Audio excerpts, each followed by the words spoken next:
Costa's audiobook presents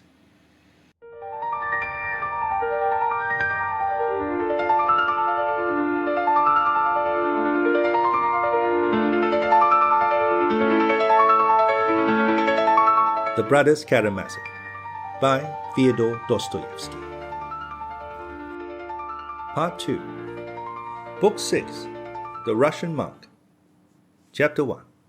Fyodor Zosima and his visitors. When with an anxious and aching heart Alyosha went into his elder's cell, he stood still almost astonished. Instead of a sick man at his last gasp, perhaps unconscious, as he had feared to find him, he saw him sitting up in his chair, and, though weak and exhausted, his face was bright and cheerful. He was surrounded by visitors and engaged in a quiet and joyful conversation. But he had only got up from his bed a quarter of an hour before Alyosha's arrival. His visitors had gathered together in his cell earlier, waiting for him to wake. Having received a most confident assurance from Father Pesci that the teacher would get up, and as he had himself promised in the morning, converse once more with those dear to his heart. This promise, and indeed every word of the dying elder, Father Pesci put implicit trust in. If he had seen him unconscious, if he had seen him breathe his last, and yet had his promise that he would rise up and say goodbye to him, he would not have believed, perhaps even in death, but would still have expected the dead man to recover and fulfill his promise. In the morning, as he lay down to sleep, Fyodor Zosima had told him positively, "I shall not die without the delight of another conversation with you, beloved of my heart. I shall look once more on your dear face and pour out my heart to you once again." The monks, who had gathered for this probably last conversation with Fyodor Zosima, had all been his devoted friends for many years. There were 4 of them, Father Iosif and Father Pesci, Father Michael, the warden of the hermitage, a man not very old and far from being learned. He was of humble origin, of strong will and steadfast faith, of austere appearance, but of deep tenderness, though he obviously concealed it as though he were almost ashamed of it. The 4th, Father Anfim, was a very old and humble little monk of the poorest peasant class. He was almost illiterate and very quiet, scarcely speaking to anyone. He was the humblest of the humble, and looked as though he had been frightened by something great and awful beyond the scope of his intelligence. Father Zosima had a great affection of this timorous man, and always treated him with marked respect, though perhaps there was no one he had known to whom he had said less, in spite of the fact that he had spent years wandering about Holy Russia with him. That was very long ago, 40 years before, when Father Zosima first began his life as a monk in a poor and little monastery at Kostroma, and when, shortly after, he had accompanied Father Anfim on his pilgrimage to collect alms for their poor monastery. The whole party were in a bedroom which, as we mentioned before, was very small, so that there was scarcely room for the 4 of them to sit round Father Zosima on chairs brought from the sitting room. It was already beginning to get dark. The room was lighted up by the lamps and the candles before the icons. Seeing Alyosha standing embarrassed in the doorway, Father Zosima smiled at him joyfully and held out his hand. "Welcome, my quiet one. Welcome, my dear. Here you are too. I knew you would come." Alyosha went up to him, bowed down before him to the ground, and wept. Something surged up from his heart. His soul was quivering. He wanted to sob. "Come, don't weep over me yet." Father Zosima smiled, laying his right hand on his head. "You see, I am sitting up talking. Maybe I shall live another 20 years yet, as that dear good woman from Vyshegorye, with a little Lizaveta in her arms, wished me yesterday. God bless the mother and the little girl Lizaveta." He crossed himself. "Porviri, did you take her offering where I told you?" He meant the 60 kopecks brought him the day before by the good-humored woman to be given to someone poorer than me. Such offerings, always of money gained by personal toil, are made by way of penance voluntarily undertaken. The elder had sent Porviri the evening before to a widow, whose house had been burnt down lately, and who after the fire had gone with her children begging alms. Porviri hastened to reply that he had given the money, as he had been instructed, from an unknown benefactress. "Get up, my dear boy," the elder went on to Alyosha. "Let me look at you. Have you been home and seen your brother?" It seemed strange to Alyosha that he asked so confidently and precisely, about one of his brothers only. But which one? Then perhaps he had sent him out both yesterday and today for the sake of that brother. I have seen one of my brothers, answered Alyosha. I mean the elder one, to whom I bowed down. I only saw him yesterday and could not find him today, said Alyosha. Make haste to find him. Go again tomorrow and make haste. Leave everything and make haste. Perhaps you may still have time to prevent something terrible. I bowed down yesterday to the great suffering in store for him. He was suddenly silent and seemed to be pondering. The words were strange. Father Iosif, who had witnessed the scene yesterday, exchanged glances with Father Percy. Alyosha could not resist asking. Father and teacher, he began with extreme emotion, your words are too obscure. What is this suffering in store for him? Don't inquire. I seemed to see something terrible yesterday, as though his whole future were expressed in his eyes. A look came into his eyes, so that I was instantly horror-stricken at what that man is preparing for himself. Once or twice in my life I have seen such a look in a man's face, reflecting as it were his future fate, and that fate, alas, came to pass. I sent you to him, Alexei, for I thought your brotherly face would help him. But everything and all our fates are from the Lord, except a corn of wheat fall into the ground and die. It abideth alone, but if it die, it bringeth forth much fruit. Remember that. You, Alexei, are many times silently blessed for your face. Know that, added the elder with a gentle smile. This is what I think of you. You will go forth from these walls, but will live like a monk in the world. You will have many enemies, but even your foes will love you. Life will bring you many misfortunes, but you will find your happiness in them, and will bless life and will make others bless it, which is what matters most. Well, that is your character. Fathers and teachers, he addressed his friends with a tender smile. I have never till today told even him why the face of this youth is so dear to me. Now I will tell you. His face has been as it were a remembrance and prophecy for me. At the dawn of my life, when I was a child, I had an elder brother who died before my eyes at 17. And later on in the course of my life, I gradually became convinced that that brother had been for a guidance and a sign from on high for me. For had he not come into my life, I should never perhaps, so I fancy at least, have become a monk and entered on this precious path. He appeared first to me in my childhood, and here, at the end of my pilgrimage, he seems to have come to me over again. It is marvelous, fathers and teachers, that Alexei, who has some, though not a great resemblance in face, seems to me so like him spiritually, that many times I have taken him for that young man, my brother, mysteriously come back to me at the end of my pilgrimage, as a reminder and an inspiration, so that I positively wondered at so strange a dream in myself. Do you hear this, Porphyry? He turned to the novice who waited on him. Many times I've seen in your face, as it were, a look of mortification that I love Alexei more than you. Now you know why that was so. But I love you too. Know that. And many times I grieved at your mortification. I should like to tell you, dear friends, of that youth, my brother, for there has been no presence in my life more precious, more significant and touching. My heart is full of tenderness, and I look at my whole life at this moment as though living through it again. Here I must observe that this last conversation of Father Zosima with the friends who visited him on the last day of his life has been partly preserved in writing. Alexei Fyodorovich Karamazov wrote it down from memory, some time after his elder's death. But whether this was only the conversation that took place then, or whether he added to it his notes of parts of former conversations with his teacher, I cannot determine. In his account, Father Zosima's talk goes on without interruption, as though he told his life to his friends in the form of a story, though there is no doubt, from other accounts of it, that the conversation that evening was general. Though the guests did not interrupt Father Zosima much, yet they too talked, perhaps even told something themselves. Besides, Father Zosima could not have carried on an uninterrupted narrative, for he was sometimes gasping for breath. His voice failed him, and he even lay down to rest on his bed, though he did not fall asleep and his visitors did not leave their seats. Once or twice the conversation was interrupted by Father Percy's reading the Gospel.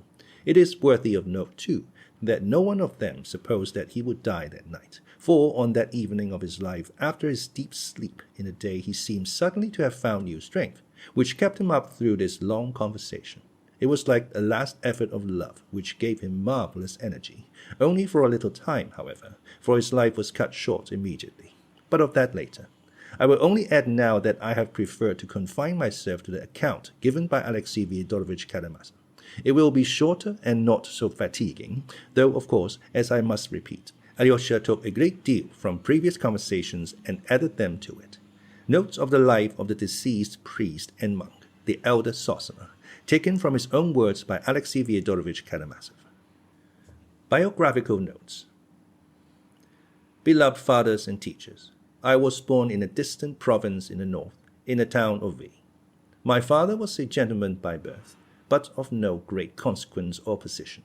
He died when I was only 2 years old, and I don't remember him at all. He left my mother a small house built of wood, and a fortune, not large, but sufficient to keep her and her children in comfort. There were 2 of us, my elder brother Marco and I. He was 8 years older than I was, of hasty, irritable temperament, but kind-hearted and never ironical. He was remarkably silent, especially at home with me, his mother and the servants. He did well at school, but did not get on with his schoolfellows, though he never quarreled, at least so my mother has told me. 6 months before his death, when he was 17, he made friends with a political exile who had been banished from Moscow to our town for free-thinking, and led a solitary existence there. He was a good scholar who had gained distinction in philosophy in the university. Something made him take a fancy to Marco, and he used to ask him to see him.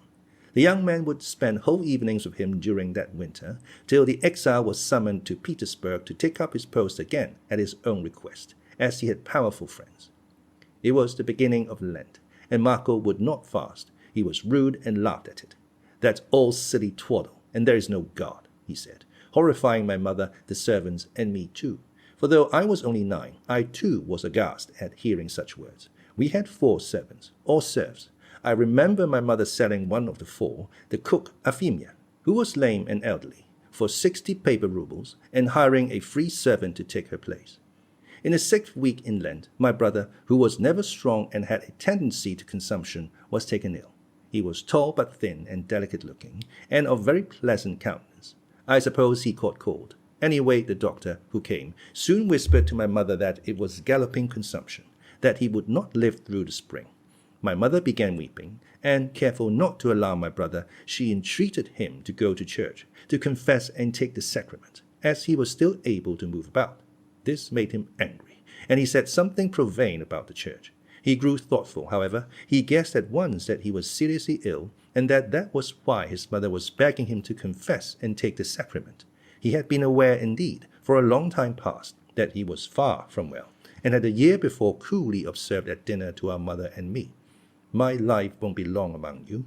I may not live another year," which seemed now like a prophecy. 3 days passed, and Holy Week had come, and on Tuesday morning my brother began going to church. "I'm doing this simply for your sake, mother, to please and comfort you," he said. My mother wept with joy and grief. His end must be near, she thought, if there's such a change in him. But he was not able to go to church long. He took to his bed, so he had to confess and take the sacrament at home. It was a late Easter, and the days were bright, fine, and full of fragrance. I remember he used to cough all night and sleep badly, but in the morning he dressed and tried to sit up in an armchair. That's how I remember him sitting, sweet and gentle, smiling, his face bright and joyous, in spite of his illness. A marvelous change passed over him. His spirit seemed transformed. The old nurse would come in and say, "Let me light the lamp before the holy image, my dear."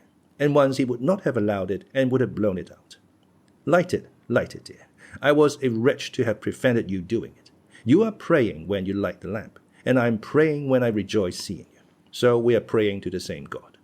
Those words seemed strange to us. The mother would go to her room and weep, but when she went in to him, she wiped her eyes and looked cheerful. "Mother, don't weep, darling," he would say. "I've longed to live yet, longed to rejoice with you, and life is glad and joyful." "Ah, dear boy, how can you talk of joy when you lie feverish at night, coughing as though you would tear yourself to pieces?" "Don't cry, mother," he would answer. "Life is paradise, and we are all in paradise, but we won't see it. If we would, we should have heaven on earth next day." Everyone wondered at his words. He spoke so strangely and positively. We were all touched and wept. Friends came to see us. "Dear ones," he would say to them, "what have I done that you should love me so? How can you love anyone like me? And how was it I did not know? I did not appreciate before. When the servants came in to him, he would say continually, "Dear, kind people, why are you doing so much for me? Do I deserve to be waited on? If it were God's will for me to live, I would wait on you, for all men should wait on one another." Mother shook her head as she listened. "My darling, it's your illness makes you talk like that." "Mother, darling," he would say, "there must be servants and masters. But if so, I will be the servant of my servants, the same as they are to me. And another thing, Mother, every one of us has sinned against all men, and I more than any." Mother positively smiled at that, smiled through her tears. "Why, how could you have sinned against all men, more than all? Robbers and murderers have done that, but what sin have you committed yet, that you hold yourself more guilty than all?" "Mother, little heart of mine," he said, "little heart of mine, my joy, believe me. Everyone is really responsible to all men, for all men, and for everything. I don't know how to explain it to you, but I feel it is so, painfully even. And how is it we went on then living, getting angry and not knowing?" So he would get up every day, more and more sweet and joyous and full of love, when a doctor, an old German called Eisenschmidt. "Well, doctor, have I another day in this world?" he would ask, joking. "You live many days yet," the doctor would answer, "and months and years too." "Months and years," he would exclaim. "Why reckon the days? One day is enough for a man who knows all happiness. My dear ones, why do we quarrel? Try to outshine each other and keep grudges against each other. Let's go straight into the garden, walk and play there, love, appreciate, and kiss each other, and glorify life." "Your son cannot last long," the doctor told my mother, as she accompanied him to the door. "The disease is affecting his brain." The windows of his room looked out into the garden, and our garden was a shady one, with old trees in it which were coming into bud. The first birds of spring were flitting in the branches, chirruping and singing at the windows. And looking at them and admiring them, he began suddenly begging their forgiveness too. "Birds of heaven, happy birds, forgive me, for I have sinned against you too." None of us could understand that at the time, but he shed tears of joy. "Yes," he said, "there was such a glory of God all about me. Birds, trees, meadows, sky. Only I lived in shame and dishonored it all, and did not notice the beauty and glory." "You take too many sins on yourself," Mother used to say, weeping. "Mother, darling, it's for joy, not for grief I am crying, though I can't explain it to you. I like to humble myself before them, for I don't know how to love them enough. If I have sinned against everyone, yet all forgive me, too, and that's heaven. Am I not in heaven now?" And there was a great deal more I don't remember.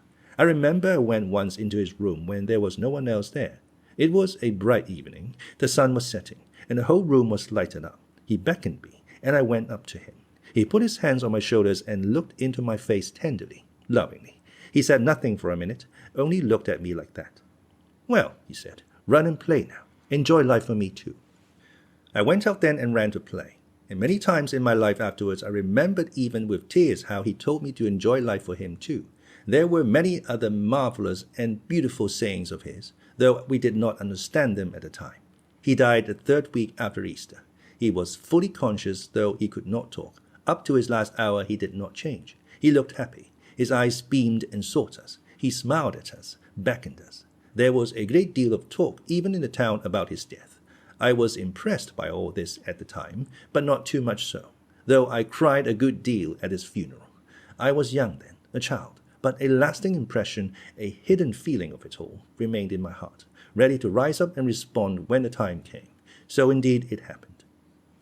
Of the Holy Scriptures in the life of Father Zosima. I was left alone with my mother. Her friends began advising her to send me to Petersburg as other parents did. "You have only one son now," they said, "and have a fair income, and you will be depriving him perhaps of a brilliant career if you keep him here." They suggested I should be sent to Petersburg to the Cadet Corps, that I might afterwards enter the Imperial Guard. My mother hesitated for a long time.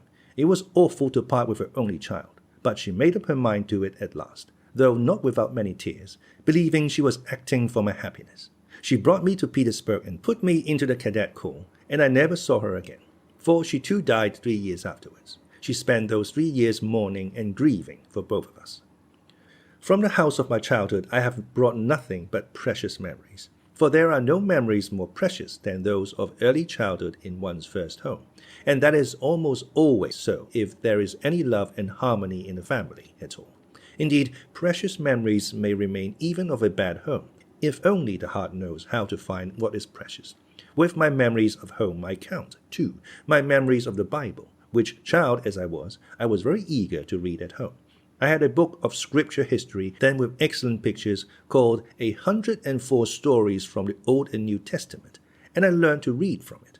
I have it lying on my shelf now. I keep it as a precious relic of the past. But even before I learned to read, I remember first being moved to devotion feeling at 8 years old. My mother took me alone to Mass on Monday before Easter. It was a fine day, and I remember today, as though I saw it now, how the incense rose from the censer and softly floated upwards and, overhead in the cupola, mingled in rising waves with the sunlight that streamed in at the little window. I was stirred by the sight, and for the first time in my life I consciously received the seed of God's word in my heart. A youth came out into the middle of the church carrying a big book, so large that at the time I fancied he could scarcely carry it. He laid it on the reading desk, opened it, and began reading, and suddenly for the first time I understood something read in the church of God. In the land of Ease there lived a man, righteous and God-fearing, and he had great wealth, so many camels, so many sheep and asses, and his children feasted, and he loved them very much and prayed for them. It may be that my sons have sinned in their feasting. Now the devil came before the Lord together with the sons of God, and said to the Lord that he had gone up and down the earth and under the earth. And hast thou considered my servant Job? God asked of him. And God boasted to the devil, pointing to his great and holy servant. And the devil laughed at God's words. Give him over to me, and thou wilt see that thy servant will murmur against thee and curse thy name. And God gave up the just man he loved so to the devil. And the devil smote his children and his cattle and scattered his wealth, all of a sudden like a thunderbolt from heaven. And Job rent his mantle and fell down upon the ground and cried aloud, Naked came I out of my mother's womb, and naked shall I return into the earth. The Lord gave, and the Lord has taken away. Blessed be the name of the Lord forever and ever.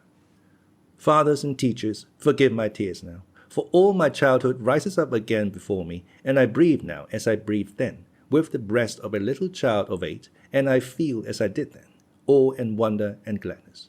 The camels at that time caught my imagination, and Satan, who talked like that with God, and God who gave his servant up to destruction, and his servant crying out, Blessed be thy name, although thou dost punish me. And then the soft and sweet singing in the church, Let my prayer rise up before thee. And again incense from the priest's censer, and the kneeling and the prayer. Ever since then, only yesterday I took it up. I've never been able to read that sacred tale without tears. And how much that is great, mysterious and unfathomable that is in it. Afterwards I heard the words of mockery and blame, proud words. How could God give up the most loved of his saints for the diversion of the devil, take from him his children, smite him with sore boils so that he cleanse the corruption from his sores with a potsherd, and for no object except to boast to the devil? See what my sin can suffer for my sake. But the greatness of it lies just in the fact that it is a mystery, that the passing earthly show and the eternal verity are brought together in it. In the face of the earthly truth, the eternal truth is accomplished. The Creator, just as on the first days of creation he ended each day with praise, That is good that I have created, looks upon Job and again praises his creation. And Job, praising the Lord, serves not only him but all his creation for generations and generations, and forever and ever, since for that he was ordained. Good heavens, what a book it is, and what lessons there are in it. What a book the Bible is, what a miracle, what strength is given with it to man. It is like a mold cast of the world and man and human nature. Everything is there, and a law for everything for all the ages. And what mysteries are solved and revealed. God raises Job again, gives him wealth again. Many years pass by, and he has other children and loves them. But how could he love those new ones when those first children are no more, when he has lost them? Remembering them, how could he be fully happy with those new ones, however dear the new ones might be? But he could. It's the great mystery of human life that all grief passes gradually into quiet, tender joy. The mild serenity of age takes the place of the riotous blood of youth. I bless the rising sun each day, and, as before, my heart sings to meet it. But now I love even more its setting, its long slanting rays and the soft, tender, gentle memories that come with them, the dear images of the whole of my long, happy life, and overall the divine truth, softening, reconciling, forgiving. My life is ending, I know that well. But every day that is left me, I feel how my earthly life is in touch with a new infinite unknown, that approaching life, the nearness of which sets my soul quivering with rapture, my mind glowing, and my heart weeping with joy. Friends and teachers, I have heard more than once, and of late one may hear it more often, that the priests, and above all the village priests, are complaining on all sides of their miserable income and their humiliating lot. They plainly state, even in print, I've read it myself, that they are unable to teach the scriptures to the people because of the smallness of their means. And if Lutherans and heretics come and let the flock astray, they let them lead them astray because they have so little to live upon. May the Lord increase the sustenance that is so precious to them, for their complaint is just too. But of a truth I say, even if anyone is to blame in the matter, half the fault is ours. For he may be short of time, he may say truly that he is overwhelmed all the while with work and services, but still it's not all the time. Even he has an hour a week to remember God, and he does not work the whole year round. Let him get around him once a week, some hour in the evening, if only the children at first. The fathers will hear of it, and they too will begin to come. There's no need to build halls for this. Let him take them into his own cottage. They won't spoil his cottage. They would only be there 1 hour. Let him open that book and begin reading it without grand words or superciliousness, without condescension to them, but gently and kindly, being glad that he is reading to them and that they are listening with attention, loving the words himself, only stopping from time to time to explain words that are not understood by the peasants. Don't be anxious. They will understand everything. The Orthodox heart will understand all. Let him read them about Abraham and Sarah, about Isaac and Rebekah, of how Jacob went to Laban and wrestled with the Lord in his dream and said, "This place is holy." And he will impress the devout mind of the peasant. Let him read, especially to the children, how the brothers sold Joseph, the tender boy, the dreamer and prophet, into bondage, and told their father that a wild beast had devoured him, and showed him his blood-stained clothes. Let him read them how the brothers afterwards journeyed into Egypt for corn, and Joseph, already a great ruler, unrecognized by them, tormented them, accused them, kept his brother Benjamin, and all through love. I love you, and loving you I torment you. For he remembered all his life how they had sold him to the merchants in the burning desert by the well, and how, wringing his hands, he had wept and besought his brothers not to sell him as a slave in a strange land. And how, seeing them again after many years, he loved them beyond measure, but he harassed and tormented them in love. He left them at last, not able to bear the suffering of his heart, flung himself on his bed and wept. Then, wiping his tears away, he went out to them joyful and told them, "Brothers, I am your brother Joseph." Let him read them further how happy old Jacob was on learning that his darling boy was still alive, and how he went to Egypt leaving his own country, and died in a foreign land, bequeathing his great prophecy that had lain mysteriously hidden in his meek and timid heart all his life, that from his offspring, from Judah, will come the great hope of the world, the Messiah and Savior. Fathers and teachers, forgive me and don't be angry, that like a little child I've been babbling of what you know long ago, and can teach me 100 times more skillfully. I only speak from rapture, and forgive my tears, for I love the Bible. Let him too weep, the priest of God, and be sure that the hearts of his listeners will throb in response. Only a little tiny seed is needed. Drop it into the heart of the peasant and it won't die. It will live in his soul all his life. It will be hidden in the midst of his darkness and sin, like a bright spot, like a great reminder. And there is no need of much teaching or explanation. He will understand it all simply. Do you suppose that the peasants don't understand? Try reading them the touching story of the fair Esther and the haughty Vashti, or the miraculous story of Jonah in the whale. Don't forget either the parables of our Lord.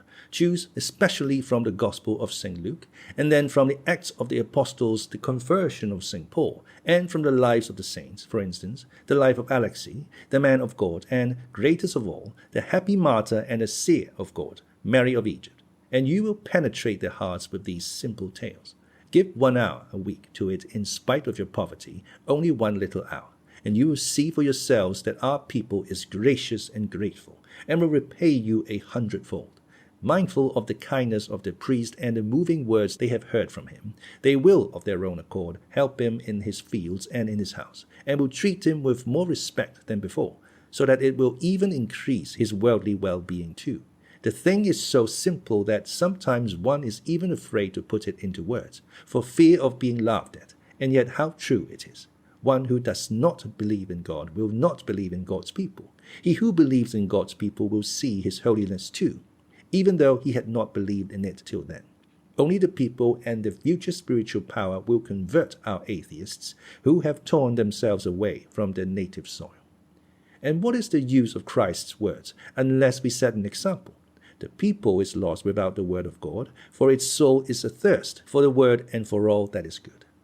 In my youth, long ago, nearly 40 years ago, I traveled all over Russia with Father Anfim, collecting funds for our monastery. And we stayed one night on the bank of a great navigable river with some fishermen. A good-looking peasant lad, about 18, joined us. He had to hurry back next morning to pull a merchant's barge along the bank. I noticed him looking straight before him with clear and tender eyes. It was a bright, warm, still July night. A cool mist rose from the broad river. We could hear the plash of a fish. The birds were still. All was hushed and beautiful, everything praying to God. Only we two were not sleeping, the lad and I, and we talked of the beauty of this world of gods and of the great mystery of it. Every blade of grass, every insect, ant, and golden bee, all so marvelously know their path. Though they have not intelligence, they bear witness to the mystery of God and continually accomplish it themselves. I saw the dear lad's heart was moved. He told me that he loved the forest and the forest birds. He was a bird catcher, knew the note of each of them, could call each bird. I know nothing better than to be in the forest, said he, though all things are good. Truly, I answered him, all things are good and fair, because all is truth. Look, said I, at the horse, the great beast that is so near to men, or the lowly, pensive ox, which feeds him and works for him. Look at their faces, what meekness, what devotion to man, who often beats them mercilessly.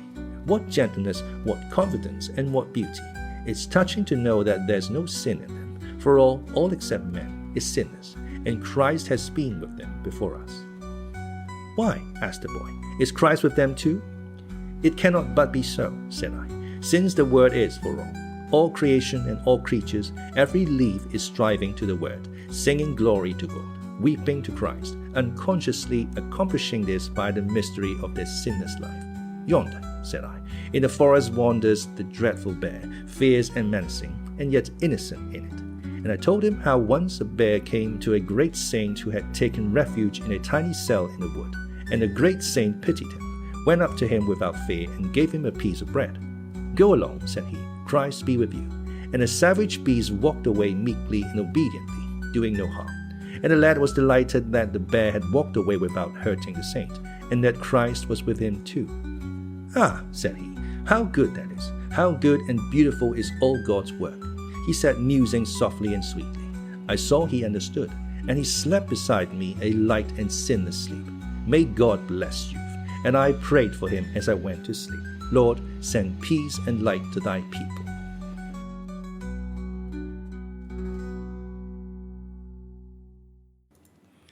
Chapter 2. The Jewel. Recollections of Father Zosima's youth before he became a monk. The Jewel. I spent a long time, almost 8 years, in the military cadet school at Petersburg, and in the novelty of my surroundings there, many of my childish impressions grew dimmer, though I forgot nothing. I picked up so many new habits and opinions that I was transformed into a cruel, absurd, almost savage creature. A surface polish of courtesy and society manners I did acquire together with the French language. But we all, myself included, looked upon the soldiers in our service as cattle. I was perhaps worse than the rest in that respect, for I was so much more impressionable than my companions. By the time we left the school as officers, we were ready to lay down our lives for the honor of the regiment, but no one of us had any knowledge of the real meaning of honor, and if anyone had known it, he would have been the first to ridicule it. Drunkenness, debauchery, and devilry were what we almost prided ourselves on. I don't say that we were bad by nature. All these young men were good fellows, but they behaved badly, and I worst of all. What made it worse for me was that I had come into my own money, and so I flung myself into a life of pleasure, and plunged headlong into all the recklessness of youth. I was fond of reading, yet strange to say, the Bible was the one book I never opened at that time, though I always carried it about with me, and I was never separated from it. In very truth, I was keeping that book for the day and the hour, for the month and the year, though I knew it not.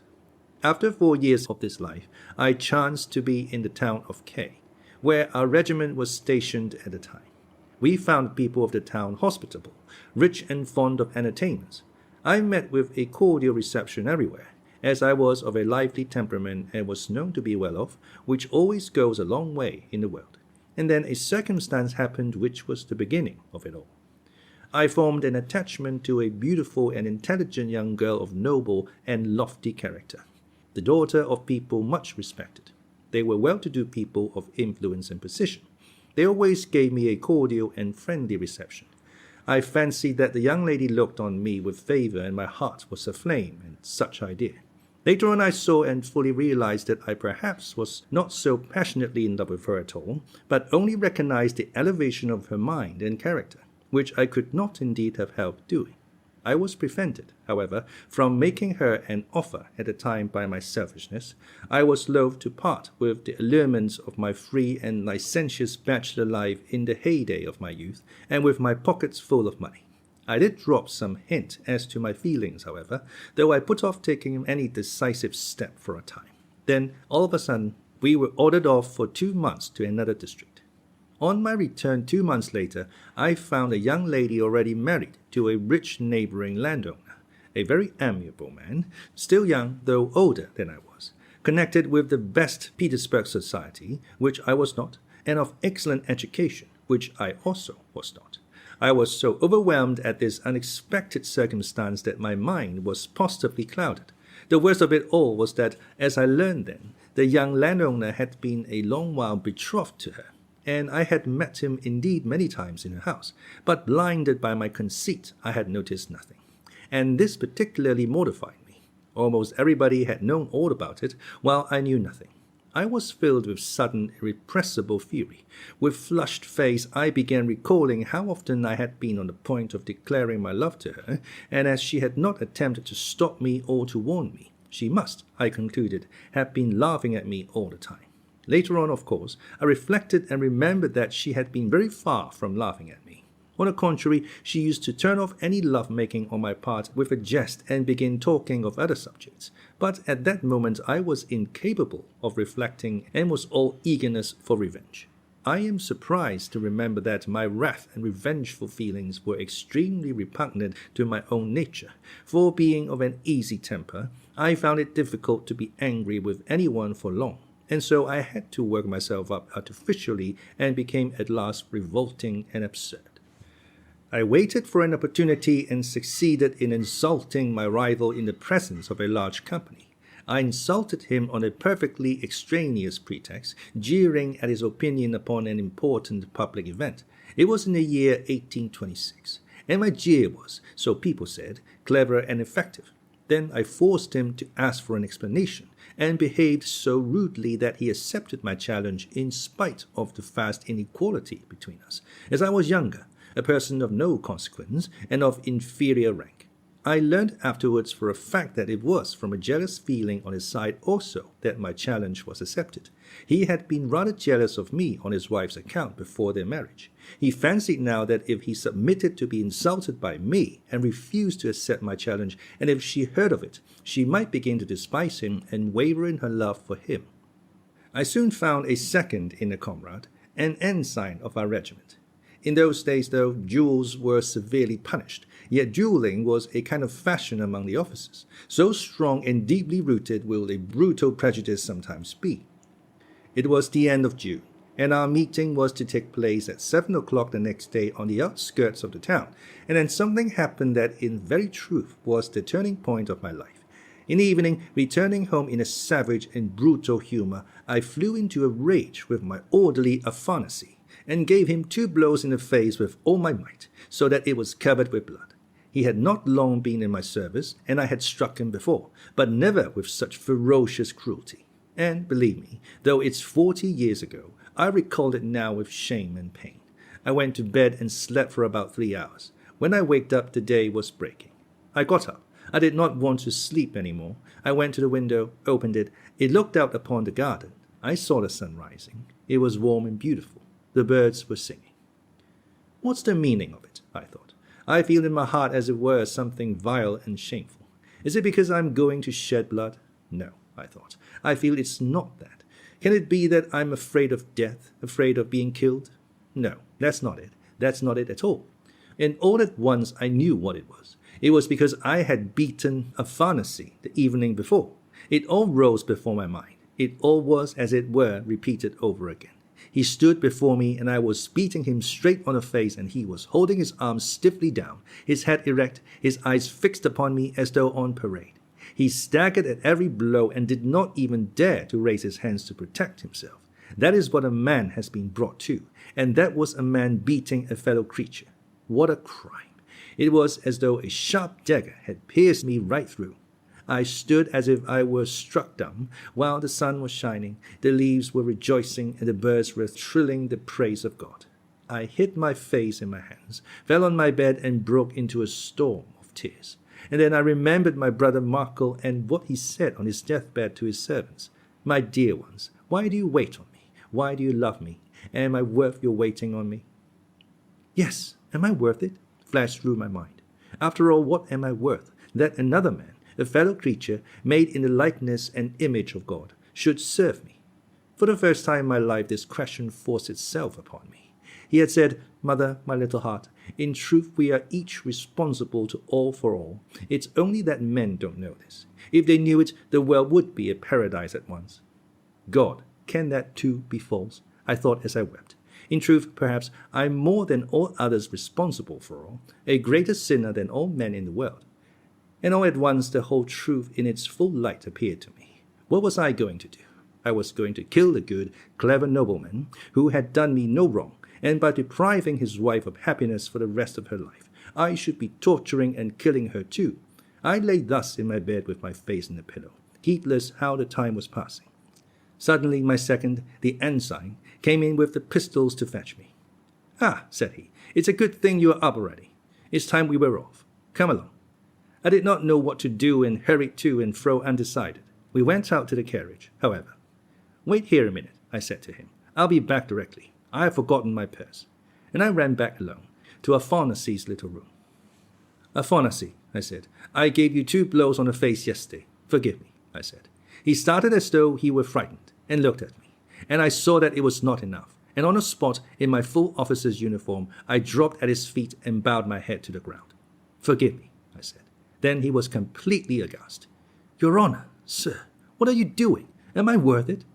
And he burst out crying as I had done before, hid his face in his hands, turned to the window, and shook all over with his sobs. I flew out to my comrade and jumped into the carriage.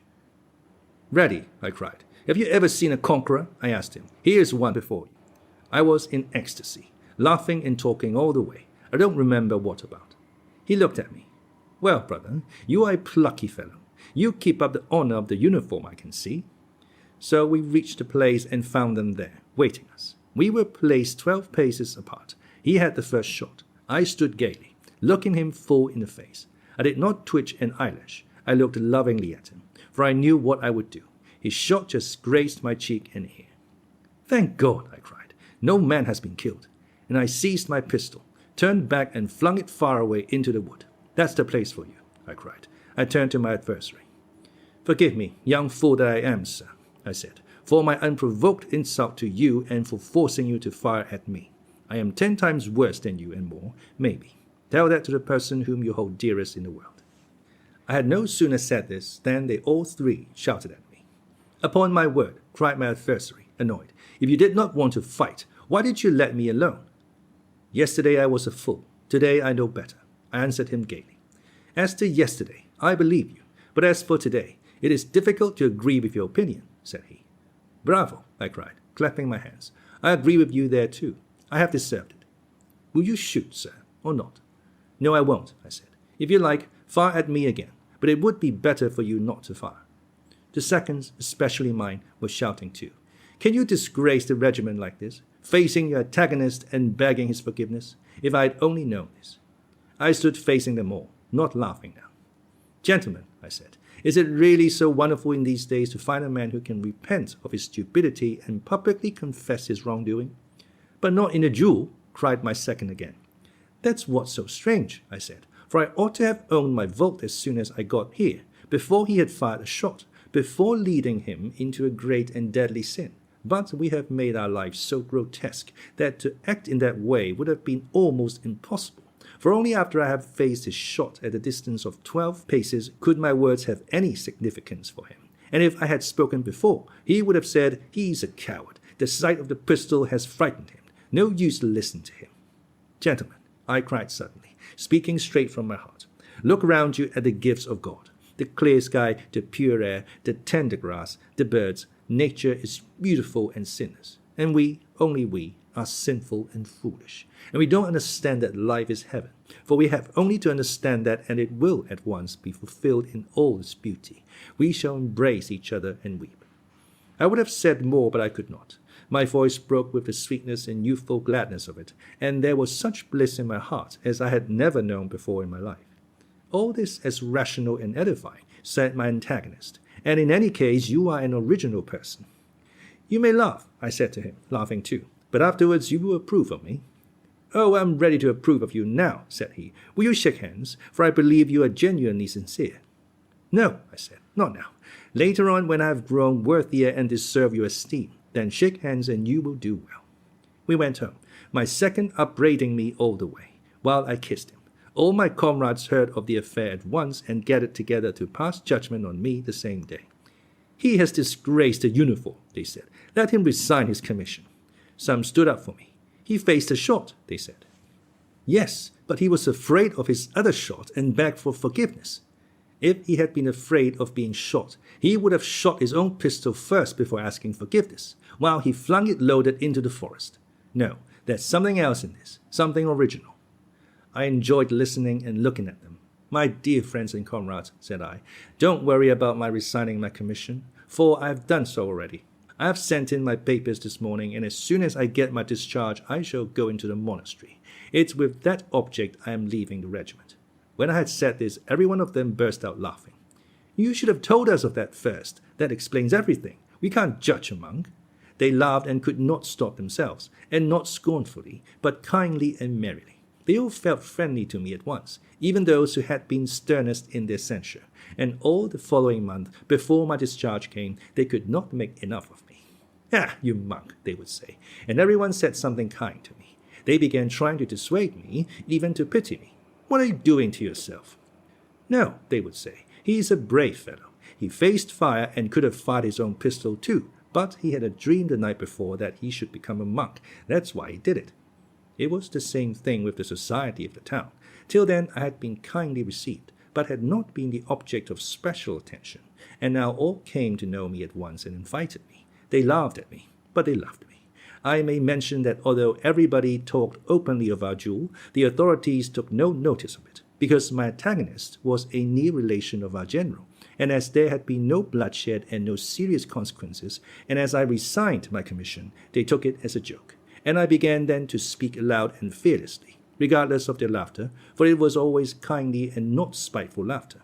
These conversations mostly took place in the evenings, in the company of ladies. Women particularly liked listening to me then, and they made the men listen. But how can I possibly be responsible for all? Everyone would laugh in my face. Can I, for instance, be responsible for you? You may well not know it, I would answer, since the whole world has long been going on a different line, since we consider the various lies as truth and demand the same lies from others. Here I have for once in my life acted sincerely, and, well, you all look upon me as a madman, though you are friendly to me. Yet, you see, you all laugh at me.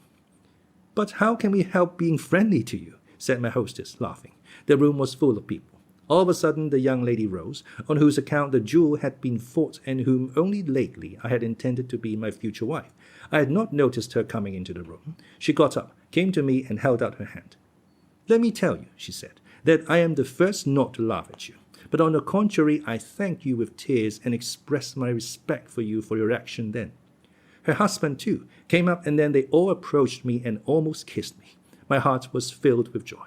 But my attention was especially caught by a middle-aged man who came up to me with the others. I knew him by name already, but had never made his acquaintance nor exchanged a word with him till that evening. The mysterious visitor. He had long been an official in the town. He was in a prominent position, respected by all, rich, and had a reputation for benevolence.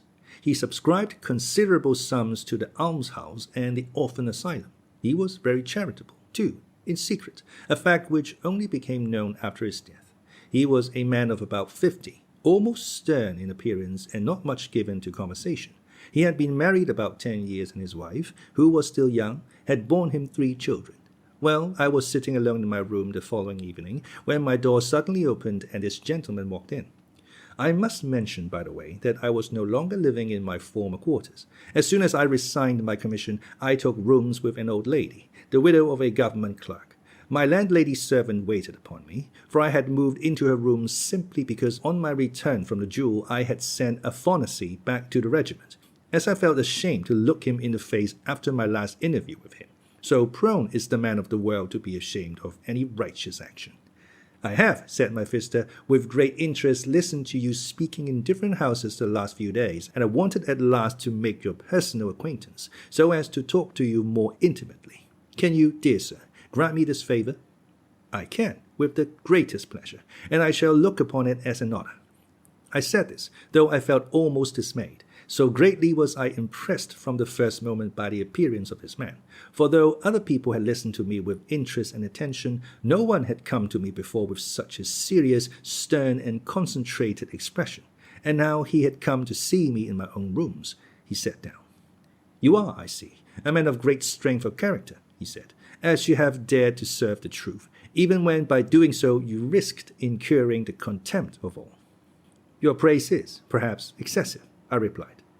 "No, it's not excessive," he answered. "Believe me, such a course of action is far more difficult than you think. It is that which has impressed me, and it is only on that account that I have come to you," he continued. "Tell me, please, that is, if you are not annoyed by my perhaps unseemly curiosity, what were your exact sensations, if you can recall them, at the moment when you made up your mind to ask forgiveness at the duel? Do you think my question frivolous? On the contrary, I have in asking the question a secret motive of my own, which I will perhaps explain to you later on, if it is God's will that we should become more intimately acquainted." All the while he was speaking, I was looking at him straight into the face, and I felt all at once a complete trust in him and great curiosity on my side also, for I felt that there was some strange secret in his soul. "You asked what were my exact sensations at the moment when I asked my opponent's forgiveness," I answered. "But I had better tell you from the beginning what I have not yet told anyone else." And I described all that had passed between Aphanacy and me, and how I had bowed down to the ground at his feet.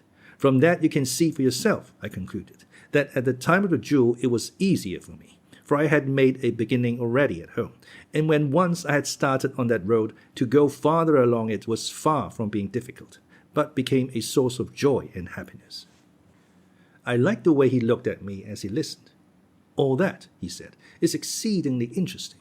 I will come to see you again and again." And from that time forth he came to see me nearly every evening, and we should have become greater friends, if only he had ever talked of himself. But about himself he scarcely ever said a word, yet continually asked me about myself. In spite of that, I became very fond of him, and spoke with perfect frankness to him about all my feelings. For, thought I, what need have I to know his secrets, since I can see without that he is a good man? Moreover, though he is such a serious man and my senior, he comes to see a youngster like me and treats me as his equal. And I learned a great deal that was profitable from him, for he was a man of lofty mind. "That life is heaven," he said to me suddenly, "that I have long been thinking about." And all at once he added, "I think of nothing else indeed." He looked at me and smiled. "I am more convinced of it than you are. I will tell you later why." I listened to him and thought that he evidently wanted to tell me something. Heaven, he went on, lies hidden within all of us. Here it lies hidden in me now, and if I will it, it will be revealed to me tomorrow and for all time. I looked at him. He was speaking with great emotion and gazing mysteriously at me, as if he were questioning me. And that we are all responsible to all for all, apart from our own sins. You were quite right in thinking that, and it is wonderful how you could comprehend it in all its significance at once. And in very truth, so soon as men understand that, the kingdom of heaven will be for them not a dream, but a living reality. And when? I cried out to him bitterly. When will that come to pass? And will it ever come to pass? Is not it simply a dream of ours? What then? You don't believe it, he said. You preach it and don't believe it yourself. Believe me, this dream, as you call it, will come to pass without doubt. It will come, but not now, for every process has its law. It's a spiritual, psychological process. To transform the world, to recreate it afresh, men must turn into another path psychologically, until you have become really, in actual fact, a brother to everyone. Brotherhood will not come to pass. No sort of scientific teaching, no kind of common interest will ever teach men to share property and privileges with equal consideration for all. Everyone will think his share too small, and they will be always envying, complaining, and attacking one another. You ask when it will come to pass. It will come to pass, but first we have to go through the period of isolation. What do you mean by isolation? I asked him. Why, the isolation that prevails everywhere, above all in our age. It has not fully developed, it has not reached its limit yet, for everyone strives to keep his individuality as apart as possible, wishes to secure the greatest possible fullness of life for himself. But meantime, all his efforts result not in attaining fullness of life, but self-destruction. For instead of self-realization, he ends by arriving at complete solitude.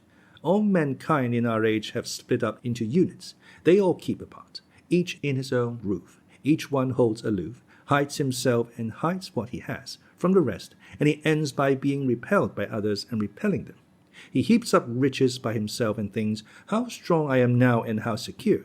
And in his madness he does not understand that the more he heaps up, the more he sinks into self-destructive impotence. For he is accustomed to rely upon himself alone and to cut himself off from the whole. He has trained himself not to believe in the help of others, in men and in humanity, and only trembles for fear he should lose his money and the privileges that he has won for himself. Everywhere in these days men have, in their mockery, ceased to understand that the true security is to be found in social solidarity rather than in isolated individual effort. But this terrible individualism must inevitably have an end, and all will suddenly understand how unnaturally they are separated from one another.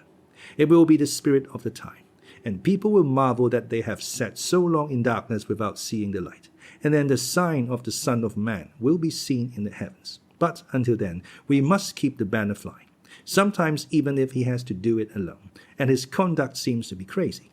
A man must set an example, and so draw men's souls out of their solitude and spur them to some act of brotherly love, that the great idea may not die. Our evenings, one after another, were spent in such stirring and fervent talk. I gave up society and visited my neighbors much less frequently. Besides, my vogue was somewhat over.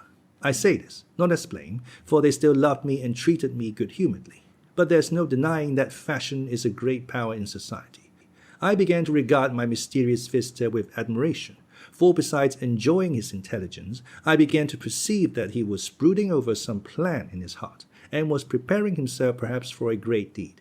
Perhaps he liked my not showing curiosity about his secret, not seeking to discover it by direct question nor by insinuation.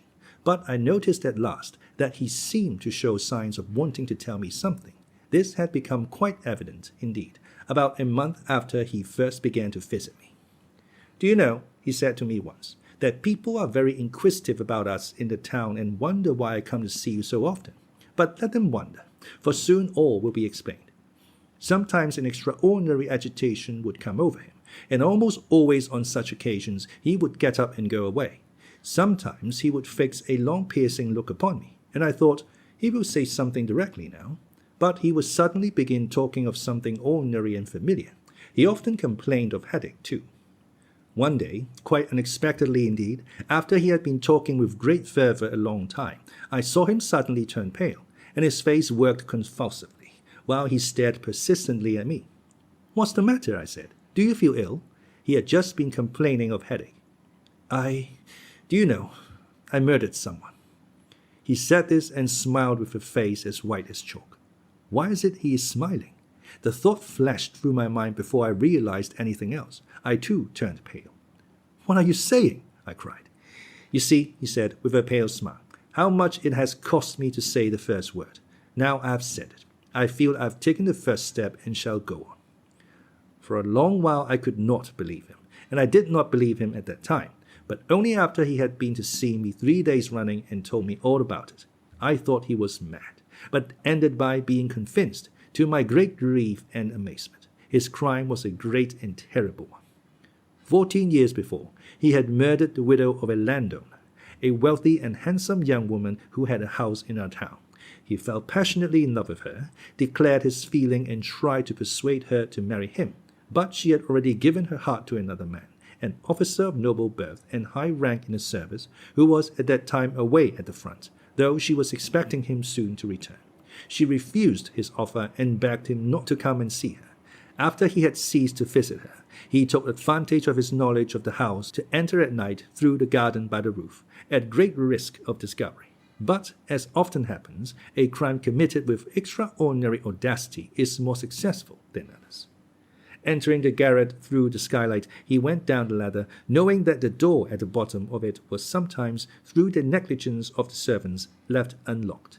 He hoped to find it so, and so it was. He made his way in the dark to her bedroom, where a light was burning. As though on purpose, both her maids had gone off to a birthday party in the same street without asking leave. The other servants slept in the servants' quarters or in the kitchen on the ground floor. His passion flamed up in the sight of his sleep, and then vindictive, jealous anger took possession of his heart, and like a drunken man beside himself, he thrust a knife into her heart, so that she did not even cry out.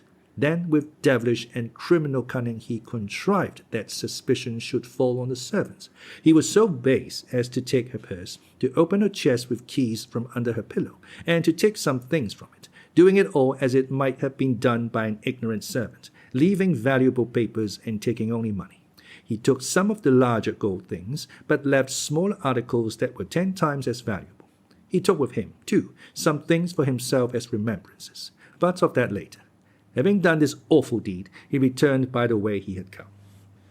Neither the next day, when the alarm was raised, nor at any time after his life, did anyone dream of suspecting that he was the criminal.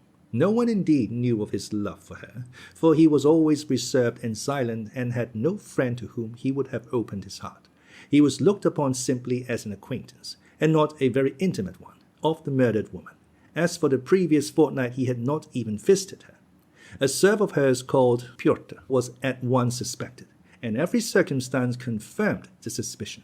The man knew. Indeed, his mistress did not conceal the fact that having to send one of her serfs as a recruit, she had decided to send him, as he had no relations and his conduct was unsatisfactory. People had heard him angrily threatening to murder her when he was drunk in a tavern. 2 days before her death, he had run away, staying no one knew where in the town. The day after the murder, he was found on the road leading out of the town, dead drunk, with a knife in his pocket, and his right hand happened to be stained with blood. He declared that his nose had been bleeding, but no one believed him. The maids confessed that they had gone to a party and that the street door had been left open till they returned, and a number of similar details came to light, throwing suspicion on the innocent servant. They arrested him, and he was tried for the murder. But a week after the arrest, the prisoner fell sick of a fever and died unconscious in the hospital. There the matter ended, and the judges and the authorities and everyone in the town remained convinced that the crime had been committed by no one but the servant who had died in the hospital. And after that the punishment began. My mysterious visitor, now my friend, told me that at first he was not in the least troubled by pangs of conscience. He was miserable a long time, but not for that reason. Only from regret that he had killed the woman he loved, that she was no more, that in killing her he had killed his love, while the fire of passion was still in his veins. But of the innocent blood he had shed, of the murder of a fellow creature, he scarcely thought. The thought that his victim might have become the wife of another man was insupportable to him, and so for a long time he was convinced in his conscience that he could not have acted otherwise. At first he was worried at the arrest of the servant, but his illness and death soon set his mind at rest, for the man's death was apparently not owing to his arrest or his fright, but a chill he had taken on the day he ran away, when he had lain all night dead drunk on the damp ground. The theft of the money and other things troubled him little, for he argued that the theft had not been committed for gain but to avert suspicion. The sum stolen was small, and he shortly afterwards subscribed the whole of it, and much more, towards the funds for maintaining an almshouse in the town. He did this on purpose to set his conscience at rest about the theft, and it's a remarkable fact that for a long time he really was at peace. He told me this himself.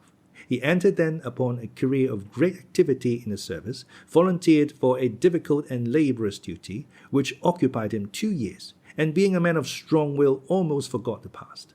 Whenever he recalled it, he tried not to think of it at all. He became active in philanthropy too, founded and helped to maintain many institutions in the town, did a good deal in the two capitals, and in both Moscow and Petersburg was elected a member of philanthropic societies. At last, however, he began brooding over the past, and the strain of it was too much for him. Then he was attracted by a fine and intelligent girl, and soon after married her, hoping that marriage would dispel his lonely depression, and that by entering on a new life and scrupulously doing his duty to his wife and children, he would escape from old memories altogether. But the very opposite of what he expected happened. He began, even in the first month of his marriage, to be continually fretted by the thought, "My wife loves me, but what if she knew?" When she first told him that she would soon bear him a child, he was troubled. "I'm giving life, but I have taken life. Children came.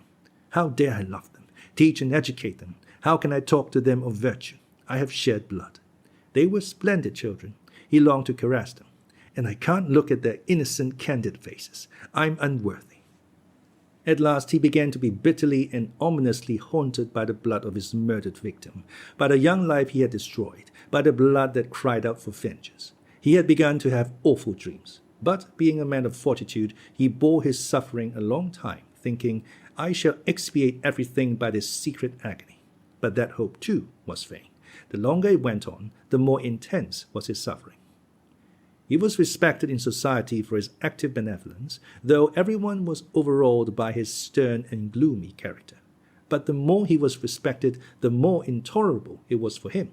He confessed to me that he had thoughts of killing himself, but he began to be haunted by another idea, an idea which he had at first regarded as impossible and unthinkable, though at last it got such a hold on his heart that he could not shake it off. He dreamed of rising up, going out and confessing in the face of all men that he had committed murder. For 3 years this dream had pursued him, haunting him in different forms. At last he believed with his whole heart that if he confessed his crime, he would heal his soul and would be at peace forever. But this belief filled his heart with terror, for how could he carry it out? And then came what happened at my duel. "Looking at you, I have made up my mind." I looked at him. "Is it possible," I cried, clasping my hands, "that such a trivial incident could give rise to such a resolution in you?" "My resolution has been growing for the last 3 years," he answered, "and your story only gave the last touch to it. Looking at you, I reproached myself and envied you." He said this to me almost sullenly. "But you won't be believed," I observed. "It's 14 years ago." "I have proofs, great proofs. I shall show them." Then I cried and kissed him. "Tell me one thing, he said. "My wife, my children. My wife may die of grief, and though my children won't lose their rank and property, they'll be a convict's children and forever. And what a memory of me I shall leave in their hearts." I said nothing. "And to part from them, to leave them forever? It's forever, you know, forever." I sat still and repeated a silent prayer. I got up at last. I felt afraid. "Well," he looked at me. "Go," said I. "Confess. Everything passes. Only the truth remains. Your children will understand, when they grow up, the nobility of your resolution." He left me that time as though he had made up his mind. Yet for more than a fortnight afterwards, he came to me every evening, still preparing himself, still unable to bring himself to the point. He made my heart ache. One day he would come determined and say fervently, "I know it will be heaven for me, heaven, the moment I confess. 14 years I've been in hell. I want to suffer. I will take my punishment and begin to live. You can pass through the world doing wrong, but there's no turning back. Now I dare not love my neighbor, nor even my own children. Good God, my children will understand, perhaps, what my punishment has cost me and will not condemn me. God is not in strength, but in truth. All will understand your sacrifice, I said to him. If not at once, they will understand later, for you have served truth, the higher truth, not of the earth. And he would go away seeming comforted, but next day he would come again, bitter, pale, sarcastic. Every time I come to you, you look at me so inquisitively as though to say, he has still not confessed. Wait a bit, don't despise me too much. It's not such an easy thing to do, as you would think. Perhaps I shall not do it at all. You won't go and inform against me then, will you? And far from looking at him with indiscreet curiosity, I was afraid to look at him at all. I was quite ill from anxiety, and my heart was full of tears. I could not sleep at night. I have just come from my wife, he went on. Do you understand what the word wife means? When I went out, the children called to me. Goodbye, father. Make haste back to read the children's magazine with us. No, you don't understand that. No one is wise from another man's woe. His eyes were glittering. His lips were twitching. Suddenly he struck the table with his fist so that everything on it danced. It was the first time he had done such a thing. He was such a mild man. But need I? He exclaimed. Must I? No one has been condemned. No one has been sent to Siberia in my place. The man died of fever, and I've been punished by my sufferings for the blood I shed. And I shan't be believed. They won't believe my proofs. Need I confess? Need I? I'm ready to go on suffering all my life for the blood I've shed, if only my wife and children may be spared. Would it be just to ruin them with me? Aren't we making a mistake? What is right in this case? And will people recognize it? Will they appreciate it? Will they respect it? Good Lord, I thought to myself, he is thinking of other people's respect in such a moment. And I felt so sorry for him then, that I believe I would have shared his fate if it could have comforted him. I saw he was beside himself. I was aghast, realizing with my heart as well as my mind what such irresolution meant.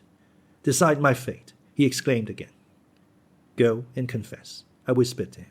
My voice failed me, but I whispered it firmly. I took up the New Testament from a table, the Russian translation, and showed him the Gospel of St. John, chapter 12, verse 24. Verily, verily, I say unto you, except a corn of wheat fall into the ground and die, it abideth alone. But if it die, it bringeth forth much fruit. I had just been reading that verse when he came in. He read it. That's true, he said, but he smiled bitterly. It's terrible the things you find in those books, he said, after a pause. It's easy enough to thrust them upon one. And who wrote them? Can they have been written by men? The Holy Spirit wrote them, said I. It's easy for you to prate, he smiled again, this time almost with hatred. I took the book again, opened it in another place, and showed him the Epistle to the Hebrews, chapter 10, verse 31. He read, It is a fearful thing to fall into the hands of the living God. He read it and simply flung down the book. He was trembling all over. An awful text, he said. There's no denying you've picked out fitting ones. He rose from a chair. Well, he said, goodbye. Perhaps I shan't come again. We shall meet in heaven. So I have been for 14 years in the hands of the living God. That's how one must think of those 14 years. Tomorrow I will beseech those hands to let me go. I wanted to take him in my arms and kiss him, but I did not dare. His face was contorted and somber. He went away. Good God, I thought, what has he gone to face? I fell on my knees before the icon and wept for him before the Holy Mother of God, our swift defender and helper. I was half an hour praying in tears, and it was late, about midnight. Suddenly I saw the door open, and he came in again. I was surprised. Where have you been? I asked him. I think, he said, I've forgotten something.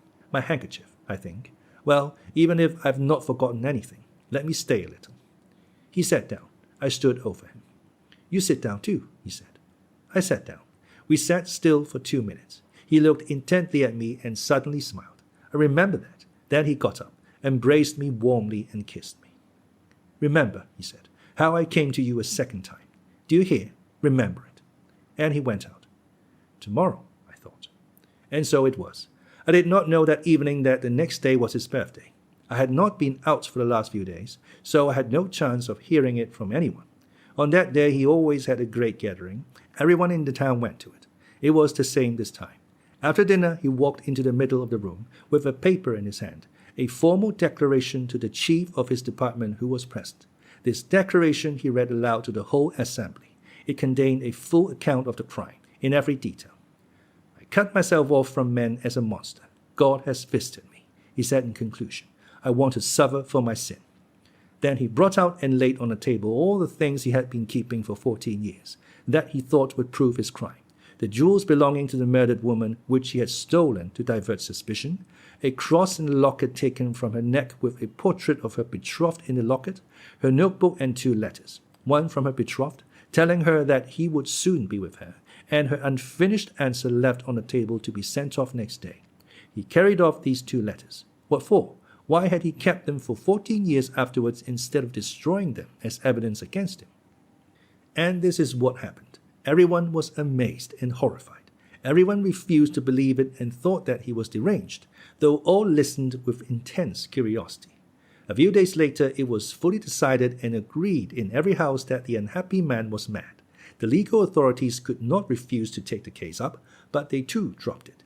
Though the trinkets and letters made them ponder, they decided that even if they did turn out to be authentic, no charge could be based on those alone.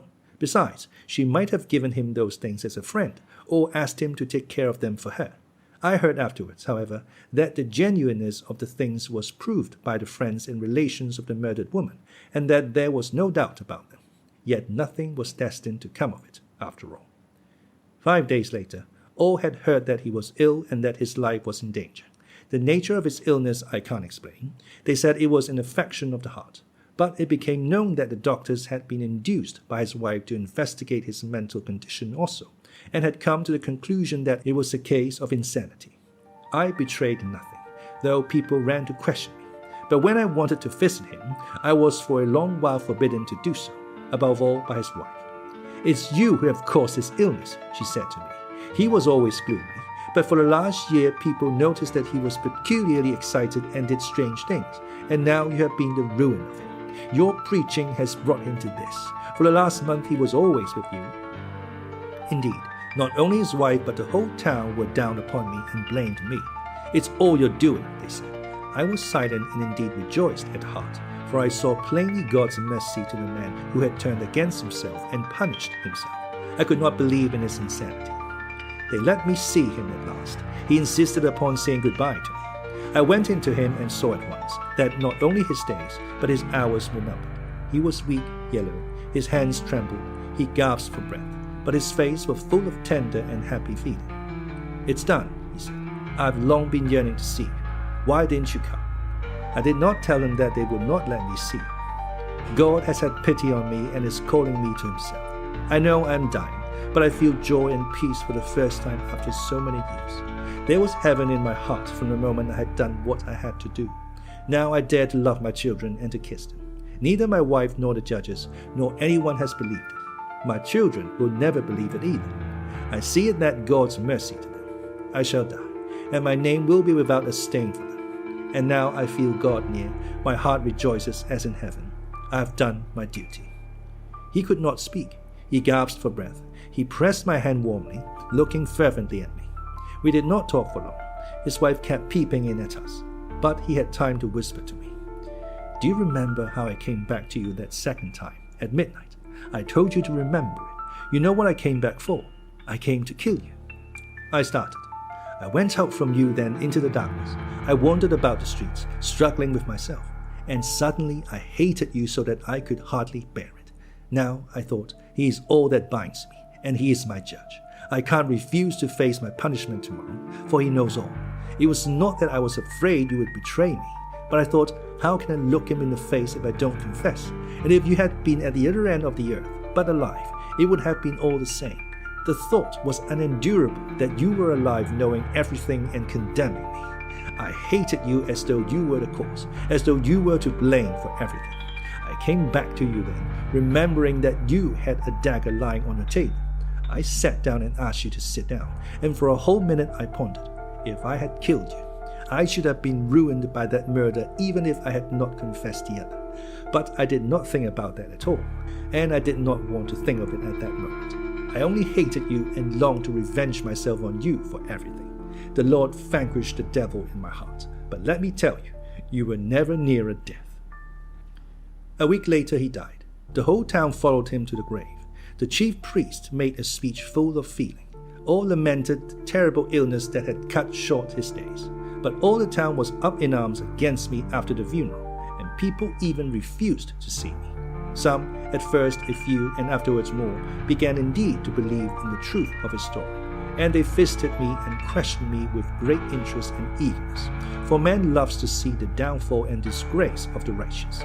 But I held my tongue, and very shortly after I left the town, and 5 months later, by God's grace, I entered upon the safe and blessed path, praising the unseen finger which had guided me so clearly to it.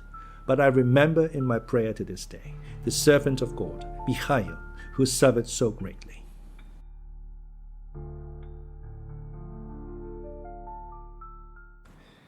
Chapter 3. Conversations and Exhortations of Father Zosima. The Russian monk and his possible significance. Fathers and teachers, what is the monk? In a cultivated world, the word is nowadays pronounced by some people with a jeer, and by others it is used as a term of abuse, and this contempt for the monk is growing. It is true, alas, it is true, that there are many sluggards, gluttons, profligates, and insolent beggars among monks. Educated people point to these. You are idlers, useless members of society. You live on the labor of others. You are shameless beggars. And yet how many meek and humble monks there are, yearning for solitude and fervent prayer and peace. These are less noticed, or passed over in silence. And how surprised men would be if I were to say that from these meek monks, who yearn for solitary prayer, the salvation of Russia will come perhaps once more. For they are in truth more ready in peace and quiet for the day and the hour, the month and the year. Meanwhile, in their solitude, they keep the image of Christ fair and undefiled, in the purity of God's truth, from the times of the fathers of old, the apostles and the martyrs. And when the time comes, they will show it to the tottering creeds of the world. That is a great thought. That star will rise out of the east. That is my view of the monk. And is it false? Is it too proud? Look at the worldly and all who set themselves up above the people of God. Has not God's image and his truth been distorted in them? They have science, but in science there is nothing but what is the object of sense. The spiritual world, the higher part of man's being, is rejected altogether, dismissed with a sort of triumph, even with hatred. The world has proclaimed the reign of freedom, especially of late. But what do we see in this freedom of theirs? Nothing but slavery and self-destruction. For the world says, you have desires and so satisfy them, for you have the same rights as the most rich and powerful. Don't be afraid of satisfying them and even multiply your desires. That is the modern doctrine of the world. In that they see freedom. And what follows from this right of multiplication of desires? In the rich, isolation and spiritual suicide. In the poor, envy and murder. For they have been given rights, but have not been shown the means of satisfying their wants. They maintain that the world is getting more and more united, more and more bound together in brotherly community, as it overcomes distance and sets thoughts flying through the air. Alas, put no faith in such a bond of union. Interpreting freedom as the multiplication and rapid satisfaction of desires, men distort their own nature. For many senseless and foolish desires and habits and ridiculous fancies are fostered in them. They live only for mutual envy, for luxury and ostentation. To have dinners, visits, carriages, rank and slaves to wait on one is looked upon as a necessity, for which life, honor, and human feeling are sacrificed, and men even commit suicide if they are unable to satisfy it. We see the same thing among those who are not rich, while the poor drown their unsatisfied need and their envy in drunkenness. But soon they will drink blood instead of wine. They are being led on to it. I ask you, is such a man free? I knew one champion of freedom who told me himself that when he was deprived of tobacco in prison, he was so wretched at the privation that he almost went and betrayed his cause for the sake of getting tobacco again. And such a man says, I'm fighting for the cause of humanity. How can such a one fight? What is he fit for? He is capable perhaps of some action quickly over, but he cannot hold out long. And it's no wonder that instead of gaining freedom, they have sunk into slavery. And instead of serving the cause of brotherly love and the union of humanity, have fallen, on the contrary, into dissension and isolation, as my mysterious visitor and teacher said to me in my youth. And therefore the idea of the service of humanity, of brotherly love and the solidarity of mankind, is more and more dying out in the world. And indeed this idea is sometimes treated with derision. For how can a man shake off his habits? What can become of him if he is in such bondage to the habit of satisfying the innumerable desires he has created for himself? He is isolated, and what concern has he with the rest of humanity? They have succeeded in accumulating a greater mass of objects, but the joy in the world has grown less. The monastic way is very different. Obedience, fasting, and prayer are laughed at, yet only through them lies the way to real, true freedom. I cut off my superfluous and unnecessary desires. I subdue my proud and wanton will and chastise it with obedience. And with God's help I attain freedom of spirit and with it spiritual joy. Which is most capable of conceiving a great idea and serving it? The rich man in his isolation, or the man who has freed himself from the tyranny of material things and habits? The monk is reproached for his solitude.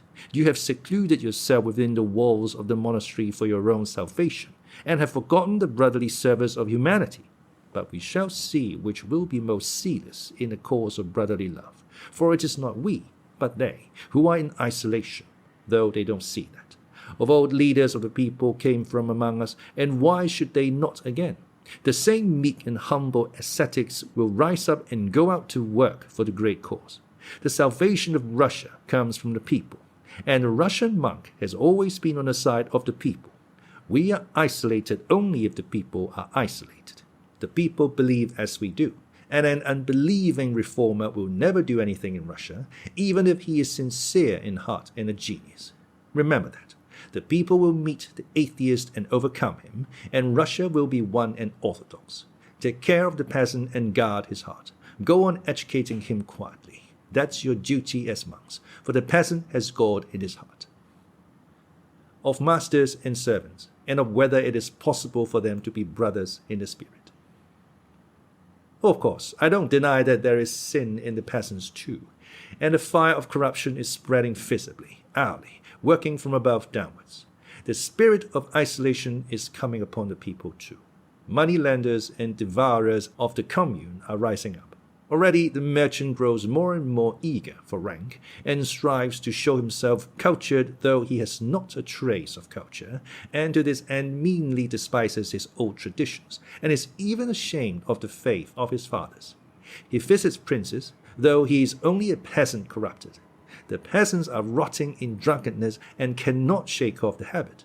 And what cruelty to their wives, to their children even, all from drunkenness.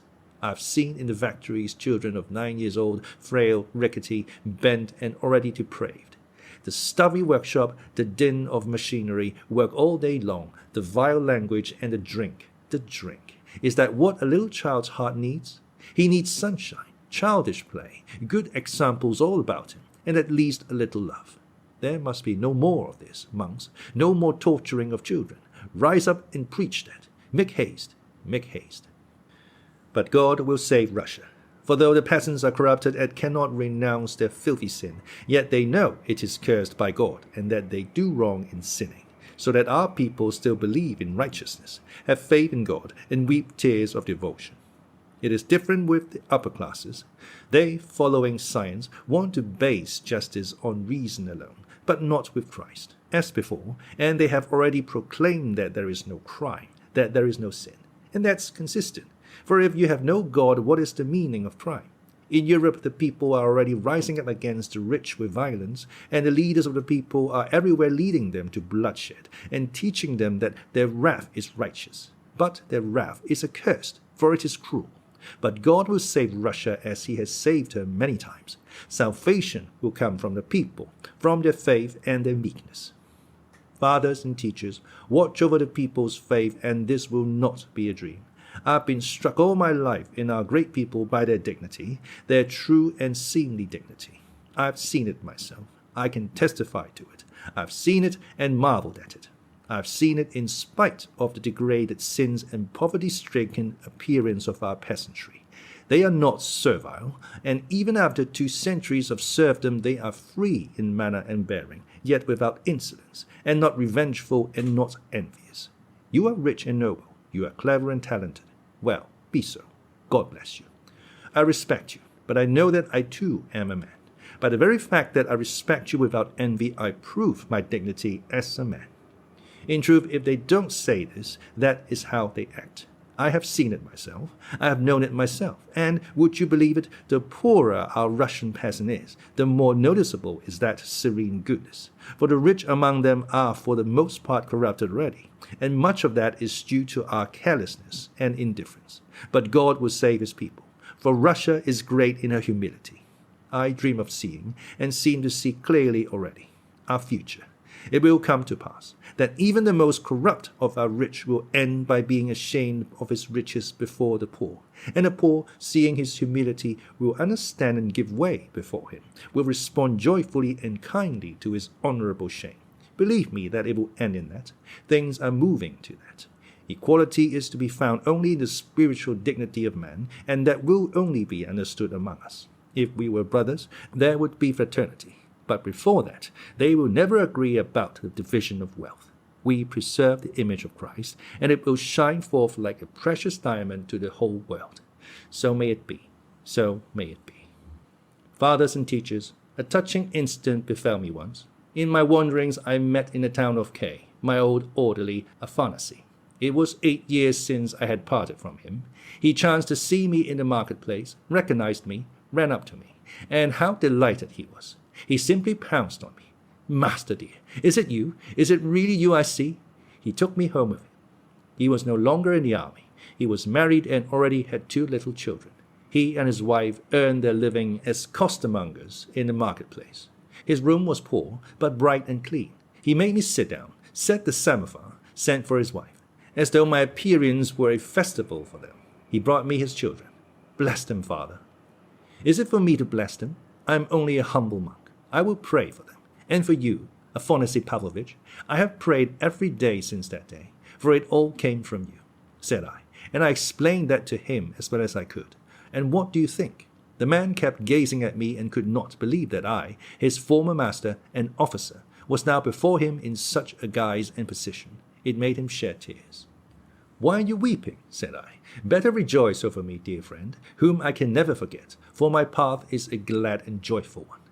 He did not say much, but kept sighing and shaking his head over me tenderly. What has become of your fortune? He asked.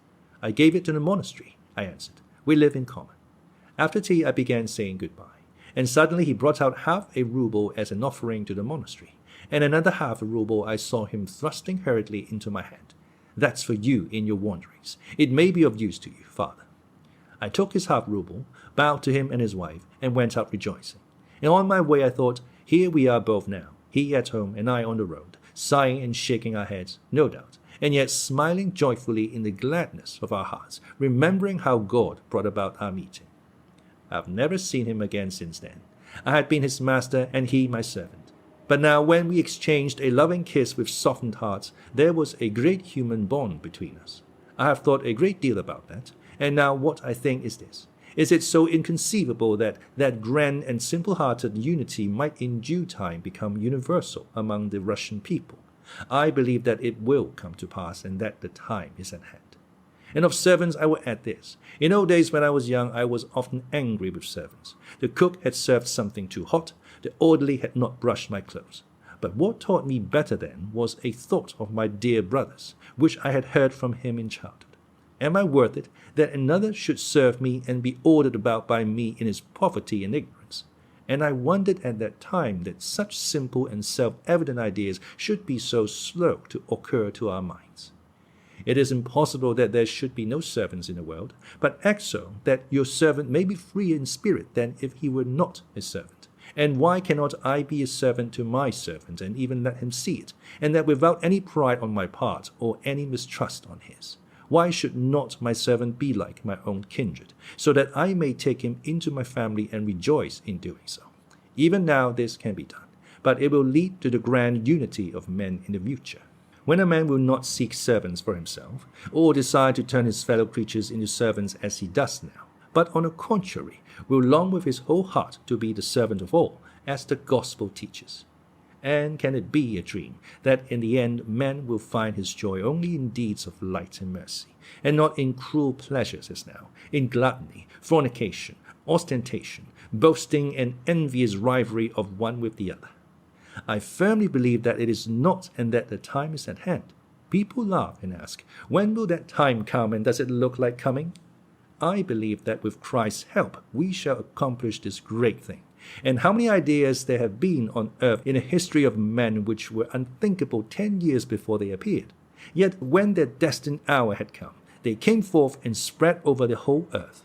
So it will be with us, and our people will shine forth in the world, and all men will say, the stone which the builders rejected has become the cornerstone of the building.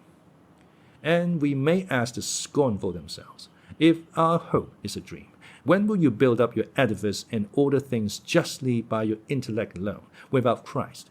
If they declare that it is they who are advancing towards unity, only the most simple-hearted among them believe it, so that one may possibly marvel at such simplicity. Of a truth, they have more fantastic dreams than we. They aim at justice, but, denying Christ, they will end by flooding the earth with blood. For blood cries out for blood, and he that taketh up the sword shall perish by the sword. And if it were not for Christ's covenant, they would slaughter one another down to the last 2 men on earth. And those 2 last men would not be able to restrain each other in their pride, and the one would slay the other and then himself. And that would come to pass, were it not for the promise of Christ that for the sake of the humble and meek the days shall be shortened. While I was still wearing an officer's uniform after my duel, I talked about servants in general society, and I remember everyone was amazed at me. What? They asked. Are we to make our servants sit down on the sofa and offer them tea? And I answered them, why not? Sometimes at least. Everyone laughed. Their question was frivolous and my answer was not clear, but the thought in it was to some extent right. Of prayer, of love, and of contact with other worlds. Young man, be not forgetful of prayer. Every time you pray, if your prayer is sincere, there will be new feeling and new meaning in it, which will give you fresh courage, and you will understand that prayer is an education. Remember too, every day, and whenever you can, repeat to yourself, Lord, have mercy on all who appear before thee today. For every hour and every moment thousands of men leave life on this earth, and their souls appear before God. And how many of them depart in solitude, unknown, sad, dejected that no one mourns for them or even knows whether they have lived or not. And behold, from the other end of the earth perhaps, your prayer for the rest will rise up to God, though you knew them not, nor they you. How touching it must be to a soul standing in dread before the Lord to feel at that instant that, for him too, there is one to pray, that there is a fellow creature left on earth to love him too. And God will look on you both more graciously. For if you have had so much pity on him, how much will he have pity who is infinitely more loving and merciful than you? And he will forgive him for your sake. Brothers, have no fear of man's sin. Love a man even in his sin, for that is the semblance of divine love and is the highest love on earth. Love all God's creation, the whole and every grain of sand in it. Love every leaf, every ray of God's light. Love the animals, love the plants, love everything. If you love everything, you will perceive the divine mystery in things. Once you perceive it, you will begin to comprehend it better every day, and you will come at last to love the whole world with an all-embracing love.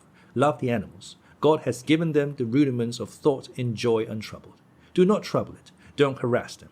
Don't deprive them of their happiness. Don't work against God's intent. Man, do not pride yourself on superiority to the animals. They are without sin, and you, with your greatness, defile the earth by your appearance on it, and leave the traces of your foulness after you. Alas, it is true of almost every one of us. Love children especially, for they too are sinners like the angels. They live to soften and purify our hearts and as it were to guide us. Woe to him who offends a child. Father Anfim taught me to love children, the kind, silent man used often on our wanderings to spend the farthings given us on sweets and cakes for the children. He could not pass by a child without emotion. That's the nature of the man. At some thoughts one stands perplexed. especially at the sight of man's sin, and wonders whether one should use force or humble love. Always decide to use humble love. If you resolve on that once for all, you may subdue the whole world. Loving humility is marvelously strong, the strongest of all things, and there is nothing else like it. Every day and every hour, every minute, walk round yourself and watch yourself, and see that your image is a seemly one. You pass by a little child, you pass by, spiteful, with ugly words, with wrathful heart. You may not have noticed the child, but he has seen you, and your image, unseemly and ignoble, may remain in his defenseless heart. You don't know it, but you may have sown an evil seed in him, and it may grow, and all because you were not careful before the child, because you did not foster in yourself a careful, actively benevolent love. Brothers, love is a teacher, but one must know how to acquire it, for it is hard to acquire. It is dearly bought. It is won slowly by long labor. For we must love not only occasionally, for a moment, but forever. Everyone can love occasionally. Even the wicked can.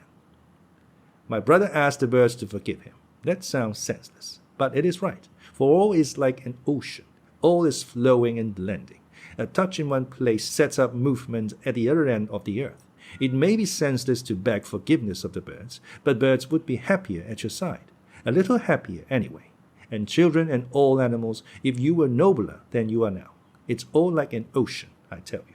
Then you would pray to the birds too, consumed by an all-embracing love, in a sort of transport, and pray that they too will forgive you your sin. Treasure this ecstasy, however senseless it may seem to men. My friends, pray to God for gladness. Be glad as children, as the birds of heaven, and let not the sin of men confound you in your doings. Fear not that it will wear away your work and hinder its being accomplished. Do not say, sin is mighty, wickedness is mighty, evil environment is mighty, and we are lonely and helpless, and evil environment is wearing us away and hindering our good work from being done. Fly from that dejection, children. There is only one means of salvation. Then take yourself and make yourself responsible for all men's sins. That is the truth, you know, friends. For as soon as you sincerely make yourself responsible for everything and for all men, you will see at once that it is really so, and that you are to blame for everyone and for all things. But throwing your own indolence and impotence on others, you will end by sharing the pride of Satan and murmuring against God. Of the pride of Satan, what I think is this. It is hard for us on earth to comprehend it, and therefore it is so easy to fall into error and to share it, even imagining that we are doing something grand and fine. Indeed, many of the strongest feelings and movements of our nature we cannot comprehend on earth. Let not that be a stumbling block, and think not that it may serve as a justification to you for anything. For the eternal judge asks of you what you can comprehend and not what you cannot. You will know that yourself hereafter, for you will behold all things truly then, and will not dispute them. On earth, indeed, we are as it were astray, and if it were not for the precious image of Christ before us, we should be undone and altogether lost, as was the human race before the blood. Much on earth is hidden from us, but to make up for that we have been given a precious mystic sense of our living bond with the other world, with the higher heavenly world, and the roots of our thoughts and feelings are not here but in other worlds. That is why the philosophers say that we cannot apprehend the reality of things on earth. God took seeds from different worlds and sowed them on this earth, and his garden grew up and everything came up that could come up. But what grows lives and is alive only through the feeling of its contact with other mysterious worlds. If that feeling grows weak or is destroyed in you, the heavenly growth will die away in you. Then you will be indifferent to life and even grow to hate it. That's what I think. Can a man judge his fellow creatures? Faith to the end. Remember particularly that you cannot be a judge of anyone, for no one can judge a criminal until he recognizes that he is just such a criminal as the man standing before him, and that he perhaps is more than all men to blame for that crime. When he understands that, he will be able to be a judge. Though that sounds absurd, it is true. If I had been righteous myself, perhaps there would have been no criminal standing before me. If you can take upon yourself the crime of the criminal your heart is judging, take it at once, suffer for him yourself, and let him go without reproach. And even if the law itself makes you his judge, act in the same spirit so far as possible, for he will go away and condemn himself more bitterly than you have done. If, after your kiss, he goes away untouched, mocking at you, do not let that be a stumbling block to you. It shows his time has not yet come, but it will come in due course. And if it come not, no matter. If not he, then another in his place will understand and suffer, and judge and condemn himself, and the truth will be fulfilled. Believe that. Believe it without doubt, for in that lies all the hope and faith of the saints. Work without ceasing. If you remember in the night as you go to sleep, I have not done what I ought to have done. Rise up at once and do it. If the people around you are spiteful and callous and will not hear you, fall down before them and beg their forgiveness. For in truth you are to blame for their not wanting to hear you. And if you cannot speak to them in their bitterness, serve them in silence and in humility, never losing hope. And if all men abandon you and even drive you away by force, then when you are left alone, fall on the earth and kiss it. Water it with your tears, and it will bring forth fruit, even though no one has seen or heard you in your solitude. Believe it to the end. Even if all men went astray and you were left the only one faithful, bring your offering even then and praise God in your loneliness. And if two of you are gathered together, then there is a whole world, a world of living love. Embrace each other tenderly and praise God. For if only in you two his truth has been fulfilled. If you sin yourself and grieve even unto death for your sins or for your sudden sin, then rejoice for others. Rejoice for the righteous man. Rejoice that if you have sinned, he is righteous and has not sinned. If the evil doing of men moves you to indignation and overwhelming distress, even to a desire for vengeance on the evildoers, shun above all things that feeling. Go at once and seek suffering for yourself, as though you were yourself guilty of that wrong. Accept that suffering and bear it, and your heart will find comfort, and you will understand that you too are guilty. For you might have been a light to the evildoers, even as the one-man sinners, and you were not a light to them. If you had been a light, you would have lightened the path for others too, and the evildoer might perhaps have been saved by your light from his sin. And even though your light was shining, yet you see men were not saved by it. Hold firm and doubt not the power of the heavenly light. Believe that if they were not saved, they will be saved hereafter. And if they are not saved hereafter, then their sons will be saved. For your light will not die even when you are dead. The righteous man departs, but his light remains. Men are always saved after the death of the deliverer. Men reject the prophets and slay them, but they love the martyrs and honor those whom they have slain. You are working for the whole. You are acting for the future. Seek no reward, for great is your reward on this earth. The spiritual joy which is only vouchsafed to the righteous man. Fear not the great nor the mighty, but be wise and ever serene. Know the measure, know the times, study that. When you are left alone, pray. Love to throw yourself on the earth and kiss it. Kiss the earth and love it with an unceasing, consuming love. Love all men, love everything. Seek that rapture and ecstasy. Water the earth with the tears of your joy and love those tears.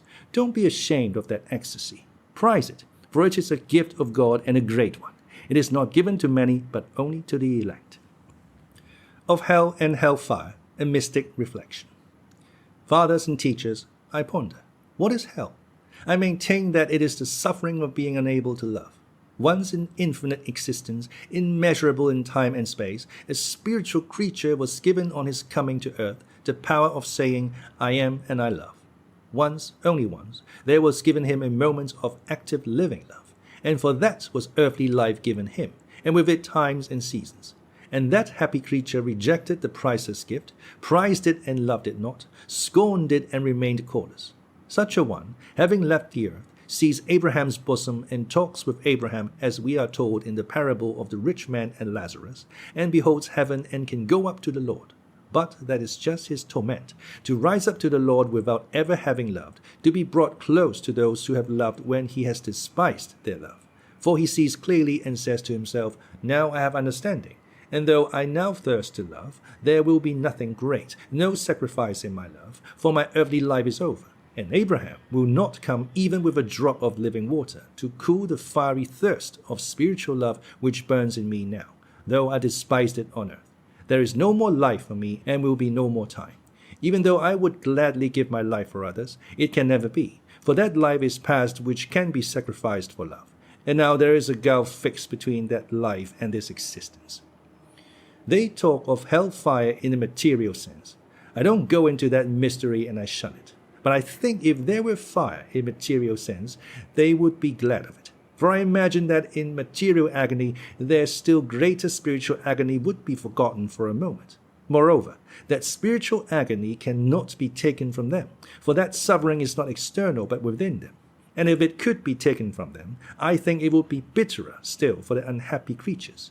For even if the righteous in paradise forgave them, beholding their torments, and called them up to heaven in their infinite love, they would only multiply their torments, for they would arouse in them still more keenly a flaming thirst for responsive, active, and grateful love which is now impossible.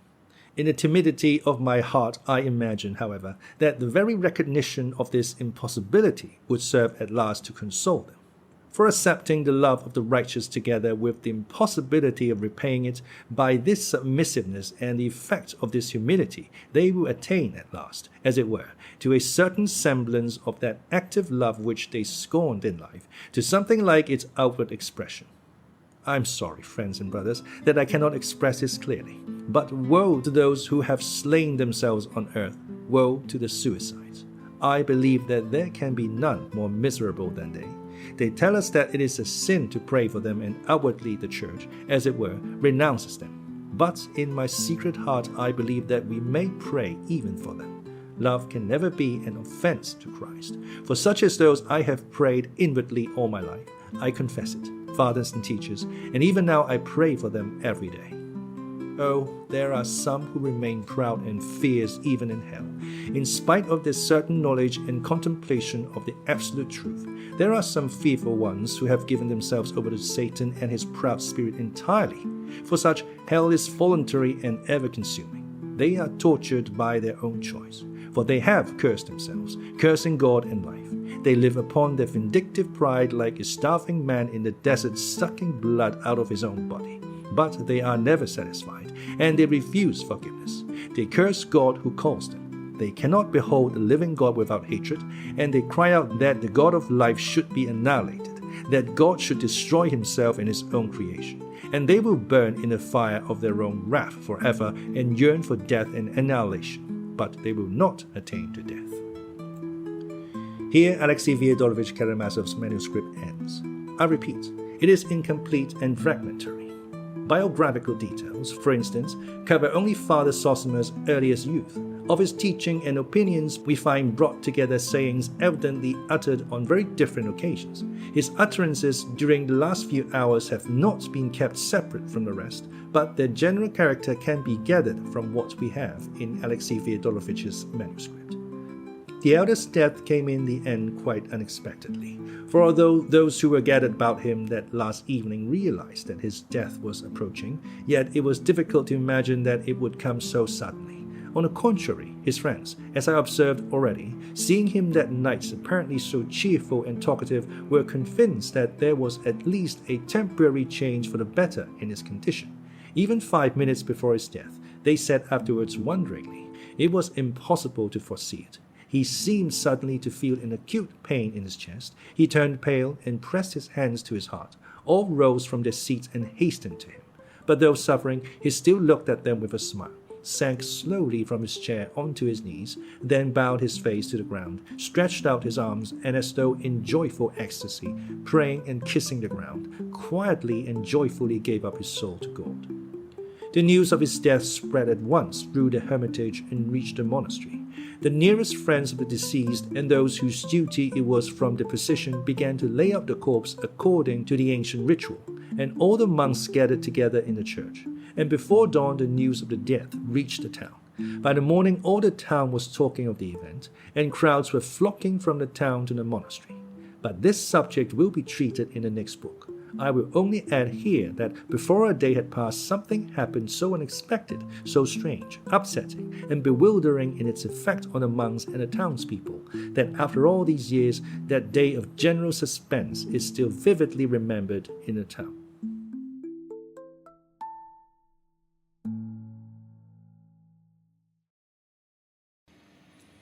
Costa's audiobook presents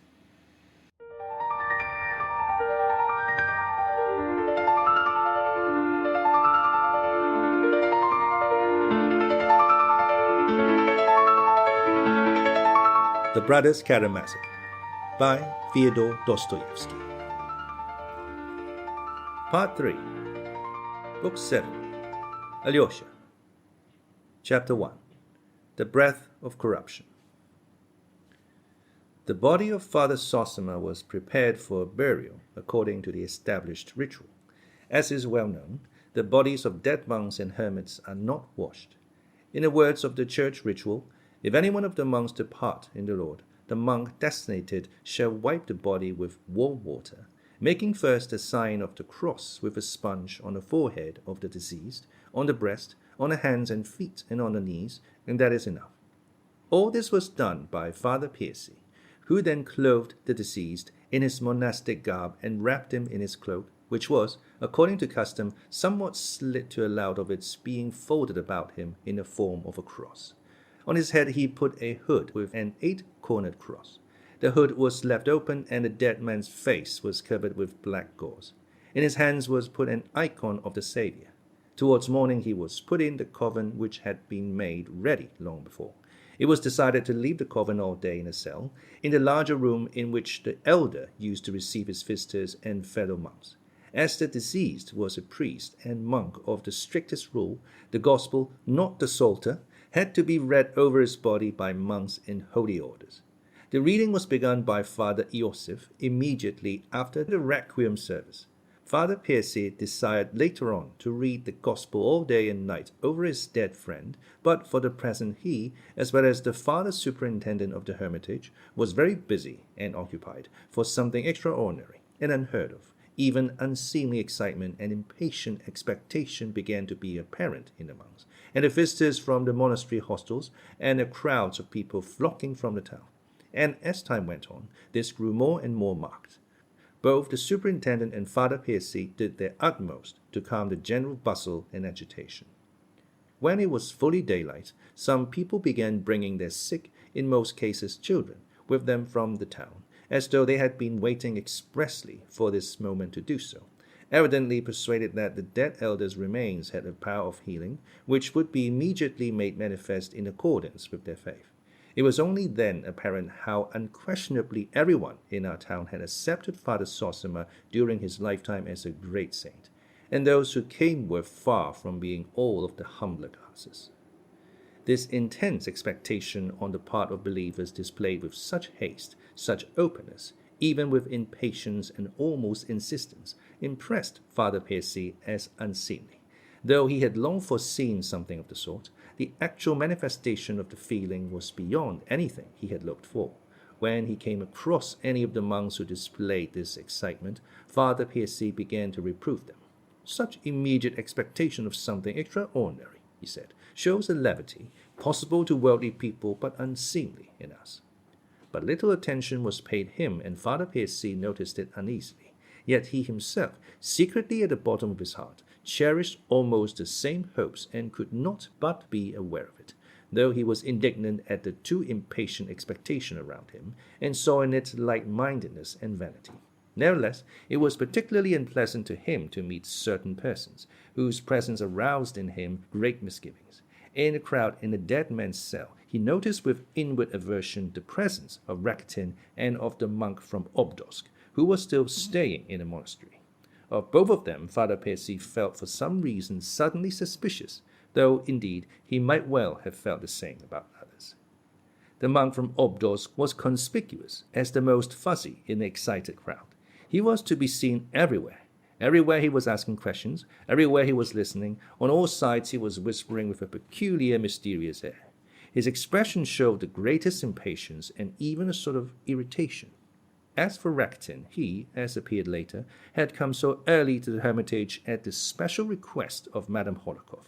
As soon as that good-hearted but weak-minded woman, who could not herself have been admitted to the hermitage, waked and heard of the death of Father Zosima, she was overtaken with such intense curiosity that she promptly dispatched Rakitin to the hermitage to keep a careful lookout and report to her by letter every half-hour or so everything that takes place. She regarded Rakitin as a most religious and devout young man. He was particularly clever in getting round people and assuming whatever part he thought most to their taste, if he detected the slightest advantage to himself from doing so. It was a bright, clear day, and many of the visitors were thronging about the tombs, which were particularly numerous round the church and scattered here and there about the hermitage. As he walked around the hermitage, Fyodor Pavlovich remembered Alyosha and that he had not seen him for some time, not since the night, and he had no sooner thought of him than he had once noticed him in the farthest corner of the hermitage garden, sitting on the tombstone of a monk who had been famous long ago for his saintliness. He sat with his back to the hermitage and his face to the wall, and seemed to be hiding behind the tombstone. Going up to him, Fyodor Pavlovich saw that he was weeping quietly but bitterly, with his face hidden in his hands, and that his whole frame was shaking with sobs. Fyodor Pavlovich stood over him for a little. "Enough, dear son, enough, dear," he pronounced with feeling at last. "Why do you weep? Rejoice and weep not. Don't you know that this is the greatest of his days? Think only where he is now, at this moment." Alyosha glanced at him, uncovering his face, which was swollen with crying like a child's, but turned away at once without uttering a word and hid his face in his hands again. "Maybe it is well," said Fyodor Pavlovich thoughtfully. "Weep if you must. Christ has sent you those tears. Your touching tears are but a relief to your spirit and will serve to gladden your dear heart," he added to himself, walking away from Alyosha, and thinking lovingly of him. He moved away quickly, however, for he felt that he too might weep looking at him. Meanwhile, the time was passing. The monastery services and the requiems of the dead followed in their due course. Fyodor Pavlovich again took Father Iosif's place by the coffin and began reading the Gospel. But before 3 o'clock in the afternoon, that something took place to which I alluded at the end of the last book, something so unexpectedly by all of us, and so contrary to the general hope, that, I repeat, this trivial incident has been minutely remembered to this day in our town and all the surrounding neighborhood. I may add here, for myself personally, that I feel it almost repulsive to recall that event which caused such frivolous agitation and was such a stumbling block to many, though in reality it was the most natural and trivial matter. I should, of course, have omitted all mention of it in my story, if it had not exerted a very strong influence on the heart and soul of the chief, though future hero of my story, Alyosha, forming a crisis and turning point in his spiritual development, giving a shock to his intellect, which finally strengthened it for the rest of his life and gave it a definite aim. And so, to return to our story. When before dawn they laid Father Zosima's body in the coffin and brought it into the front room, the question of opening the windows was raised among those who were around the coffin, but this suggestion made casually by someone was unanswered and almost unnoticed. Some of those present may perhaps have inwardly noticed it, only to reflect that the anticipation of decay and corruption from the body of such a saint was an actual absurdity, calling for compassion for the lack of faith and the frivolity it implied, for they expected something quite different. And behold, soon after midday there were signs of something, at first only observed in silence by those who came in and out, and were evidently each afraid to communicate the thought in his mind. But by 3 o'clock those signs had become so clear and unmistakable that the news swiftly reached all the monks and visitors in the hermitage, promptly penetrated to the monastery, throwing all the monks into amazement, and finally, in the shortest possible time, spread to the town, exciting everyone in it, believers and unbelievers alike. The unbelievers rejoiced, and as for the believers, some of them rejoiced even more than the unbelievers, for men love the downfall and disgrace of the righteous, as the deceased elder had said in one of his exhortations.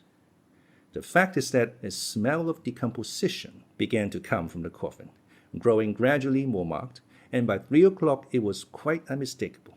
In all the past history of our monastery, no such scandal could be recalled, and in no other circumstances could such a scandal have been possible, as showed itself in unseemly disorder immediately after this discovery among the very monks themselves. Afterwards, even many years afterwards, some sensible monks were amazed and horrified when they recalled that day, that the scandal could have reached such proportions. For in the past, monks of very holy life had died, God-fearing old men, whose saintliness was acknowledged by all, yet from their humble coffins too, the breath of corruption had come, naturally, as from all dead bodies. But that had caused no scandal nor even the slightest excitement. Of course, there had been, in former times, saints in the monastery whose memory was carefully preserved and whose relics, according to tradition, showed no signs of corruption. This fact was regarded by the monks as touching and mysterious, and the tradition of it was cherished as something blessed and miraculous, and as a promise, by God's grace, of still greater glory from their tombs in the future. One such, whose memory was particularly cherished, was an old monk, Job, who had died 70 years before at the age of 105. He had been a celebrated ascetic, rigid in fasting and silence, and his tomb was pointed out to all visitors on their arrival with peculiar respect and mysterious hints of great hopes connected with it. Another memory cherished in the monastery was that of the famous Father Krasotkin, who was only recently dead and had preceded Father Zosima in the eldership. He was referenced during his lifetime as a crazy saint by all the pilgrims to the monastery.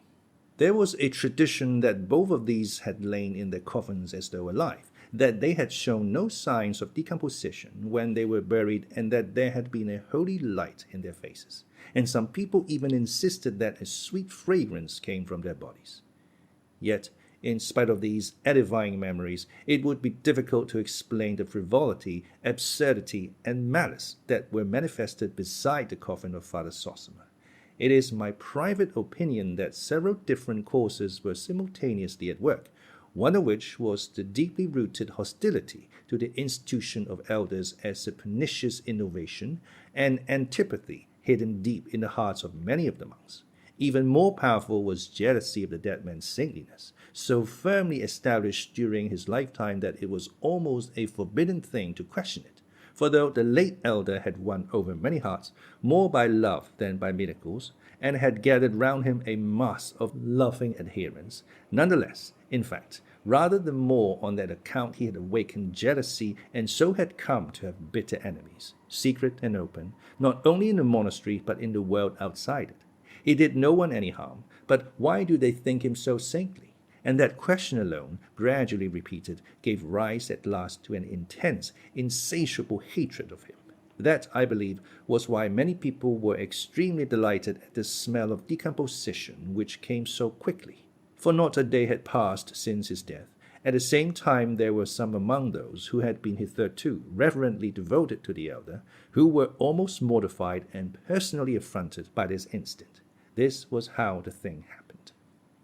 As soon as signs of decomposition had begun to appear, the whole aspect of the monks betrayed their secret motives in entering the cell. They went in, stayed a little while, and hastened out to confirm the news to the crowd of other monks waiting outside. Some of the latter shook their heads mournfully, but others did not even care to conceal the delight which gleamed unmistakably in their malignant eyes. And now no one reproached them for it, no one raised his voice in protest, which was strange, for the majority of the monks had been devoted to the dead elder. But it seemed as though God had in this case let the minority get the upper hand for a time. Visitors from outside, particularly of the educated class, soon went into the cell too, with the same spying intent. Of the peasantry, few went into the cell, though there were crowds of them at the gates of the hermitage. After 3 o'clock, the rush of worldly visitors was greatly increased, and this was no doubt owing to the shocking news. People were attracted who would not otherwise have come on that day and had not intended to come, and among them were some personages of high standing. But external decorum was still preserved, and Father Pavlovich, with a stern face, continued firmly and distinctly reading aloud the Gospel, apparently not noticing what was taking place around him, though he had, in fact, observed something unusual long before. But at last the murmurs, first subdued but gradually louder and more confident, reached even him. It shows God's judgment is not as man's. Father Pavlovich heard suddenly. The first to give utterance to this sentiment was a layman, an elderly official from the town, known to be a man of great piety. But he only repeated aloud what the monks had long been whispering. They had long before formulated this damning conclusion, and the worst of it was that a sort of triumphant satisfaction at that conclusion became more and more apparent every moment. Soon they began to lay aside even external decorum, and almost seemed to feel they had a sort of right to discard it. And for what reason can this have happened? Some of the monks said, at first with a show of regret. He had a small frame, and his flesh was dried up on his bones. What was there to decay? It must be a sign from heaven, others hastened to add, and their opinion was adopted at once without protest. For it was pointed out, too, that if the decomposition had been natural, as in the case of every dead sinner, it would have been apparent later, after a lapse of at least 24 hours. But this premature corruption was in excess of nature, and so the finger of God was evident. It was meant for a sign. This conclusion seemed irresistible. Gentle Father Iosif, the librarian, a great favorite of the dead man's, tried to reply to some of the evil speakers that this is not held everywhere alike, and that the incorruptibility of the bodies of the just was not a dogma of the Orthodox Church, but only an opinion, and that even in the most orthodox regions, at Athos, for instance, they were not greatly confounded by the smell of corruption, and that the chief sign of the glorification of the saved was not bodily incorruptibility, but the color of the bones when the bodies have lain many years in the earth and have decayed in it. And if the bones are yellow as wax, that is the great sign that the Lord has glorified the dead saint. If they are not yellow but black, it shows that God has not deemed him worthy of such glory. That is the belief in Athos, a great place, where the orthodox doctrine has been preserved from of old, unbroken and in its greatest purity, said Father Iosif in conclusion. But the meek father's words had little effect and even provoked a mocking retort. That's all pedantry and innovation. No use listening to it, the monks decided. We stick to the old doctrine. There are all sorts of innovations nowadays. Are we to follow them all? Added others. We have had as many holy fathers as they had. There they are among the Turks. They have forgotten everything. Their doctrine has long been impure, and they have no bells even, the most sneering added. Father Iosif walked away, grieving the more since he had put forward his own opinion with little confidence, as though scarcely believing in it himself. He foresaw with distress that something very unseemly was beginning, and that there were positive signs of disobedience. Little by little, all the sensible monks were reduced to silence like Father Iosif. And so it came to pass that all who loved the elder and had accepted with devout obedience the institution of the eldership were all at once terribly cast down and glanced timidly in one another's faces when they met. Those who were hostile to the institution of elders as a novelty held up their heads proudly. There was no smell of corruption from the late elder Fasonofiev, but a sweet fragrance, they recalled malignantly. But he gained that glory not because he was an elder, but because he was a holy man. And this was followed by a shower of criticism and even blame of Father Zosima. His teaching was false. He taught that life is a great joy and not a vale of tears, said some of the more unreasonable. He followed the fashionable belief. He did not recognize material fire and hell. Others, still more unreasonable, added. He was not strict in fasting, allowed himself sweetenings, ate cherry jam with his tea. Ladies used to send it to him. Is it for a monk of strict rule to drink tea? Could be heard among some of the envious. He said in pride, the most malignant declared vindictively. He considered himself a saint, and he took it as his due when people knelt before him. He abused the sacrament of confession. The fiercest opponents of the institution of elders added in a malicious whisper. And among these were some of the oldest monks, strictest in their devotion, genuine ascetics, who had kept silent during the life of the deceased elder, but now suddenly unsealed their lips. And this was terrible, for their words had great influence on young monks who were not yet firm in their convictions. The monk from Obdorsk heard all this attentively, heaving deep sighs and nodding his head. Yes, clearly Father Ferapont was right in his judgment yesterday, and at that moment Father Ferapont himself made his appearance, as though on purpose to increase the confusion. I have mentioned already that he rarely left his wooden cell by the apiary. He was seldom even seen at church, and they overlooked this neglect on the ground of his craziness, and did not keep him to the rules binding on all the rest. But if the whole truth is to be told, they hardly had a choice about it, for it would have been discreditable to insist on burdening with the common regulations so great an ascetic, who prayed day and night. If they had insisted, the monks would have said, he is holier than all of us and he follows a rule harder than ours. And if he does not go to church, it's because he knows when he ought to. He has his own rule. It was to avoid the chance of these sinful murmurs that Father Ferapont was left in peace. As everyone was aware, Father Ferapont particularly disliked Father Zosima, and now the news had reached him in his hut that God's judgment is not the same as man's, and that something had happened which was in excess of nature.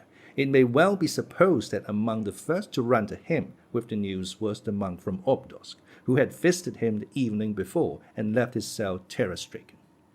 I have mentioned above that though Father Percy, standing firm and immovable reading the gospel over the coffin, could not hear nor see what was passing outside the cell, he gauged most of it correctly in his heart, for he knew the men surrounding him well.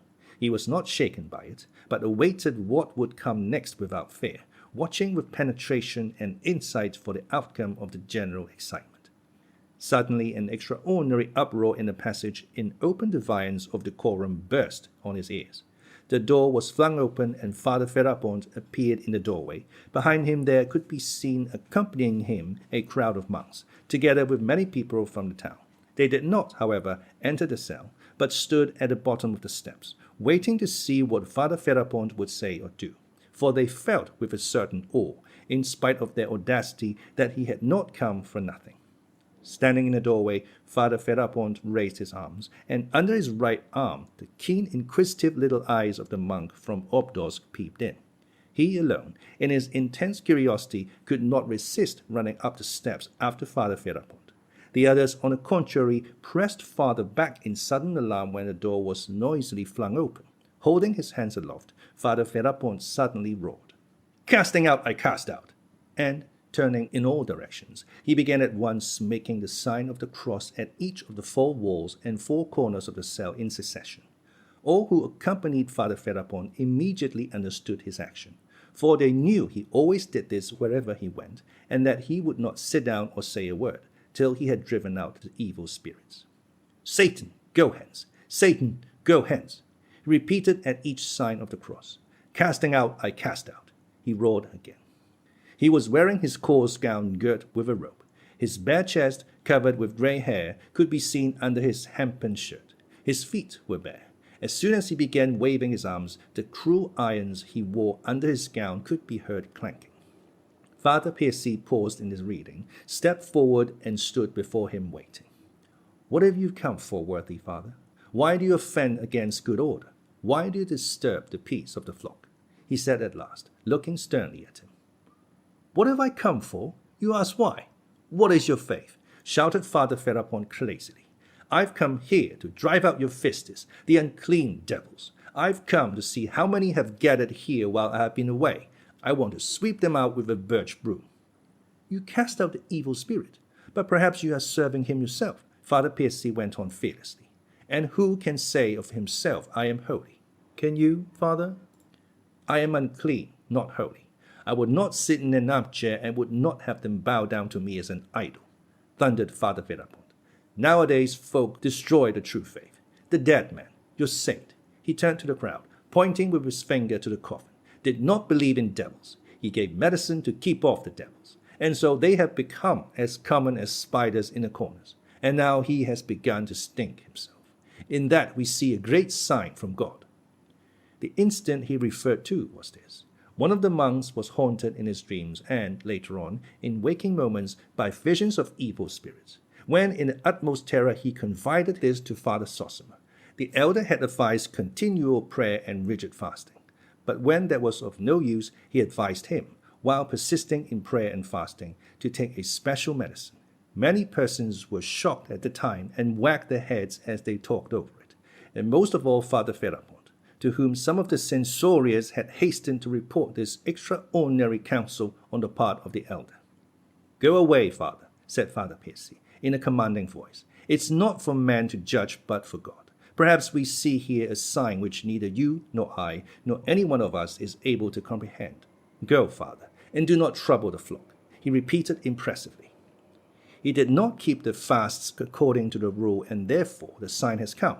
That is clear, and it's a sin to hide it. The fanatic, carried away by a zeal that outstripped his reason, would not be quieted.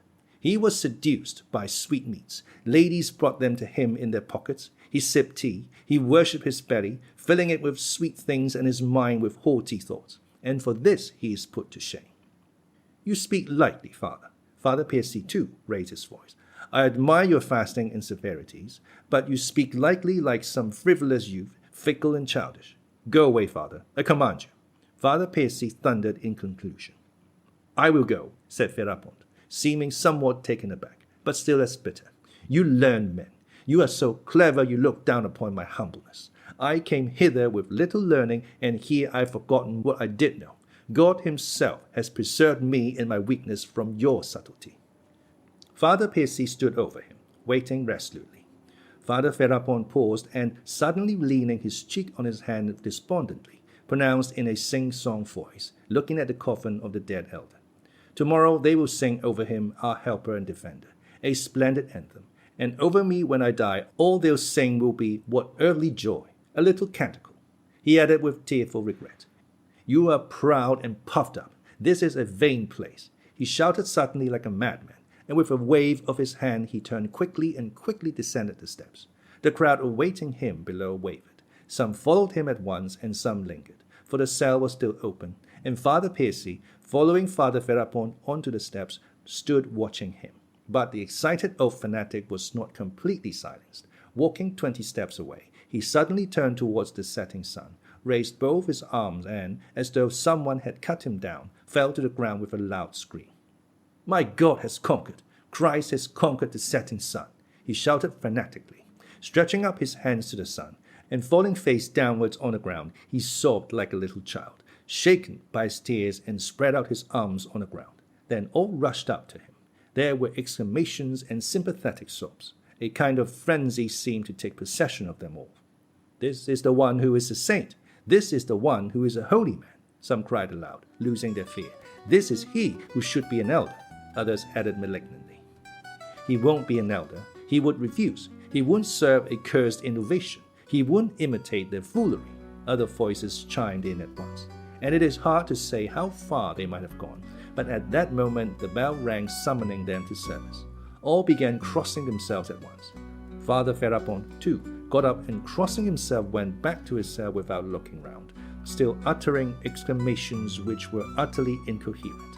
A few followed him, but the greater number dispersed, hastening to service. Father Percy let Father Iosif read in his place and went down. The frantic outcries of bigots could not shake him, but his heart was suddenly filled with melancholy for some special reason, and he felt that. He stood still and suddenly wondered, why am I sad even to dejection? And immediately grasped with surprise that his sudden sadness was due to a very small and special cause. In a crowd thronging at the entrance to the cell, he had noticed Alyosha, and he remembered that he had felt at once a pang at heart on seeing him. Can that boy mean so much to my heart now? He asked himself, wondering. At that moment Alyosha passed him, hurrying away, but not in the direction of the church. Their eyes met. Alyosha quickly turned away his eyes and dropped them to the ground, and from the boy's look alone, Father Percy guessed what a great change was taking place in him at that moment. Have you too fallen into temptation? Cried Father Percy. Can you be with those of little faith? He added mournfully. Alyosha stood still and gazed vaguely at Father Percy, but quickly turned his eyes away again and again looked on the ground. He stood sideways and did not turn his face to Father Percy, who watched him attentively. Where are you hastening? The bell calls to service, he asked again, but again Alyosha gave no answer. Are you leaving the hermitage? What? Without asking leave, without asking a blessing? Alyosha suddenly gave a wry smile, cast a strange, very strange look at the father to whom his former guide, the former sovereign of his heart and mind, his beloved elder, had confided him as he lay dying, and suddenly, still without speaking, waved his hand, as though not caring even to be respectful, and with rapid steps walked towards the gates away from the hermitage.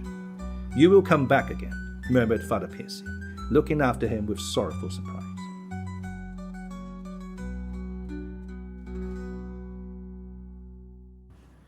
Chapter 2. A critical moment. Father Percy, of course, was not wrong when he decided that his dear boy would come back again.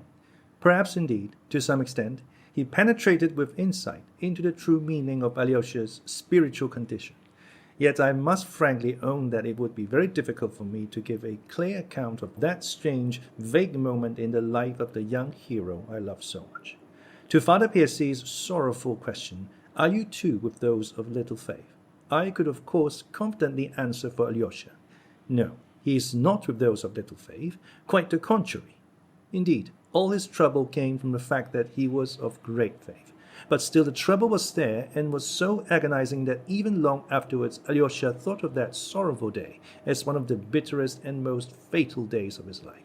If the question is asked, could all his grief and disturbance have been only due to the fact that his eldest body had shown signs of premature decomposition instead of at once performing miracles? I must answer without beating about the bush. Yes, it certainly was. I would only beg the reader not to be in too great a hurry to laugh at my young hero's pure heart. I am far from intending to apologize for him or to justify his innocent faith on the ground of his youth, or the little progress he had made in his studies, or any such reason. I must declare, on the contrary, that I have genuine respect for the qualities of his heart. No doubt a youth who received impressions cautiously, whose love was lukewarm, and whose mind was too prudent for his age and so of little value. Such a young man might, I admit, have avoided what happened to my hero. But in some cases it is really more creditable to be carried away by an emotion, however unreasonable, which springs from a great love, than to be unmoved. And it is even truer in youth, for a young man who is always sensible is to be suspected and is of little worth.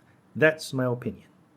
But reasonable people will exclaim, perhaps, every young man cannot believe in such a superstition, and your hero is no model for others. To this I reply again, yes, my hero had faith, a faith holy and steadfast, but still I am not going to apologize for him. Though I declared above, and perhaps too hastily, that I should not explain or justify my hero, I see that some explanation is necessary for the understanding of the rest of my story.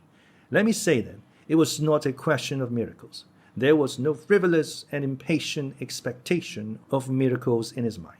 And Alyosha needed no miracles at the time, for the triumph of some preconceived idea.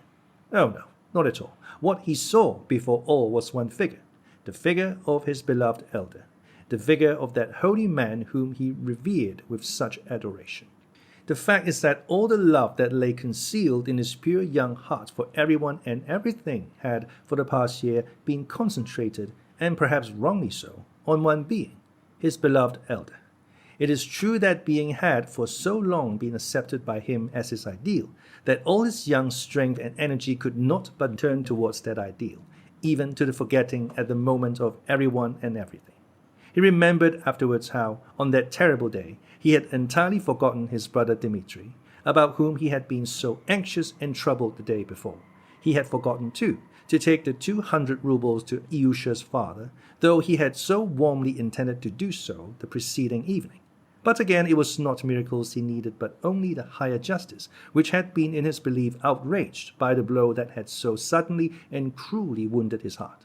And what does it signify that this justice, looked for by Alyosha, inevitably took the shape of miracles to be wrought immediately by the ashes of his adored teacher? Why, everyone in the monastery cherished the same thought and the same hope, even those whose intellects Alyosha revered, Father Piercy himself, for instance, and so Alyosha, untroubled by doubts, clothed his dreams too in the same form as all the rest. And a whole year of life in the monastery had formed a habit of this expectation in his heart. But it was justice he thirsted for, not simply miracles.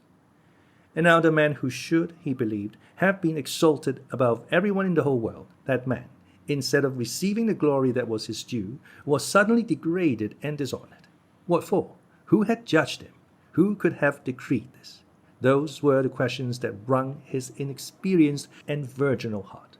He could not endure without mortification, without resentment even, that the holiest of holy men should have been exposed to the jeering and spiteful mockery of the frivolous crowd so inferior to him. Even had there been no miracles, had there been nothing marvelous to justify his hopes, why this indignity? Why this humiliation? Why this premature decay, in excess of nature, as the spiteful monk said? Why this sign from heaven which they so triumphantly acclaimed in company with Father Ferapont? And why did they believe they had gained the right to acclaim it? Where is the finger of Providence? Why did Providence hide its face at the most critical moment, as though voluntarily submitting to the blind, dumb, pitiless laws of nature? That was why Alyosha's heart was bleeding. And, of course, as I have said already, the sting of it all was that the man he loved above everything on earth should be put to shame and humiliated. This murmuring may have been shallow and unreasonable in my hero, but I repeat again for the third time, and am prepared to admit that it might be difficult to defend my feeling. I am glad that my hero showed himself not too reasonable at that moment, for any man of sense will always come back to reason in time.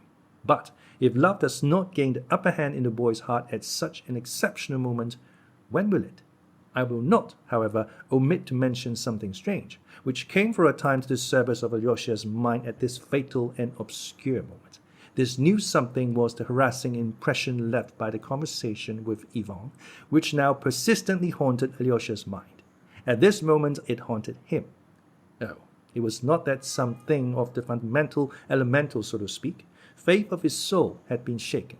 He loved his God and believed in him steadfastly, though he was suddenly murmuring against him. Yet a vague but tormenting and evil impression left by his conversation with Ivan the day before suddenly revived again now in his soul and seemed forcing its way to the surface of his consciousness. It had begun to get dusk when Rakitin, crossing the pine copse from the hermitage to the monastery, suddenly noticed Alyosha lying face downwards on the ground under a tree, not moving and apparently asleep. He went up and called him by his name. "You here, Alexei?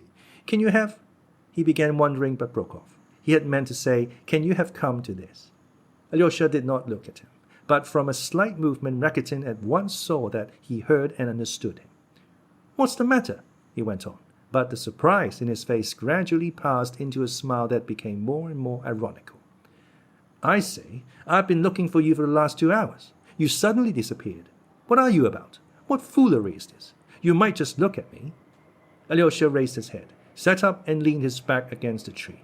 He was not crying, but there was a look of suffering and irritability in his face. He did not look at Rakitin, however, but looked away to one side of him. "Do you know your face is quite changed? There's none of your famous mildness to be seen in it. Are you angry with someone? Have they been ill-treating you?" "Let me alone," said Alyosha suddenly, with a weary gesture of his hand, still looking away from him. "Oh, so that's how we're feeling. So you can shout at people like other mortals. That is a come down from the angels. I say, Alyosha, you have surprised me. Do you hear? I mean it. It's long since I've been surprised at anything here. I always took you for an educated man." Alyosha at last looked at him, but vaguely, as though scarcely understanding what he said. "Can you really be so upset simply because your old man has begun to stink? You don't mean to say you seriously believe that he was going to work miracles?" exclaimed Rakitin, genuinely surprised again. I believe. I want to believe, and I will believe. What more do you want?" cried Alyosha irritably.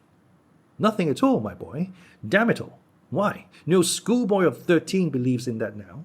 But there, so now you are in a temper with your God. You are rebelling against him. He hasn't given promotion. He hasn't bestowed the Order of Merit. You're a set." Alyosha gazed a long while with his eyes half closed at Rakitin, and there was a sudden gleam in his eyes, but not of anger with Rakitin. "I am not rebelling against my God. I simply don't accept his world." Alyosha suddenly smiled a forced smile. "How do you mean you don't accept the world?" Rakitin thought a moment over his answer. "What idiocy is this?" Alyosha did not answer. "Come, enough nonsense. Now to business. Have you had anything to eat today?" "I don't remember. I think I have." "You need keeping up, to judge by your face. It makes one sorry to look at you. You didn't sleep all night either, I hear. You had a meeting in there, and then all this bobbery afterwards. Most likely you've had nothing to eat but a mouthful of holy bread. I've got some sausage in my pocket. I brought it from the town in case of need. Only you won't eat sausage." "Give me some." "I say, you are going it. Why, it's a regular mutiny, with barricades. Well, my boy, we must make the most of it. Come to my place. I shouldn't mind a drop of vodka myself. I'm tired to death. Vodka is going too far for you, I suppose. Or would you like some?" Give me some vodka too. Hello! You surprised me, brother.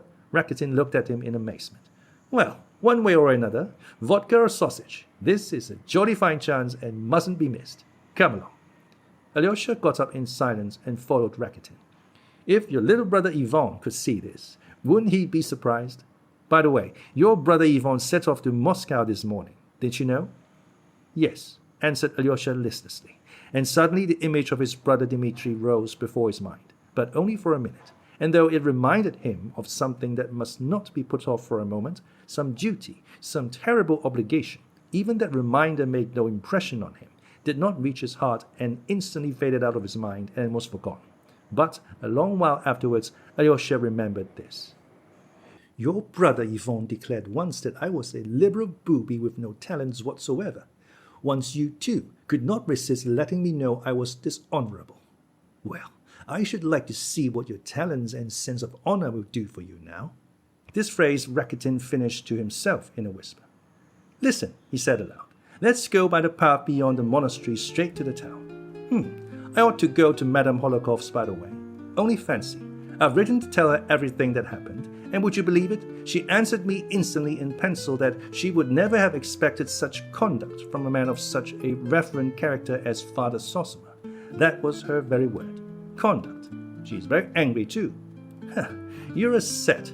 Stay, he cried suddenly again. He suddenly stopped and taking Alyosha by the shoulder made him stop too. Do you know, Alyosha? He peeped inquisitively into his eyes, absorbed in his sudden new thoughts which had dawned on him. And though he was laughing outwardly, he was evidently afraid to utter that new idea aloud. So difficult he still found it to believe in the strange and unexpected mood in which he now saw Alyosha.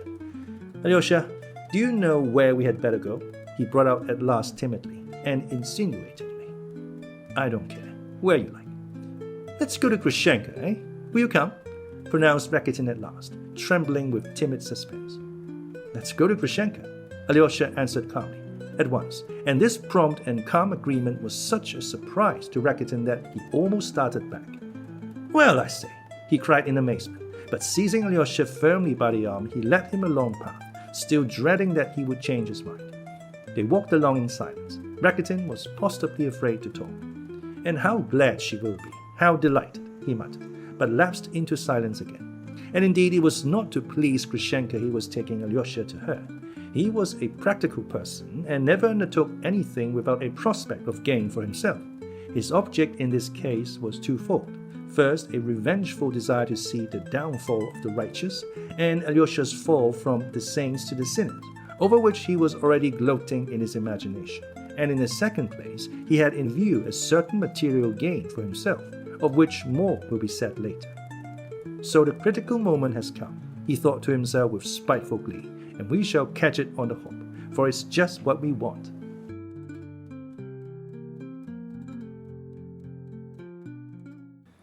Chapter 3. An Onion. Grushenka lived in the busiest part of the town, near the cathedral square, in a small wooden lodge in the courtyard belonging to the house of the widow Morozov. The house was a large stone building of 2 stories, old and very ugly. The widow led a secluded life with her 2 unmarried nieces, who were also elderly women.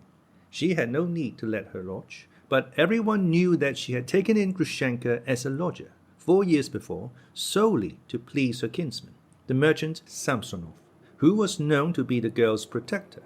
It was said that the jealous old man's object in placing his favorite with the widow Morozov was that the old woman would keep a sharp eye on her new lodger's conduct.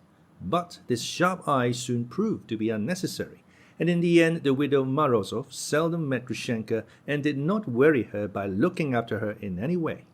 It is true that 4 years had passed since the old man had brought the slim, delicate, shy, timid, dreamy, and sad girl of 18 from the chief town of the province, and much had happened since then. Little was known of the girl's history in the town, and that little was vague. Nothing more had been learnt during the last 4 years, even after many persons had become interested in the beautiful young woman into whom Agrippina Alexandrovna had meanwhile developed. There were rumors that she had been at 17 betrayed by someone, some sort of officer, and immediately afterwards abandoned by him. The officer had gone away and afterwards married, while Grushenka had been left in poverty and disgrace.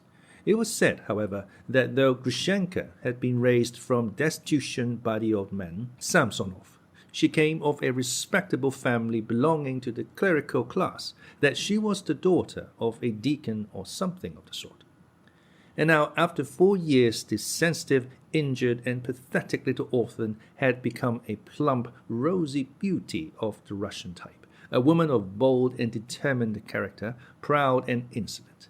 She had a good head for business, was acquisitive, saving and careful, and by fair means or foul had succeeded, it was said, in amassing a little fortune. There was only one point on which all were agreed.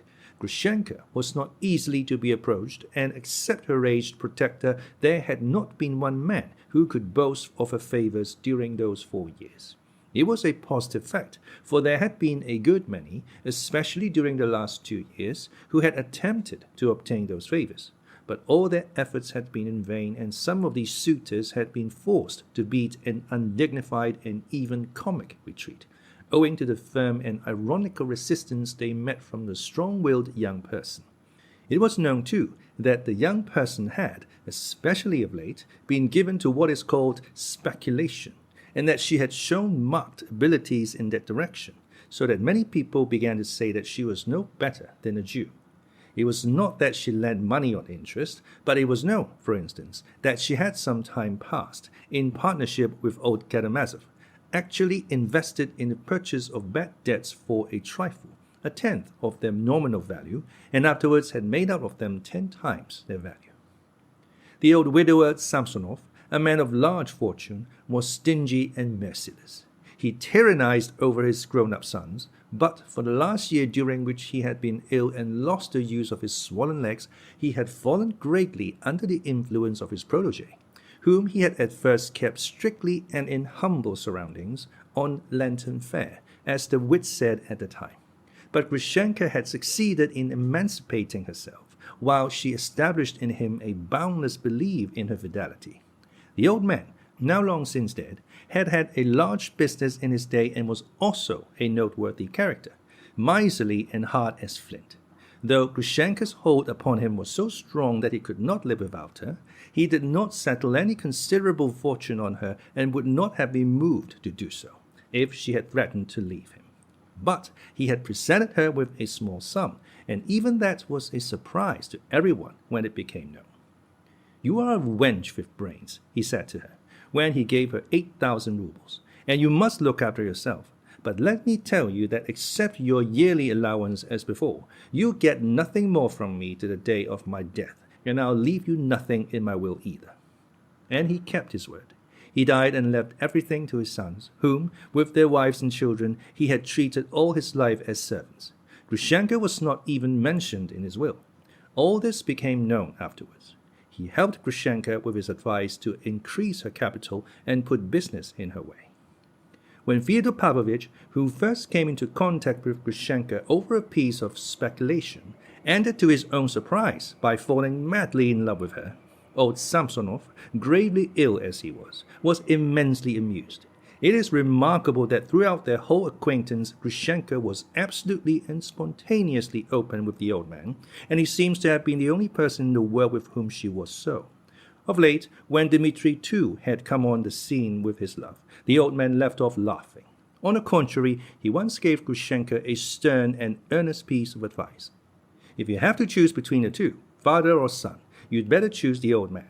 If only you make sure the old scoundrel will marry you and settle some fortune on your forehead. But don't keep on with the captain. You'll get no good out of that." These were the very words of the old profligate, who felt already that his death was not far off and who actually died 5 months later.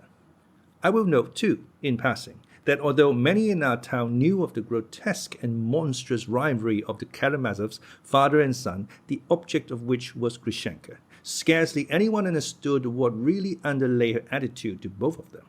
Even Grushenka's 2 servants testified in court that she received Dmitri Fyodorovich simply from fear because he threatened to murder her. These servants were an old cook, invalidish and almost deaf, who came from Grushenka's old home, and her granddaughter, a smart young girl of 20, who performed the duties of a maid. Grushenka lived very economically, and her surroundings were anything but luxurious. Her lodge consisted of 3 rooms furnished with mahogany furniture in the fashion of 1820, belonging to her landlady. It was quite dark when Rakitin and Alyosha entered her rooms, yet they were not lighted up. Grushenka was lying down in her drawing room on the big, hard, clumsy sofa with a mahogany back. The sofa was covered with shabby and ragged leather. Under her head she had 2 white down pillows taken from her bed. She was lying stretched out, motionless on her back with her hands behind her head. She was dressed as though expecting someone, in a black silk dress, with a dainty lace fichu on her head, which was very becoming. Over her shoulders was thrown a lace shawl pinned with a massive gold brooch. She certainly was expecting someone. She lay as though impatient and weary, her face rather pale and her lips and eyes hot, restlessly tapping the arm of the sofa with the tip of her right foot. The appearance of Rakitin and Alyosha caused a slight excitement. From the hall they could hear Grushenka leap up from the sofa and cry out in a frightened voice, "Who is there?" But the maid met the visitors and at once called back to her mistress. "It's not he, it's nothing, only other visitors." "What can be the matter?" muttered Rakitin, leading Alyosha into the drawing room. Grushenka was standing by the sofa as though still alarmed. A thick coil of her dark brown hair escaped from its lace covering and fell on her right shoulder, but she did not notice it and did not put it back till she had gazed her visitors and recognized them. "Ah, it's you, Rakitin. You quite frightened me. Whom have you brought? Who is this with you?" "Good heavens, you have brought him!" she exclaimed, recognizing Alyosha. "Do send for candles," said Rakitin, with the free and easy air of a most intimate friend, who is privileged to give orders in the house. "Candles, of course, candles. Fenya, fetch him a candle." "Well, you have chosen a moment to bring him," she exclaimed again, nodding towards Alyosha, and turning to the looking-glass she began quickly fastening up her hair with both hands. She seemed displeased. "Haven't I managed to please you?" asked Rakitin, instantly almost offended. "You frightened me, Rakitin. That's what it is." Grushenka turned with a smile to Alyosha. "Don't be afraid of me, my dear Alyosha. You cannot think how glad I am to see you, my unexpected visitor. But you frightened me, Rakitin. I thought it was Mitya breaking in. You see, I deceived him just now. I made him promise to believe me, and I told him a lie. I told him that I was going to spend the evening with my old man, Kuzma Kuzmich, and should be there till late counting up his money. I always spend one whole evening a week with him, making up his accounts. We lock ourselves in, and he counts on the reckoning beads while I sit and put things down in the book. I am the only person he trusts. Mitya believes that I am there, but I came back and have been sitting locked in here, expecting some news. How was it Venya let you in? Venya, run out to the gate, open it, and look about whether the captain is to be seen. Perhaps he's hiding and spying. I'm dreadfully frightened." "There is no one there, Agrafena Alexandrovna. I've just looked out. I keep running to peep through the crack. I am in fear and trembling myself." "Are the shutters fastened, Venya? And we must draw the curtains." "That's better." She drew the heavy curtains herself. He'd rush in at once if he saw a light. "I'm afraid of your brother Mitya today, Alyosha." Grushenka spoke aloud, and though she was alarmed, she seemed very happy about something. "Why are you so afraid of Mitya today?" inquired Rakitin. "I should have thought you were not timid with him. You twist him round your little finger." "I tell you, I'm expecting news, priceless news, so I don't want Mitya at all. And he didn't believe, I feel he didn't, that I should stay at Kuzma Kuzmich's. He must be in his ambush now, behind Fyodor Pavlovich's, in the garden, watching for me. And if he's there, he won't come here. So much the better. But I really have been to Kuzma Kuzmich's. Mitya escorted me there. I told him I should stay there till midnight, and I asked him to be sure to come at midnight to fetch me home. He went away, and I sat 10 minutes with Kuzma Kuzmich and came back here again. I was afraid. I ran for fear of meeting him." "And why are you so dressed up? What a curious cap you've got on." "How curious you are yourself, Rakitin. I tell you, I'm expecting a message. If the message comes, I shall fly. I shall gallop away, and you will see no more of me. That's why I'm dressed up, so as to be ready." "And where are you flying to?" "If you know too much, you'll get old too soon." "Upon my word, you are highly delighted. I've never seen you like this before. You are dressed up as if you were going to a ball." Rakitin looked her up and down. "Much you know about balls." And do you know much about them? I have seen a ball. The year before last, Kuzma Kuzmich's son was married and I looked on from the gallery. Do you suppose I want to be talking to you, Rakitin, while a prince like this is standing here? Such a vista. Alyosha, my dear boy, I gaze at you and can't believe my eyes. Good heavens, can you have come here to see me? To tell you the truth, I never had a thought of seeing you and I didn't think that you would ever come and see me. Though this is not the moment now, I'm awfully glad to see you. Sit down on the sofa here. That's right, my bright young moon. I really can't take it in even now. Rakitin, if only you had brought him yesterday or the day before. But I'm glad as it is. Perhaps it's better he has come now, at such a moment, and not the day before yesterday. She gaily sat down beside Alyosha on the sofa, looking at him with positive delight, and she really was glad. She was not lying when she said so. Her eyes glowed, her lips laughed, but it was a good-hearted and merry laugh. Alyosha had not expected to see such a kind expression in her face. He had hardly met her till the day before. He had formed an alarming idea of her, and had been horribly distressed the day before by the spiteful and treacherous trick she had played on Katerina Ivanovna. He was greatly surprised to find her now altogether different from what he had expected, and, crushed as he was by his own sorrow, his eyes involuntarily rested on her with attention. Her whole manner seemed changed for the better since yesterday. There was scarcely any trace of that mawkish sweetness in her speech, of that voluptuous softness in her movements.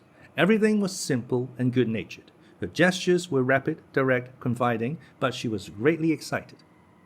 Dear me, how everything comes together today, she chatted on again, and why I'm so glad to see you, Alyosha. I couldn't say myself.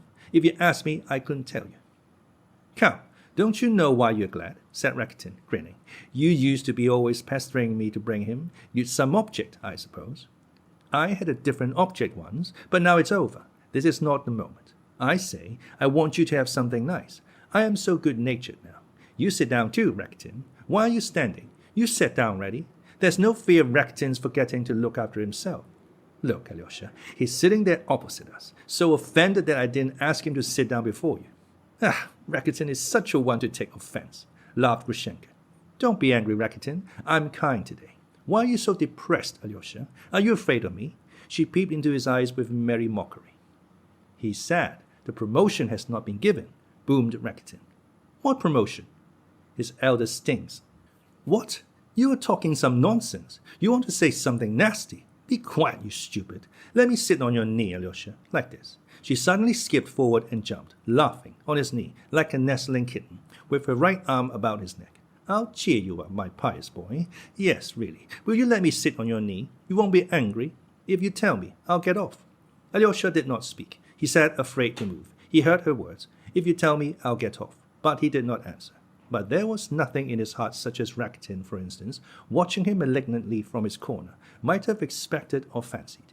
The great grief in his heart swallowed up every sensation that might have been aroused, and if only he could have thought clearly at that moment, he would have realized that he had now the strongest armor to protect him from every lust and temptation. Yet in spite of the fake irresponsiveness of his spiritual condition and the sorrow that overwhelmed him, he could not help wondering at a new and strange sensation in his heart. This woman, this dreadful woman, had no terror for him now, none of that terror that had stirred in his soul at any passing thought of woman. On the contrary, this woman, dreaded above all women, sitting now on his knee, holding him in her arms, aroused in him now a quite different, unexpected, peculiar feeling. A feeling of the intensest and purest interest without a trace of fear, of his former terror. That was what instinctively surprised him. You've talked nonsense enough, cried Rakitin. You'd much better give us some champagne. You owe it to me. You know you do. Yes, I really do. Do you know, Alyosha, I promised him champagne on the top of everything, if he'd bring you. I'll have some too. Fenya, bring us the bottle Mitya left. Look sharp. Though I'm so stingy, I'll stand a bottle. Not for you, Rakitin. You're a toadstool, but he's a falcon. And though my heart is full of something very different, so be it. I'll drink with you. I long for some dissipation. But what is the matter with you? And what is this message, may I ask? Or is it a secret? Rakitin put in inquisitively, doing his best to pretend not to notice the snubs that were being continually aimed at him. It's not a secret, and you know it too, Grushenka said, in a voice suddenly anxious, turning her head towards Rakitin, and drawing a little away from Alyosha. though she still sat on his knee with her arm round his neck. "My officer is coming, Rakitin. My officer is coming." "I heard he was coming, but is he so near?" "He is at Mokroe now. He'll send a messenger from there." So he wrote. "I got a letter for him today. I'm expecting the messenger every minute." "You don't say so. Why at Mokroe?" "That's a long story. I've told you enough. Mitya will be up to something now, I'd say. Does he know or doesn't he?" "He know? Of course he doesn't. If he knew, there would be murder. But I'm not afraid of that now. I'm not afraid of his knife. Be quiet, Rakitin. Don't remind me of Dmitri Fyodorovich. He has bruised my heart, and I don't want to think of that at this moment. I can think of Alyosha here. I can look at Alyosha. Smile at me, dear, cheer up. Smile at my foolishness, at my pleasure. Ah, he's smiling. How kindly he looks at me. And you know, Alyosha, I've been thinking all this time you were angry with me because of the day before yesterday, because of that young lady. I was a cur, that's the truth. But it's a good thing it happened so. It was a horrid thing, but a good thing too." Grushenka smiled dreamily, and a little cruel line showed in her smile. "Mitya told me that she screamed out that I ought to be flogged. I did insult her dreadfully. She sent for me. She wanted to make a conquest of me, to win me over with a chocolate. Now, it's a good thing it did end like that." She smiled again. "But I'm still afraid of your being angry." "Yes, that's really true," Rakitin put in suddenly with genuine surprise. "Alyosha, she's really afraid of a chicken like you." "He is a chicken to you, Rakitin, because you've no conscience. That's what it is. You see, I love him with all my soul. That's how it is. Alyosha, do you believe I love you with all my soul?" "Ah, you shameless woman. She's making you a declaration, Alexei." "Well, what of it? I love him." "And what about your officer and the priceless message from Mokroe?" "That is quite different. That's a woman's way of looking at it." "Don't you make me angry, Rakitin." Grushenka caught him up hotly. "This is quite different. I love Alyosha in a different way. It's true, Alyosha, I had sly designs on you before, for I am a horrid, violent creature. But at other times I've looked upon you, Alyosha, as my conscience. I've kept thinking how anyone like that must despise a nasty thing like me. I thought that the day before yesterday, as I ran home from the young ladies. I've thought of you a long time in that way, Alyosha, and Mitya knows. I've talked to him about it. Mitya understands. Would you believe it? I sometimes look at you and feel ashamed, utterly ashamed of myself. And how, and since when, I began to think about you like that, I can't say. I don't remember." Fenya came in and put a tray with an uncorked bottle and 3 glasses of champagne on the table. "Here's the champagne," cried Rakitin. "You're excited, Agrafena Alexandrovna, and not yourself. When you've had a glass of champagne, you'll be ready to dance. Ah, they can't even do that properly," he added, looking at the bottle. "The old woman's poured it out in the kitchen, and the bottle's been brought in warm and without a cork. Well, let me have some anyway." He went up to the table, took a glass, emptied it at one gulp, and poured himself out another. "One doesn't often stumble upon champagne," he said, licking his lips. "Now, Alyosha, take a glass. Show what you can do. What shall we drink to? The gates of paradise? Take a glass, Grushenka. You drink to the gates of paradise too." "What gates of paradise?" She took a glass. Alyosha took his, tasted it, and put it back. "No, I'd better not." He smiled gently.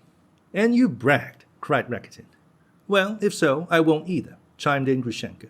"I really don't want any. You can drink the whole bottle alone, Rakitin. If Alyosha has some, I will."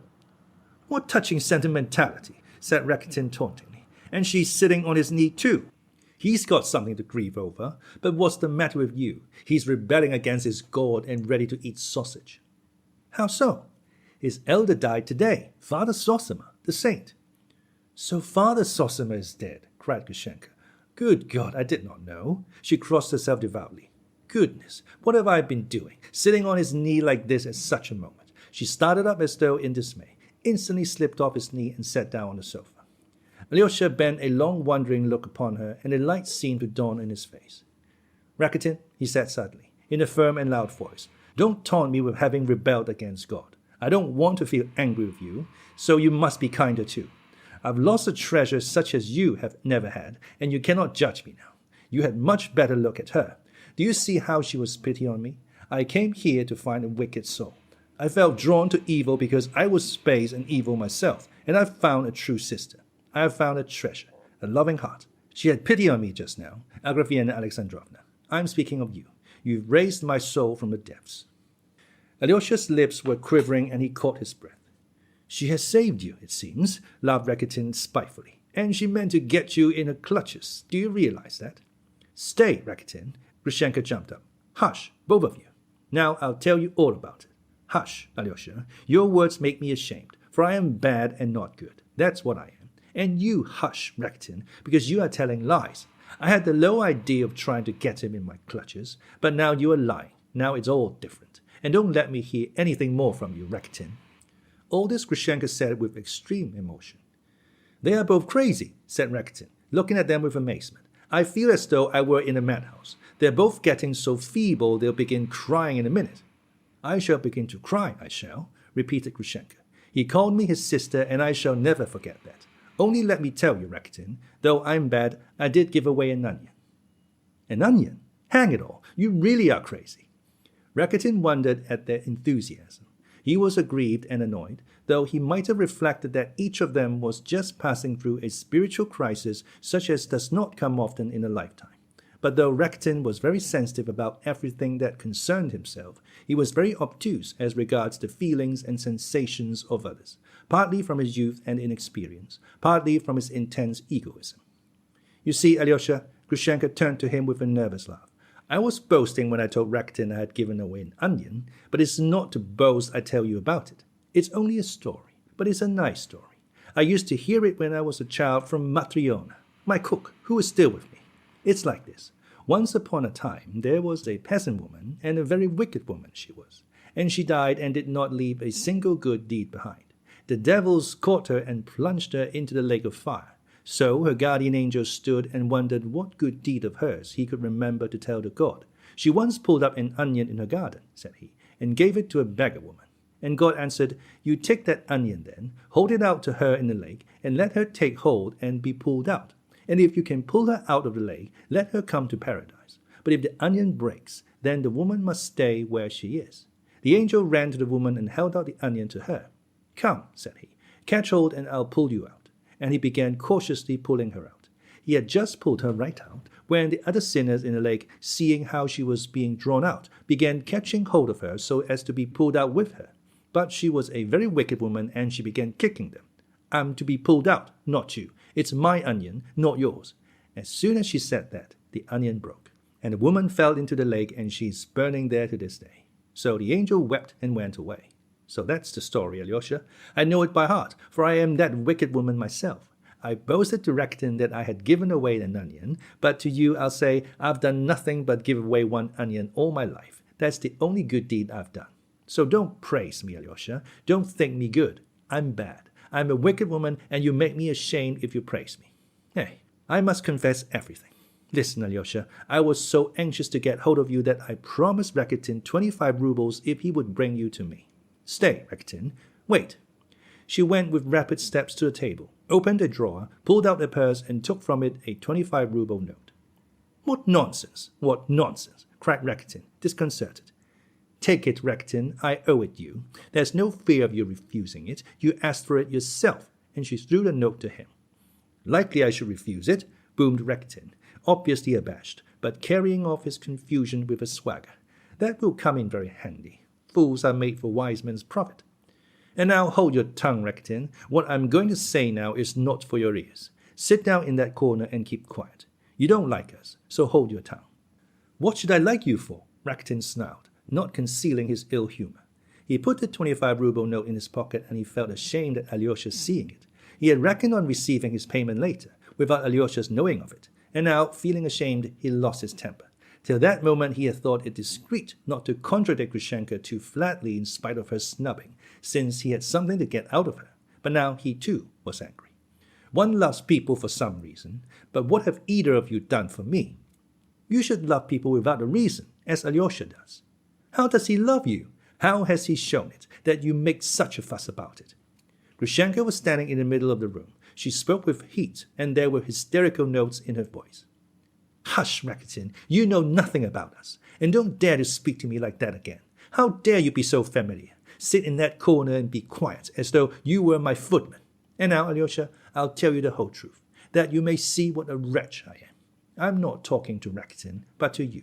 I wanted to ruin you, Alyosha. That's the holy truth. I quite meant to. I wanted to so much that I bribed Rakitin to bring you. And why did I want to do such a thing? You knew nothing about it, Alyosha. You turned away from me. If you passed me, you dropped your eyes. And I've looked at you 100 times before today. I began asking everyone about you. Your face haunted my heart. He despised me, I thought. He won't even look at me. And I felt it so much at last that I wondered at myself for being so frightened of a boy. I'll get him in my clutches and laugh at him.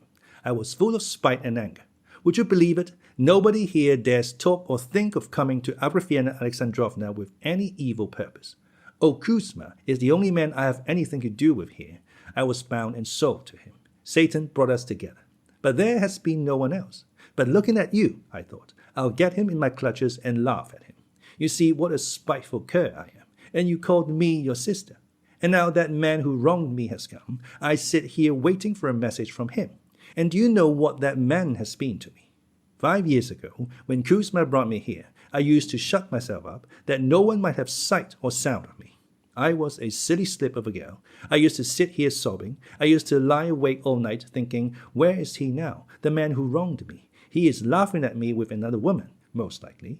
If only I could see him. If I could meet him again, I'd pay him out. I'd pay him out.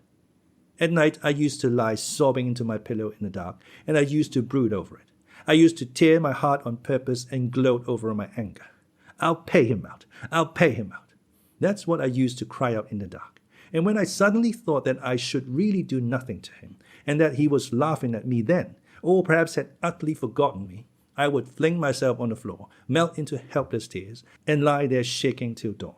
In the morning, I would get up more spiteful than a dog, ready to tear the whole world to pieces. And then what do you think? I began saving money. I became hard-hearted, grew stout, grew wiser, would you say? No.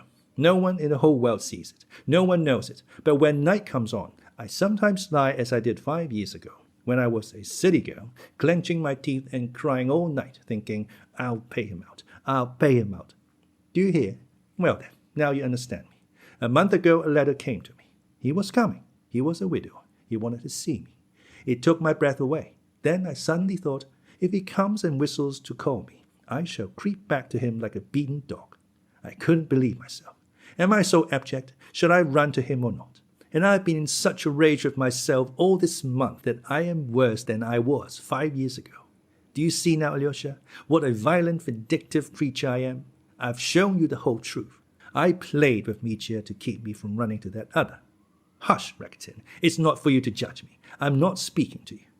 Before you came in, I was lying here waiting, brooding, deciding my whole future life, and you can never know what was in my heart. Yes, Alyosha, tell your young lady not to be angry with me for what happened the day before yesterday. Nobody in the whole world knows what I'm going through now, and no one ever can know. For perhaps I shall take a knife with me today. I can't make up my mind. And at this tragic phrase, Grushenka broke down, hid her face in her hands, flung herself on the sofa pillows, and sobbed like a little child. Alyosha got up and went to Rakitin. Misha, he said, don't be angry. She wounded you, but don't be angry. You heard what she said just now. You mustn't ask too much of human endurance. One must be merciful. Alyosha said this at the instinctive prompting of his heart. He felt obliged to speak, and he turned to Rakitin. If Rakitin had not been there, he would have spoken to the air. But Rakitin looked at him ironically, and Alyosha stopped short. You were so primed up with your elder's teaching last night that now you have to let it off on me, Alexei. Man of God, said Rakitin, with a smile of hatred. Don't laugh, Rakitin. Don't smile. Don't talk of the dead. He was better than anyone in the world, cried Alyosha, with tears in his voice. I didn't speak to you as a judge, but as the lowest of the judged. What am I beside her? I came here seeking my ruin, and said to myself, what does it matter? In my cowardliness, but she, after 5 years in torment, as soon as anyone says a word from the heart to her, it makes her forget everything, forgive everything, in her tears. The man who has wronged her has come back. He sends for her, and she forgives him everything, and hastens joyfully to meet him, and she won't take a knife of her. She won't. No, I'm not like that. I don't know whether you are, Misha, but I'm not like that. It's a lesson to me. She is more loving than we. Have you heard her speak before of what she has just told us? No, you haven't. If you had, you'd have understood her long ago. And a person insulted the day before yesterday must forgive her too. She will, when she knows, and she shall know.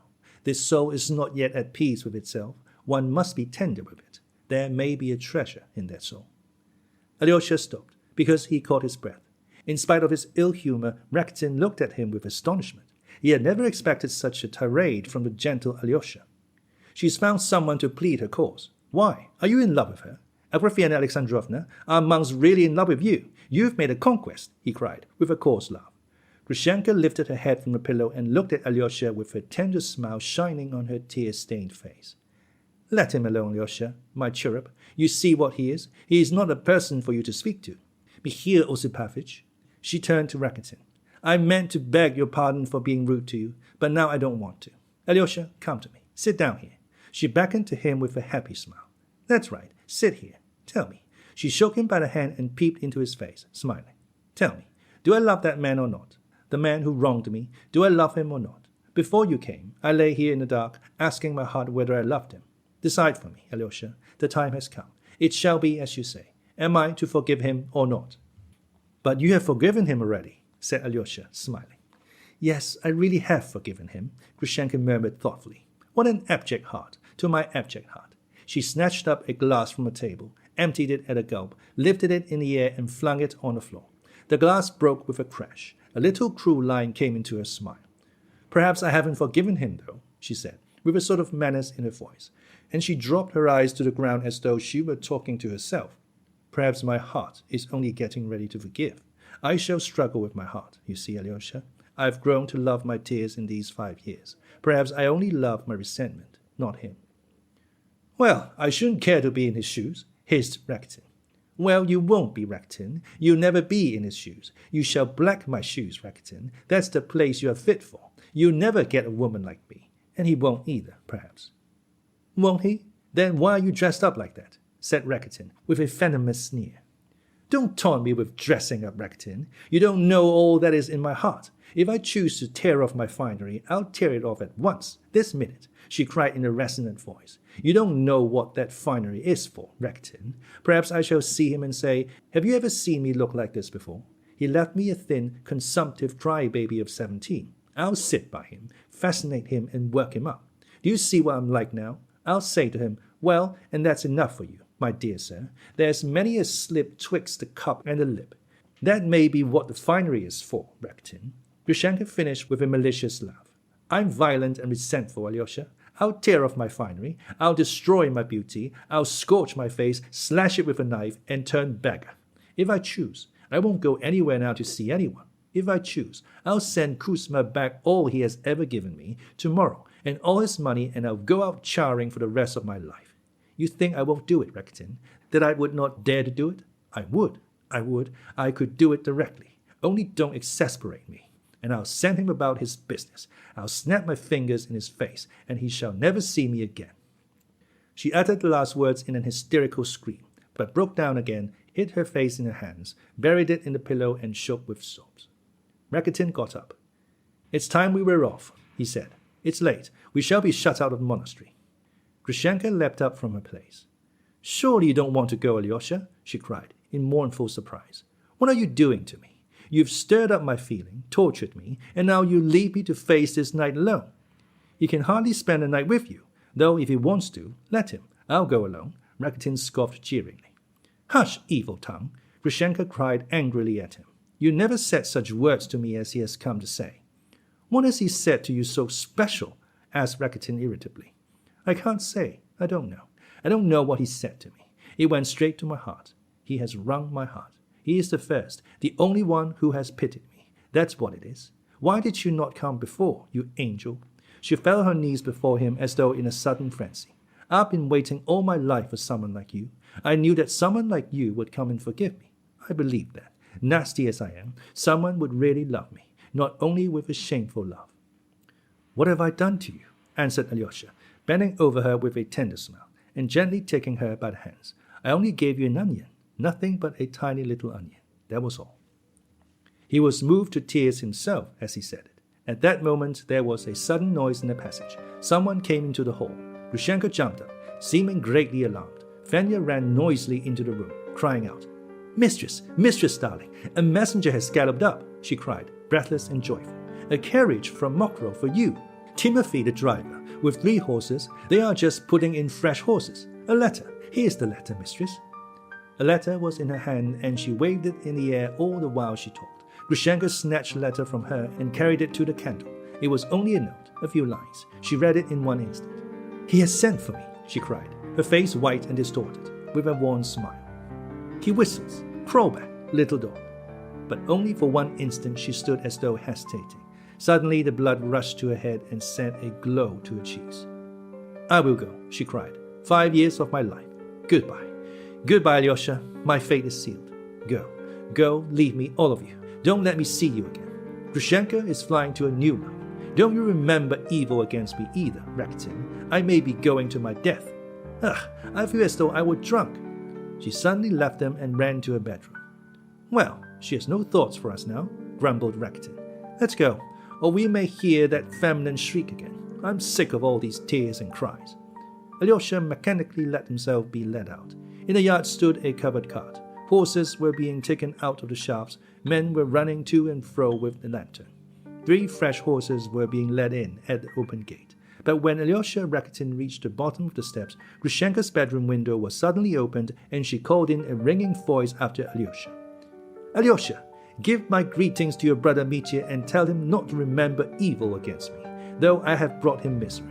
And tell him too, in my words, Grushenka has fallen to a scoundrel, and not to you, noble heart. And add too that Grushenka loved him only 1 hour, only 1 short hour she loved him. So let him remember that hour all his life. Say, Grushenka tells you too." She ended in a voice full of sobs. The window was shut with a slam. Growled Rakitin, laughing. "She murders your brother Mitya and then tells him to remember it all his life. What ferocity!"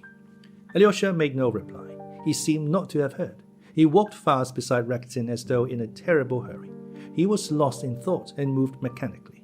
Rakitin felt a sudden twinge as though he had been touched on an open wound. He had expected something quite different by bringing Grushenka and Alyosha together. Something very different from what he had hoped for had happened. "He is a Pole, that officer of hers," he began again, restraining himself. "And indeed he is not an officer at all now. He served in the customs in Siberia, somewhere on the Chinese frontier. Some puny little beggar of a Pole, I expect. Lost his job, they say. He's heard now that Grushenka saved a little money, so he's turned up again. That's the explanation of the mystery." Again, Alyosha seemed not to hear. Rakitin could not control himself. "Well, so you've saved the sinner," he laughed spitefully. "Have you turned the Magdalene into the true path? Driven out the 7 devils, eh? So you see the miracles you were looking out for just now have come to pass." "Hush, Rakitin," Alyosha answered with an aching heart. "So you despise me now for those 25 rubles. I've sold, my friend, you think. But you are not Christ, you know, and I'm not Judas." "Oh, Rakitin, I assure you I've forgotten about it," cried Alyosha. "You remind me of it yourself." But this was the last straw for Rakitin. "Damnation take you all and each of you," he cried suddenly. "Why the devil did I take you up? I don't want to know you from this time forward. Go alone, there's your road." And he turned abruptly into another street, leaving Alyosha alone in the dark. Alyosha came up of the town and walked across the fields to the monastery.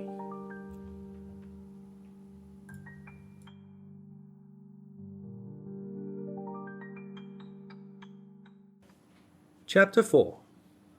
Cana of Galilee. It was late, according to the monastery ideas, when Alyosha returned to the hermitage. The doorkeeper let him in by a special entrance. It had struck 9 o'clock, the hour of rest and repose after a day of such agitation for all. Alyosha timidly opened the door and went into the elder's cell, where his coffin was now standing. There was no one in the cell but Father Pavlovich, reading the Gospel in solitude over the coffin, and a young novice Porphyry, who, exhausted by the previous night's conversation and the disturbing incidents of the day, was sleeping the deep sound sleep of youth on the floor of the other room. Though Father Pavlovich heard Alyosha come in, he did not even look in his direction. Alyosha turned to the right from the door to the corner, fell on his knees, and began to pray. His soul was overflowing, but with mingled feelings. No single sensation stood out distinctly. On the contrary, one drove out another in a slow, continual rotation. But there was a sweetness in his heart, and, strange to say, Alyosha was not surprised at it. Again he saw that coffin before him, the hidden dead figure so precious to him, but the weeping and poignant grief of the morning was no longer aching his soul. As soon as he came in, he fell down before the coffin as before a holy shrine. But joy was glowing in his mind and in his heart. The one window of the cell was open. The air was fresh and cool. So the smell must have become stronger if they opened the window, thought Alyosha. But even this thought of the smell of corruption, which had seemed to him so awful and humiliating a few hours before, no longer made him feel miserable or indignant. He began quietly praying, but he soon felt that he was praying almost mechanically. Fragments of thought floated through his soul, flashed like stars, and went out again at once, to be succeeded by others. But yet there was reigning in his soul a sense of the wholeness of things, something steadfast and comforting, and he was aware of it himself. Sometimes he began praying ardently. He longed to pour out his thankfulness and love. But when he had begun to pray, he passed suddenly to something else, and sank into thought, forgetting both the prayer and what had interrupted it. He began listening to what Father Percy was reading, but worn out with exhaustion, he gradually began to doze. And the third day there was a marriage in Cana of Galilee, read Father Percy, and the mother of Jesus was there, and both Jesus was called, and his disciples, to the marriage. Marriage? What's that? A marriage? Floated whirling through Alyosha's mind. There is happiness for her too. She has gone to the feast. No, she has not taken the knife. That was only a tragic face. Well, tragic faces should be forgiven. They must be. Tragic faces comfort the heart. Without them, sorrow would be too heavy for men to bear. Rakitin has gone off to the back alley. As long as Rakitin broods over his wrongs, he will always go off the back alley. But the high road, the road is wide and straight and bright as crystal, and the sun is at the end of it. Ah, what's being read? And when they wanted wine, the mother of Jesus saved unto him. They have no wine. Alyosha heard. Ah, yes, I was missing that, and I didn't want to miss it. I love that passage. It's Cana of Galilee, the first miracle. Ah, that miracle. Ah, that sweet miracle. It was not men's grief, but their joy Christ visited. He worked his first miracle to help men's gladness. He who loves men loves their gladness too. He was always repeating that. It was one of his leading ideas. There's no living without joy, Mitya says. Yes, Mitya. Everything that is true and good is always full of forgiveness. He used to say that too. Jesus saith unto her, Woman, what has it to do with thee or me? Mine hour is not yet come. His mother saith unto the servants, Whatsoever he saith unto you, do it. Do it. Gladness. The gladness of some poor, very poor people. Of course they were poor, since they hadn't wine enough even at a wedding. The historians write that, in those days, the people living about the lake of Gennesaret were the poorest that can possibly be imagined. And another great heart, that other great being, his mother, knew that he had come not only to make his great terrible sacrifice. She knew that his heart was open even to the simple, artless merrymaking of some obscure and unlearned people, who had warmly bidden him to their poor wedding. Mine hour is not yet come, he said, with a soft smile. And, indeed, was it to make wine abundant at poor weddings he had come down to earth? And yet he went and did as she asked him. Ah, he is reading again. Jesus saith unto them, Fill the water pots with water. And they filled them up to the brim. And he saith unto them, Draw out now, and bear unto the governor of the feast. And they bare it. When the ruler of the feast had tasted the water that was made wine, and knew not whence it was, the governor of the feast called the bridegroom, and saith unto him, Every man at the beginning doth set forth good wine, and when men have well drunk, that which is worse, but thou hast kept the good wine until now. But what's this? What's this? Why is the room growing wider? Ah, yes, it's the marriage, the wedding. Yes, of course. Here are the guests, here are the young couple sitting, and a merry crowd, and where is the wise governor of the feast? But who is this? Who? Again the walls are receding. Who is getting up there from the great table? What? He here too. But he's in a coffin. But he's here too. He has stood up. He sees me. He's coming here. God! Yes, he came up to him. To him, he, the little thin old man, with tiny wrinkles on his face, joyful and laughing softly. There was no coffin now, and he was in the same dress as he had worn yesterday sitting with them, when the feasters had gathered about him. His face was uncovered, his eyes were shining. How was this then? He too had been called to the feast. He too at the marriage of Cana in Galilee. "Yes, my dear, I'm cold, too, cold and bitter," he heard a soft voice saying over him. "Why have you hidden yourself here, out of sight? You come and join us, too." It was his voice, the voice of Fyodor Zosima, and it must be he, since he called him. The elder raised Alyosha by the hand, and he rose from his knees. "We are rejoicing," the little thin old man went on. "We are drinking the new wine, the wine of new great gladness. Do you see how many guests? Here are the bride and bridegroom. Here is the wise governor of the feast. He is tasting the new wine. Why do you wonder at me? I gave an onion to a beggar, so I too am here. And many here have given only one onion each, only one little onion. What are all our deeds? And you, my gentle one, you, my kind boy, you too have known how to give a famished woman an onion today. Begin your work, dear one, begin it, gentle one. Do you see our son? Do you see him?" "I'm afraid I dare not look," whispered Alyosha. "Do not fear him. He is terrible in his greatness, awful in his sublimity, but infinitely merciful. He has made himself like unto us from love and rejoices with us. He is changing the water into wine, that the gladness of the guests may not be cut short. He is expecting new guests. He is calling new ones unceasingly forever and ever. There they are bringing new wine. Do you see they are bringing the vessels?" Something glowed in Alyosha's heart. Something filled it till it ached. Tears of rapture rose from his soul. He stretched out his hands, uttered a cry, and waked up. Again the coffin, the open window, and the soft, solemn, distinct reading of the Gospel. But Alyosha did not listen to the reading. It was strange. He had fallen asleep on his knees, but now he was on his feet, and suddenly, as though thrown forward, with 3 firm, rapid steps, he went right up to the coffin. His shoulder brushed against Father Piercy without his noticing it. Father Piercy raised his eyes for an instant from his book and looked away again at once, seeing that something strange was happening to the boy. Alyosha gazed for half a minute at the coffin, at the covered, motionless dead man that lay in the coffin, with the icon on his breast and the peaked cap with the octangular cross on his head. He had only just been hearing his voice, and that voice was still ringing in his ears. He was listening, still expecting other words, but suddenly he turned sharply and went out of the cell. He did not stop on the steps either, but went quickly down. His soul, overflowing with rapture, yearned for freedom, space, openness. The vault of heaven, full of soft shining stars, stretched vast and fathomless above him. The Milky Way ran in 2 pale streams from the zenith to the horizon. The fresh, motionless, still night enfolded the earth. The white towers and golden domes of the cathedral gleamed out against the sapphire sky.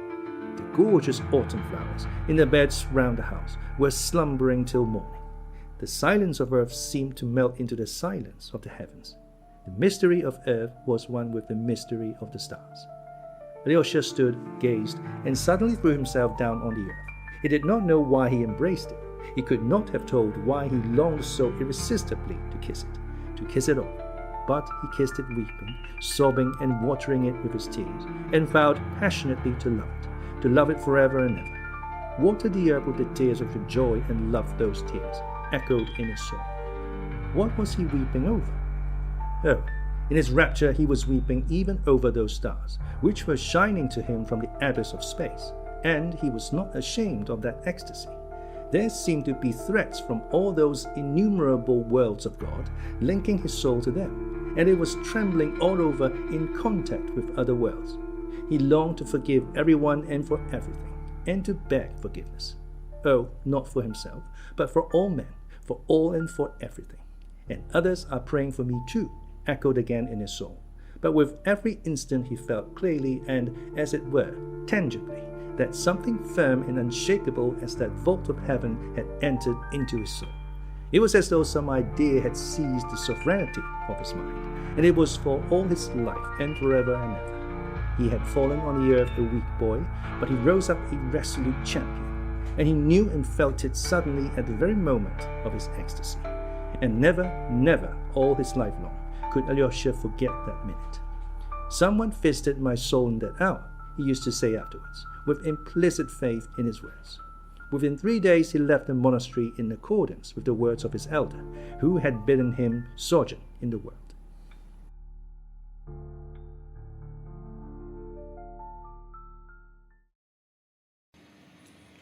Costa's audiobook presents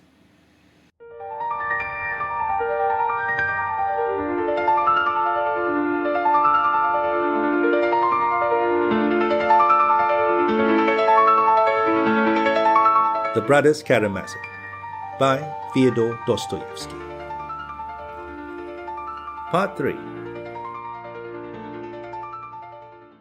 Book 8, Mitya.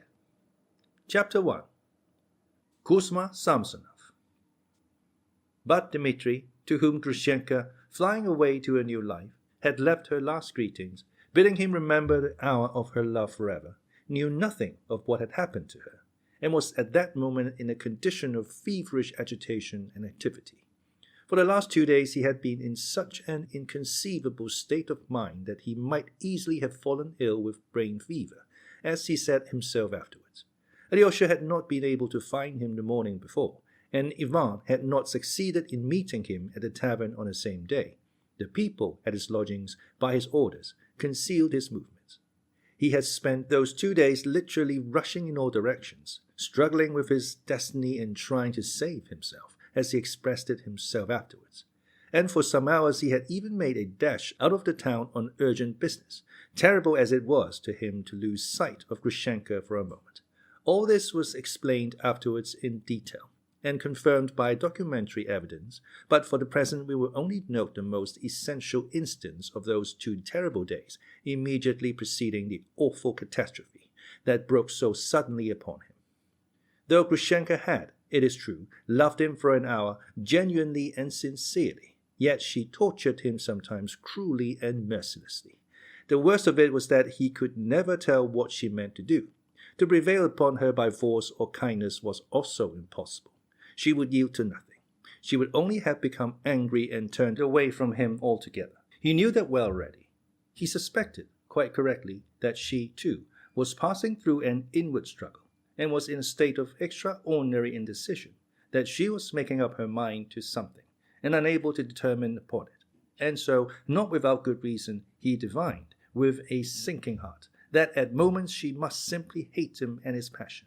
And so perhaps it was. But what was distressing Grushenka he did not understand. For him the whole tormenting question lay between him and Fyodor Pavlovich. Here we must note, by the way, one certain fact. He was firmly persuaded that Fyodor Pavlovich would offer, or perhaps had offered, Grushenka lawful wedlock, and did not for a moment believe that the old voluptuary hoped to gain his object for 3,000 rubles. Mitya had reached this conclusion from his knowledge of Grushenka and her character. That was how it was that he could believe at times that all Grushenka's uneasiness rose from not knowing which of them to choose, which was most to her advantage. Strange to say, during those days it never occurred to him to think of the approaching return of the officer, that is, of the man who had been such a fatal influence in Grushenka's life, and whose arrival she was expecting with such emotion and dread. It is true that of late Grushenka had been very silent about it, yet he was perfectly aware of a letter she had received a month ago from her seducer, and had heard of it from her own lips. He partly knew, too, what the letter contained. In a moment of spite, Grushenka had shown him that letter, but to her astonishment he attached hardly any consequence to it. It would be hard to say why this was.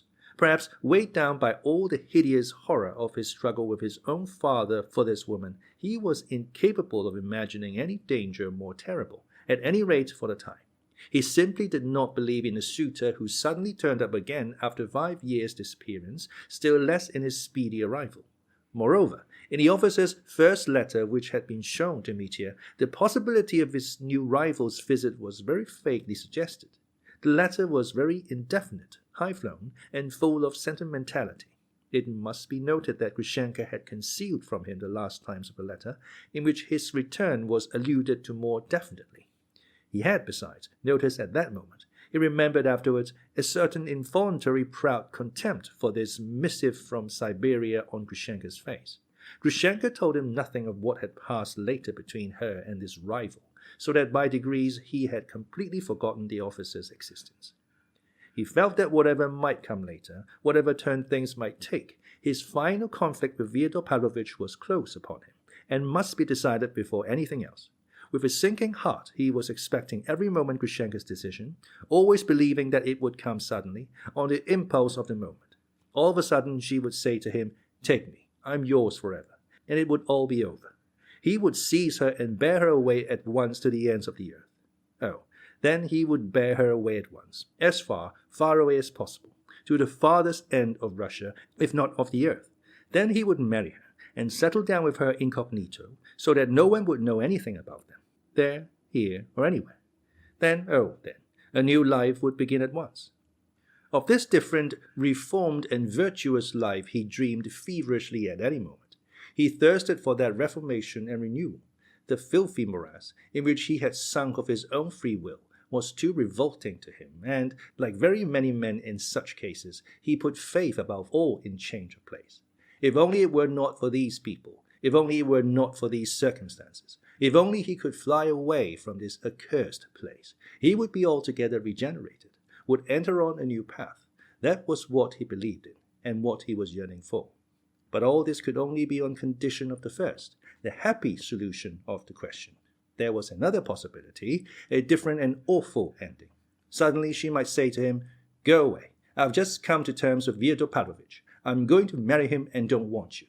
And then, but Mitya did not know what would happen then. Up to the last hour he didn't know. That must be said to his credit. He had no definite intentions, had planned no crime. He was simply watching and spying in agony, while he prepared himself for the first happy solution of his destiny. He drove away any other idea, in fact, but for that ending a quite different anxiety arose. A new incidental but yet fatal and insoluble difficulty presented itself. If she were to say to him, "I'm yours, take me away," how could he take her away? Where had he the means, the money to do it? It was just at this time that all sources of revenue from Fyodor Pavlovich, those which had gone on without interruption for so many years, ceased. Grushenka had money, of course, but with regard to this Mitya suddenly evinced extraordinary pride. He wanted to carry her away and begin a new life with her himself, at his own expense, not at hers. He could not conceive of taking her money, and the very idea caused him a pang of intense repulsion. I won't enlarge on this fact or analyze it here, but confine myself to remarking that this was his attitude at the moment. All this may have arisen indirectly and unconsciously from the secret stings of his conscience for the money of Katerina Ivanovna that he had dishonestly appropriated. "I have been a scoundrel to one of them, and I shall be a scoundrel again to the other directly," was his feeling then, as he explained after. "And when Grushenka knows, she won't care for such a scoundrel." Where then was he to get the means? Where was he to get the fateful money? Without it, all would be lost and nothing could be done. The only because I hadn't the money. Oh, the shame of it. To anticipate things, he did, perhaps, know where to get the money. Knew, perhaps, where it lay at that moment. I will say no more of this here, as it will all be clear later. But his chief trouble, I must explain however obscurely, lay in the fact that to have that sum he knew of, to have the right to take it, he must first restore Katerina Ivanovna's 3,000. If not, I'm a common pickpocket. I'm a scoundrel, and I don't want to begin a new life as a scoundrel, Mitya decided. And so he made up his mind to move heaven and earth to return Katerina Ivanovna that 3,000, and that first of all. The final stage of this decision, so to say, had been reached only during the last hours, that is, after his last interview with Alyosha, 2 days before, on the high road, on the evening when Grushenka had insulted Katerina Ivanovna and Mitya, after hearing Alyosha's account of it, had admitted that he was a scoundrel, and told him to tell Katerina Ivanovna so, if it could be any comfort to her. After parting from his brother on that night, he had felt in his frenzy that it would be better to murder and rob someone than fail to pay my debt to Katya. I'd rather everyone thought me a robber and a murderer. I'd rather go to Siberia than that Katya should have the right to say that I deceived her and stole her money, and used her money to run away with Grushenka and begin a new life. That I can't do. So Mitya decided, grinding his teeth, he might well fancy at times that his brain would give way. But meanwhile he went on struggling. Strange to say, though one would have supposed there was nothing left for him but despair, for what chance had he, with nothing in the world, to raise such a sum?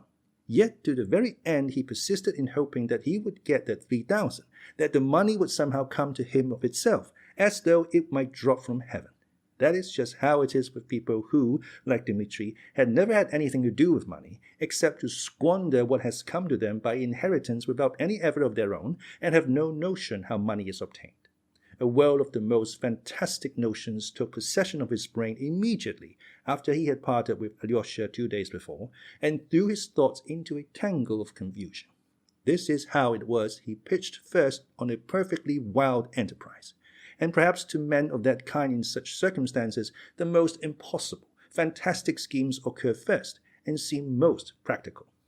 He suddenly determined to go to Samsonov, the merchant who was Grushenka's protector, and to propose a scheme to him, and by means of it to obtain from him at once the whole of the sum required. Of the commercial value of his scheme he had no doubt, not the slightest, and was only uncertain how Samsonov would look upon his freak, supposing he were to consider it from any but the commercial point of view. Though Mitya knew the merchant by sight, he was not acquainted with him and had never spoken a word to him.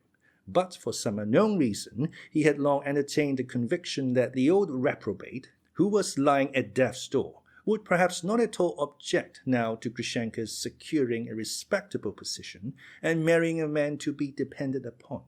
And he believed not only that he would not object, but that this was what he desired, and, if opportunity arose, that he would be ready to help. From some rumor, or perhaps from some stray word of Grushenka's, he had gathered further that the old man would perhaps refer him to Fyodor Pavlovich for Grushenka. Possibly many of the readers of my novel will feel that in reckoning on such assistance, and being ready to take his bride, so to speak, from the hands of her protector, Dmitri showed great coarseness and want of delicacy. I will only observe that Mitya looked upon Grushenka's past as something completely over. He looked on that past with infinite pity and resolved with all the fervor of his passion that when once Grushenka told him she loved him and would marry him, it would mean the beginning of a new Grushenka and a new Dmitri, free from every vice. They would forgive one another and would begin their lives afresh. As for Kuzma Samsonov, Dmitri looked upon him as a man who had exercised a fateful influence in that remote past of Grushenka's, though she had never loved him, and who was now himself a thing of the past, completely done with, and, so to say, non-existent. Besides, Mitya hardly looked upon him as a man at all, for it was known to everyone in the town that he was only a shattered wreck, whose relations with Grushenka had changed their character and were now simply paternal, and that this had been so for a long time. In any case, there was much simplicity on Mitya's part in all this, for in spite of all his vices, he was a very simple-hearted man. It was an instance of this simplicity that Mitya was seriously persuaded that, being on the eve of his departure for the next world, old Kuzma must sincerely repent of his past relations with Grushenka, and that she had no more devoted friend and protector in the world than this, now harmless old man. After his conversation with Alyosha at the crossroads, he hardly slept all night, and at 10 o'clock next morning he was at the house of Samsonov and telling the servant to announce him. It was a very large and gloomy old house of 2 stories, with a lodge and outhouses. In the lower story lived Samsonov's 2 married sons with their families, his old sister, and his unmarried daughter. In the lodge lived 2 of his clerks, one of whom also had a large family. Both the lodge and the lower story were overcrowded, but the old man kept the upper floor to himself, and would not even let the daughter live there with him, though she waited upon him, and in spite of her asthma was obliged at certain fixed hours, and at any time he might call her, to run upstairs to him from below. This upper floor contained a number of large rooms kept purely for show, furnished in the old-fashioned merchant style, with long monotonous rows of clumsy mahogany chairs along the walls, with glass chandeliers under shades, and gloomy mirrors on the walls. All these rooms were entirely empty and unused, for the old man kept to one room, a small remote bedroom, where he was waited upon by an old servant with a kerchief on her head, and by a lad, who used to sit on the locker in the passage. Owing to his swollen legs, the old man could hardly walk at all, and was only rarely lifted from his leather armchair, when the old woman supporting him led him up and down the room once or twice. He was morose and taciturn even with this old woman.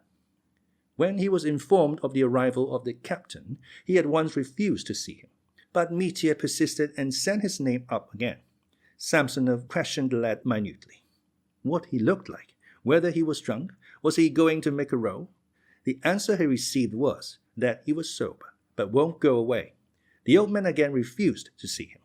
Then Mitya, who had foreseen this and purposely brought pencil and paper with him, wrote clearly on the piece of paper the words, "On most important business closely concerning Agrafena Alexandrovna," and sent it up to the old man. After thinking a little, Samsonov told the lad to take the visitor to the drawing room, and sent the old woman downstairs with his summons to his younger son to come upstairs to him at once. This younger son, a man over 6 foot and of exceptional physical strength, who was closely shaven and dressed in the European style, though his father still wore a kaftan and a beard, came at once without a comment. All the family trembled before the father. The old man had sent for this giant, not because he was afraid of the captain, but in order to have a witness in case of any emergency. Supported by his son and the servant lad, he waddled at last into the drawing room. It may be assumed that he felt considerable curiosity. The drawing room in which Mitya was awaiting him was a vast, dreary room that laid a weight of depression on the heart. It had a double row of windows, a gallery, marbled walls, and 3 immense chandeliers with glass lustres covered with shades. Mitya was sitting on a little chair at the entrance, awaiting his fate with nervous impatience. When the old man appeared at the opposite door, 70 feet away, Mitya jumped up at once, and with his long military stride walked to meet him. Mitya was well dressed, in a frock coat buttoned up, with a round hat and black gloves in his hands, just as he had been 3 days before at the elder's, at the family meeting with his father and brothers. The old man waited for him, standing dignified and unbending, and Mitya felt at once that he had looked him through and through as he advanced. Mitya was greatly impressed too, with Samsonov's immensely swollen face. His lower lip, which had always been thick, hung down now, looking like a bun. He bowed to his guest in dignified silence, motioned him to a low chair by the sofa, and, leaning on his son's arm, he began lowering himself onto the sofa opposite, groaning painfully, so that Mitya, seeing his painful exertions, immediately felt remorseful and sensitively conscious of his insignificance in the presence of the dignified person he had ventured to disturb. "What is it you want of me, sir?" said the old man, deliberately, distinctly, severely, but courteously, when he was at last seated. Mitya started, leapt up, but sat down again. Then he began at once speaking with loud, nervous haste, gesticulating, and in a positive frenzy. He was unmistakably a man driven into a corner, on the brink of ruin, catching at the last straw, ready to sink if he failed. Old Samsonov probably grasped all this in an instant, though his face remained cold and immovable as a statue's. "Most honored Sir, Kuzma Kuzmich, you have no doubt heard more than once of my dispute with my father, Fyodor Pavlovich Karamazov, who robbed me of my inheritance from my mother, seeing the whole town is gossiping about it. For here everyone's gossiping of what they shouldn't, and besides, it might have reached you through Grushenka. I beg your pardon, through Agrafena Alexandrovna. Agrafena Alexandrovna, the lady for whom I have the highest respect and esteem." So Mitya began and broke down at the first sentence. We will not reproduce his speech word for word, but will only summarize the gist of it. 3 months ago, he said, he had of express intention consulted a lawyer in the chief town of the province, a distinguished lawyer, Kuzma Kuzmich, Pavel Pavlovich Korneplodov. You have perhaps heard of him. A man of vast intellect, the mind of a statesman. He knows you too, spoke of you in the highest terms. Mitya broke down again, but these breaks did not deter him. He leapt instantly over the gaps and struggled on and on. This Korneplodov, after questioning him minutely and inspecting the documents he was able to bring him, reported that they certainly might take proceedings concerning the village of Cheremashnya, which ought, he said, to have come to him, Mitya, from his mother, and so checkmate the old villain, his father, because every door was not closed and justice might still find a loophole. In fact, he might reckon on an additional sum of 6 or even 7,000 rubles from Fyodor Pavlovich, as Cheremashnya was worth, at least, 25,000. He might say 28,000, in fact. 30, Kuzma Kuzmich, and would you believe it, I didn't get 17 from that heartless man.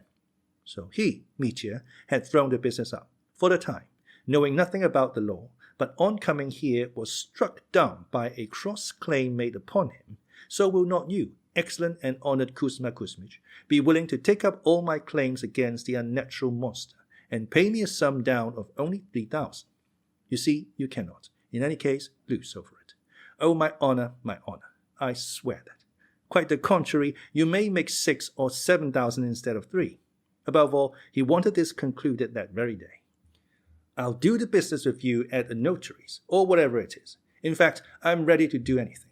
I'll hand over all the deeds, whatever you want, sign anything, and we could draw up the agreement at once. And if it were only possible, that very morning, you could pay me that 3,000, for there isn't a capitalist in this town to compare with you, and so would save me, in fact, for a good, I might say, an honorable action, for I cherish the most honorable feelings for a certain person, whom you know well, and care for as a father. I would not have come, indeed, if it had not been as a father. And indeed, it's a struggle of 3 in this business, for it's fate. That's a fearful thing, Kuzma Kuzmich, a tragedy, Kuzma Kuzmich, a tragedy. And as you've dropped out long ago, it's a tug of war between two. I'm expressing it awkwardly, perhaps, but I'm not a literary man. You see, I'm on the one side, and that monster on the other. So you must choose. It's either I or the monster. It all lies in your hands, the fate of 3 lives and the happiness of 2. Excuse me, I'm making a mess of it, but you understand. I see from your venerable eyes that you understand. And if you don't understand, I'm done for. So you see. Mitya broke off his clumsy speech with that, so you see, and jumping up from his seat, awaited the answer to his foolish proposal. At the last phrase, he had suddenly become hopelessly aware that it had all fallen flat, above all, that he had been talking utter nonsense. How strange it is. On the way here it seemed all right, and now it's nothing but nonsense. The idea suddenly dawned on his despairing mind. All the while he had been talking, the old man sat motionless, watching him with an icy expression in his eyes. After keeping him for a moment in suspense, Kuzma Kuzmich pronounced at last in a most positive and chilling tone. Excuse me, we don't undertake such business. Mitya suddenly felt his legs growing weak under him. What am I to do now, Kuzma Kuzmich? He muttered, with a pale smile. I suppose it's all up with me. What do you think? Excuse me. Mitya remained standing, staring motionless. He suddenly noticed a movement in the old man's face. He started. You see, sir, business of that sort's not in our line, said the old man slowly. There's the court, and the lawyers. It's a perfect misery. But, if you like, there is a man here you might apply to. Good heavens, who is it? You're my salvation, Kuzma Kuzmich, faltered Mitya. He doesn't live here, and he's not here just now. He's a peasant. He does business in timber. His name is Lyagavia. He's been haggling with Fyodor Pavlovich for the last year over your copse at Sheremashnya. They can't agree on the price. Maybe you've heard. Now he's come back again and is staying with the priest at Ilyinsk, about 12 versts from the Volovaya station. He wrote to me, too, about the business of the copse, asking my advice. Fyodor Pavlovich means to go and see him himself. So, if you were to be beforehand with Fyodor Pavlovich and to make Lyagavia the offer you've made me, he might possibly... A brilliant idea, Mitya interrupted ecstatically. He's the very man. It would just suit him. He's haggling with him for it, being asked too much, and here he would have all the documents entitling him to the property itself. Ha ha ha! And Mitya suddenly went off into his short wooden laugh, startling Samsonov. How can I thank you, Kuzma Kuzmich? Cried Mitya effusively. Don't mention it, said Samsonov, inclining his head. But you don't know. You've saved me. Oh, it was a true presentiment brought me to you, so now to this priest. No need of thanks. I'll make haste and fly there. I'm afraid I've overtaxed your strength. I shall never forget it. It's a Russian says that, Kuzma Kuzmich, a Russian. To be sure. Mitya seized his hand to press it, but there was malignant gleam in the old man's eye. Mitya drew back his hand, but at once blamed himself for his mistrustfulness. It is because he's tired, he thought. For her sake, Kuzma Kuzmich. You'd understand that it's for her, he cried, his voice ringing through the room. He bowed, turned sharply round, and with the same long stride walked to the door without looking back. He was trembling with delight. Everything was on the verge of ruin, and my guardian angel saved me, was the thought in his mind. And if such a businessman as Samsonov had suggested this course, then success was assured. He would fly off immediately. I will be back before night. I shall be back at night, and the thing is done. Could the old man have been laughing at me? Exclaimed Mitya, as he strode towards his lodging. He could, of course, imagine nothing, but that the advice was practical from such a businessman, with an understanding of the business, with an understanding of this Liagavia, or the old man was laughing at him. Alas, the second alternative was the correct one. Long afterwards, when the catastrophe had happened, old Samsonov himself confessed, laughing, that he had made a fool of the captain. He was a cold, spiteful, and sarcastic man, liable to violent antipathies. Whether it was the captain's excited face or the foolish conviction of the rake and spendthrift that he, Samsonov, could be taken in by such a cock-and-bull story as his scheme, or his jealousy of Grushenka, in whose name this scapegrace had rushed in on him with such a tale to get money which worked on the old man, I can't tell. But at the instant when Mitya stood before him, feeling his legs grow weak under him, and frantically exclaiming that he was ruined, at that moment the old man looked at him with intense spite, and resolved to make a laughing stock of it. When Mitya had gone, Kuzma Kuzmich, white with rage, turned to his son and bade him see to it that that beggar be never seen again, and never admitted even into the yard, or else he did not utter his threat, but even his son, who often saw him enraged, trembled with fear. For a whole hour afterwards, the old man was shaking with anger, and by evening he was worse, and sent for the doctor.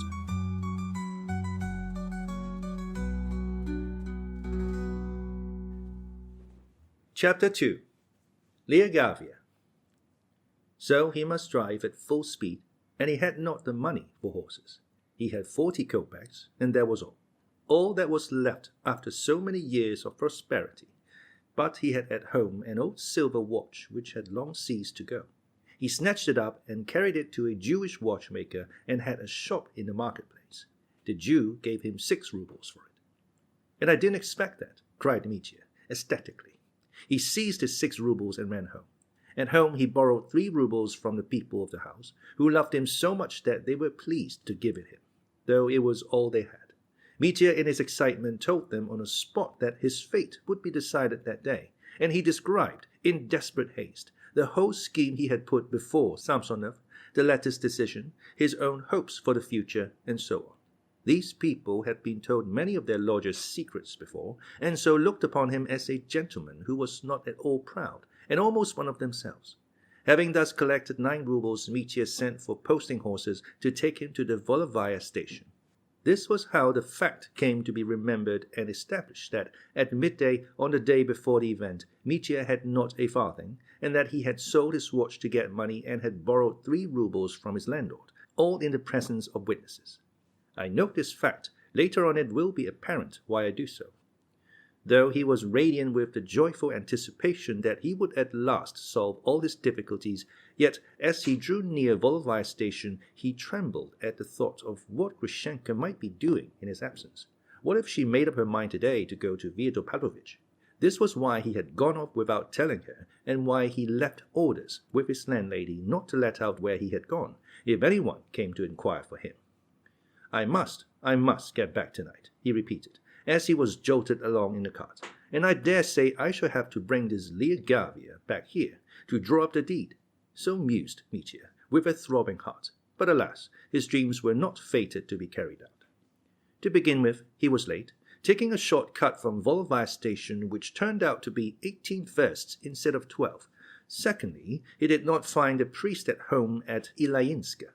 He had gone off to a neighboring village, while Mitya, setting off there with the same exhausted horses, was looking for him. It was almost dark.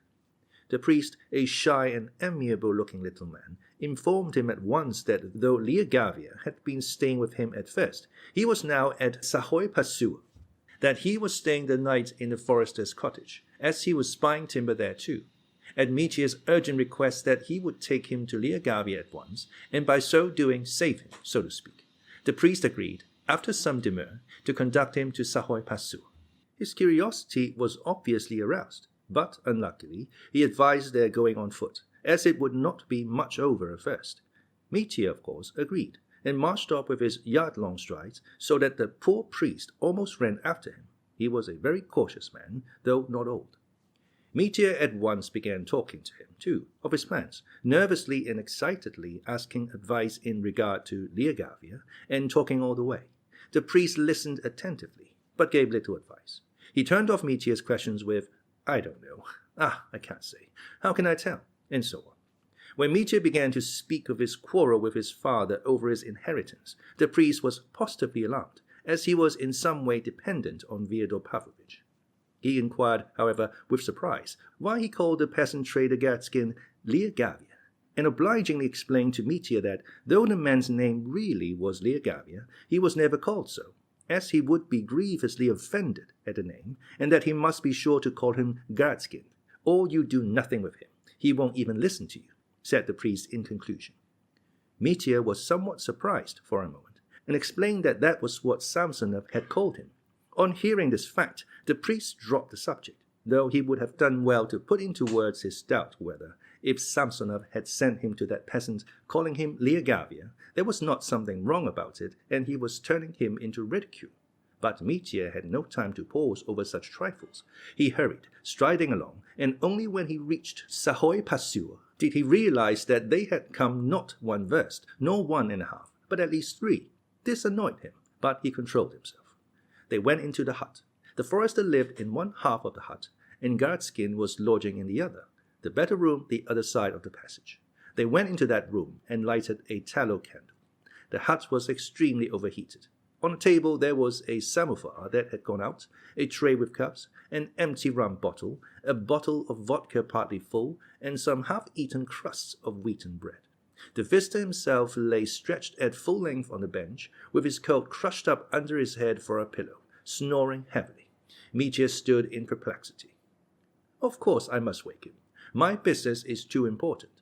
I've come in such haste. I'm in a hurry to get back today," he said in great agitation. But the priest and the forester stood in silence, not giving their opinion. Mitya went up and began trying to wake him himself. He tried vigorously, but the sleeper did not wake. "He's drunk," Mitya had decided. "Good Lord, what am I to do? What am I to do?" And, terribly impatient, he began pulling him by the arms, by the legs, shaking his head, lifting him up and making him sit on a bench. Yet, after prolonged exertions, he could only succeed in getting the drunken man to utter absurd grunts and violent but inarticulate oaths. "No, you'd better wait a little," the priest pronounced at last, "for he's obviously not in a fit state." "He's been drinking the whole day," the forester chimed in. "Good heavens," cried Mitya, "if only you knew how important it is to me and how desperate I am." "No, you'd better wait till morning," the priest repeated. "Till morning? Mercy, that's impossible." And in his despair he was on the point of attacking the sleeping man again, but stopped short at once, realizing the uselessness of his efforts. The priest said nothing. The sleepy forester looked gloomy. "What terrible tragedies real life contrives for people," said Mitya, in complete despair. The perspiration was streaming down his face. The priest seized the moment to put before him, very reasonably, that even if he succeeded in waking the man, he would still be drunk and incapable of conversation. "And your business is important," he said, "so you'd certainly better put it off till morning." With a gesture of despair, Mitya agreed. "Father, I'll stay here with a light, and seize the favorable moment. As soon as he wakes, I'll begin. I'll pay you for the light," he said to the forester, "for the night's lodging too. You remember Dmitri Karamazov. Only, Father, I don't know what we're to do with you. Where will you sleep?" "No, I'm going home. I'll take his horse and get home," he said, indicating the forester, "and I'll say goodbye. I wish you all success." So it was settled. The priest rode off on the forester's horse, delighted to escape, though he shook his head uneasily, wondering whether he ought not next day to inform his benefactor Fyodor Pavlovich of this curious incident, or he may in an unlucky hour hear of it, be angry, and withdraw his favor. The forester, scratching himself, went back to his room without a word, and Mitya sat on the bench to catch the favorable moment, as he expressed it. Profound dejection clung about his soul like a heavy mist, a profound, intense dejection. He sat thinking, but could reach no conclusion. The candle burned dimly, a cricket chirped, it became insufferably close in the overheated room. He suddenly pictured the garden, the path behind the garden, the door of his father's house mysteriously opening and Grushenka running in. He leapt up from the bench. "It's a tragedy," he said, grinding his teeth. Mechanically he went up to the sleeping man and looked in his face.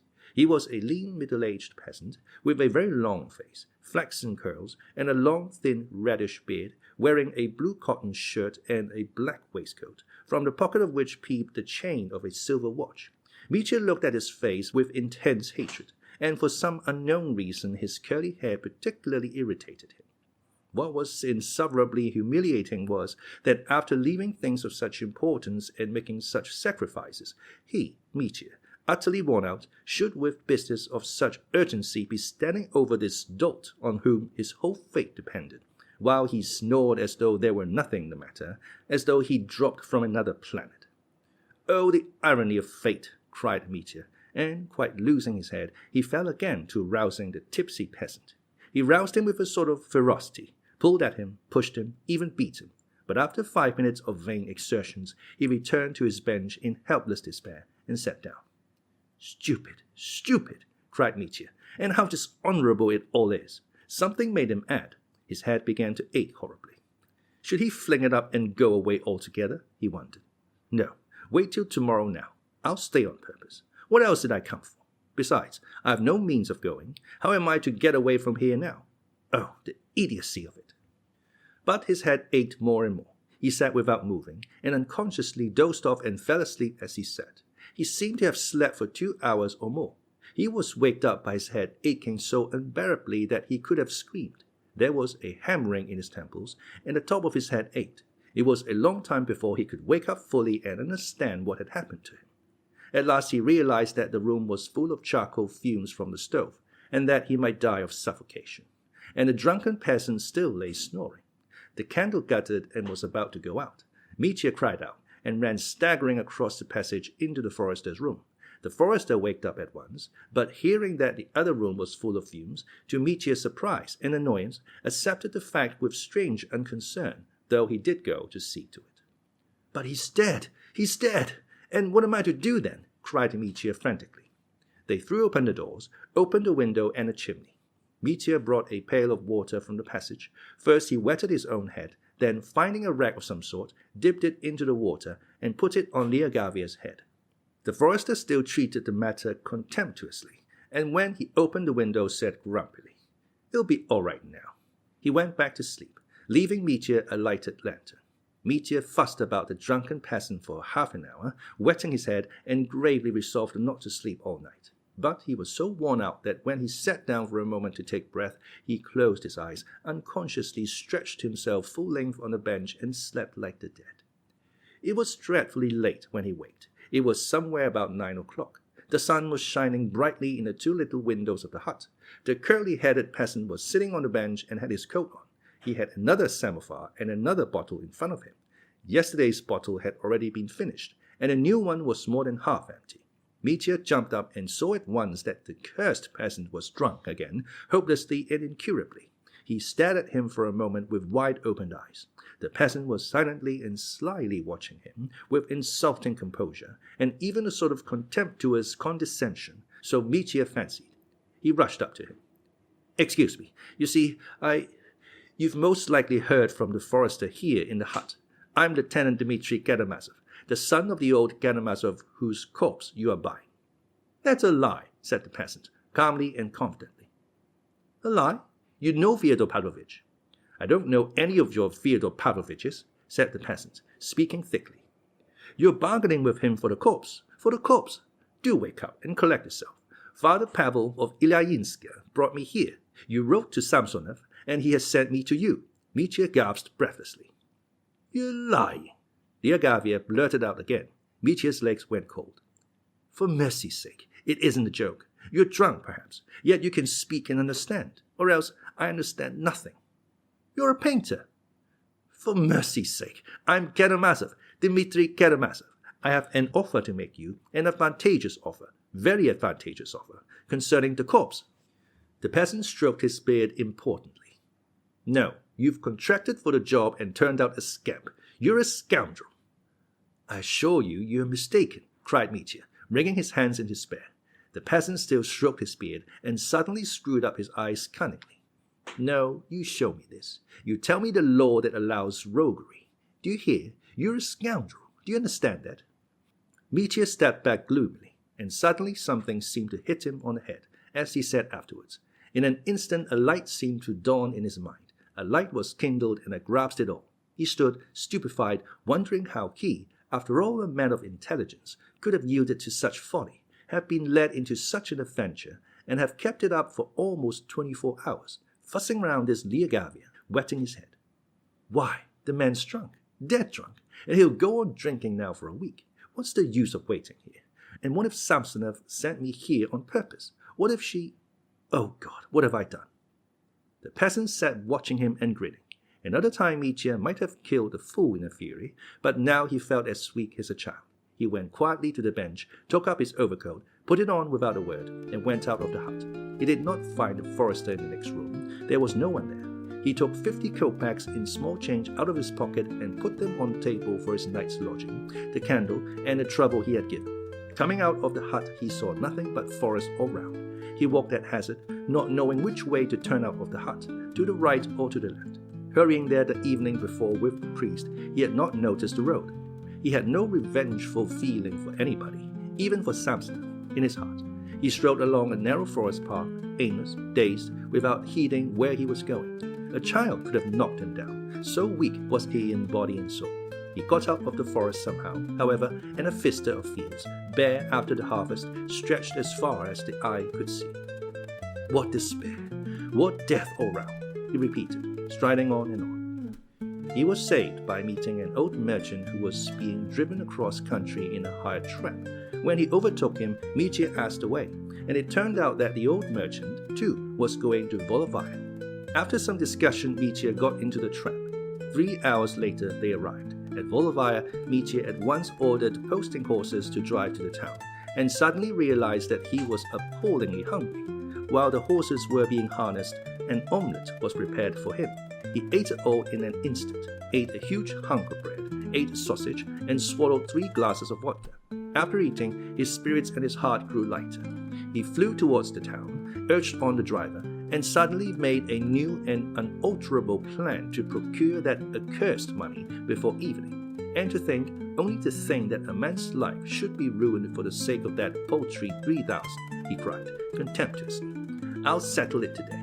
And if it had not been for the thought of Grushenka and of what might have happened to her, which never left him, he would perhaps have become quite cheerful again. But the thought of her was stabbing him to the heart every moment, like a sharp knife. At last they arrived, and Mitya at once ran to Grushenka.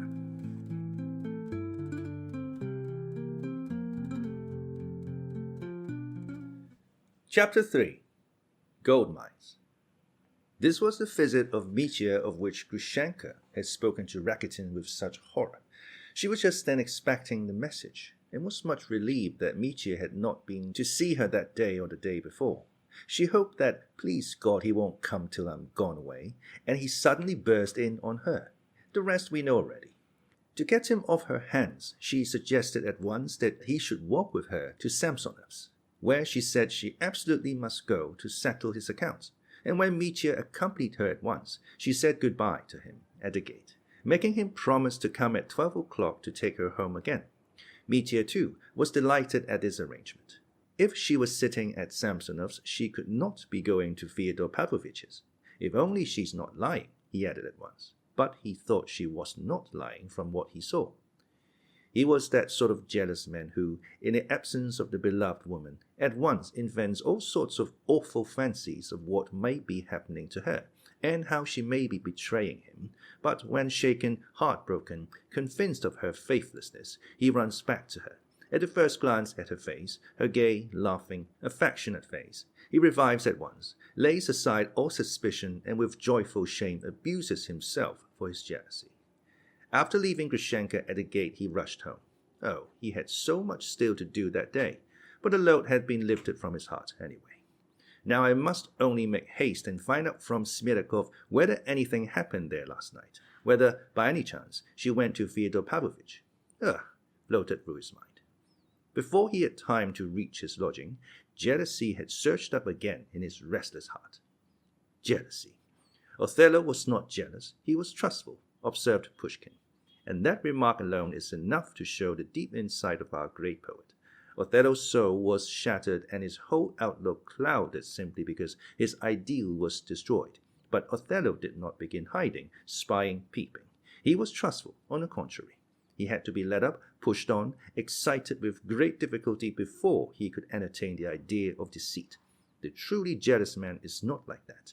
It is impossible to picture to oneself the shame and moral degradation to which the jealous man can descend without a qualm of conscience. And yet it's not as though the jealous were all vulgar and base souls. On the contrary, a man of lofty feelings, whose love is pure and full of self-sacrifice, may yet hide under tables, bribe the vilest people, and be familiar with the lowest ignominy of spying and eavesdropping. Othello was incapable of making up his mind to faithlessness, not incapable of forgiving it, but of making up his mind to it, though his soul was as innocent and free from malice as a babe's. It's not so with the really jealous man. It is hard to imagine what some jealous men can make up their mind to and overlook, and what they can forgive. The jealous are the readiest of all to forgive, and all women know it. The jealous man can forgive extraordinarily quickly, and he is able to forgive infidelity almost conclusively proved, the very kisses and embraces he has seen, if only he can somehow be convinced that it has all been for the last time, and that his rival will vanish from the day forward, will depart to the ends of the earth, or that he himself will carry her away somewhere where that dreaded rival will not get near her. Of course, the reconciliation is only for an hour, for even if the rival did disappear next day, he would invent another one and would be jealous of him. And one might wonder what there was in the love that had to be so watched over, what a love could be worth that needed such strenuous guarding, but that the jealous will never understand.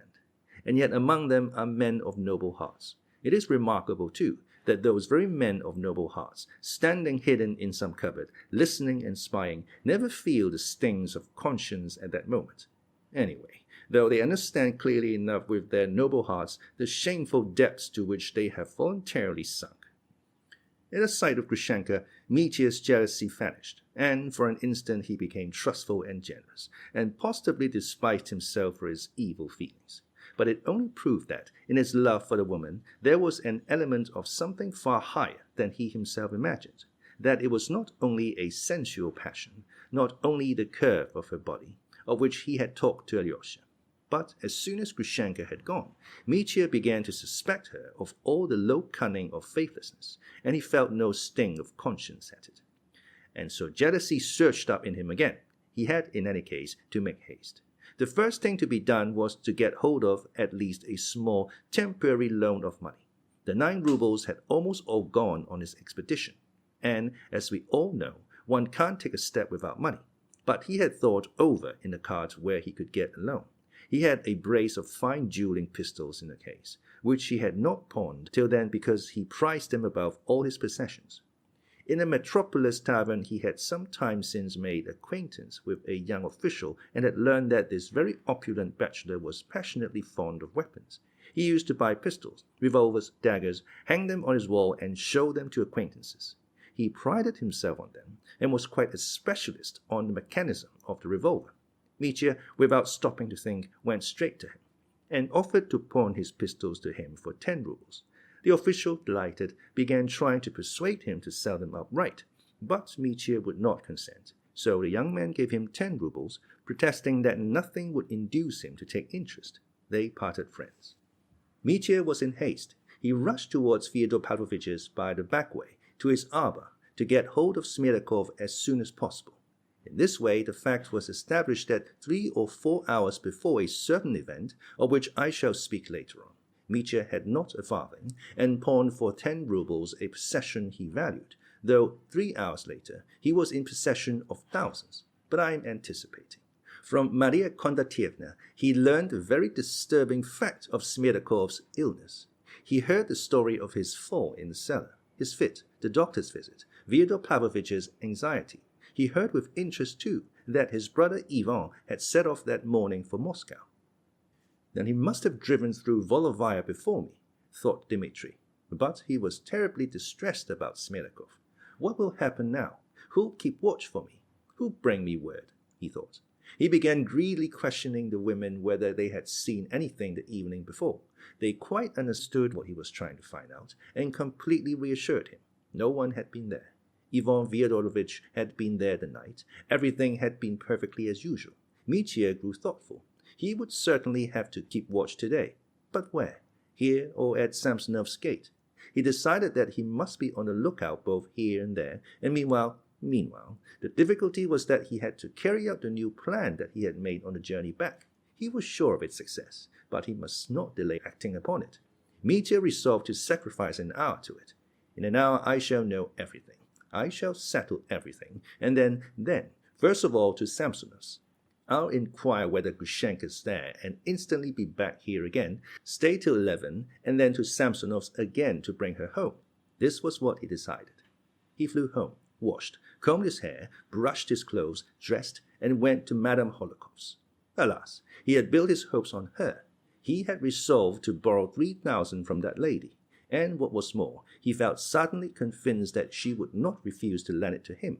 It may be wondered why, if he felt so certain, he had not gone to her at first, one of his own sort, so to speak, instead of to Samsonov's, a man he did not know, who was not of his own class, and to whom he hardly knew how to speak.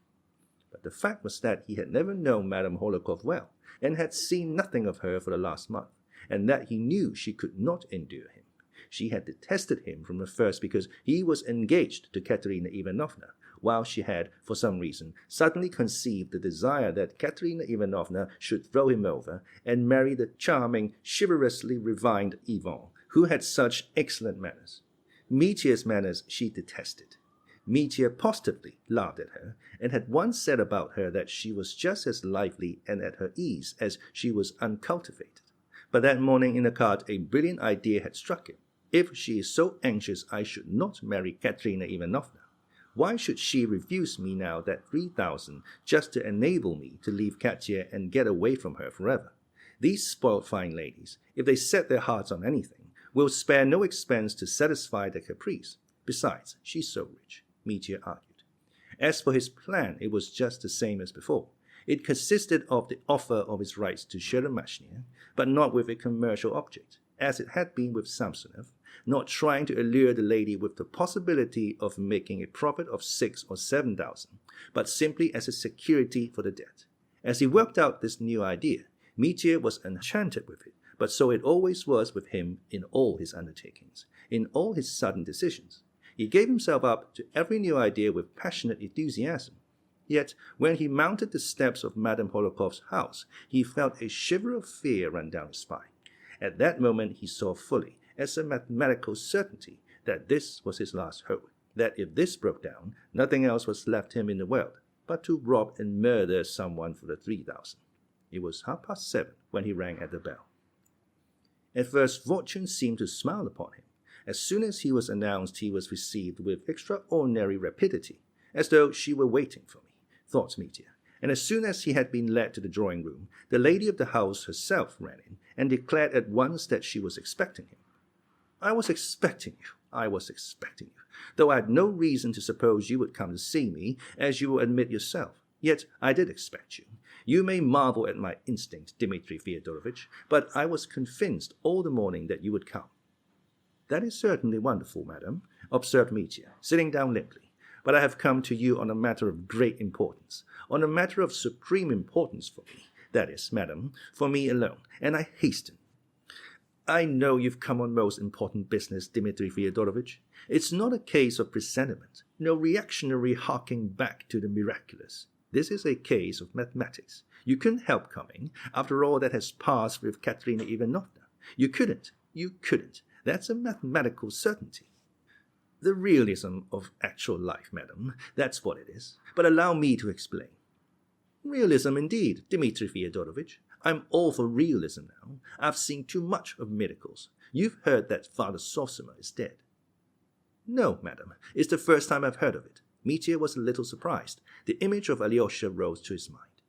Last night, and only imagine. Madam, said Mitya, I can imagine nothing except that I am in a desperate position, and that if you don't help me, everything will come to grief, and I first of all. Excuse me for the triviality of the expression, but I'm in a fever. I know, I know that you're in a fever. You could hardly fail to be. And whatever you may say to me, I know beforehand. I have long been thinking over your destiny, Dmitri Fyodorovich. I'm watching over it and studying it. Oh, believe me, I'm an experienced doctor of the soul, Dmitri Fyodorovich. Madam, if you are an experienced doctor, I am certainly an experienced patient, said Mitya, with an effort to be polite. And I feel that if you are watching over my destiny in this way, you will come to my help in my ruin, and so allow me, at least to explain to you the plan with which I have ventured to come to you, and what I am hoping of you. I have come, madam. Don't explain it. It's of secondary importance. But as for help, you're not the first I have helped, Dmitri Fyodorovich. You have most likely heard of my cousin, Madame Belmesov. Her husband was ruined, had come to grief. As you characteristically express it, Dmitri Fyodorovich, I recommended him to take to horse breeding, and now he's doing well. Have you any idea of horse breeding, Dmitri Fyodorovich? Not the faintest, madam. Ah, madam, not the faintest, cried Mitya, in nervous impatience, positively starting from his seat. I simply implore you, madam, to listen to me. Only give me 2 minutes of free speech that I may just explain to you everything, the whole plan with which I have come. Besides, I am short of time. I am in a fearful hurry, Mitya cried hysterically, feeling that she was just going to begin talking again, and hoping to cut her short. I have come in despair, in the last gasp of despair, to beg you to lend me the sum of 3,000, alone, but on safe, most safe security, madam, with the most trustworthy guarantees. Only let me explain. You must tell me all that afterwards. Madame Hohlakov with a gesture demanded silence in her turn. And whatever you may tell me, I know it all beforehand. I've told you so already. You asked for a certain sum, for 3,000, but I can give you more, immeasurably more. I will save you, Dmitri Fyodorovich, but you must listen to me. Mitya started from his seat again. Madame, will you really be so good? He cried, with strong feeling. Good God, you've saved me. You have saved the man from a violent death, from a bullet, my eternal gratitude. I will give you more, infinitely more than 3,000, cried Madame Hohlakov, looking with a radiant smile at Mitya's ecstasy. Infinitely? But I don't need so much. I only need that fatal 3,000, and on my part I can give security for that sum with infinite gratitude, and I propose a plan which— Enough, Dmitri Fyodorovich. It's said and done. Madame Hohlakov cut him short, with the modest triumph of beneficence. I have promised to save you, and I will save you. I will save you as I did Belmesov. What do you think of the gold mines, Dmitri Fyodorovich? Of the gold mines, madam? I've never thought anything about them. But I have thought of them for you, thought of them over and over again. I have been watching you for the last month. I've watched you 100 times as you've walked past, saying to myself, that's a man of energy who ought to be at the gold mines. I've studied your gait and come to the conclusion, that's a man who would find gold. From my gait, madam, said Mitya, smiling. Yes, from your gait. You surely don't deny that character can be told from the gait, Dmitri Fyodorovich. Science supports the idea. I'm all for science and realism now.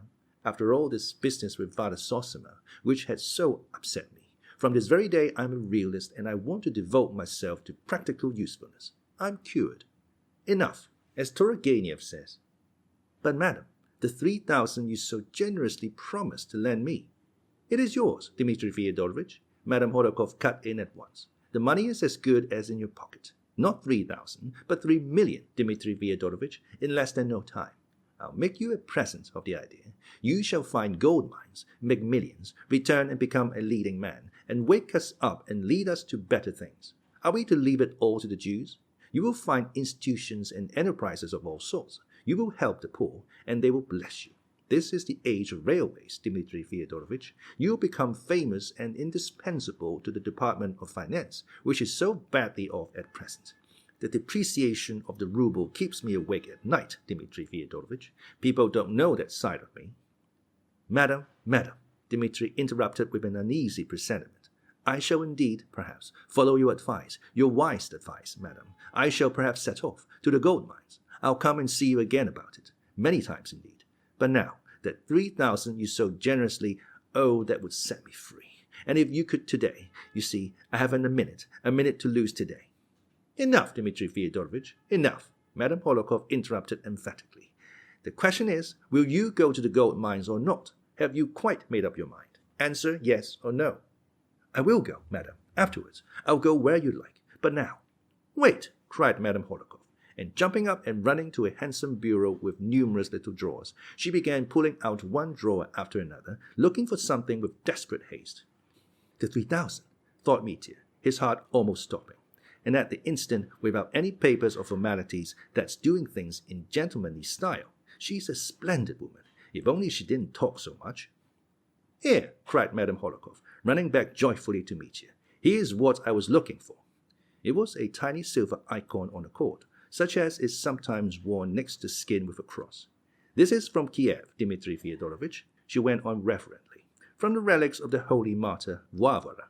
Let me put it on your neck myself, and with it dedicate you a new life, to a new career. And she actually put the cord round his neck and began arranging it. In extreme embarrassment, Mitya bent down and helped her, and at last he got it under his necktie and collar through his shirt to his chest. Now you can set off, Madame Hohlakov pronounced, sitting down triumphantly in her place again. Madam, I'm so touched. I don't know how to thank you indeed, for such kindness. But if only you knew how precious time is to me, that sum of money, for which I shall be indebted to your generosity. Oh, madam, since you are so kind, so touchingly generous to me, Mitya exclaimed impulsively, then let me reveal to you, though, of course, you've known it a long time, that I love somebody here. I have been forced to catch her. Katerina Ivanovna, I should say. Oh, I behaved inhumanly, dishonorably to her, but I fell in love here with another woman, a woman whom you, madam, perhaps despise, for you know everything already, but whom I cannot leave on any account, and therefore that 3,000 now. Leave everything, Dmitri Fyodorovich, Madame Hohlakov interrupted in the most decisive tone. Leave everything, especially women. Gold mines are your goal, and there's no place for women there. Afterwards, when you come back rich and famous, you will find a girl of your heart in the highest society. That will be a modern girl, a girl of education and advanced ideas. By that time, the dawning woman question will have gained ground, and a new woman will have appeared. Madam, that's not the point. Not at all. Mitya clasped his hands in entreaty. Yes, it is, Dmitri Fyodorovich. Just what you need. The very thing you're yearning for, though you don't realize it yourself. I'm not at all opposed to the present woman movement, Dmitri Fyodorovich, the development of women, and even the political emancipation of women in the near future. That's my ideal. I've a daughter myself, Dmitri Fyodorovich. People don't know that side of me. I wrote a letter to the author, Sherdyin, at that subject. He has taught me so much about the vocation of women. So last year I sent him an enormous letter of 2 lines. I kiss and embrace you, my teacher, for the modern women. Persevere. And I signed myself a mother. I thought of signing myself a contemporary mother and hesitated, but I stuck to the simple mother. There's more moral beauty in that, Dmitri Fyodorovich, and the word contemporary might have reminded him of the contemporary, a painful recollection owing to the censorship.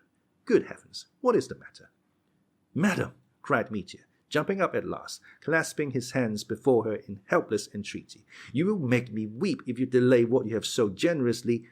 Oh, do weep, Dmitri Fyodorovich, do weep. That's a noble feeling. Such a path lies open before you.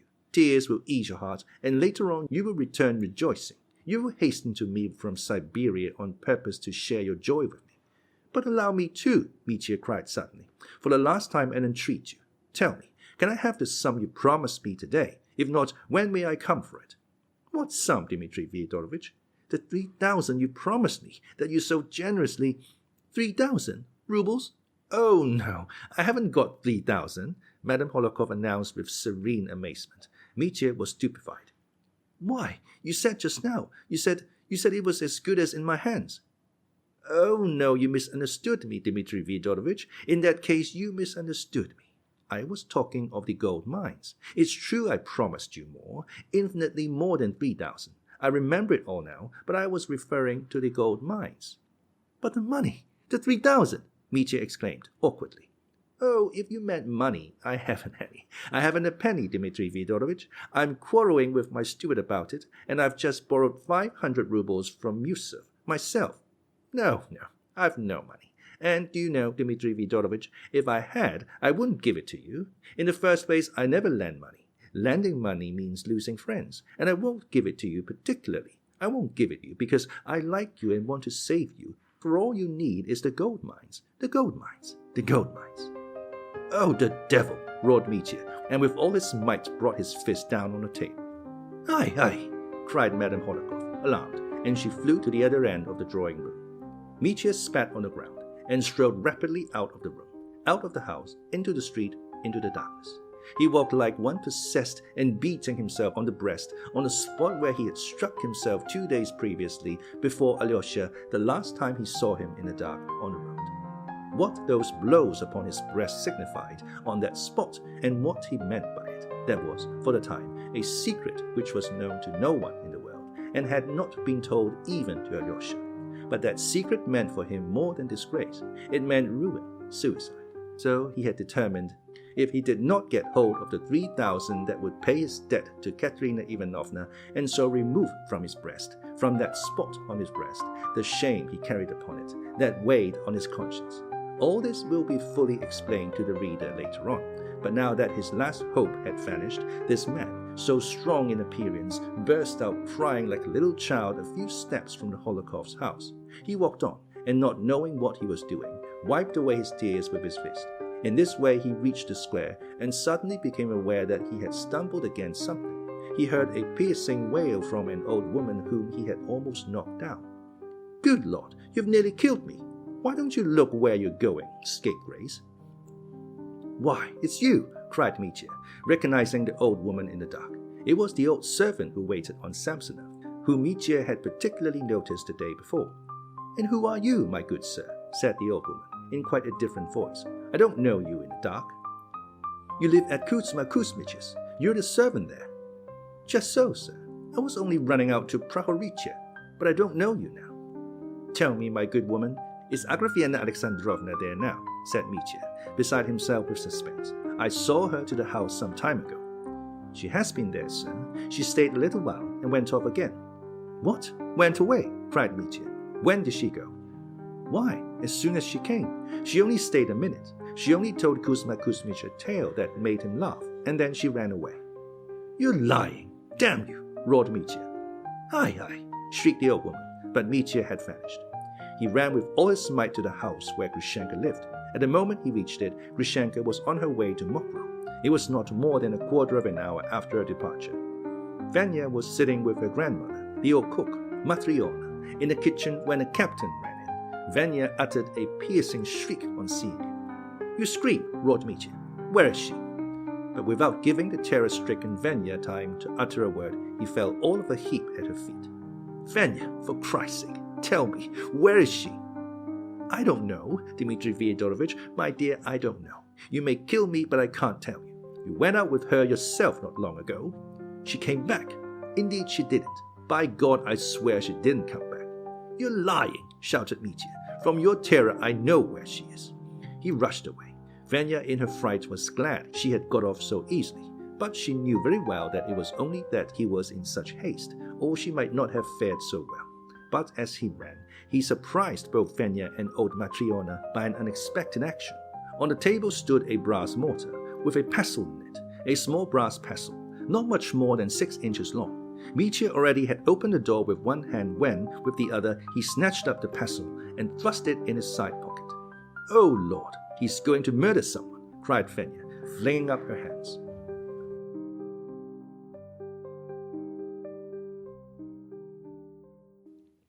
Chapter 4. In the Dark. Where was he running? Where could she be except at Fyodor Pavlovich's? She must have run straight to him from Samsonov's. That was clear now. The whole intrigue, the whole deceit was evident. It all rushed whirling through his mind. He did not run to Maria Kondratievna's. There was no need to go there, not the slightest need. He must raise no alarm. They would run and tell directly. Maria Kondratievna was clearly in the plot. Smirnikov too, he too, all had been bought over. He formed another plan of action.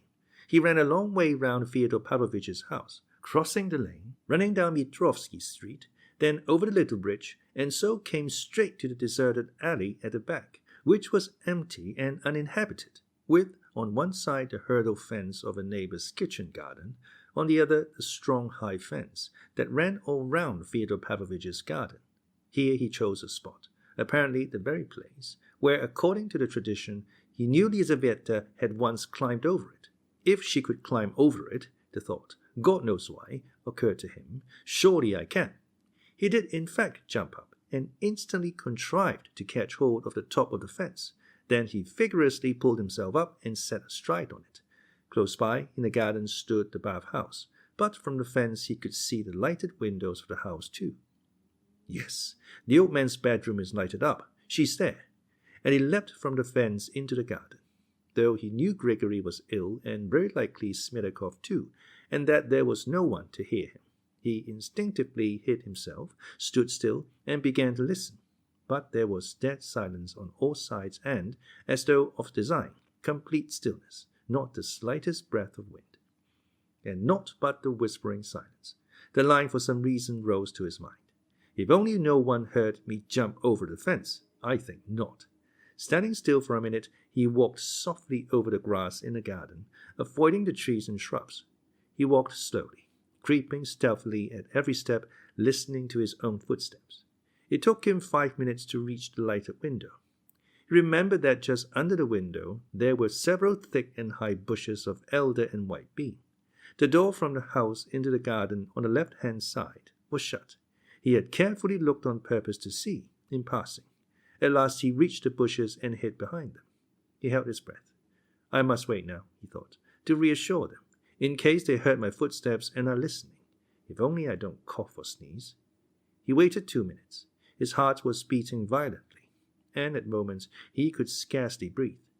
No, this throbbing at my heart won't stop, he thought. I can't wait any longer. He was standing behind a bush in the shadow. The light of the window fell on the front part of the bush. How red the white bean berries are, he murmured, not knowing why. Softly and noiselessly, step by step, he approached the window and raised himself on tiptoe. All Fyodor Pavlovich's bedroom lay open before him. It was not a large room, and was divided in 2 parts by a red screen. Chinese, as Fyodor Pavlovich used to call it. The word Chinese flashed into Mitya's mind, and behind the screen is Grushenka, thought Mitya. He began watching Fyodor Pavlovich, who was wearing his new striped silk dressing gown, which Mitya had never seen, and a silk cord with tassels round waist. A clean, dandified shirt of fine linen with gold studs peeped out under the collar of the dressing gown. On his head, Fyodor Pavlovich had the same red bandage which Alyosha had seen. He has got himself up, thought Mitya. His father was standing near the window, apparently lost in thought. Suddenly he jerked up his head, listened a moment, and hearing nothing went up to the table, poured out half a glass of brandy from a decanter and drank it off. Then he uttered a deep sigh, again stood still a moment, walked carelessly up to the looking-glass on the wall, with his right hand raised the red bandage on his forehead a little, and began examining his bruises and scars, which had not yet disappeared. He's alone, thought Mitya. In all probability, he's alone. Fyodor Pavlovich moved away from the looking-glass, turned suddenly to the window and looked out. Mitya instantly slipped away into the shadow. She may be there behind the screen. Perhaps she's asleep by now, he thought, with a pang at his heart. Fyodor Pavlovich moved away from the window. He's looking for her out of the window, so she's not there. Why should he stare out into the dark? He's wild with impatience. Mitya slipped back at once, and fell to gazing in at the window again. The old man was sitting down at the table, apparently disappointed. At last he put his elbow on the table, and laid his right cheek against his hand. Mitya watched him eagerly. He's alone, he repeated again. If she were here, his face would be different. Strange to say, a queer, irrational vexation rose up in his heart that she was not here. It's not that she's not here, he explained to himself immediately, but that I can't tell for certain whether she is or not. Mitya remembered afterwards that his mind was at that moment exceptionally clear, that he took in everything to the slightest detail and missed no point.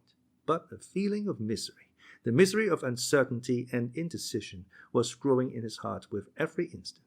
Is she here or not? The angry doubt filled his heart, and suddenly, making up his mind, he put out his hand and softly knocked on the window frame.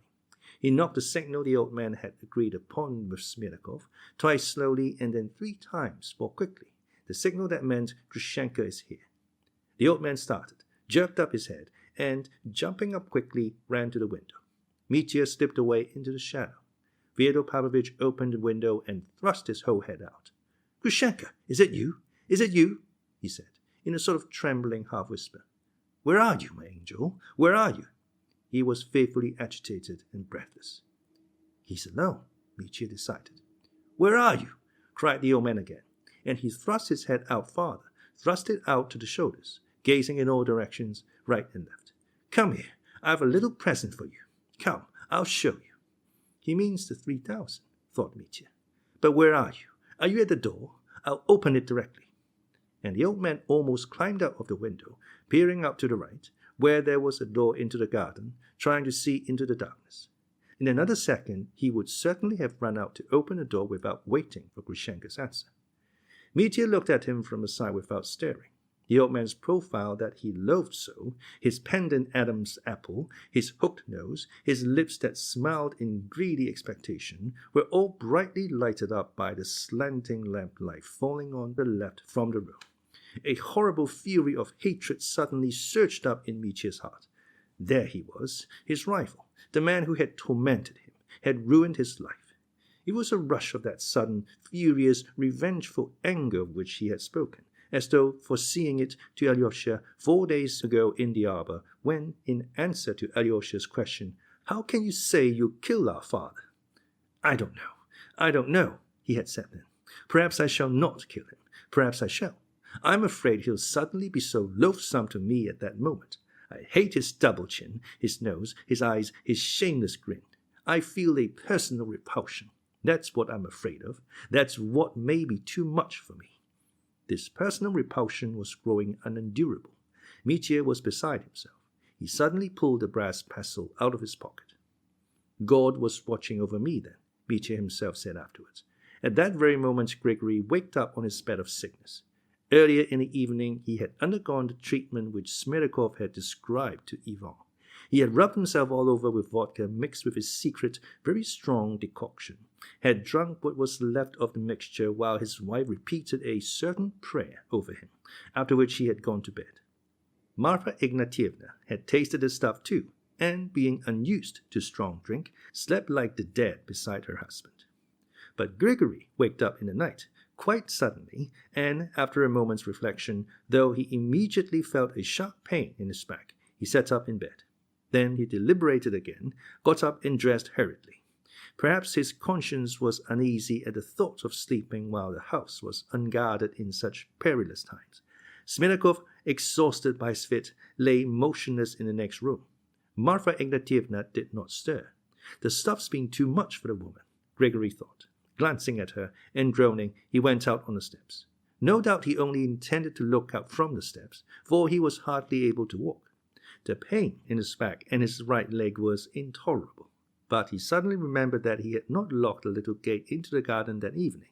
He was the most punctual and precise of men, a man who adhered to an unchangeable routine, and habits that lasted for years. Limping and writhing with pain, he went down the steps and towards the garden. Yes, the gate stood wide open. Mechanically he stepped into the garden. Perhaps he fancied something, perhaps caught some sound, and, glancing to the left, he saw his master's window open. No one was looking out of it then. What's it open for? It's not summer now, thought Grigory. And suddenly, at that very instant, he caught a glimpse of something extraordinary before him in the garden. 40 paces in front of him, a man seemed to be running in the dark. A sort of shadow was moving very fast. "Good Lord!" cried Grigory beside himself, and forgetting the pain in his back, he hurried to intercept the running figure. He took a shortcut. Evidently he knew the garden better. The flying figure went towards the bathhouse, ran behind it, and rushed to the garden fence. Grigory followed, not losing sight of him, and ran, forgetting everything. He reached the fence at the very moment the man was climbing over it. Grigory cried out, beside himself, pounced on him, and clutched his leg in his 2 hands. Yes, his foreboding had not deceived him. He recognized him. It was he, the monster, the parasite. "Parasite!" the old man shouted so that the whole neighborhood could hear. But he had not time to shout more. He fell at once, as though struck by lightning. Mitya jumped back into the garden and bent over the fallen man. In Mitya's hands was a brass pestle, and he flung it mechanically in the grass. The pestle fell 2 paces from Grigory, not in the grass but on the path, in the most conspicuous place. For some seconds he examined the prostrate figure before him. The old man's head was covered with blood. Mitya put out his hand and began feeling it. He remembered afterwards clearly that he had been awfully anxious to make sure whether he had broken the old man's skull or simply stunned him with the pestle. But the blood was flowing horribly, and in a moment Mitya's fingers were drenched with the hot stream. He remembered taking out of his pocket the clean white handkerchief with which he had provided himself for his visit to Madame Hohlakov, and putting it to the old man's head, senselessly trying to wipe the blood from his face and temples. But the handkerchief was instantly soaked with blood. Good heavens! What am I doing it for? Thought Mitya, suddenly pulling himself together. If I have broken his skull, how can I find out now? And what difference does it make now? He added hopelessly. If I've killed him, I've killed him. You've come to grief, old man, so there you must lie, he said aloud. And suddenly turning to the fence, he vaulted over it into the lane and fell to running. The handkerchief soaked with blood he held, crushed up in his right fist, and as he ran he thrust it into the back pocket of his coat. He ran headlong, and a few passers-by who met him in the dark, in the streets, remembered afterwards that they had met a man running that night. He flew back again into the widow Morozov's house.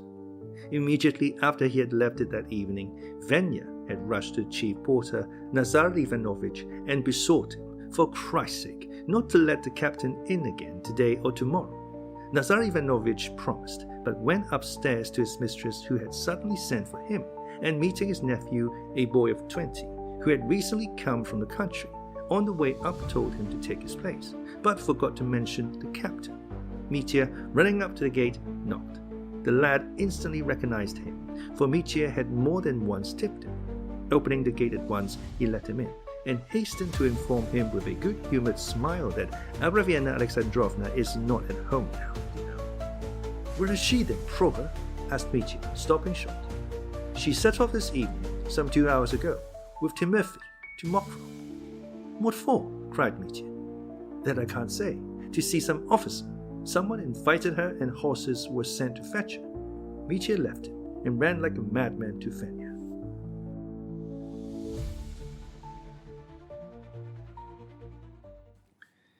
Chapter 5. A Sudden Resolution. She was sitting in the kitchen with her grandmother.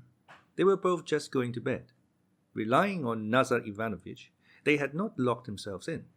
Mitya ran in, pounced on Venya, and seized her by the throat. Speak at once. Where is she? With whom is she now?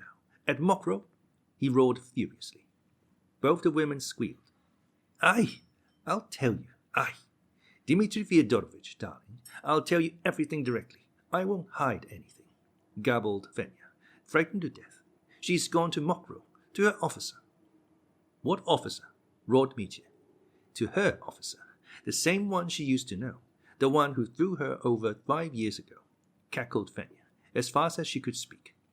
Mitya withdrew the hands with which he was squeezing her throat. He stood facing her, pale as death, unable to utter a word, but his eyes showed that he realized it all from the first word, and guessed the whole position.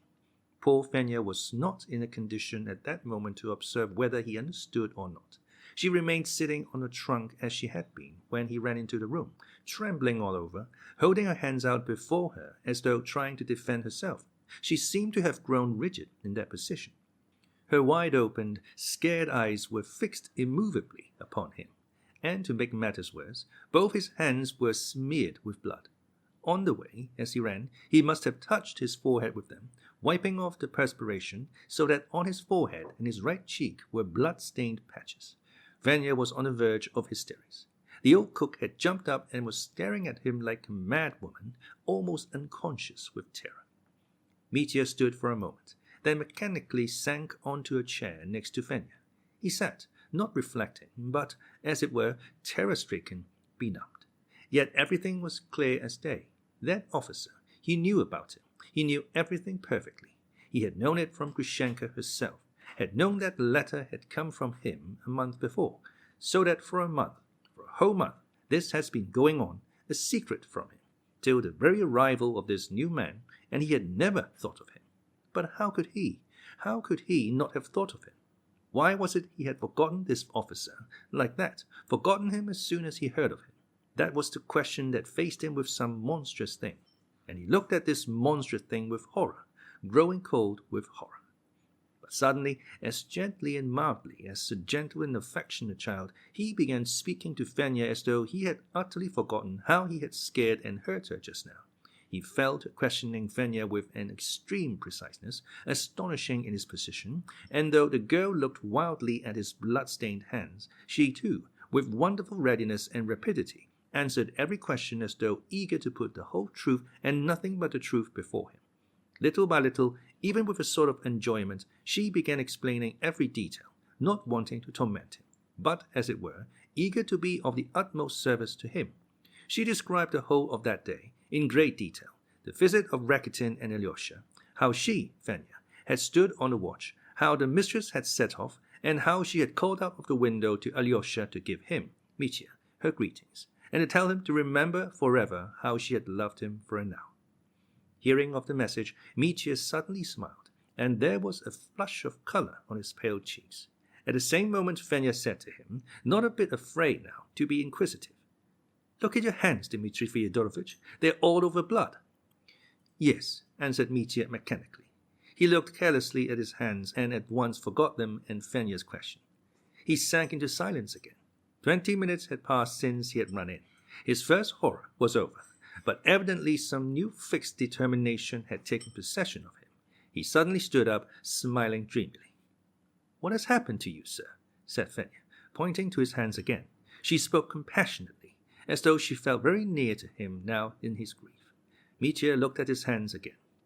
"That's blood, Fenya," he said, looking at her with a strange expression. "That's human blood. And my God, why was it shed? But, Fenya, there's a fence here, a high fence, and terrible to look at.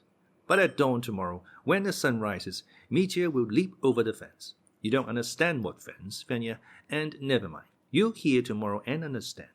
And now, goodbye. I won't stand in her way. I'll step aside. I know how to step aside.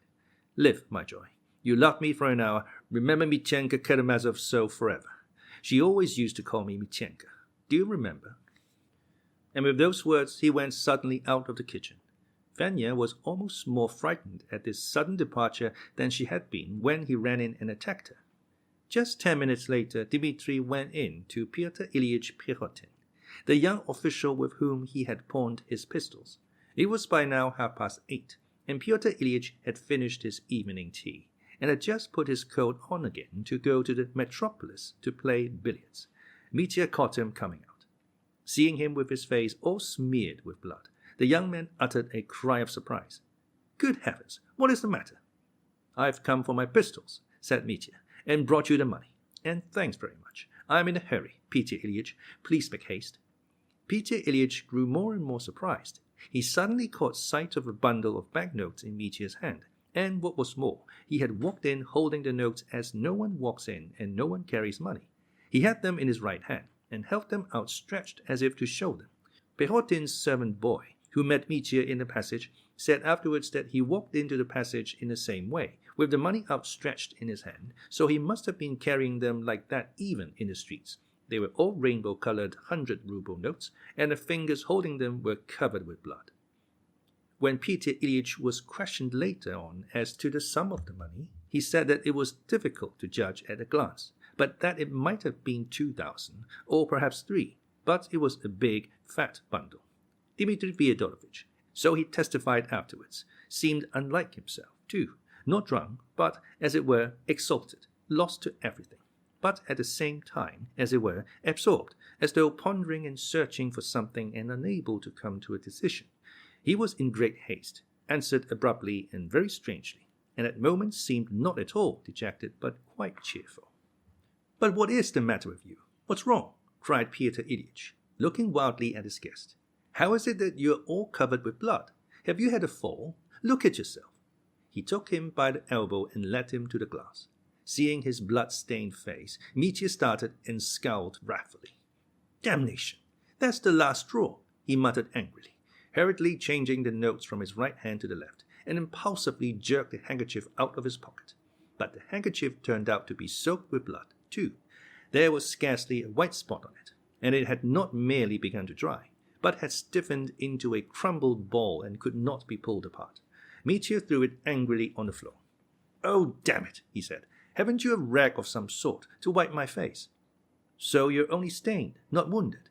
You'd better wash, said Pyotr Ilyitch. Here's a washstand. I'll pour you out some water.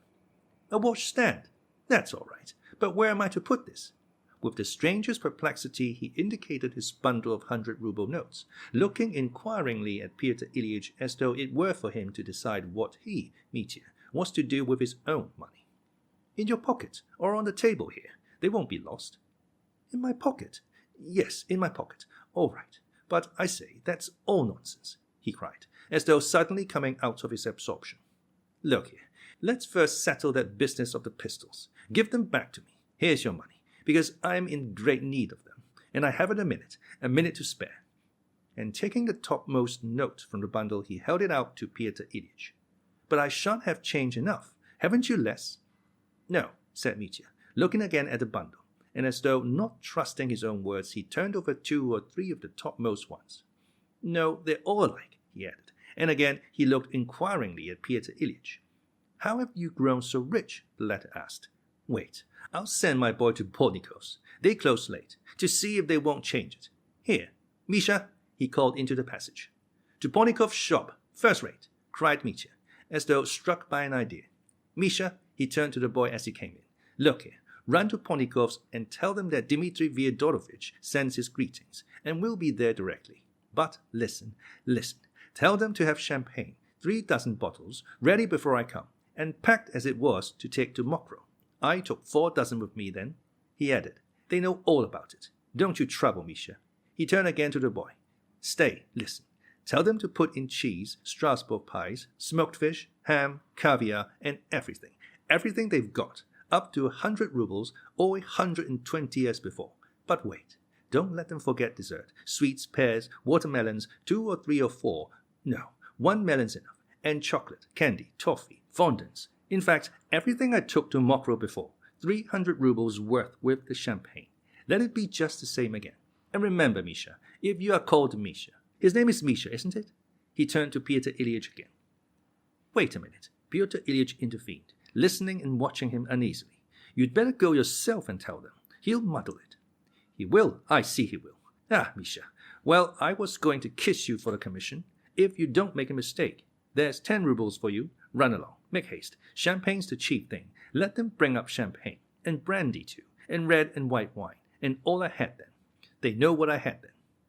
But listen, Pyotr Ilyitch interrupted with some impatience.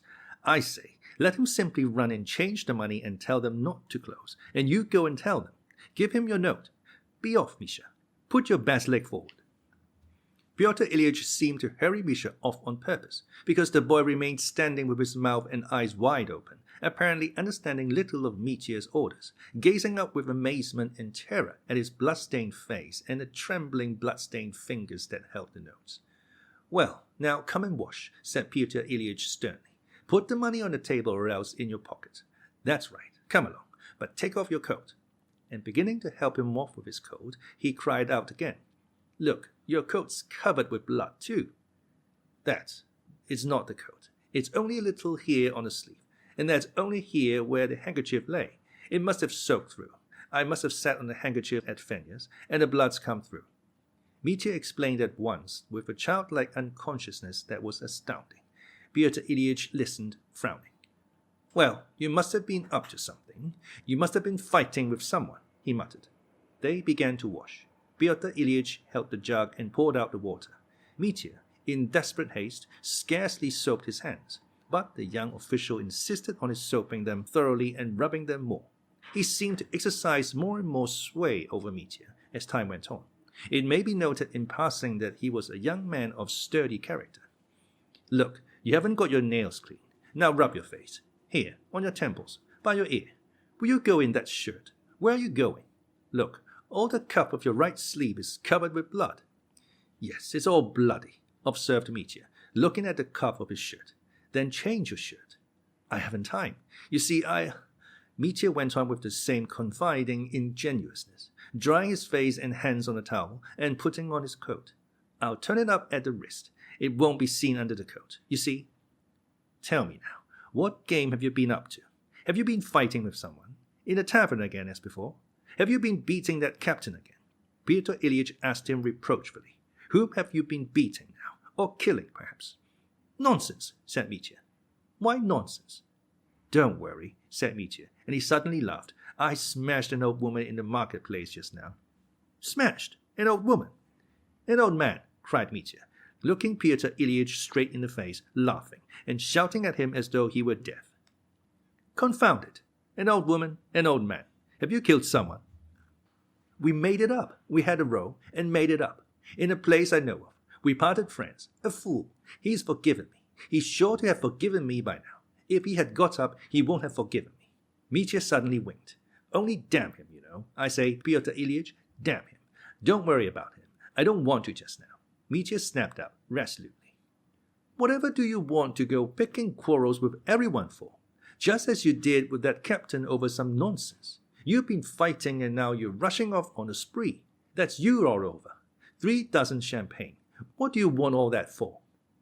Bravo! Now give me the pistols. Upon my honor, I've no time now. I should have to have a chat with you, my dear boy, but I haven't the time, and there's no need. It's too late for talking. Where's my money? Where have I put it? He cried, thrusting his hands into his pockets. You put it on a table yourself. Here it is. Had you forgotten? Money's like dirt or water to you, it seems. Here are your pistols. It's an odd thing. At 6 o'clock you pledged them for 10 rubles, and now you've got thousands. 2 or 3, I should say. 3, you bet, laughed Mitya, stuffing the notes into the side pocket of his trousers. You lost it like that. Have you found a gold mine? The mines. The gold mines. Mitya shouted at the top of his voice and went off into a roar of laughter. Would you like to go to the mines, Rakitin? There's a lady here who'll stump up 3,000 for you, if only you go. She did it for me. She's so awfully fond of gold mines. Do you know Madame Holikov?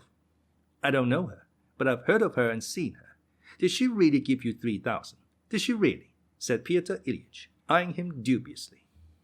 As soon as the sun rises tomorrow, as soon as Phoebus, ever young, flies upwards, praising and glorifying God, you go to her, this Madame Holikov, and ask her whether she did stump up that 3,000 or not. Try and find out. I don't know on what terms you are. Since you say it so positively, I suppose she did give it to you. You've got the money in your hand, but instead of going to Siberia, you're spending it all. Where are you really off to now, eh? To Mokroe. To Mokroe? But it's night. Once the lad had all, now the lad has not, cried Mitya suddenly. How not? You say that with all those thousands.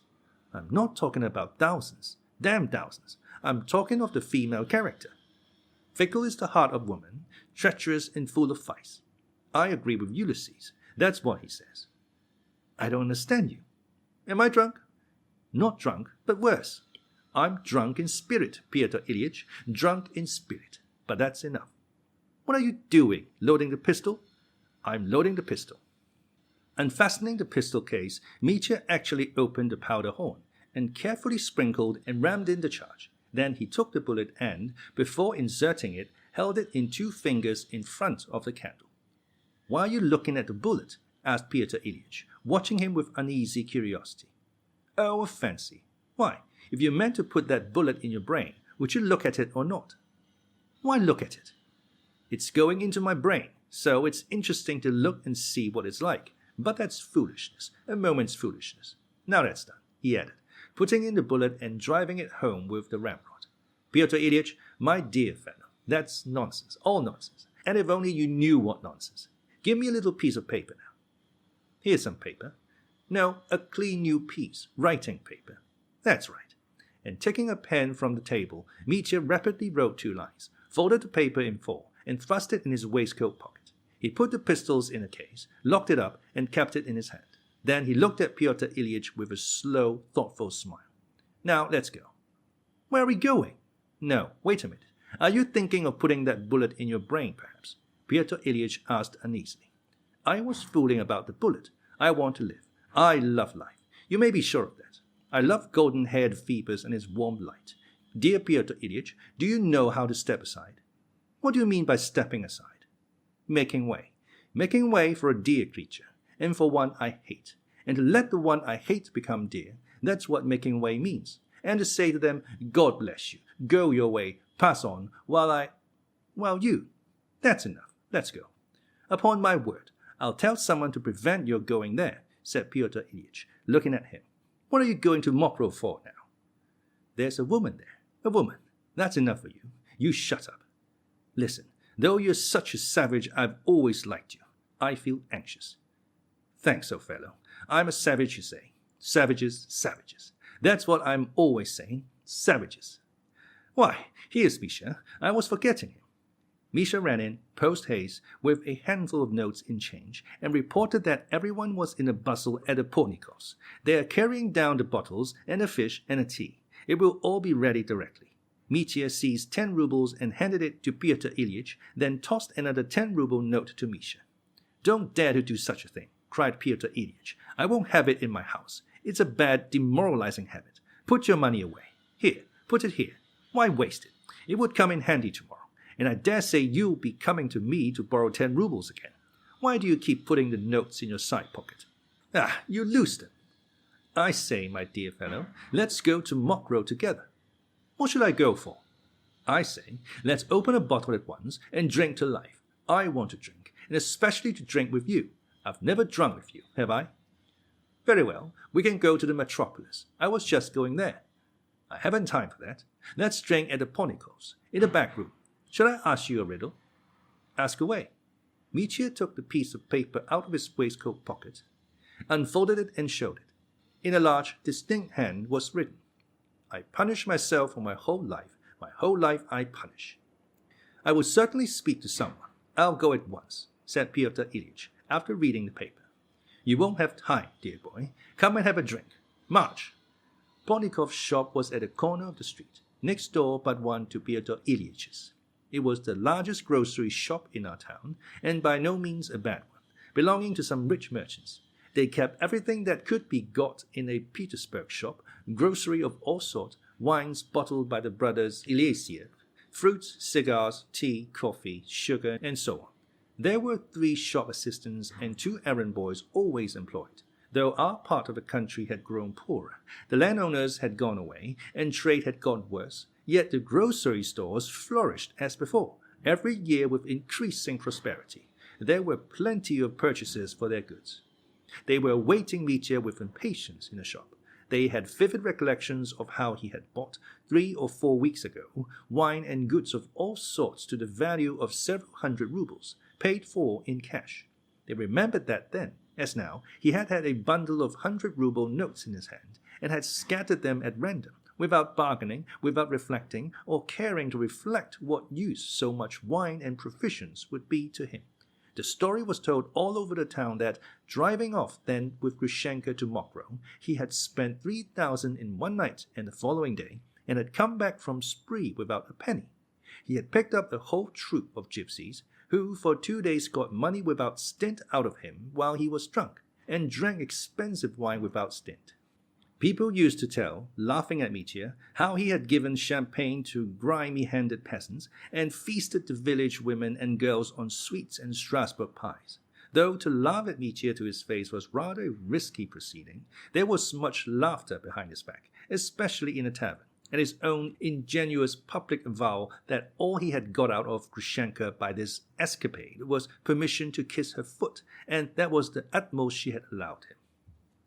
By the time Mitya and Pyotr Ilyich reached the shop, they found a cart with 3 horses harnessed abreast with bells, and with Andrei, the driver, ready waiting for Mitya at the entrance. In the shop they had almost entirely finished packing 1 box of provisions, and were only waiting for Mitya's arrival to nail it down and put it in the cart. Pyotr Ilyich was astounded. Where did this cart come from in such a hurry? He asked Mitya. I met Andrei as I ran to you, and told him to drive straight here to the shop. There's no time to lose. Last time I drove with Timothy, but Timothy now has gone on before me with the witch. Shall we be very late, Andrei? They'll only get there an hour at most before us. Not even that may be. I got Timothy ready to start. I know how he'll go. Their pace won't be ours, Dmitri Fyodorovich. How could it be? They won't get there an hour earlier. Andrei, a lanky, red-haired, middle-aged driver, wearing a full-skirted coat and with a captain on his arm, replied warmly. 50 rubles for vodka if we're only an hour behind them. I warrant the time, Dmitri Fyodorovich. They won't be half an hour before us, let alone an hour. Though Mitya bustled about seeing after things, he gave his orders strangely, as it were disconnectedly and inconsecutively. He began a sentence and forgot the end of it. Pyotr Ilyich found himself obliged to come to the rescue. 400 rubles worth, not less than 400 rubles worth, just as it was then, commanded Mitya. 4 dozen champagne, not a bottle less. What do you want with so much? What's it for? Stay, cried Pyotr Ilyich. What's this box? What's in it? Surely there isn't 400 rubles worth here. The officious shopman began explaining with oily politeness that the first box contained only half a dozen bottles of champagne and only the most indispensable articles, such as savories, sweets, toffee, etc. But the main part of the goods ordered would be packed and sent off, as on the previous occasion, in a special cart also, with 3 horses traveling at full speed, so that it would arrive not more than an hour later than Dmitri Fyodorovich himself. Not more than an hour. Not more than an hour. And put in more toffee and fondants. The girls there are so fond of it, Mitya insisted hotly. The fondants are all right, but what do you want with 4 dozen of champagne? 1 would be enough, said Pyotr Ilyich, almost angry. He began bargaining, asking for a bill of the goods, and refused to be satisfied. But he only succeeded in saving 100 rubles. In the end, it was agreed that only 300 rubles worth should be sent. Well, you may go to the devil, cried Pyotr Ilyich, on second thoughts. What's it to do with me? Throw away your money, since it's cost you nothing. This way, my economist, this way, don't be angry. Mitya drew him into a room at the back of the shop. They'll give us a bottle here directly. They'll taste it.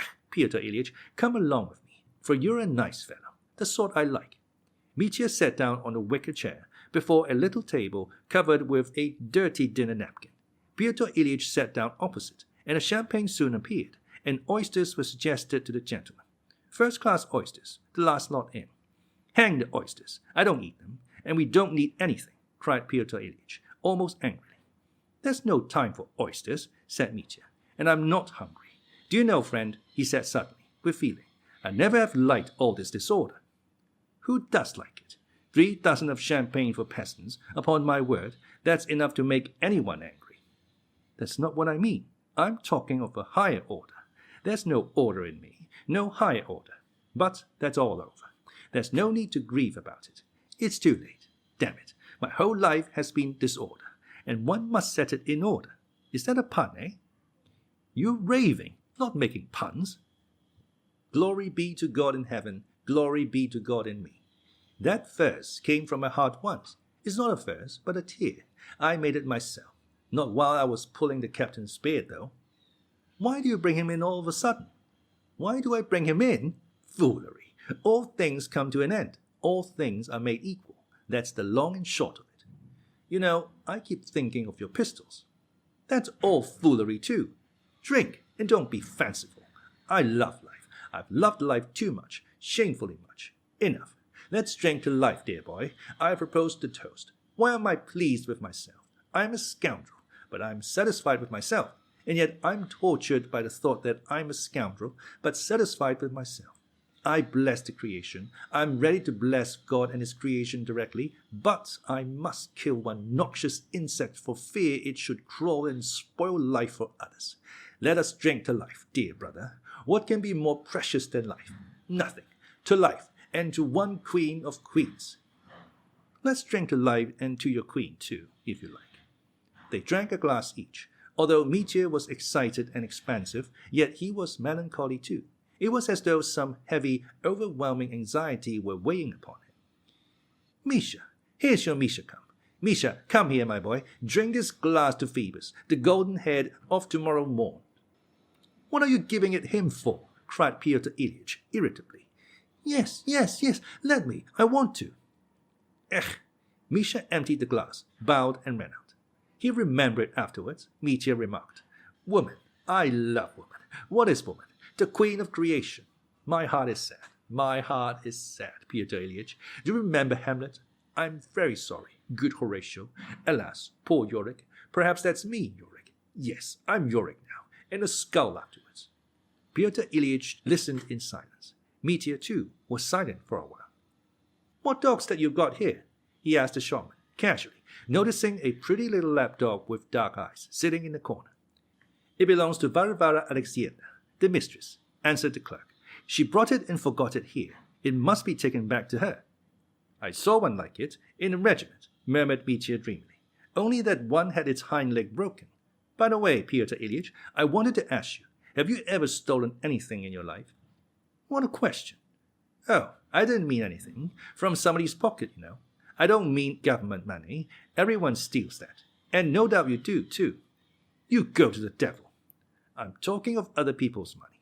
Stealing straight out of her pocket. Out of her purse, eh? I stole 20 kopecks from my mother when I was 9 years old. I took it off the table on the sly and held it tight in my hand. Well, and what happened? Oh, nothing. I kept it 3 days, then I felt ashamed, confessed, and gave it back. And what then? Naturally, I was whipped. But why do you ask? Have you stolen anything? I have, said Mitya, winking slyly. What have you stolen? Inquired Pyotr Ilyich curiously. I stole 20 kopecks from my mother when I was 9 years old, and gave it back 3 days after. As he said this, Mitya suddenly got up. Dmitri Fyodorovich, won't you come now? Called Andrei from the door of the shop. Are you ready? We'll come. Mitya started. A few more last words, and Andrei, a glass of vodka at starting. Give him some brandy as well. That box, put under my seat. Goodbye, Pyotr Ilyich. Don't remember evil against me. But you're coming back tomorrow. Of course. Will you settle the little bill now? Cried the clerk, springing forward. Oh, yes, the bill, of course. He pulled a bundle of notes out of his pocket again, picked out 300 rubles, threw them on a counter, and ran hurriedly out of the shop. Everyone followed him out, bowing and wishing him good luck. Andrei, coughing from the brandy he had just swallowed, jumped up on the box. But Mitya was only just taking his seat when suddenly, to his surprise, he saw Fenya before him. She ran up panting, clasped her hands before him with a cry, and plumped down at his feet. Dmitri Fyodorovich, dear good Dmitri Fyodorovich, don't harm my mistress. And it was I told you all about it. And don't murder him. He came first. He's hers. He'll marry Agrafena Alexandrovna now. That's why he's come back from Siberia. Dmitri Fyodorovich, dear, don't take a fellow creature's life. That's it, is it? So you're off there to make trouble, muttered Pyotr Ilyich. Now it's all clear as daylight. Dmitri Fyodorovich, give me your pistols at once if you mean to behave like a man, he shouted aloud to Mitya. Do you hear, Dmitri? The pistols? Wait a bit, brother. I'll throw them into the pool on the road, answered Mitya. Fenya, get up. Don't kneel to me. Mitya won't hurt anyone. The silly fool won't hurt anyone again. But I say, Fenya, he shouted, after having taken his seat, I hurt you just now, so forgive me and have pity on me. Forgive a scoundrel. But it doesn't matter if you don't. It's all the same now. Now then, Andrei, look alive, fly along full speed. Andrei whipped up the horses, and the bells began ringing. Goodbye, Pyotr Ilyich. My last tear is for you. He's not drunk, but he keeps babbling like a lunatic, Pyotr Ilyich thought as he watched him go. He had half a mind to stay and see the cart packed with the remaining wines and provisions, knowing that they would deceive and defraud Mitya. But suddenly feeling vexed with himself, he turned away with a curse and went to the tavern to play billiards. He's a fool, though he's a good fellow, he muttered as he went. I've heard of that officer, Grushenka's former flame. Well, if he has turned up, those pistols, damn it all. I'm not his nurse. Let them do what they like. Besides, it will all come to nothing. They're a set of brawlers, that's all. They'll drink and fight and make friends again. They are not men who do anything real.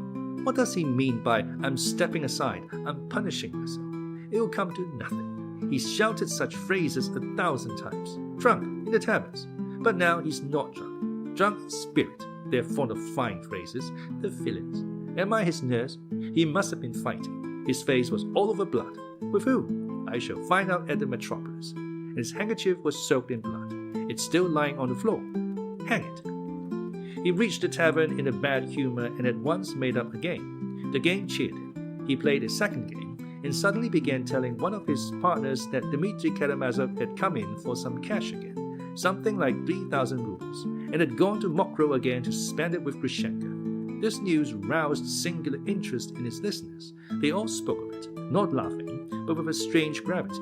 They left off playing. 3,000? But where can he have got 3,000? Questions were asked. The story of Madame Holokov's present was received with skepticism. Hasn't he robbed his old father?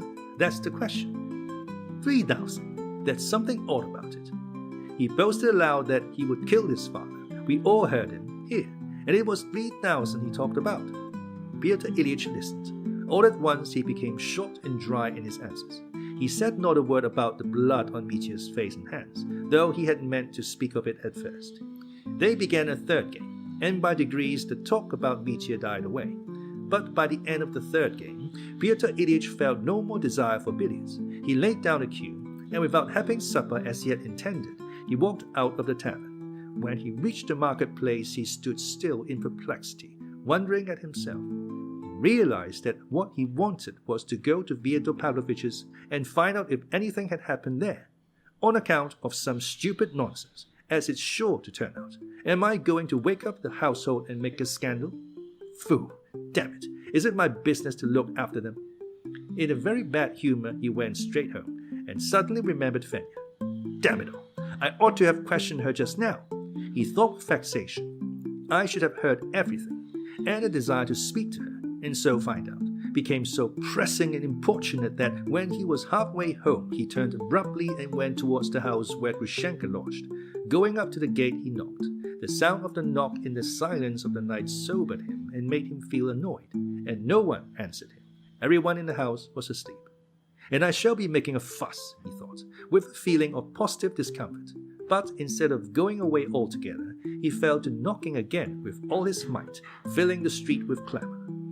Not coming. Well, I'll knock them up. I will.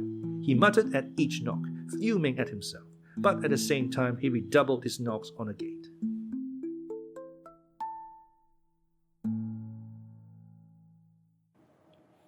Chapter 6. I am coming too. But Dmitri Fyodorovich was speeding along the road.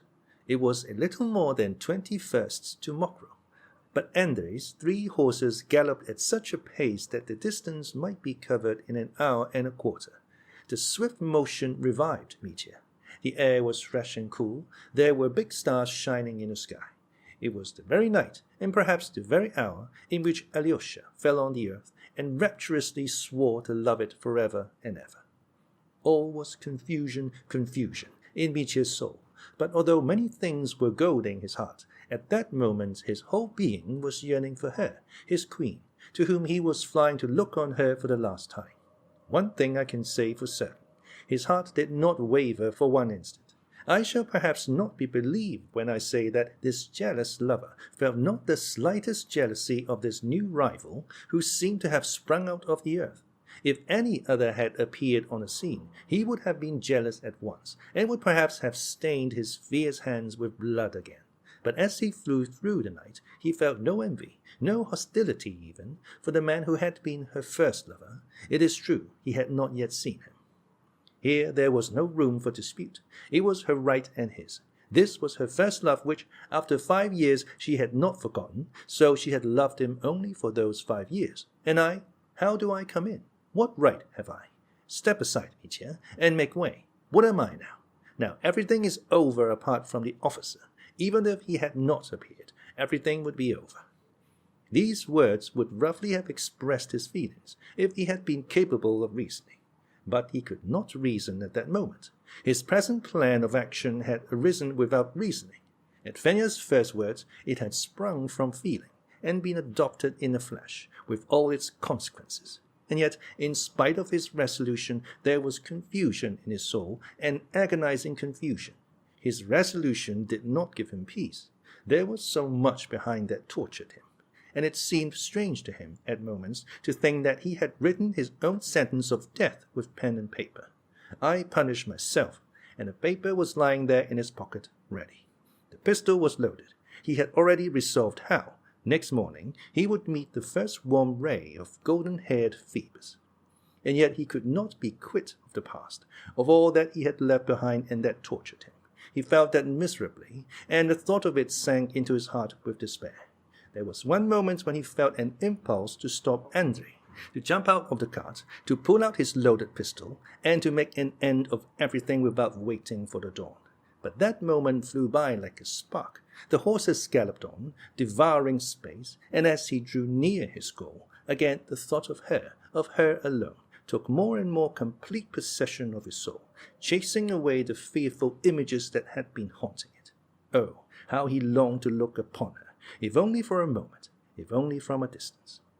She's now with him, he thought. Now I shall see what she looks like with him, her first love, and that's all I want. Never had this woman, who was such a fateful influence in his life, aroused such love in his breast, such new and unknown feeling, surprising even to himself, a feeling tender to devoutness, to self-effacement before her. I will efface myself, he said, in a rush of almost hysterical ecstasy. They had been galloping nearly an hour. Mitya was silent, and though Andrei was, as a rule, a talkative peasant, he did not utter a word either. He seemed afraid to talk. He only whipped up smartly his 3 lean but mettlesome bay horses. Suddenly Mitya cried out in horrible anxiety, "Andrei, what if they're asleep?" This thought fell upon him like a blow. It had not occurred to him before. "It may well be they're gone to bed by now, Dmitri Fyodorovich."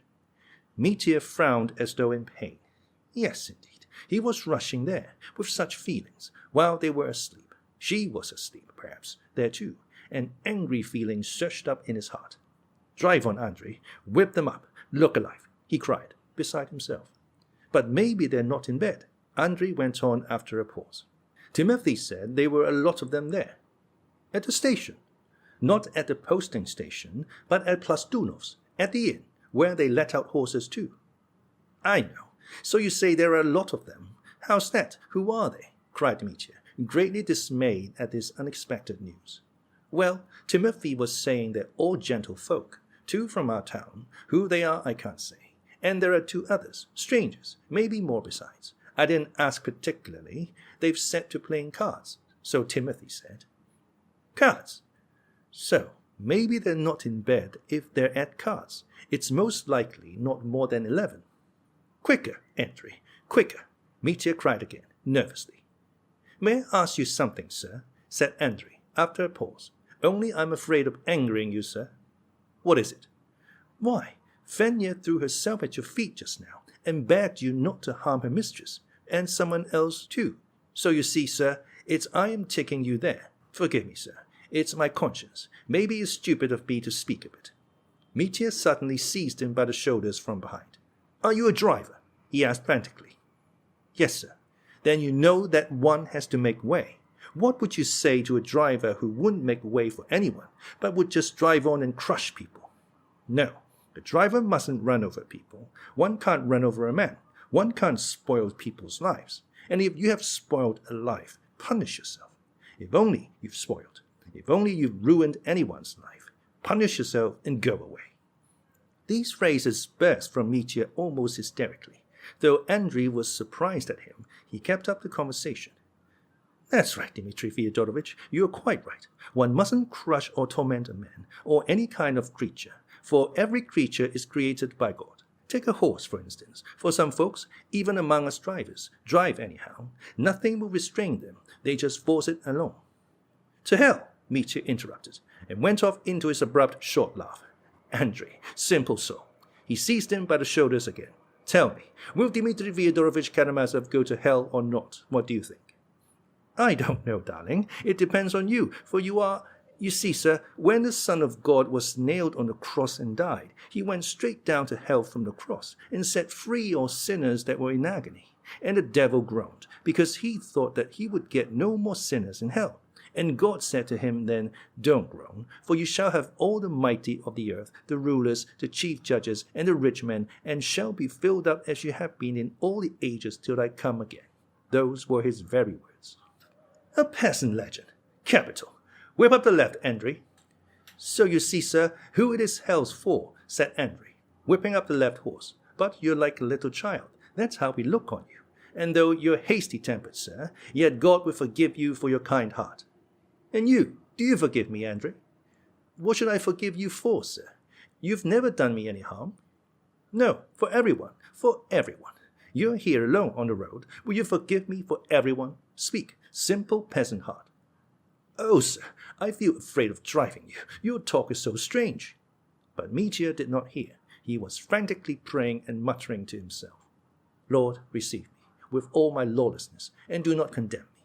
Let me pass by thy judgment. Do not condemn me, for I have condemned myself. Do not condemn me, for I love thee, O Lord. I am a wretch, but I love thee. If thou sentence me to hell, I shall love thee there, and from there I shall cry out that I love thee forever and ever. But let me love to the end, here and now for just 5 hours, till the first light of thy day. For I love the queen of my soul. I love her, and I cannot help loving her. Thou seest my whole heart. I shall gallop up, I shall fall before her and say, you're right to pass on and leave me. Farewell, and forget your victim. Never fret yourself about me. Mokro, cried Andrei, pointing ahead with his whip. Through the pale darkness of the night loomed a solid black mass of buildings, flung down, as it were, in the vast plain. The village of Mokro numbered 2,000 inhabitants, but at that hour all were asleep, and only here and there a few lights still twinkled. Drive on, Andrei, I come, Mitya exclaimed, feverishly. They're not asleep, said Andrei again, pointing with his whip to the Plastunov's inn, which was at the entrance of the village. The 6 windows looking on the street were all brightly lighted up. They're not asleep, Mitya repeated joyously. Quicker, Andrei, gallop, drive up with a dash, set the bells ringing, let all know that I have come. I'm coming too. Andrei lashed his exhausted team into a gallop, drove with a dash and pulled up his steaming, panting horses at a high flight of steps. Mitya jumped out of the cart just as the innkeeper, on his way to bed, peeped out from the steps, curious to see who had arrived. Trifon Borisovich, is that you? The innkeeper bent down, looked intently, ran down the steps, and rushed up to the guest with obsequious delight. Dmitri Fyodorovich, your honor, do I see you again? Trifon Borisovich was a thick-set, healthy peasant, of middle height, with a rather fat face. His expression was severe and uncompromising, especially with the peasants of Mokro, but he had the power of assuming the most obsequious countenance, when he had an inkling that it was to his interest. He dressed in Russian style, with a shirt buttoning down on one side and a full-skirted coat. He had saved a good sum of money, but was forever dreaming of improving his position. More than half the peasants were in his clutches. Everyone in the neighborhood was in debt to him. From the neighboring landowners, he bought and rented lands which were worked by the peasants, in payment of debts which they could never shake off. He was a widower, with 4 grown-up daughters. One of them was already a widow and lived in the inn with her 2 children, his grandchildren, and worked for him like a charwoman. Another of his daughters was married to a petty official, and in one of the rooms of the inn, on the wall could be seen, among the family photographs, a miniature photograph of this official in uniform and official epaulettes. The 2 younger daughters used to wear fashionable blue or green dresses, fitting tight at the back and with trains a yard long, on church holidays or when they went to pay visits. But next morning they would get up at dawn, as usual, sweep out the rooms with a birch broom, empty the slops, and clean up after lodgers. In spite of the thousands of rubles he had saved, Trifon Borisovich was very fond of emptying the pockets of a drunken guest, and remembering that not a month ago he had, in 24 hours, made 2 if not 300 rubles out of Dmitri when he had come on his escapade with Grushenka. He met him now with eager welcome, scenting his prey the moment Mitya drove up to the steps. Dmitri Fyodorovich, dear sir, we see you once more. Stay, Trifon Borisovich, began Mitya. First and foremost, where is she? Agrafena Alexandrovna? The innkeeper understood at once, looking sharply into Mitya's face. She's here too. With whom? With whom? Some strangers. One is an official gentleman, a Pole, to judge from his speech. He sent the horses for her from here, and there's another with him, a friend of his, or a fellow traveler. There's no telling. They're dressed like civilians. Well, are they feasting? Have they money? Poor sort of a feast. Nothing to boast of, Dmitri Fyodorovich. Nothing to boast of? And who are the others? They're 2 gentlemen from the town. They've come back from Cherny and are putting up here. One's quite a young gentleman, a relative of Mr. Yusuf, he must be, but I've forgotten his name.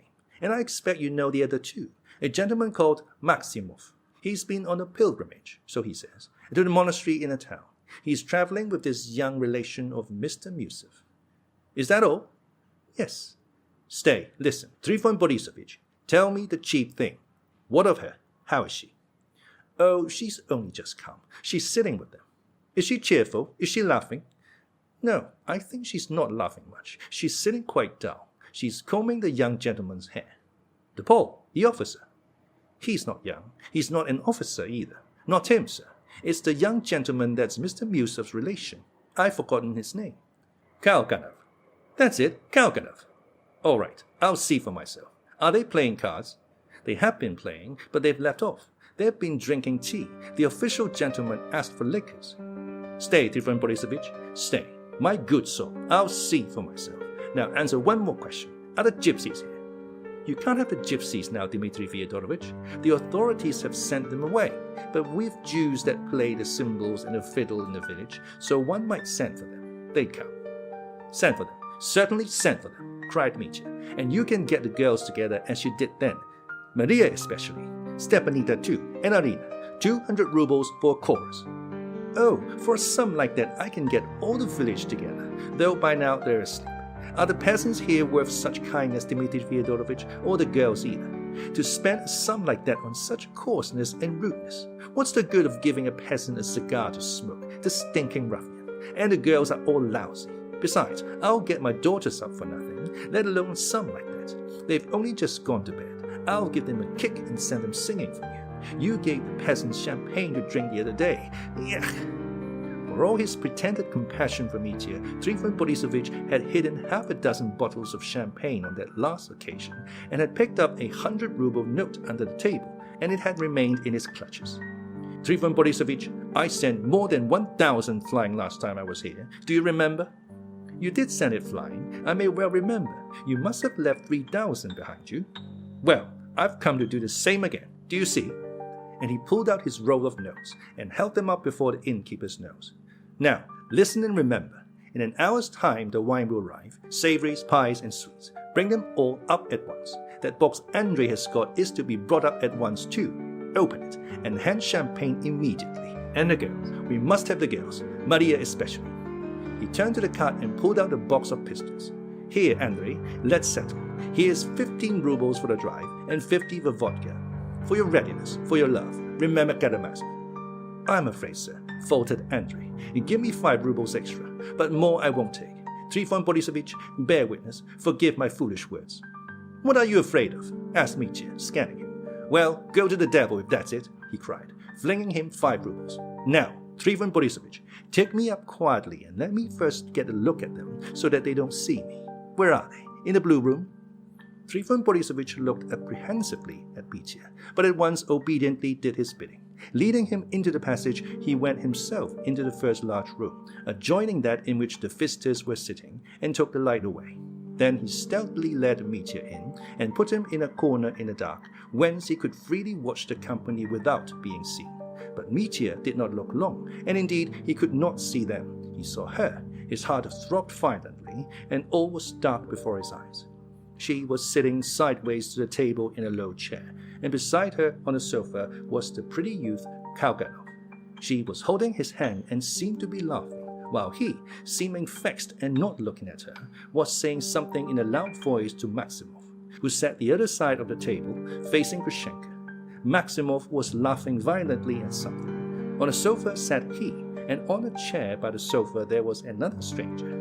The one on the sofa was lolling backwards, smoking a pipe, and Mitya had an impression of a stoutish, broad-faced, short little man who was apparently angry about something. His friend, the other stranger, struck Mitya as extraordinarily tall, but he could make out nothing more. He caught his breath. He could not bear it for a minute. He put the pistol case on a chest, and with a throbbing heart he walked, feeling cold all over, straight into the blue room and faced the company. "Aye!" shrieked Grushenka, the first to notice him.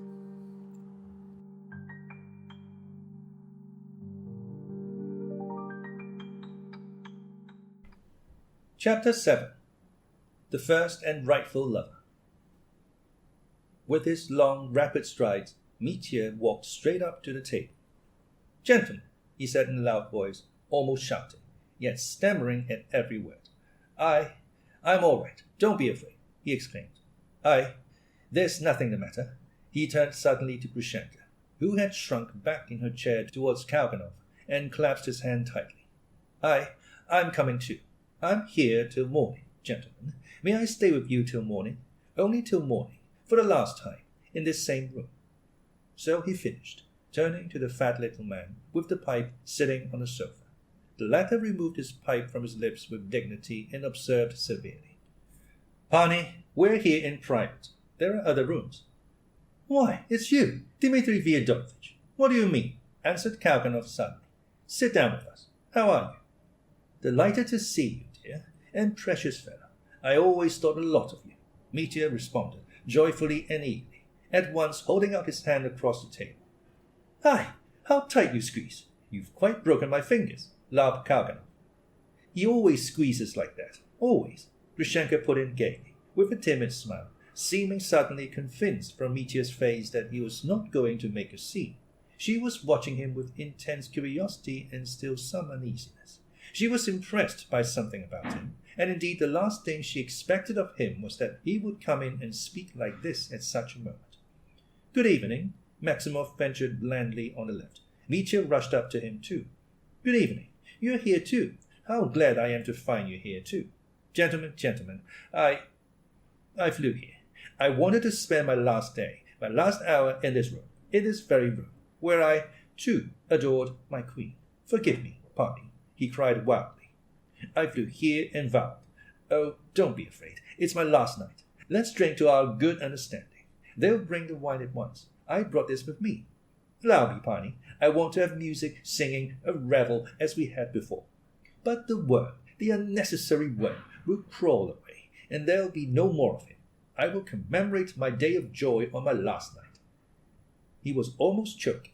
There was so much he wanted to say, but strange exclamations were all that came from his lips. The Pole gazed fixedly at him, at the bundle of notes in his hand, looked at Grushenka, and was in evident perplexity. "If my sovereign lady is permitting," he was beginning. "What does sovereign mean? Sovereign, I suppose," interrupted Grushenka. "I can't help laughing at you, the way you talk. Sit down, Mitya. What are you talking about? Don't frighten us, please. You won't frighten us, will you? If you won't, I'm glad to see you." Me frighten you?" cried Mitya, flinging up his hands. "Oh, pass me by. Go your way. I won't hinder you." And suddenly he surprised them all, and no doubt himself as well, by flinging himself on a chair and bursting into tears, turning his head away to the opposite wall, while his arms clasped the back of the chair tight, as though embracing it. Come, what a fellow you are," cried Grushenka reproachfully. "That's just how he comes to see me. He begins talking, and I can't make out what he means. He cried like that once before, and now he's crying again. It's shameful. Why are you crying? As though you had anything to cry for," she added enigmatically, emphasizing each word with some irritability. I'm not crying. Well, good evening." He instantly turned round in his chair and suddenly laughed, not his abrupt wooden laugh, but a long, quivering, inaudible, nervous laugh. "Well, there you are again. Come, cheer up, Grushenka said to him persuasively. "I'm very glad you've come, very glad, Mitya. Do you hear? I'm very glad. I want him to stay here with us," she said peremptorily, addressing the whole company, though her words were obviously meant for the man sitting on the sofa. I wish it, and if he goes away I shall go too," she added with flashing eyes. "What my queen commands is law," pronounced the Pole, gallantly kissing Grushenka's hand. "I beg you, Pani, to join our company," he added politely, addressing Mitya. Mitya was jumping up with the obvious intention of delivering another tirade, but the words did not come. "Let's drink, Pani," he blurted out instead of making a speech. Everyone laughed. "Good heavens, I thought he was going to begin again," Grushenka exclaimed nervously. "Do you hear, Mitya?" she went on insistently. "Don't prance about, but it's nice you've brought the champagne. I want some myself, and I can't bear liquors. And best of all, you've come yourself. We were fearfully dull here. You've come for a spree again, I suppose. But put your money in your pocket. Where did you get such a lot?" Mitya had been, all this time, holding in his hand the crumpled bundle of notes on which the eyes of all, especially of the Poles, were fixed. In confusion, he thrust them hurriedly into his pocket. He flushed. At that moment, the innkeeper brought in an uncorked bottle of champagne and glasses on a tray. Mitya snatched up the bottle, but he was so bewildered that he did not know what to do with it. Kalganov took it from him and poured out the champagne. Another bottle," Mitya cried to the innkeeper, and, forgetting to clink glasses with the Pole, whom he had so solemnly invited to drink to their good understanding, he drank off his glass without waiting for anyone else. His whole countenance suddenly changed. The solemn and tragic expression with which he had entered vanished completely, and a look of something childlike came into his face. He seemed to have become suddenly gentle and subdued. He looked shyly and happily at everyone, with a continual nervous little laugh, and the blissful expression of a dog who has done wrong, been punished, and forgiven. He seemed to have forgotten everything, and was looking round at everyone with a childlike smile of delight. He looked at Grushenka, laughing continually, and bringing his chair close up to her.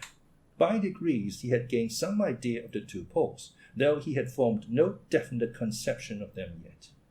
The Pole on the sofa struck him by his dignified demeanour and his Polish accent, and, above all, by his pipe. Well, what of it? It is a good thing he's smoking a pipe, he reflected. The Pole's puffy, middle-aged face, with its tiny nose and two very thin, pointed, dyed, and impudent-looking moustaches, had not so far roused the faintest doubt in Mitya. He was not even particularly struck by the Pole's absurd wig made in Siberia, with love locks foolishly combed forward over the temples. I suppose it's all right since he wears a wig, he went on, musing blissfully. The other, younger Pole, who was staring insolently and defiantly at the company and listening to the conversation with silent contempt, still only impressed Mitya by his great height, which was in striking contrast to the Pole on the sofa. If he stood up, he'd be 6'3". The thought flitted through Mitya's mind. It occurred to him, too, that this Pole must be the friend of the other, as it were, a bodyguard, and no doubt the big Pole was at the disposal of the little Pole with the pipe. But this all seemed to Mitya perfectly right and not to be questioned. In his mood of dog-like submissiveness, all feeling of rivalry had died away. Grushenka's mood and the enigmatic tone of some of her words he completely failed to grasp. All he understood with thrilling heart was that she was kind to him, that she had forgiven him, and made him sit by her. He was beside himself with delight, watching her sip her glass of champagne. The silence of the company seemed somehow to strike him, however, and he looked round at everyone with expectant eyes. "Why are we sitting here, though, gentlemen? Why don't you begin doing something?" his smiling eyes seemed to ask. "He keeps talking nonsense, and we were all laughing," Kalganov began suddenly, as though defining his thoughts and pointing to Maximov. Mitya immediately stared at Kalganov and then at Maximov. "He's talking nonsense?" he laughed, his short wooden laugh, seeming suddenly delighted at something. "Ha ha! Yes, would you believe it? He will have it that all our cavalry officers in the 20s marry Polish women. That's awful rot, isn't it?" "Polish women?" repeated Mitya, perfectly ecstatic. Kalganov was well aware of Mitya's attitude to Grushenka, and he guessed about the Pole too, but that did not so much interest him, perhaps did not interest him at all. What he was interested in was Maximov. He had come here with Maximov by chance, and he met the Poles here at the inn for the first time in his life. Grushenka he knew before, and had once been with someone to see her, but she had not taken to him. But here she looked at him very affectionately, before Mitya's arrival. She had been making much of him, but he seemed somehow to be unmoved by it. He was a boy, not over 20, dressed like a dandy, with a very charming fair-skinned face, and splendid thick fair hair. From his fair face looked out beautiful pale blue eyes, with an intelligent and sometimes even deep expression, beyond his age indeed, although the young man sometimes looked and talked quite like a child, and was not at all ashamed of it, even when he was aware of it himself. As a rule, he was very wilful, even capricious, though always friendly. Sometimes there was something fixed and obstinate in his expression. He would look at you and listen, seeming all the while to be persistently dreaming over something else. Often he was listless and lazy. At other times he would grow excited, sometimes, apparently, over the most trivial matters. "Only imagine, I've been taking him about with me for the last 4 days, he went on, indolently drawling his words, quite naturally though, without the slightest affection. Ever since your brother, do you remember, shoved him off the carriage and sent him flying. That made me take an interest in him at the time, and I took him into the country. But he keeps talking such rot, I'm ashamed to be with him. I'm taking him back." "The gentleman has not seen Polish ladies, and says what is impossible," the Pole with the pipe observed to Maximov. He spoke Russian fairly well, much better, anyway, than he pretended. If he used Russian words, he always distorted them into a Polish form. "But I was married to a Polish lady myself," tittered Maximov. But did you serve in the cavalry? You were talking about the cavalry. Were you a cavalry officer? Put in Kalganov at once.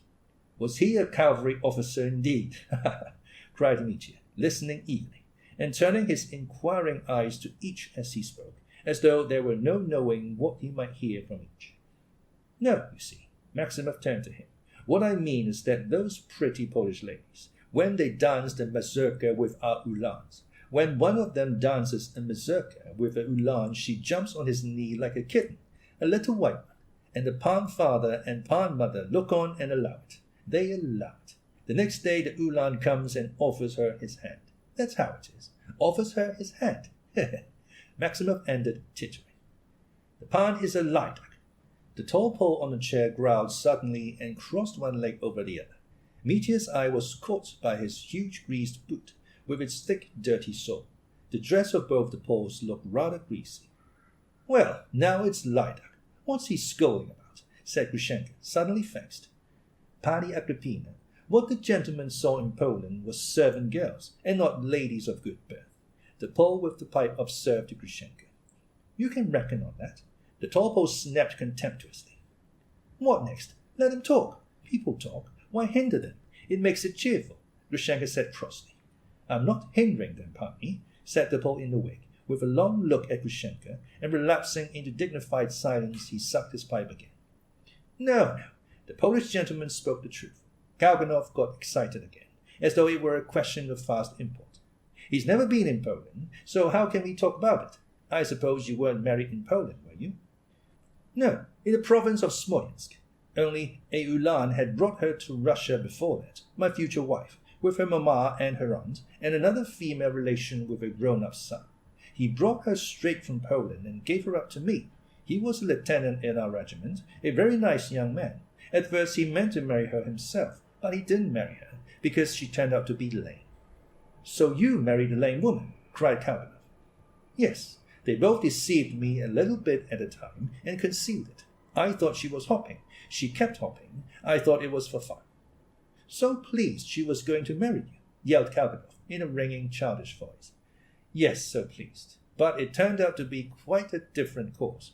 Afterwards, when we were married, after the wedding, that very evening, she confessed and very touchingly asked forgiveness. I once jumped over a puddle when I was a child, she said, and injured my leg.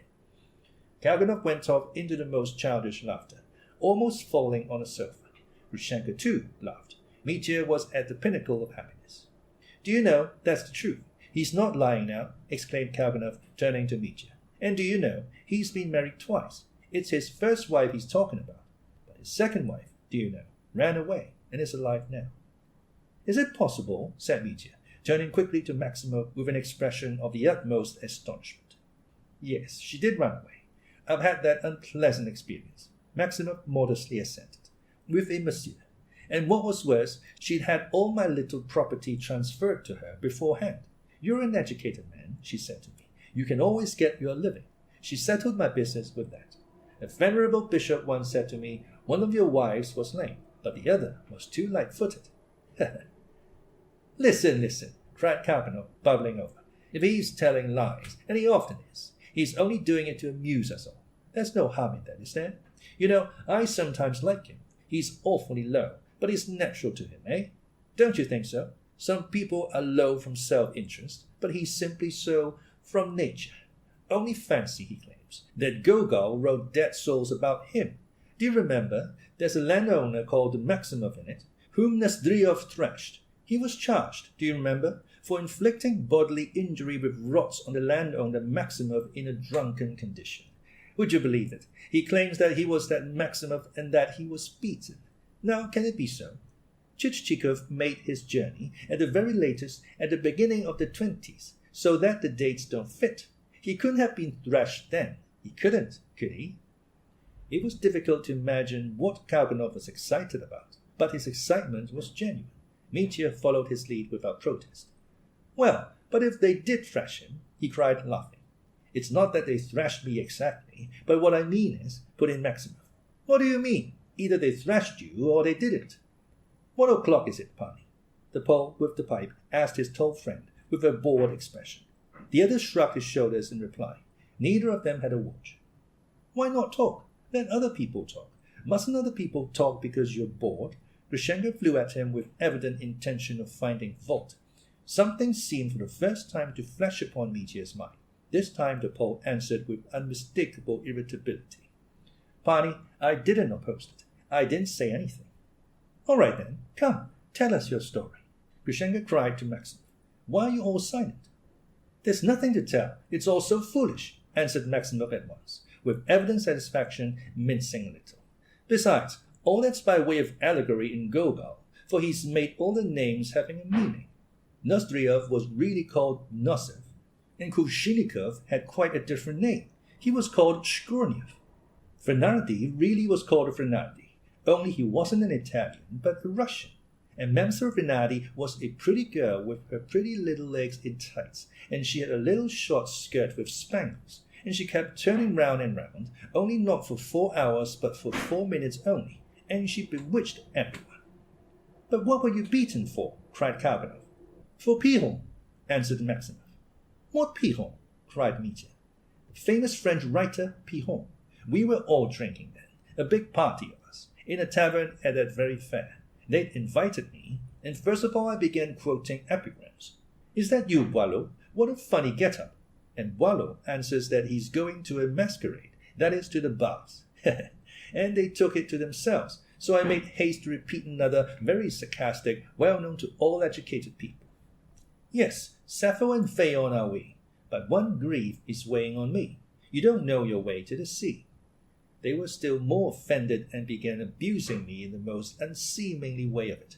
And as ill luck would have it, to set things right, I began telling a very cultivated anecdote about Piron. Now he was not accepted into the French Academy, and to revenge himself wrote his own epitaph. Si j'y Piron qui ne fit rien, pas même académicien. They seized me and thrashed me. But what for? What for? For my education. People can thrash a man for anything, Maximov concluded, briefly and sententiously. That's enough. That's all stupid. I don't want to listen. I thought it would be amusing. Grushenka cut them short suddenly. Mitya started, and at once left off laughing. The tall Pole rose upon his feet, and with the haughty air of a man, bored and out of his element, began pacing from corner to corner of the room, his hands behind his back. He can't sit still, said Grushenka, looking at him contemptuously. Mitya began to feel anxious. He noticed, besides, that the Pole on the sofa was looking at him with an irritable expression. Pani, cried Mitya, let's drink. And the other Pan, too. Let us drink. In a flash he had pulled 3 glasses towards him and filled them with champagne. To Poland, Panovia, I drink to your Poland, cried Mitya. I shall be delighted, Pani, said the Pole on the sofa, with dignity and affable condescension, and he took his glass. And the other Pan, what's his name? Drink, most illustrious. Take your glass, Mitya urged. Pan Wróblewski, put in the Pole on the sofa. Pan Wróblewski came up to the table, swaying as he walked. To Poland, Panovia, cried Mitya, raising his glass. Hurrah! All 3 drank. Mitya seized the bottle and again poured out 3 glasses. Now to Russia, Panovia, and let us be brothers. Pour out some for us, said Grushenka. I'll drink to Russia too. So will I, said Karganov. And I will too. To Russia, the old grandmother, tittered Maximov. All, cried Mitya. Trifon Borisovich, some more bottles. The other 3 bottles Mitya had brought with him were put on a table. Mitya filled the glasses. To Russia, hurrah! He shouted again. All drank the toast except the Poles, and Grushenka tossed off her whole glass at once. The Poles did not touch theirs. How's this, Panovia? Cried Mitya. Won't you drink it? Pan Wróblewski took the glass, raised it, and said with a resonant voice, To Russia as she was before 1772. Come, that's better, cried the other Pole, and they both emptied their glasses at once. You fools, you Panovia, broke suddenly from Mitya. Pani, shouted both the Poles, menacing, setting on Mitya like a couple of cocks. Pan Wróblewski was specially furious. Can one help loving one's own country? He shouted. Be silent, don't quarrel. I won't have any quarreling, cried Grushenka imperiously, and she stamped her foot on the floor. Her face glowed, her eyes were shining. The effects of the glass she had just drunk were apparent. Mitya was terribly alarmed. Panovia, forgive me. It was my fault. I'm sorry. Wróblewski, Pani Wróblewski, I'm sorry. Hold your tongue, you. Anyway, sit down, you stupid. Grushenka scolded with angry annoyance. Everyone sat down. All were silent, looking at one another. Gentlemen, I was the cause of it all. Mitya began again, unable to make anything of Grushenka's words. Come, why are we sitting here? What shall we do to amuse ourselves again? It's certainly anything but amusing, Kalganov mumbled lazily. Let's play Pharaoh again, as we did just now. Maximov tittered suddenly. Pharaoh? Splendid, cried Mitya. If only the Panovia. It's like Panovia, the Pole on the sofa responded, as it were unwillingly. That's true, assented Pan Vrublevsky. Light? What do you mean by light? Asked Grushenka. Late, Pani. A late hour, I mean, the Pole on the sofa explained. It's always late with them. They can never do anything. Grushenka almost shrieked in her anger. They're dull themselves, so they want others to be dull. Before you came, Mitya, they were just as silent and kept turning up their noses at me. My goddess, cried the Pole on the sofa. I see you're not well disposed to me. That's why I'm gloomy. I'm ready, Pani, added he, addressing Mitya. Begin, Pani, Mitya assented, pulling his notes out of his pocket and laying 200-ruble notes on the table. I want to lose a lot to you. Take your cards. Make the bank. We'll have cards from the landlord, Pani, said the little Pole, gravely and emphatically. That's much the best way, chimed in Pan Vrublevsky. From a landlord? Very good. I understand. Let's get them from him. Cards! Mitya shouted to the landlord. The landlord brought in a new unopened pack and informed Mitya that the girls were getting ready, and that the Jews with the symbols would most likely be here soon. But the cart with the provisions had not yet arrived. Mitya jumped up from the table and ran into the next room to give orders, but only 3 girls had arrived, and Maria was not there yet, and he did not know himself what orders to give and why he had run out. He only told them to take out of the box the presents for the girls, the sweets, the toffee, and the fondants. And vodka for Andrea, he cried in haste. I was rude to Andrea. Suddenly Maximov, who had followed him out, touched him on the shoulder. Give me 5 rubles, he whispered to Mitya. I'll stick something at Pharaoh too. Capital. Splendid. Take 10. Here. Again he took all the notes out of his pocket and picked out one for 10 rubles. And if you lose that, come again, come again. Very good, Maximov whispered joyfully, and he ran back again.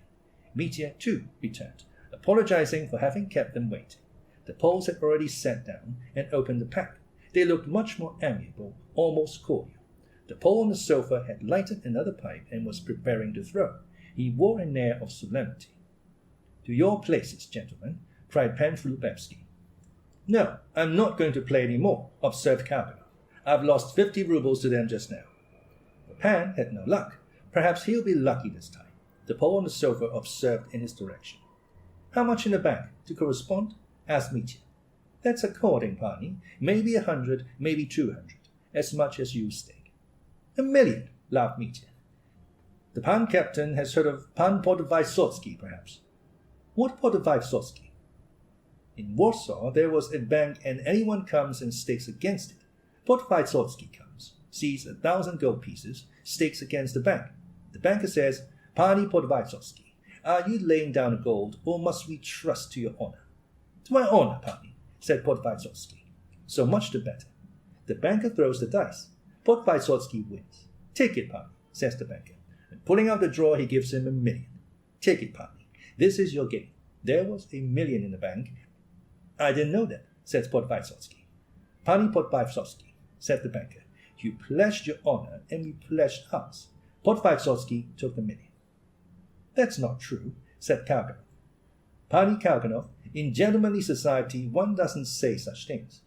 As if a Polish gambler would give away 1 million, cried Mitya, but checked himself at once. Forgive me, Pani, it's my fault again. He would give away 1 million, for honor, for Polish honor. You see how I talk Polish. Here, I stake 10 rubles, the knave leads. And I put a ruble on the Queen of Hearts, the pretty little Panianochka, laughed Maximov, pulling out his queen, and, as though trying to conceal it from everyone, he moved right up and crossed himself hurriedly under the table. Mitya won. The ruble won too. A corner, cried Mitya. I'll bet another ruble, a single stake, Maximov muttered gleefully, hugely delighted at having won a ruble. Lost, shouted Mitya. A double on the 7.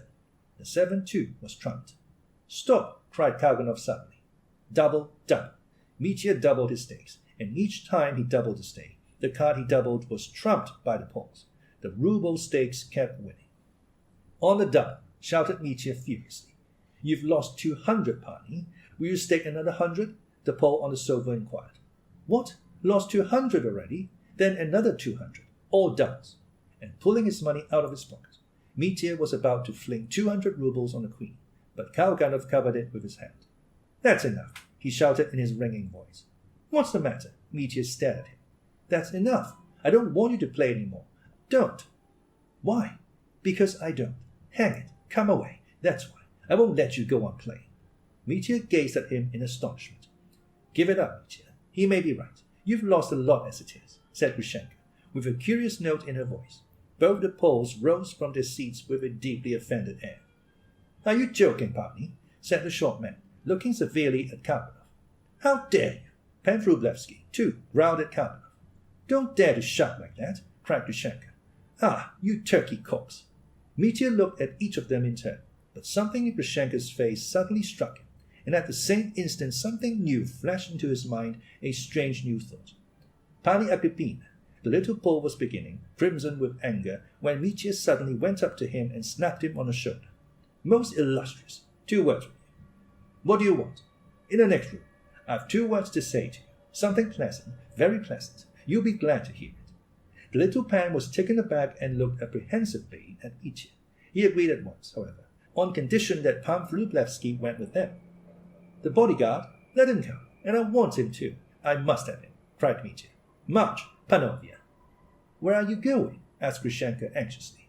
We'll be back in a moment, answered Mitya. There was a sort of boldness, a sudden confidence shining in his eyes. His face had looked very different when he entered the room an hour before. He led the Poles, not into the large room where the chorus of girls was assembling and the tables was being laid, but into the bedroom on the right, where the trunks and packages were kept, and there were 2 large beds, with pyramids of cotton pillows on each.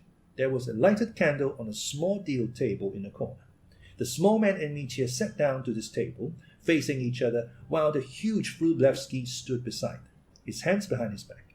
The Poles looked severe, but were evidently inquisitive. What can I do for you, Pani? Lisped the little Pole. Well, look here, Pani.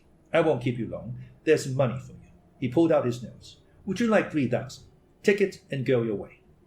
The Pole gazed open-eyed at Mitya, with a searching look. 3,000, Pani. He exchanged glances with Vrublevsky. 3, Panovia. 3. Listen, Pani. I see you're a sensible man. Take 3,000 and go to the devil, and Vrublevsky with you. Do you hear? But at once, this very minute, and forever. You understand that, Pani? Forever.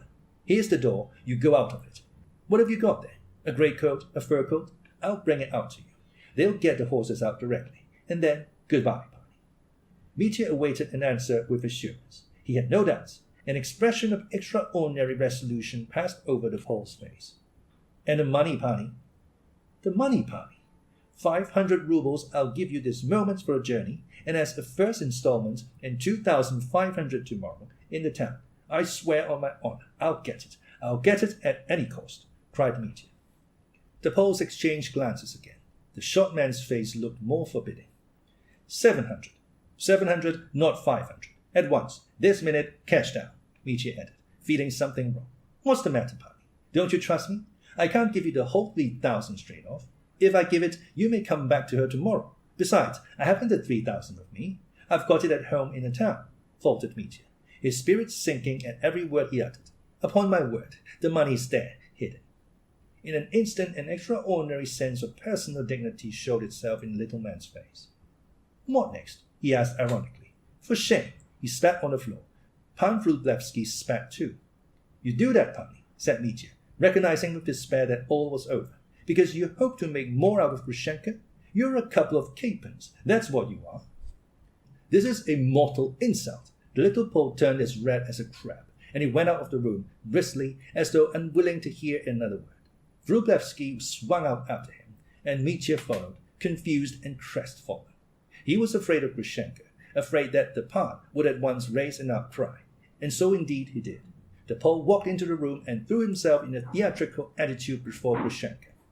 Pani Agrippina, I have received a mortal insult, he exclaimed. But Grushenka suddenly lost all patience, as though they had wounded her in the tenderest spot. Speak Russian, she cried. Not another word of Polish. You used to talk Russian. You can't have forgotten it in 5 years. She was red with passion. Pani Agrippina. My name's Agrafena, Grushenka. Speak Russian or I won't listen. The Pole gasped with offended dignity, and quickly and pompously delivered himself in broken Russian. Pani Agrafena, I came here to forget the past and forgive it, to forget all that has happened till today.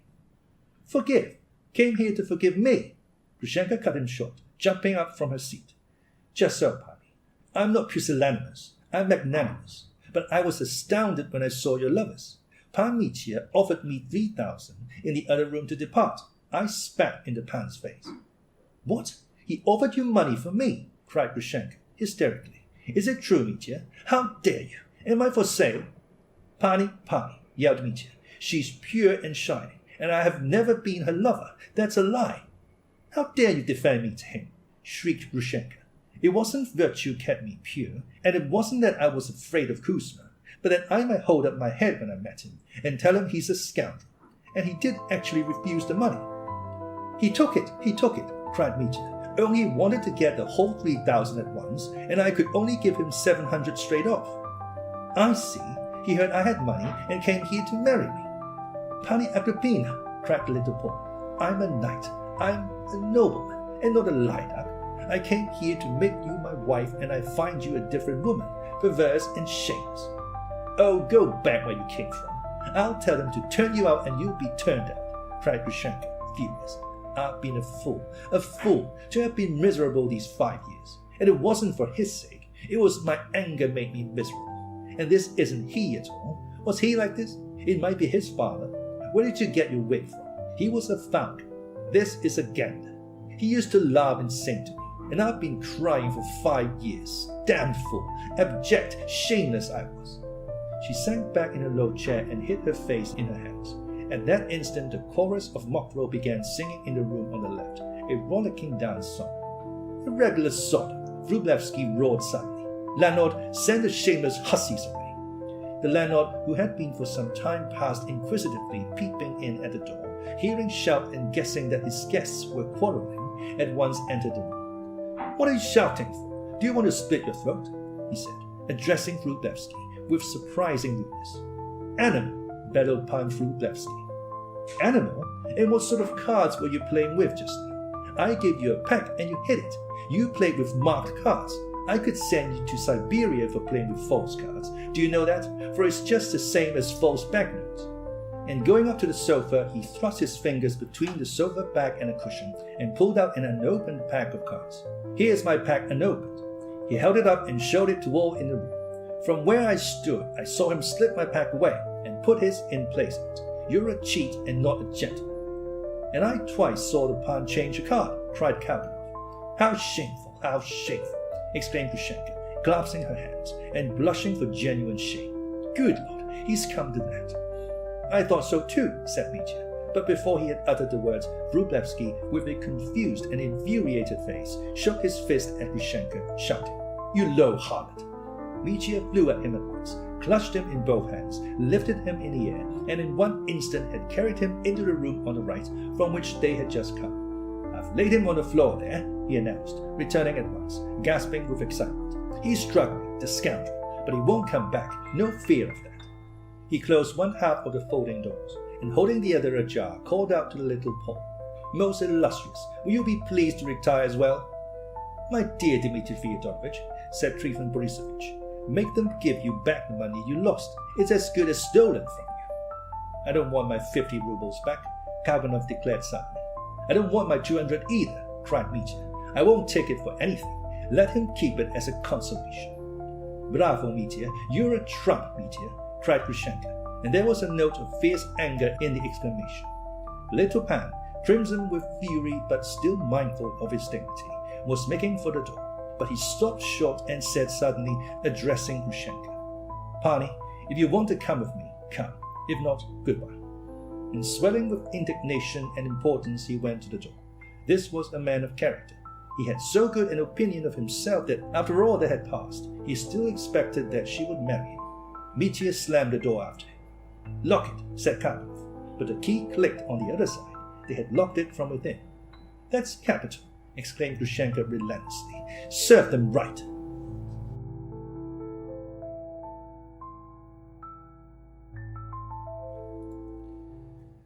Chapter 8.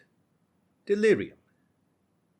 What followed was almost an orgy, a feast to which all were welcome. Grushenka was the first to call for wine.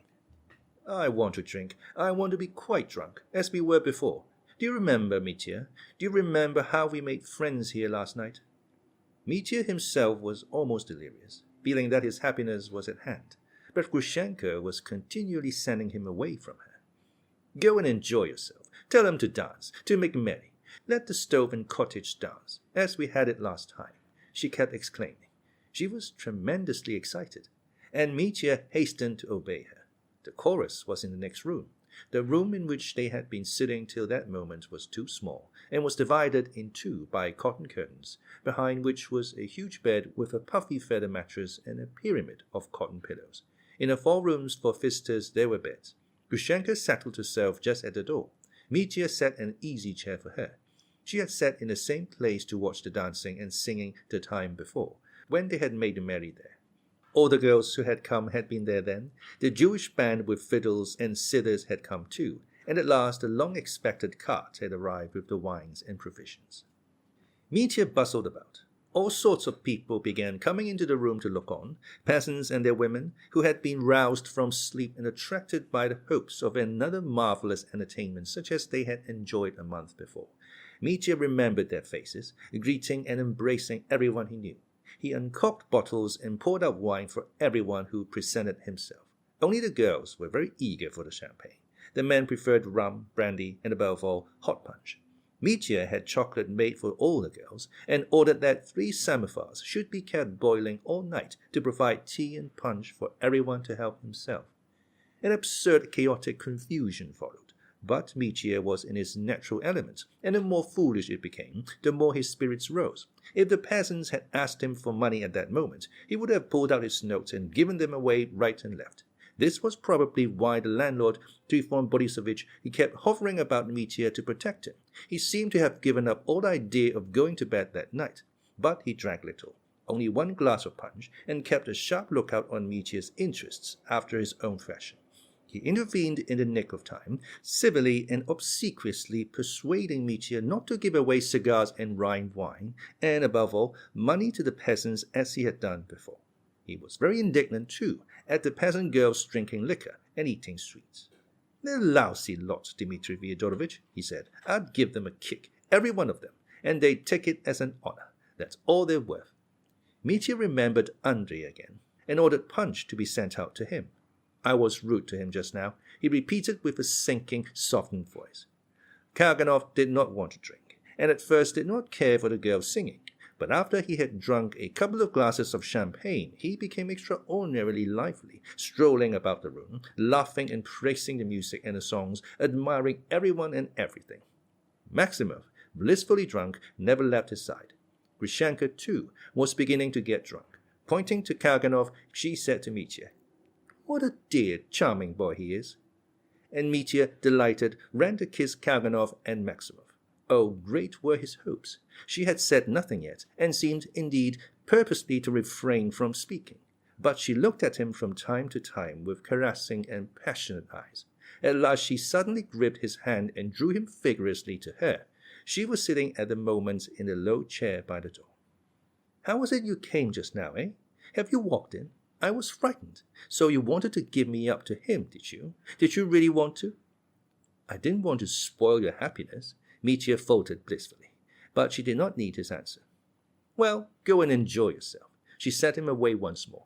"Don't cry. I'll call you back again." He would run away, and she listened to the singing and looked at the dancing, though her eyes followed him wherever he went. But in another quarter of an hour she would call him once more, and again he would run back to her. "Come, sit beside me. Tell me, how did you hear about me and my coming here yesterday? From whom did you first hear it?" And Mitya began telling her all about it, disconnectedly, incoherently, feverishly. He spoke strangely, often frowning and stopping abruptly. "What are you frowning at?" she asked. "Nothing. I left the man ill there. I'd give 10 years of my life for him to get well, to know he was all right." "Well, never mind him, if he's ill. So you meant to shoot yourself tomorrow. What a silly boy. What for? I like such reckless fellows as you," she lisped, with a rather halting tongue. "So you would go any length for me, eh? Did you really mean to shoot yourself tomorrow, you stupid?" "No, wait a little. Tomorrow I may have something to say to you. I won't say it today, but tomorrow. You'd like it to be today?" "No, I don't want to today. Come, go along now. Go and amuse yourself." Once, however, she called him, as it were, puzzled and uneasy. "Why are you sad? I see you're sad. Yes, I see it," she added, looking intently into his eyes. "Though you keep kissing the peasants and shouting, I see something. No, be merry. You be merry too. I love somebody here. Guess who it is? Ah, look, my boy has fallen asleep. Poor dear, he's drunk." She meant Kaganov. He was, in fact, drunk, and had dropped asleep for a moment, sitting on the sofa. But he was not merely drowsy from drink. He felt suddenly dejected, or, as he said, bored. He was intensely depressed by the girls' songs, which, as the drinking went on, gradually became coarse and more reckless. And the dancers were as bad. 2 girls dressed up as bears, and a lively girl called Stepanida, with a stick in her hand, acted the part of keeper and began to show them. "Look alive, Maria, or you get the stick." The bears rolled on the ground at last in the most unseemly fashion, amid roars of laughter from the closely packed crowd of men and women. "Well, let them, said Grushenka sententiously, with an ecstatic expression on her face. "When they do get a day to enjoy themselves, why shouldn't folks be happy?" Kaganov looked as though he had been besmirched with dirt. "It's swinish, all this peasant foolery," he murmured, moving away. "It's the game they play when it's light all night in summer." He particularly disliked one new song to a jaunty dance tune. It described how a gentleman came and tried his luck with the girls to see whether they would love him. The master came to try the girls. Would they love him, would they not? But the girls could not love the master. He would beat me cruelly, and such love wouldn't do for me. Then a gypsy comes along, and he too tries. The gypsy came to try the girls. Would they love him, would they not? But they couldn't love the gypsy either. He would be a thief, I fear, and would cost me many a tear. And many more men come to try their luck, among them a soldier. The soldier came to try the girls. Would they love him, would they not? But the soldier is rejected with contempt, in 2 indecent lines, sung with absolute frankness and producing infuriatory in the audience. The song ends with a merchant. The merchant came to try the girls. Would they love him, would they not? And it appears that he wins their love because the merchant will make gold for me, and his queen I'll gladly be. Kaganov was positively indignant. "That's just a song of yesterday," he said aloud. "Who writes such things for them? They might just as well have had a railwayman or a Jew come to try his luck with the girls. They'd have carried all before them." And, almost as though it were a personal affront, he declared on the spot that he was bored, sat down on the sofa, and immediately fell asleep. His pretty little face looked rather pale as it fell back on the sofa cushion. "Look how pretty he is," said Grushenka, taking Mitya up to him. "I was combing his hair just now. His hair's like flax, and so thick." And, bending over him tenderly, she kissed his forehead. Kaganov instantly opened his eyes, looked at her, stood up, and with the most anxious air inquired, where was Maximov? "So that's who it is you want?" Grushenka laughed. "Stay with me a minute, Mitya. Run and find his Maximov." Maximov, it appeared, could not tear himself away from the girls, only running away from time to time to pour himself out a glass of liquor. He had drunk 2 cups of chocolate. His face was red, and his nose was crimson. His eyes were moist and mawkishly sweet. He ran up and announced that he was going to dance the sabotier. "They taught me all those well-bred, aristocratic dances when I was little." Go with him, Mitya, and I'll watch from here how he dances," said Grushenka. No, I'm coming to look on too," exclaimed Kaganov, brushing aside in the most naive way Grushenka's offer to sit with him. They all went to look on. Maximov danced his dance, but it roused no great admiration in anyone but Mitya. It consisted of nothing but skipping and hopping, kicking up the feet, and at every step Maximov slapped the upturned sole of his foot. Kaganov did not like it at all, but Mitya kissed the dancer. "Thanks. You're tired, perhaps. What are you looking for here? Would you like some sweets? A cigar, perhaps? A cigarette? Don't you want a drink? I'll just have a liquor. Have you any chocolates? Yes, there's a heap of them on the table there. Choose one, my dear soul. I like one with vanilla, for old people. No, brother, we've none of that special sort. I say, the old man bent down to whisper in Mitya's ear. That girl there, little Maria. How would it be if you were to help me make friends with her? So that's what you're after. No, brother, that won't do. I'll do no harm to anyone, Maximov muttered disconsolately. Oh, all right, all right. They only come here to dance and sing, you know, brother. But damn it all, wait a bit. Eat and drink and be merry, meanwhile. Don't you want money? Later on, perhaps, smiled Maximov. All right, all right. Mitya's head was burning. He went outside to the wooden balcony which ran round the whole building on the inner side, overlooking the courtyard. The fresh air revived him. He stood alone in the dark corner and suddenly clutched his head in both hands. His scattered thoughts came together. His sensations blended into a whole and threw a sudden light into his mind, a fearful and terrible light. If I'm to shoot myself, why not now? Passed through his mind. Why not go for the pistols, bring them here and here, in this dark, dirty corner, make an end? Almost a minute he stood, undecided. A few hours earlier, when he had been dashing here, he was pursued by disgrace, by the theft he had committed, and that blood. But yet it was easier for him then. Then everything was over. He had lost her, given her up. She was gone for him. Oh, then his death sentence had been easier for him. At least it had seemed necessary, inevitable, for what had he to stay on earth for? But now, was it the same as then? Now one phantom, one terror at least was at an end. That first rightful lover, that fateful figure, had vanished, leaving no trace. The terrible phantom had turned into something so small, so comic. It had been carried into the bedroom and locked in. It would never return. She was ashamed, and from her eyes he could see now whom she loved. Now he had everything to make life happy. But he could not go on living. He could not. Oh, damnation.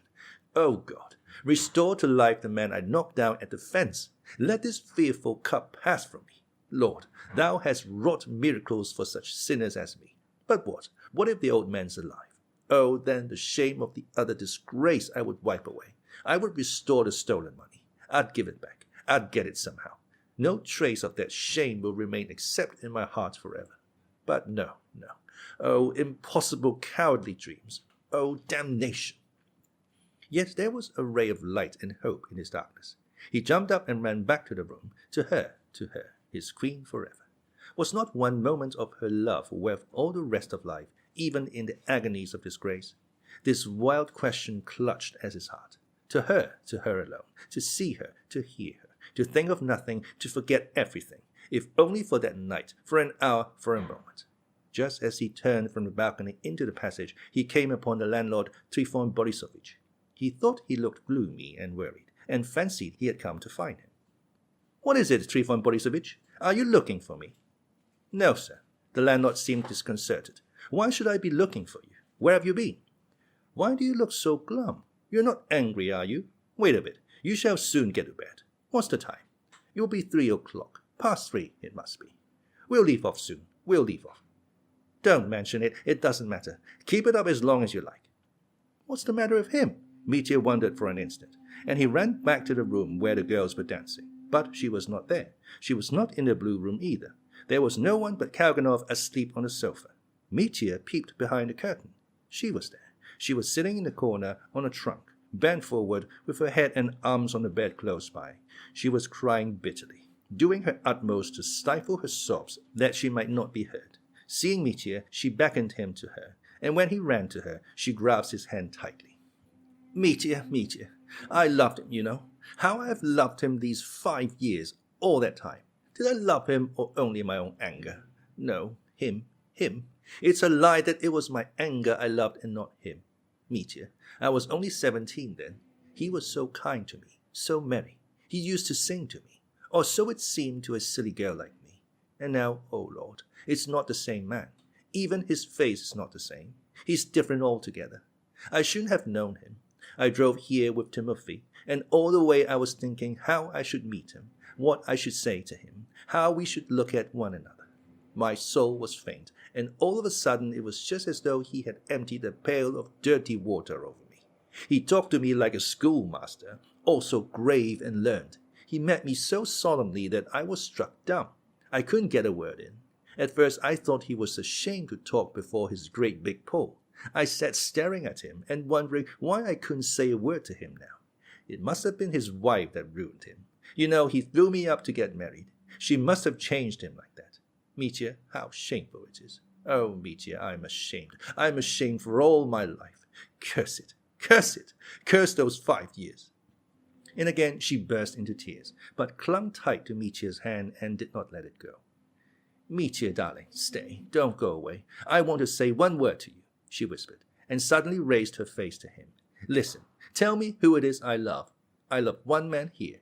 Who is that man? That's what you must tell me.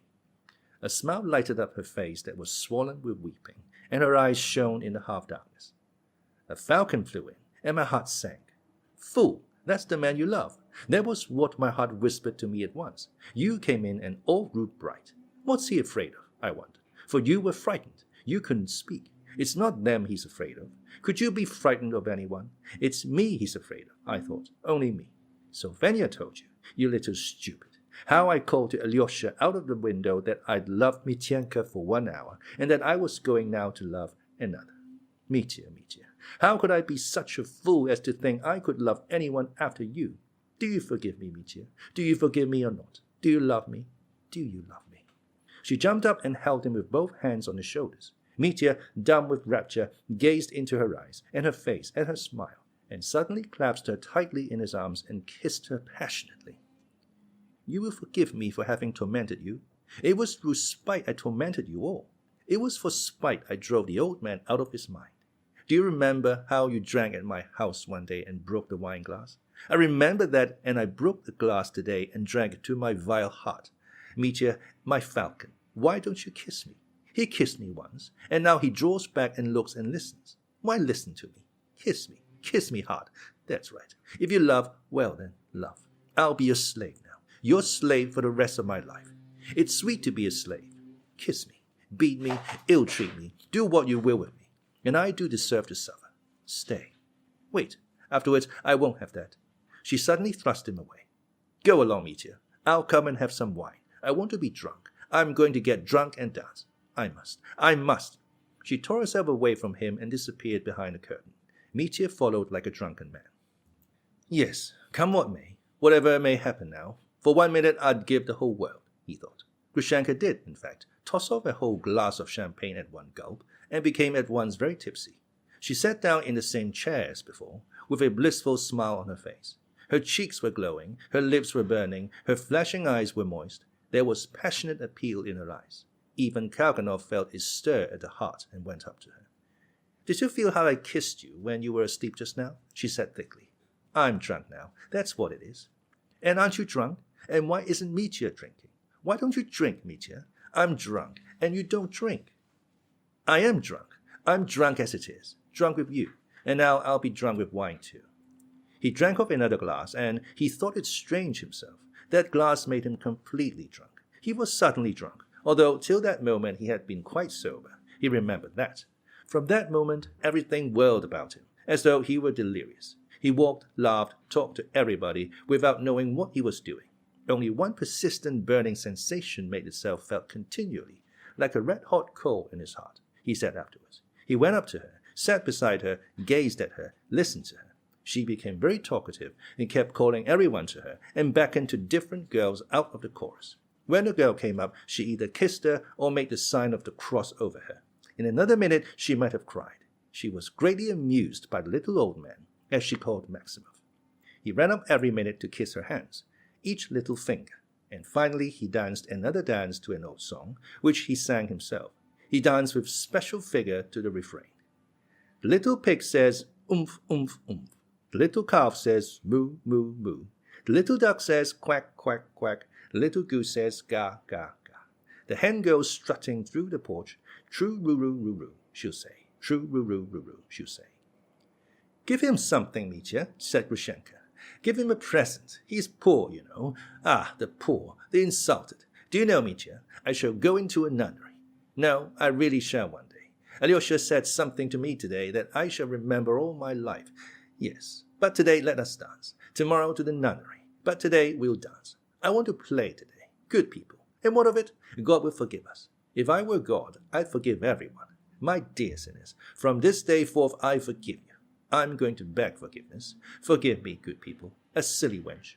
I'm a beast, that's what I am. But I want to pray. I gave a little onion. Wicked as I've been, I want to pray. Mitya, let them dance. Don't stop them. Everyone in the world is good. Everyone, even the worst of them. The world's a nice place. Though we're bad, the world's all right. We're good and bad, good and bad. Come, tell me. I've something to ask you. Come here, everyone, and I'll ask you. Why am I so good? You know I'm good. I'm very good. Come, why am I so good? So Grushenka babbled on, getting more and more drunk. At last she announced that she was going to dance too. She got up from her chair, staggering. Mitya, don't give me any more wine. If I ask you, don't give it to me. Wine doesn't give peace. Everything's going round the stove and everything. I want to dance. Let everyone see how I dance. Let them see how beautifully I dance. She really meant it. She pulled a white cambric handkerchief out of her pocket and took it by one corner in her right hand to wave it in a dance. Mitya ran to and fro. The girls were quiet and got ready to break into a dancing song at the first signal. Maximov, hearing that Grushenka wanted to dance, squealed with delight and ran skipping about in front of her, humming. With legs so slim and sides so trim, and his little tail curled tight. But Grushenka waved her handkerchief at him and drove him away. Shh! Mitya, why don't they come? Let everyone come, to look on. Call them in too. They were locked in. Why did you lock them in? Tell them I'm going to dance. Let them look on too. Mitya walked with a drunken swagger to the locked door, and began knocking to the poles with his fist. Hi, you, Podvazotskis. Come, she's going to dance. She calls you. Lydak, one of the poles shouted in reply. You're a Lydak yourself. You're a little scoundrel. That's what you are. Leave off laughing at Poland, said Kalganov sententiously. He too was drunk. Be quiet, boy. If I call him a scoundrel, it doesn't mean that I called all Poland so. One Lydak doesn't make a Poland. Be quiet, my pretty boy. Eat the sweet meat. Ah, what fellows, as though they were not men. Why won't they make friends? Said Grushenka, and went forward to dance.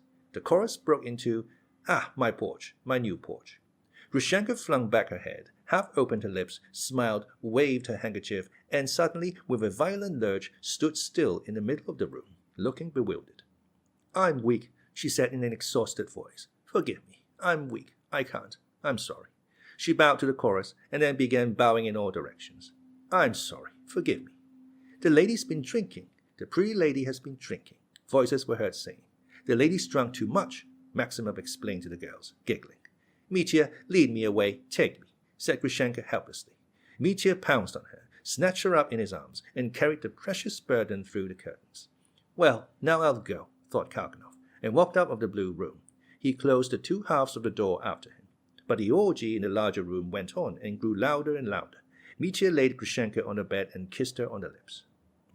Don't touch me, she faltered in an imploring voice. Don't touch me, till I'm yours. I've told you I'm yours, but don't touch me. Spare me. With them here, with them close, you mustn't. He's here. It's nasty here. I'll obey you. I won't think of it. I worship you, muttered Mitya. Yes, it's nasty here. It's abominable. And still holding her in his arms, he sank on his knees by the bedside.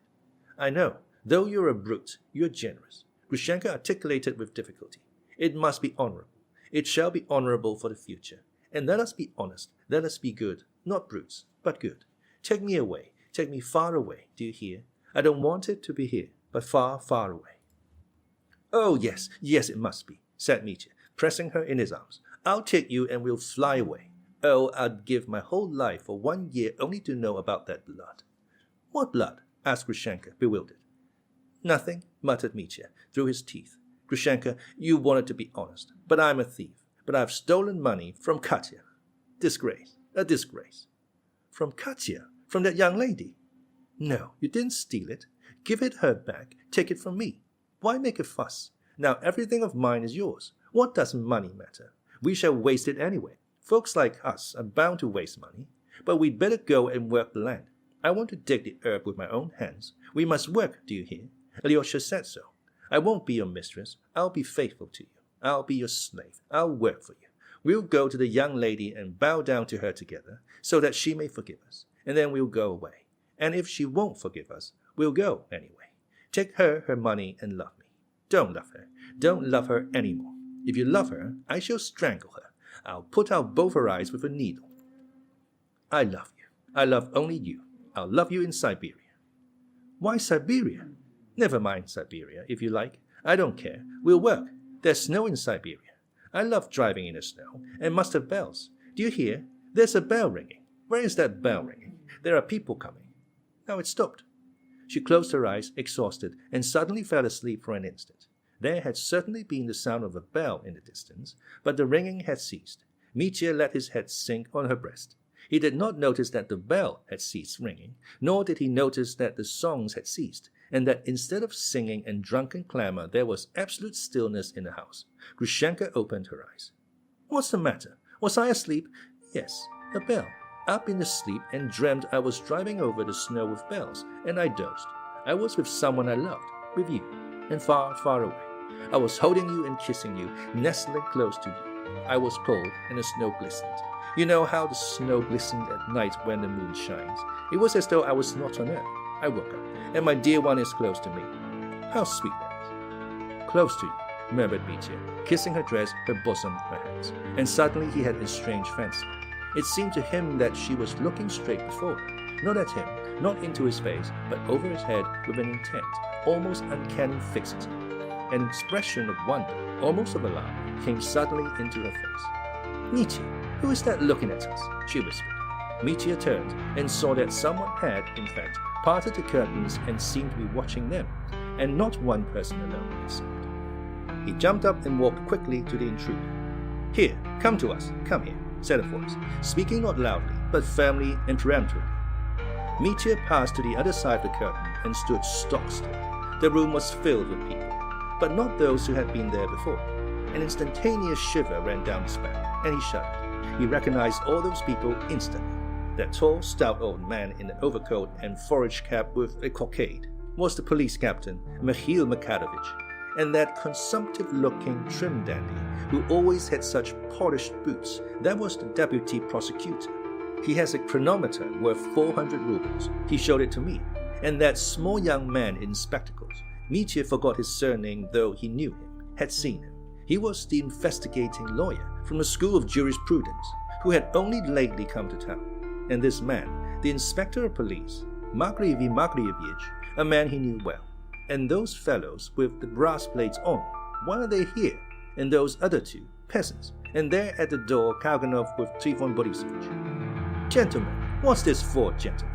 Began Mitya. But suddenly, as though beside himself, not knowing what he was doing, he cried aloud, at the top of his voice, I understand. The young man in spectacles moved forward suddenly.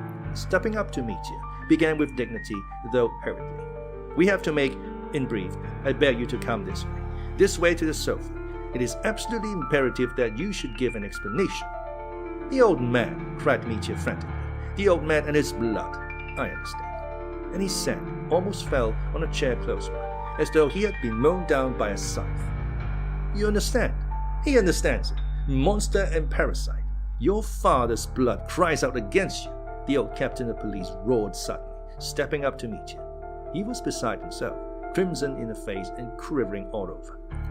This is impossible, cried the small young man. Mikhail Makarovich, this won't do. I beg you allow me to speak.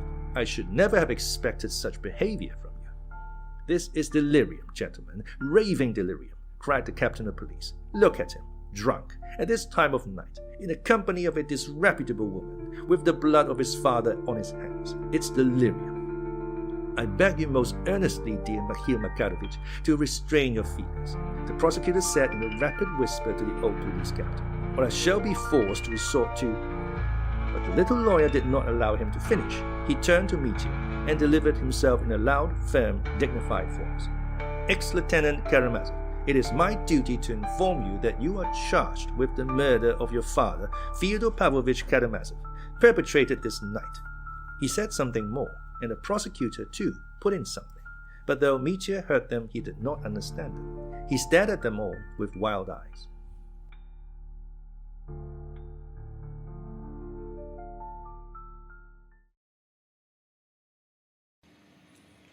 Costa's audiobook presents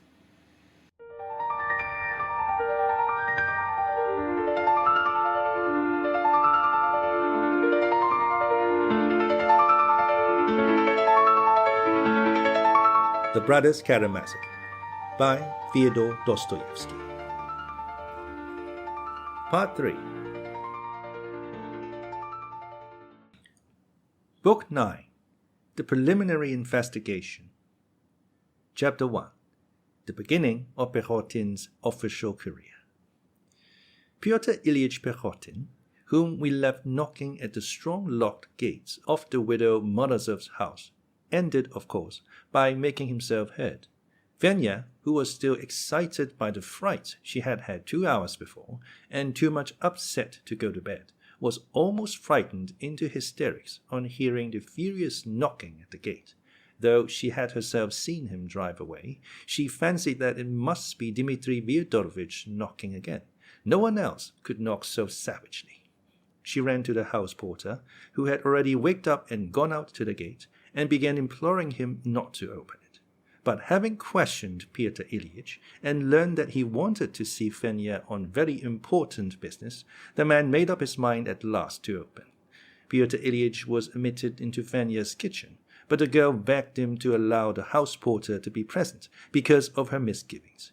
He began questioning her and at once learned the most vital fact, that is, that when Dmitri Fyodorovich had run out to look for Grushenka, he had snatched up a pestle from the mortar, and that when he returned, the pestle was not with him and his hands were smeared with blood. And the blood was simply flowing, dripping from him, dripping, Venya kept exclaiming. This horrible detail was simply the product of her disordered imagination. But although not dripping, Pyotr Ilyich had himself seen those hands stained with blood, and had helped to wash them. Moreover, the question he had to decide was not how soon the blood had dried, but where Dmitri Fyodorovich had run with the pestle, or rather whether it really was to Fyodor Pavlovich's, and how he could satisfactorily ascertain. Pyotr Ilyich persisted in returning to this point, and though he found out nothing conclusive, yet he carried away a conviction that Dmitri Fyodorovich could have gone nowhere but to his father's house, and that therefore something must have happened there. And when he came back, Venya added with excitement, I told him the whole story, and then I began asking him, Why have you got blood on your hands, Dmitri Fyodorovich? And he answered that that was human blood, and that he had just killed someone. He confessed it all to me, and suddenly ran off like a madman. I sat down and began thinking, where's he run off to now like a madman? He'll go to Mokrow, I thought, and kill my mistress there. I ran out to beg him not to kill her. I was running to his lodgings, but I looked at Plotnikov's shop and saw him just setting off, and there was no blood on his hands then. Venya's old grandmother confirmed her evidence as far as she was capable. After asking some further questions, Pyotr Ilyich left the house, even more upset and uneasy than he had been when he entered it. The most direct and the easiest thing for him to do would have been to go straight to Fyodor Pavlovich's, to find out whether anything had happened there, and if so, what, and only to go to the police captain, as Pyotr Ilyich firmly intended doing when he had satisfied himself of the fact. But the night was dark. Fyodor Pavlovich's gate was strong, and he would have to knock again. His acquaintance with Fyodor Pavlovich was of the slightest, and what if, after he had been knocking, they opened to him, and nothing had happened? Then Fyodor Pavlovich, in his jeering way, would go telling the story all over the town, how a stranger, called Pechotin, had broken in upon him at midnight to ask if anyone had killed him. It would make a scandal, and scandal was what Pyotr Ilyich dreaded more than anything in the world. Yet the feeling that possessed him was so strong that though he stamped his foot angrily and swore at himself, he set off again, not to Fyodor Pavlovich's, but to Madame Hohlakov's. He decided that if she denied having just given Dmitri Fyodorovich 3,000 rubles, he would go straight to the police captain, but if she admitted having given him the money, he would go home and let the matter rest till next morning. It is, of course, perfectly evident that there was even more likelihood of causing scandal by going at 11 o'clock at night to a fashionable lady, a complete stranger, and perhaps rousing her from her bed to ask her an amazing question, than by going to Fyodor Pavlovich. but that is just how it is, sometimes, especially in cases like the present one, with the decisions of the most precise and phlegmatic people. Pyotr Ilyitch was by no means phlegmatic at that moment. He remembered all his life how a haunting uneasiness gradually gained possession of him, growing more and more painful and driving him on against his will. Yet he kept cursing himself, of course, all the way for going to this lady. But I will get to the bottom of it, I will. He repeated for the 10th time, grinding his teeth, and he carried out his intention. It was exactly 11 o'clock when he entered the Madame Hohlakov's house. He was admitted into the yard pretty quickly, but in response to his inquiry whether the lady was still up, the porter could give no answer, except that she was usually in bed by that time. Ask at the top of the stairs. If the lady wants to receive you, she'll receive you. If she won't, she won't. Pyotr Ilyitch went up, but did not find things so easy here. The footman was unwilling to take in his name, but finally called a maid. Pyotr Ilyitch politely but insistently begged her to inform her lady that an official living in a town called Pehotin had called on particular business, and that if it were not of the greatest importance he would not have ventured to come. Tell her in those words exactly, he asked the girl. She went away. He remained waiting in the entry. Madame Hohlakov herself was already in her bedroom, though not yet asleep. She had felt upset ever since Mitya's visit, and had a presentiment that she would not get through the night without the sick headache which always, with her, followed such excitement. She was surprised on hearing the announcement from the maid. She irritably declined to see him. However, though the unexpected visit at such an hour of an official living in the town, who was a total stranger, roused her feminine curiosity intensely. But this time Pyotr Ilyitch was as obstinate as a mule. He begged the maid most earnestly to take another message in these very words, that he had come on business of the greatest importance, and that Madame Hohlakov might have cause to regret it later if she refused to see him now. I plunged headlong. He described it afterwards. The maid, gazing at him in amazement, went to take his message again. Madame Hohlakov was impressed. She thought a little, asked what he looked like, and learned that he was very well dressed, young, and so polite. We may note, parenthetically, that Pyotr Ilyitch was a rather good-looking young man, and well aware of the fact. Madame Hohlakov made up her mind to see him. She was in a dressing gown and slippers, but she flung a black shawl over her shoulders. The official was asked to walk into the drawing-room, the very room in which Mitya had been received shortly before. The lady came to meet her visitor with a sternly inquiring countenance, and, without asking him to sit down, began at once with the question, "What do you want?" "I have ventured to disturb you, madam, on a matter concerning our common acquaintance, Dmitri Fyodorovich Karamazov," Pehotin began. But he had hardly uttered the name when the lady's face showed signs of acute irritation. She almost shrieked and interrupted him in a fury. "How much longer am I to be worried by that awful man?" she cried hysterically. "How dare you, sir? How could you venture to disturb a lady who is a stranger to you in her own house at such an hour, and to force yourself upon her to talk of a man who came here to this very drawing-room only 3 hours ago to murder me, and went stamping out of the room as no one would go out of a decent house? Let me tell you, sir, that I shall lodge a complaint against you, that I will not let it pass. Kindly leave me at once. I am a mother. I... Murder? Then he tried to murder you too.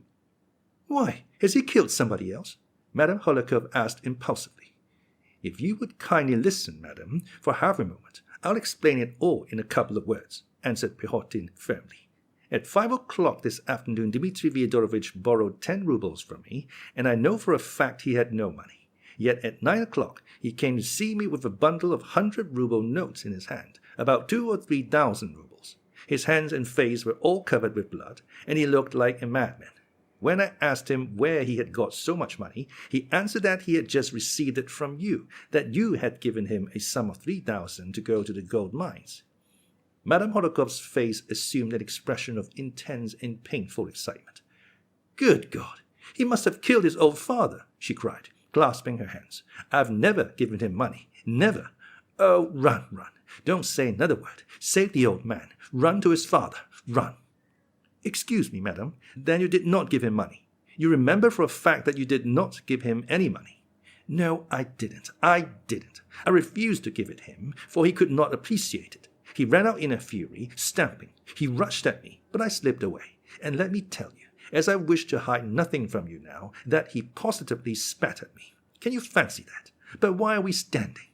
Sit down. Excuse me, or better, run. Run. You must run and save the poor old man from an awful death. But if he has killed him already? Oh, good heavens, yes. Then what are we to do now? What do you think we must do now? Meantime, she had made Pyotr Ilyitch sit down and sat down herself, facing him. Briefly, but fairly clearly, Pyotr Ilyitch told her the history of the affair, that part of it at least which he had himself witnessed. He described, too, his visit to Fenya, and told her about the pestle. All these details produced an overwhelming effect on the distracted lady, who kept uttering shrieks and covering her face with her hands. Would you believe it? I foresaw all this. I have that special faculty. Whatever I imagine comes to pass. And how often I've looked at that awful man and always thought that man will end by murdering me. And now it's happened. That is, if he hasn't murdered me, but only his own father. It's only because the finger of God preserved me. And what's more, he was ashamed to murder me because in this very place I put the holy icon from the relics of the holy martyr, Saint Varvara, on his neck. And to think how near I was to death at that minute, I went close up to him and he stretched out his neck to me. Do you know, Pyotr Ilyitch, I don't believe in miracles, but that icon and this unmistakable miracle with me now, that shakes me, and I'm ready to believe in anything you like. Have you heard about Father Zosima? But I don't know what I'm saying, and only fancy, with the icon on his neck, he spat at me. He only spat. It's true, he didn't murder me, and he dashed away. But what shall we do? What must we do now? What do you think? Pyotr Ilyitch got up and announced that he was going straight to the police captain to tell him all about it and leave him to do what he thought fit. Oh, he's an excellent man, excellent. Mikhail Makarovich. I know him. Of course, he's the person to go to. How practical you are, Pyotr Ilyitch. How well you've thought of everything. I should never have thought of it in your place. Especially as I know the police captain very well too, observed Pyotr Ilyitch, who still continued to stand and was obviously anxious to escape as quickly as possible from the impulsive lady who would not let him say goodbye and go away. And be sure, she prattled on, to come back and tell me what you see there, and what you find out, what comes to light, how they'll try him, and what he's condemned to. Tell me, we have no capital punishment, have we? But be sure to come, even if it's at 3 o'clock at night, at 4, at 4:30. Tell them to wake me, to shake me, if I don't get up. But good heavens, I shan't sleep. But wait, hadn't I better come with you? No. But if you would write 3 lines with your own hand, stating that you did not give Dmitri Fyodorovich money, it might perhaps be of use, in case it's needed. To be sure, Madame Holikov skipped, delighted, to her bureau. And you know I'm simply struck, amazed at your resourcefulness, your good sense in such affairs. Are you in the service here? I'm delighted to think that you're in the service here. And still speaking, she scribbled on half a sheet of notepaper the following lines. I've never in my life lent to that unhappy man, Dmitri Fyodorovich Karamazov, 3,000 rubles today. I've never given him money, never. That I swear by all that's holy. K. Holikov. Here's the note. She turned quickly to Pyotr Ilyitch. Go, save him. It's a noble deed on your part. And she made the sign of the cross 3 times over him. She ran out to accompany him to the passage. How grateful I am to you. You can't think how grateful I am to you for having come to me first. How is it I haven't met you before? I shall feel flattered at seeing you at my house in the future. How delightful it is that you are living here. Such precision, such practical ability. They must appreciate you. They must understand you. If there's anything I can do, believe me. Oh, I love young people. I'm in love with young people. The younger generation are the one prop of our suffering country, her one hope. Oh, go, go. But Pyotr Ilyitch had already run away, or she would not have let him go so soon. Yet Madame Holikov had made a rather agreeable impression on him, which had somewhat softened his anxiety at being drawn into such an unpleasant affair. Tastes differ, as we all know.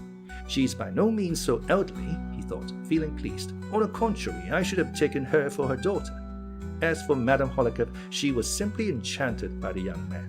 Such sense, such exactness, in so young a man, in our day, and all that with such manners and appearance. People say the young people of today are no good for anything, but here's an example, etc.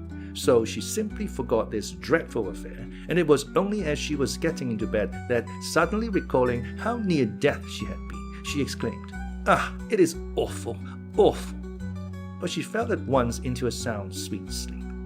I would not, however, have dwelt on such trivial and irrelevant details if this eccentric meeting of the young official with the by no means elderly widow had not subsequently turned out to be the foundation of the whole career of that practical and precise young man. His story is remembered to this day with amazement in our town, and I shall perhaps have something to say about it when I have finished my long history of the brothers Karamazov.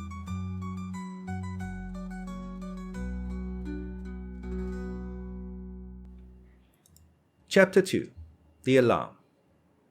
Our police captain, Mikhail Makarovich Makarov, a retired lieutenant colonel, was a widower and an excellent man. He had only come to us 3 years previously, but had won general esteem, chiefly because he knew how to keep society together. He was never without visitors, and could not have got on without them. Someone or other was always dining with him. He never sat down to table without guests. He gave regular dinners too, on all sorts of occasions, sometimes most surprising ones. Though the fare was not recherché, it was abundant. The fish pies were excellent, and the wine made up in quantity for what it lacked in quality.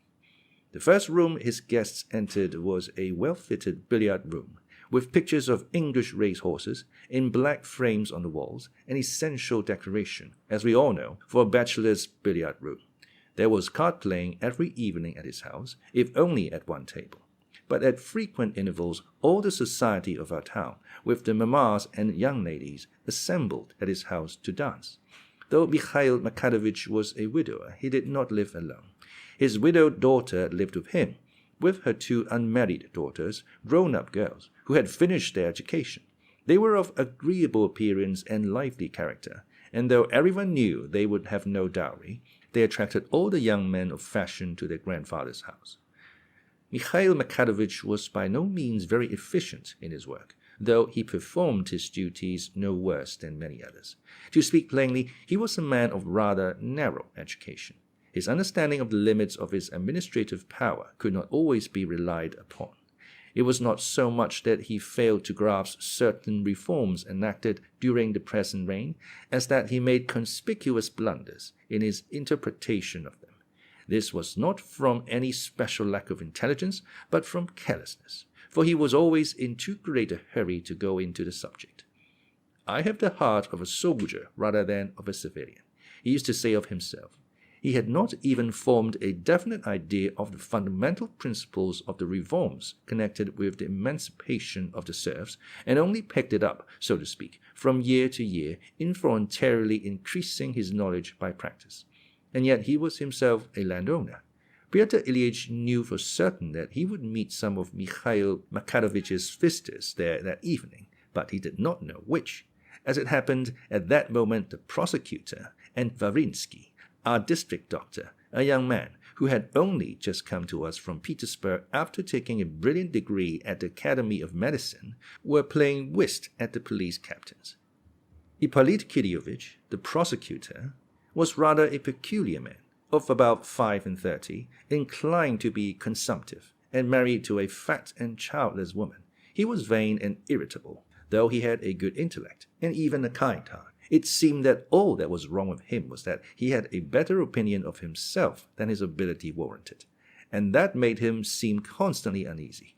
He had, moreover, certain higher, even artistic leanings, towards psychology, for instance, a special study of the human heart, a special knowledge of the criminal and his crime. He cherished a grievance on this ground, considering that he had been passed over in the service, and being firmly persuaded that in higher spheres he had not been properly appreciated, and had enemies. In glooming moments he even threatened to give up his post and practice as a barrister in criminal cases. The unexpected Karamazov case agitated him profoundly.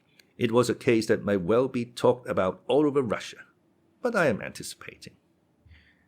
Nikolai Parfenovich Niyudov, the young investigating lawyer, who had only come from Petersburg 2 months before, was sitting in the next room with the young ladies.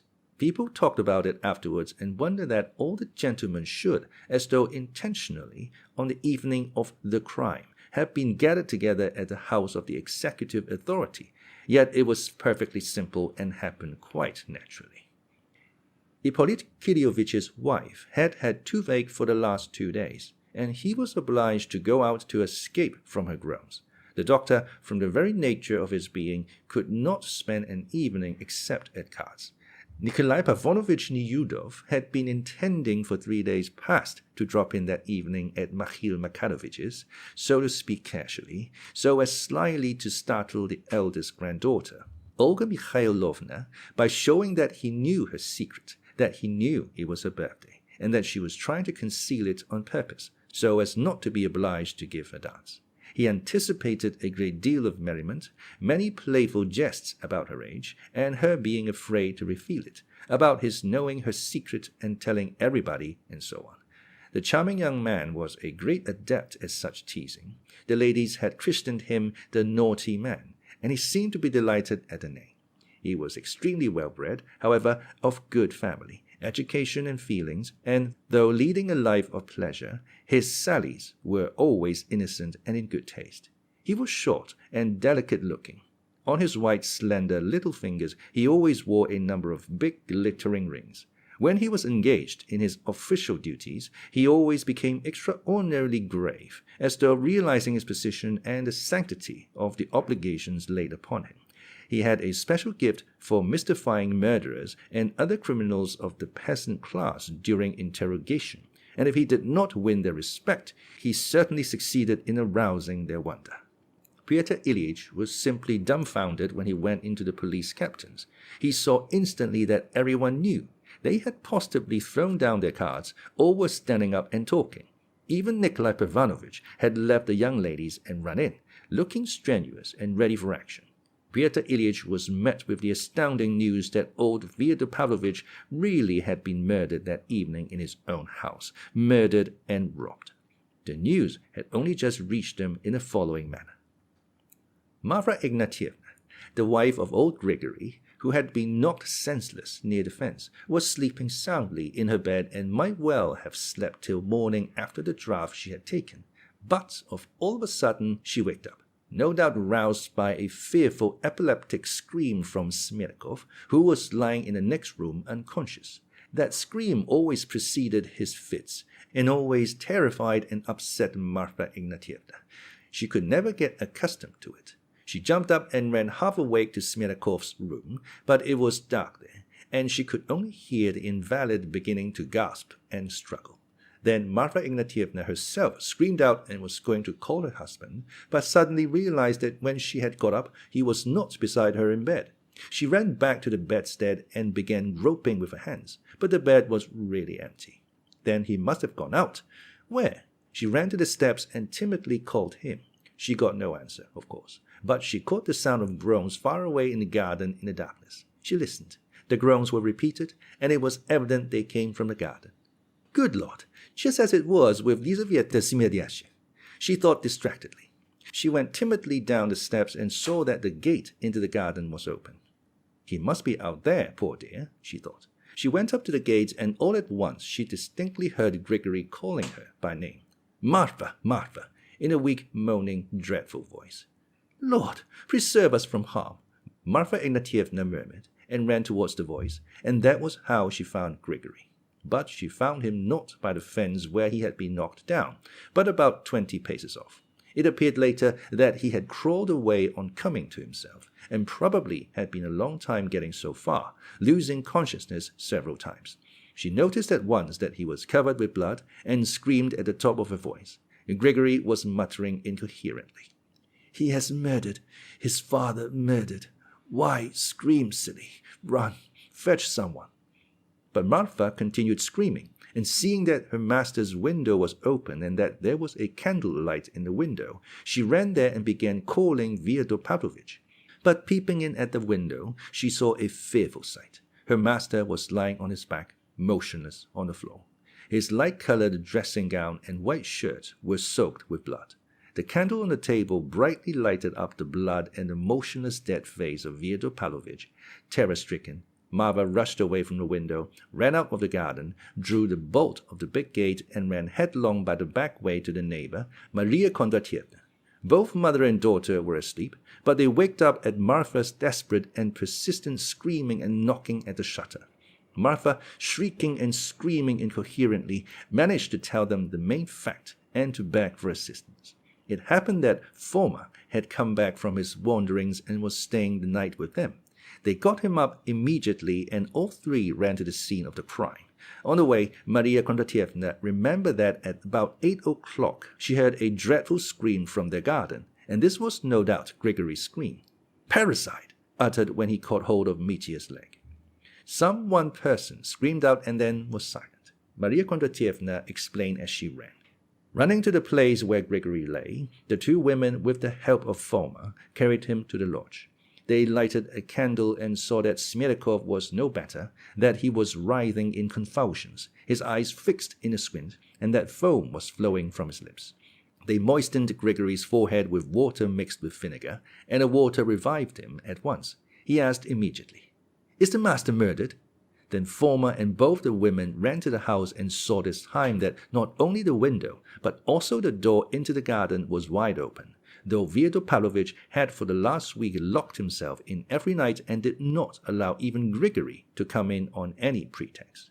Seeing that door open, they were afraid to go in to Fyodor Pavlovich for fear anything should happen afterwards. And when they returned to Grigory, the old man told them to go straight to the police captain. Maria Kondratyevna ran there and gave the alarm to the whole party at the police captain's. She arrived only 5 minutes before Pyotr Ilyich, so that his story came, not as his own surmise and theory, but as the direct confirmation, by a witness, of the theory held by all as to the identity of the criminal. It was resolved to act with energy. The deputy police inspector of the town was commissioned to take 4 witnesses, to enter Fyodor Pavlovich's house, and there to open an inquiry on the spot, according to the regular forms, which I will not go into here. The district doctor, a zealous man, new to his work, almost insisted on accompanying the police captain, the prosecutor, and the investigating lawyer. I will note briefly that Fyodor Pavlovich was found to be quite dead, with his skull battered in. But with what? Most likely with the same weapon with which Grigory had been attacked. And immediately that weapon was found, Grigory, to whom all possible medical assistance was at once given, described in a weak and breaking voice how he had been knocked down. They began looking with a lantern by the fence and found the brass pestle dropped in the most conspicuous place on a garden path. There were no signs of disturbance in the room where Fyodor Pavlovich was lying, but by the bed behind the screen, they picked up from the floor a big and thick envelope with the inscription, "A present of 3,000 rubles for my angel Grushenka, if she's willing to come." And below had been added by Fyodor Pavlovich, "For my little chicken." There were 3 seals of red sealing wax on the envelope, but it had been torn open and was empty. The money had been removed. They found also on the floor a piece of narrow pink ribbon with which the envelope had been tied up. One piece of Pyotr Ilyitch's evidence made a great impression on the prosecutor and the investigating magistrate, namely, his idea that Dmitri Fyodorovich would shoot himself before daybreak, that he had resolved to do so, had spoken of it to Ilyich, had taken the pistols, loaded them before him, written a letter, put it in his pocket, etc. When Pyotr Ilyich, though still unwilling to believe in it, threatened to tell someone so as to prevent the suicide, Mitya had answered grinning, "You'll be too late." So they must make haste to Mokroe to find the criminal before he really did shoot himself. That's clear," repeated the prosecutor in great excitement. "That's just the way with mad fellows like that.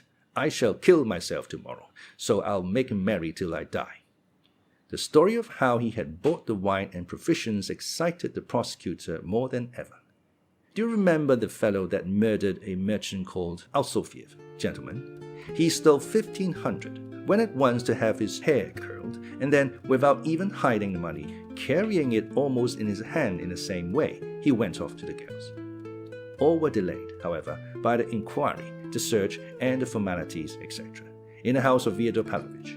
It all took time and so, 2 hours before starting. They set on ahead to Mokroe, the officer of the rural police, Mavriky Mavrikyevich Shmetsov, who had arrived in the town the morning before to get his pay. He was instructed to avoid raising the alarm when he reached Mokrow, but to keep constant watch over the criminal till the arrival of the proper authorities, to procure also witnesses for the arrest, police constables, and so on. Mavrikyevich did as he was told, preserving his incognito and giving no one but his old acquaintance, Trifon Borisovich, the slightest hint of his secret business. He had spoken to him just before Mitya met the landlord in the balcony, looking for him in the dark, and noticed at once a change in Trifon Borisovich's face and voice. So neither Mitya nor anyone else knew that he was being watched. The box with the pistols had been carried off by Trifon Borisovich and put in a suitable place. Only after 4 o'clock, almost at sunrise, all the officials, the police captain, the prosecutor, the investigating lawyer, drove up in 2 carriages, each drawn by 3 horses. The doctor remained at Fyodor Pavlovich's to make a post-mortem next day on the body, but he was particularly interested in the condition of the servant, Smirnikov. Such violent and protracted epileptic fits, reoccurring continually for 24 hours, are rarely to be met with, and are of interest to science, he declared enthusiastically to his companions, and as they left they laughingly congratulated him on his find. The prosecutor and the investigating lawyer distinctly remembered the doctor saying that Smirnikov could not outlive the night. After these long, but I think necessary explanations, we will return to that moment of our tale at which we broke off.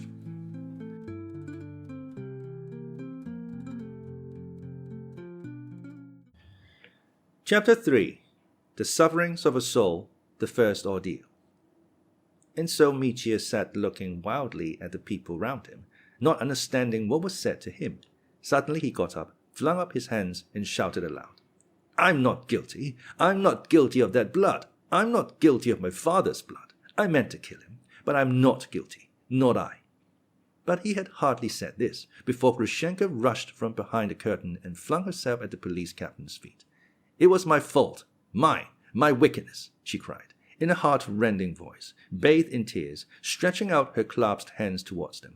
"He did it through me. I tortured him and drove him to it.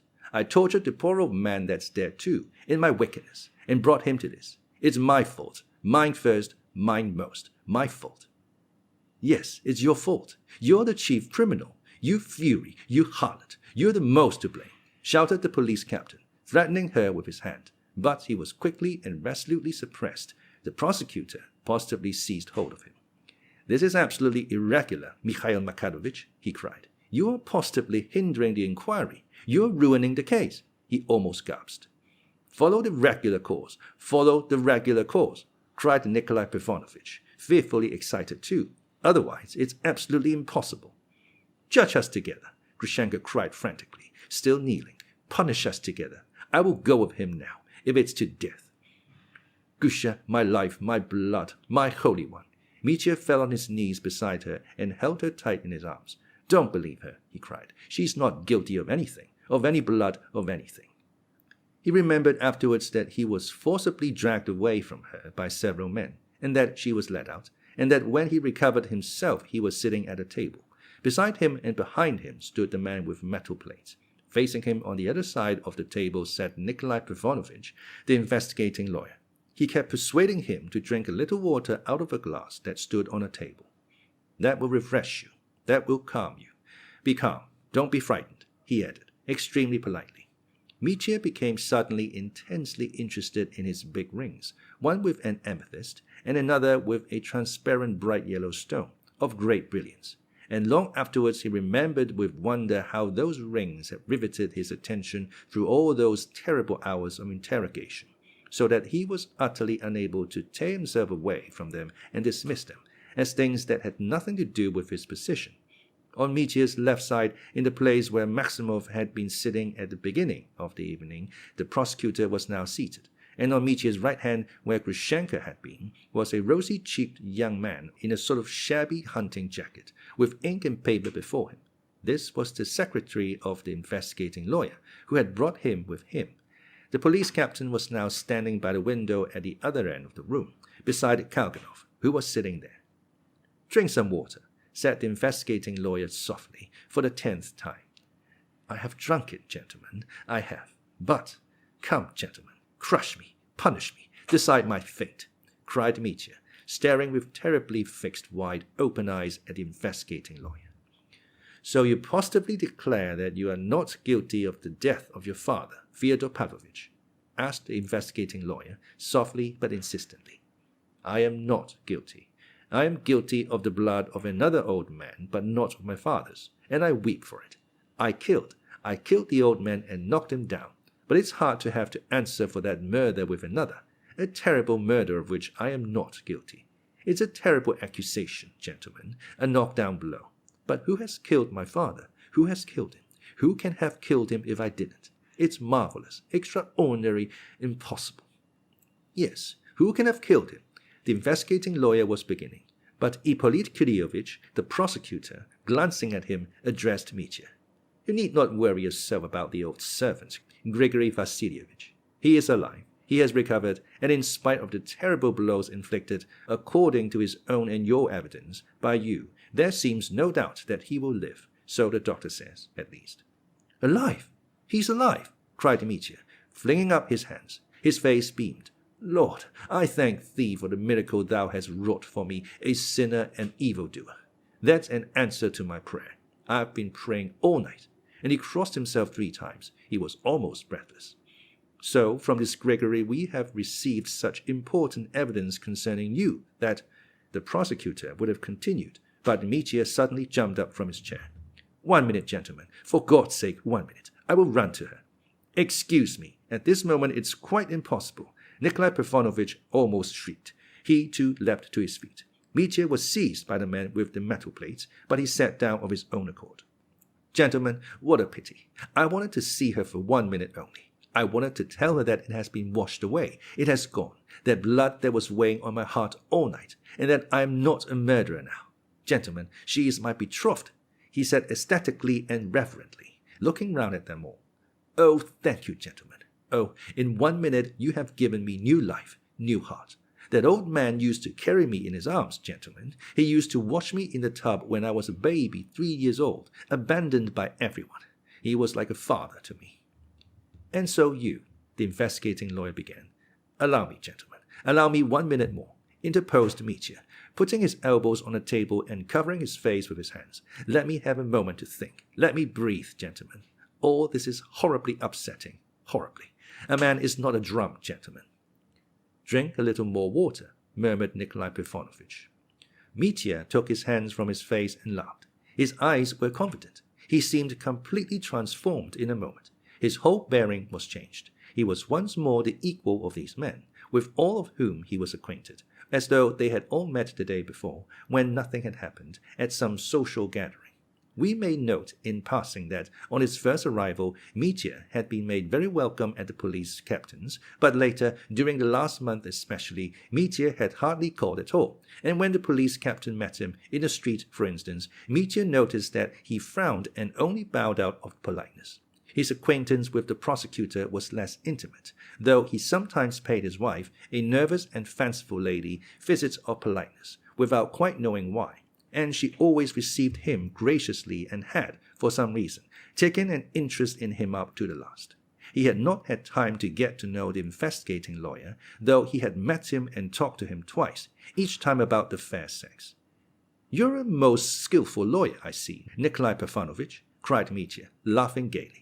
"But I can help you now. Oh, gentlemen, I feel like a new man, and don't be offended at my addressing you so simply and directly. I am rather drunk too. I'll tell you that frankly.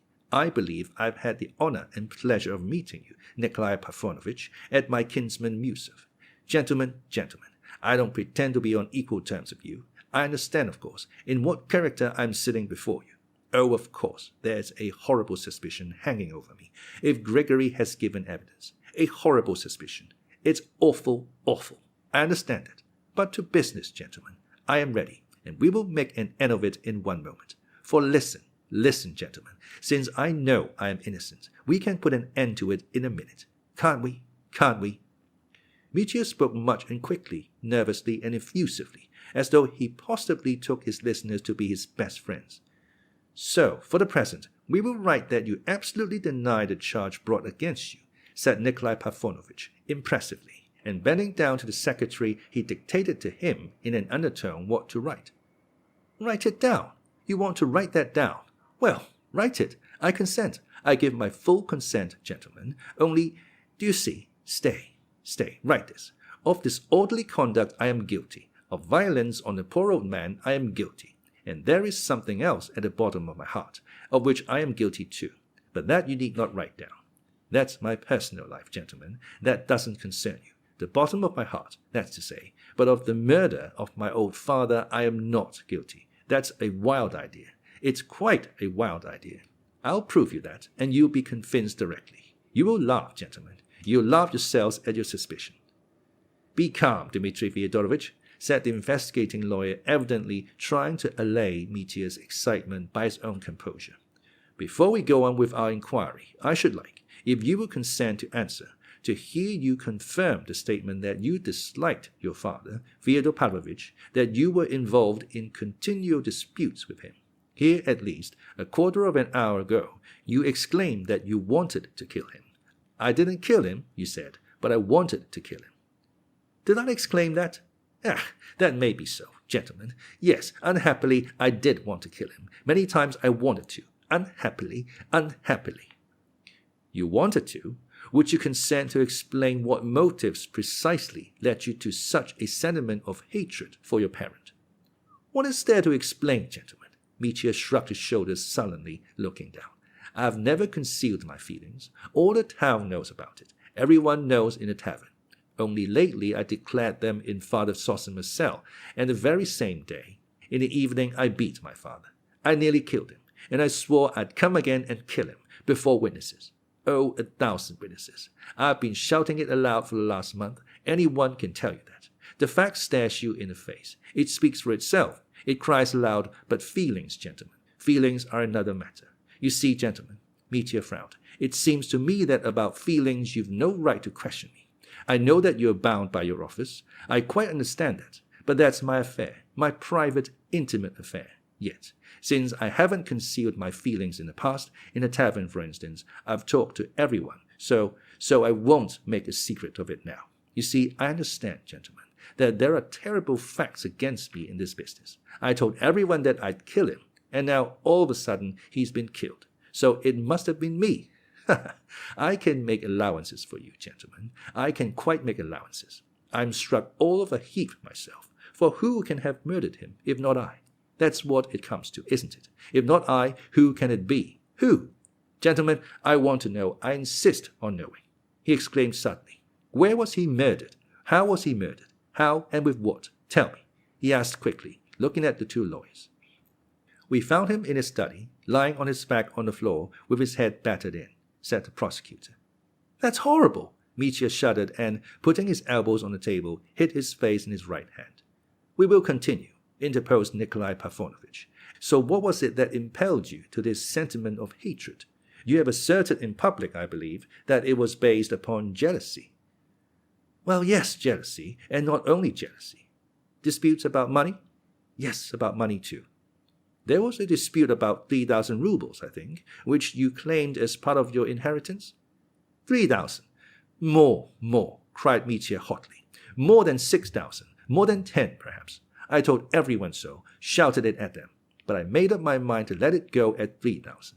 I was desperately in need of that 3,000, so the bundle of notes for 3,000 that I knew he kept under his pillow, ready for Grushenka, I considered as simply stolen from me. Yes, gentlemen, I looked upon it as mine, as my own property. The prosecutor looked significantly at the investigating lawyer and had time to wink at him on the sly. We will return to that subject later, said the lawyer promptly. You will allow us to note that point and write it down, that you looked upon that money as your own property. Write it down by all means. I know that's another fact that tells against me, but I'm not afraid of facts and I tell them against myself. Do you hear? Do you know, gentlemen? You take me for a different sort of man from what I am, he added, suddenly gloomy and dejected. You have to deal with a man of honor, a man of the highest honor. Above all, don't lose sight of it. A man who's done a lot of nasty things, but has always been, and still is, honorable at bottom, in his inner being. I don't know how to express it. That's just what's made me wretched all my life, that I yearned to be honorable, that I was, so to say, a martyr to a sense of honor, seeking for it with the lantern of Diogenes, And yet all my life I've been doing filthy things like all of us, gentlemen. That is like me alone. That was a mistake. Like me alone. Me alone. Gentlemen, my head aches. His brows contracted with pain.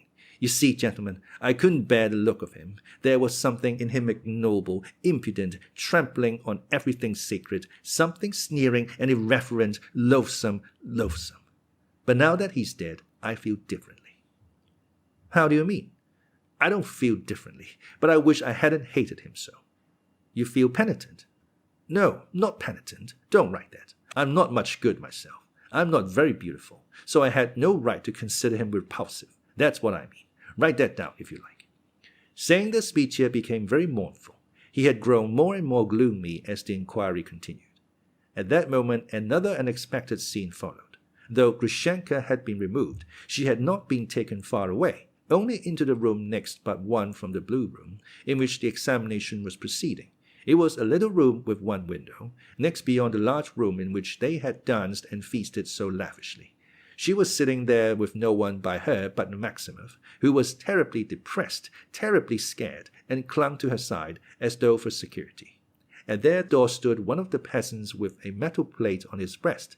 Grushenka was crying, and suddenly her grief was too much for her. She jumped up, flung up her arms, and, with a loud wail of sorrow, rushed out of the room to him, to her Mitya, and so unexpectedly that they had not time to stop her. Mitya, hearing her cry, trembled, jumped up, and with a yell rushed impetuously to meet her, not knowing what he was doing. But they were not allowed to come together, though they saw one another. He was seized by the arms. He struggled and tried to tear himself away. It took 3 or 4 men to hold him. She was seized too, and he saw her stretching out her arms to him, crying aloud as they carried her away. When the scene was over, he came to himself again, sitting in the same place as before, opposite the investigating lawyer, and crying out to them. What do you want with her? Why do you torment her? She's done nothing. Nothing. The lawyers tried to soothe him. About 10 minutes passed like this. At last Mikhail Makarovich, who had been absent, came hurriedly into the room and said in a loud and excited voice to the prosecutor, She's been removed. She's downstairs. Will you allow me to say one word to this unhappy man, gentlemen? In your presence, gentlemen. In your presence. By all means, Mikhail Makarovich, answered the investigating lawyer. In the present case, we have nothing against it. Listen, Dmitri Fyodorovich, my dear fellow, began the police captain, and there was a look of warm, almost fatherly feeling for the luckless prisoner on his excited face. I took your Agrafena Alexandrovna downstairs myself and confided her to the care of the landlord's daughters, and that old fellow Maximov is with her all the time. And I soothed her. Do you hear? I soothed and calmed her. I impressed on her that you have to clear yourself, so she mustn't hinder you, must not depress you, or you may lose your head and say the wrong thing in your evidence. In fact, I talked to her and she understood. She's a sensible girl, my boy, a good-hearted girl. She would have kissed my old hands, begging help for you. She sent me herself to tell you not to worry about her. And I must go, my dear fellow. I must go and tell her that you are calm and comforted about her. And so you must be calm. Do you understand? I was unfair to her. She's a Christian soul, gentlemen. Yes, I tell you. She's a gentle soul, and not to blame for anything. So what am I to tell her, Dmitri Fyodorovich? Will you sit quiet or not? The good-natured police captain said a great deal that was irregular, but Grushenka's suffering, a fellow creature's suffering, touched his good-natured heart, and tears stood in his eyes. Mitya jumped up and rushed towards him. Forgive me, gentlemen. Oh, allow me, he cried. You've the heart of an angel, Mikhail Makarovich. I thank you for her. I will be calm, cheerful, in fact. Tell her in the kindness of your heart that I am cheerful, quite cheerful, that I shall be laughing in a minute, knowing that she has a guardian angel like you. I shall have done with all this directly, and as soon as I'm free, I'll be with her. She'll see. Let her wait, gentlemen, he said, turning to the 2 lawyers. Now, I'll open my whole soul to you. I'll pour out everything. We'll finish this off directly, finish it off gaily. We shall laugh at it in the end, shan't we? But, gentlemen, that woman is the queen of my heart. Oh, let me tell you that. The one thing I'll tell you now. I see I'm with honorable men. She is my light. She is my holy one. And if only you knew. Did you hear her cry, I'll go to death with you? And what have I, a penniless beggar, done for her? Why such love for me? How can a clumsy, ugly brute like me, with my ugly face, deserve such love, that she's ready to go to exile with me? And how she fell down at your feet for my sake just now, and yet she's proud and has done nothing. How can I help adoring her? How can I help crying out and rushing to her as I did just now? Gentlemen, forgive me, but now I am comforted. And he sank back in his chair and, covering his face with his hands, burst into tears. But they were happy tears. He recovered himself instantly. The old police captain seemed much pleased, and the lawyers also. They felt that the examination was passing into a new phase. When the police captain went out, Mitya was positively gay. Now, gentlemen, I am at your disposal, entirely at your disposal. And if it were not for all these trivial details, we should understand one another in a minute. I'm at those details again. I'm at your disposal, gentlemen. But I declare that we must have mutual confidence, you in me and I in you, or there'll be no end to it.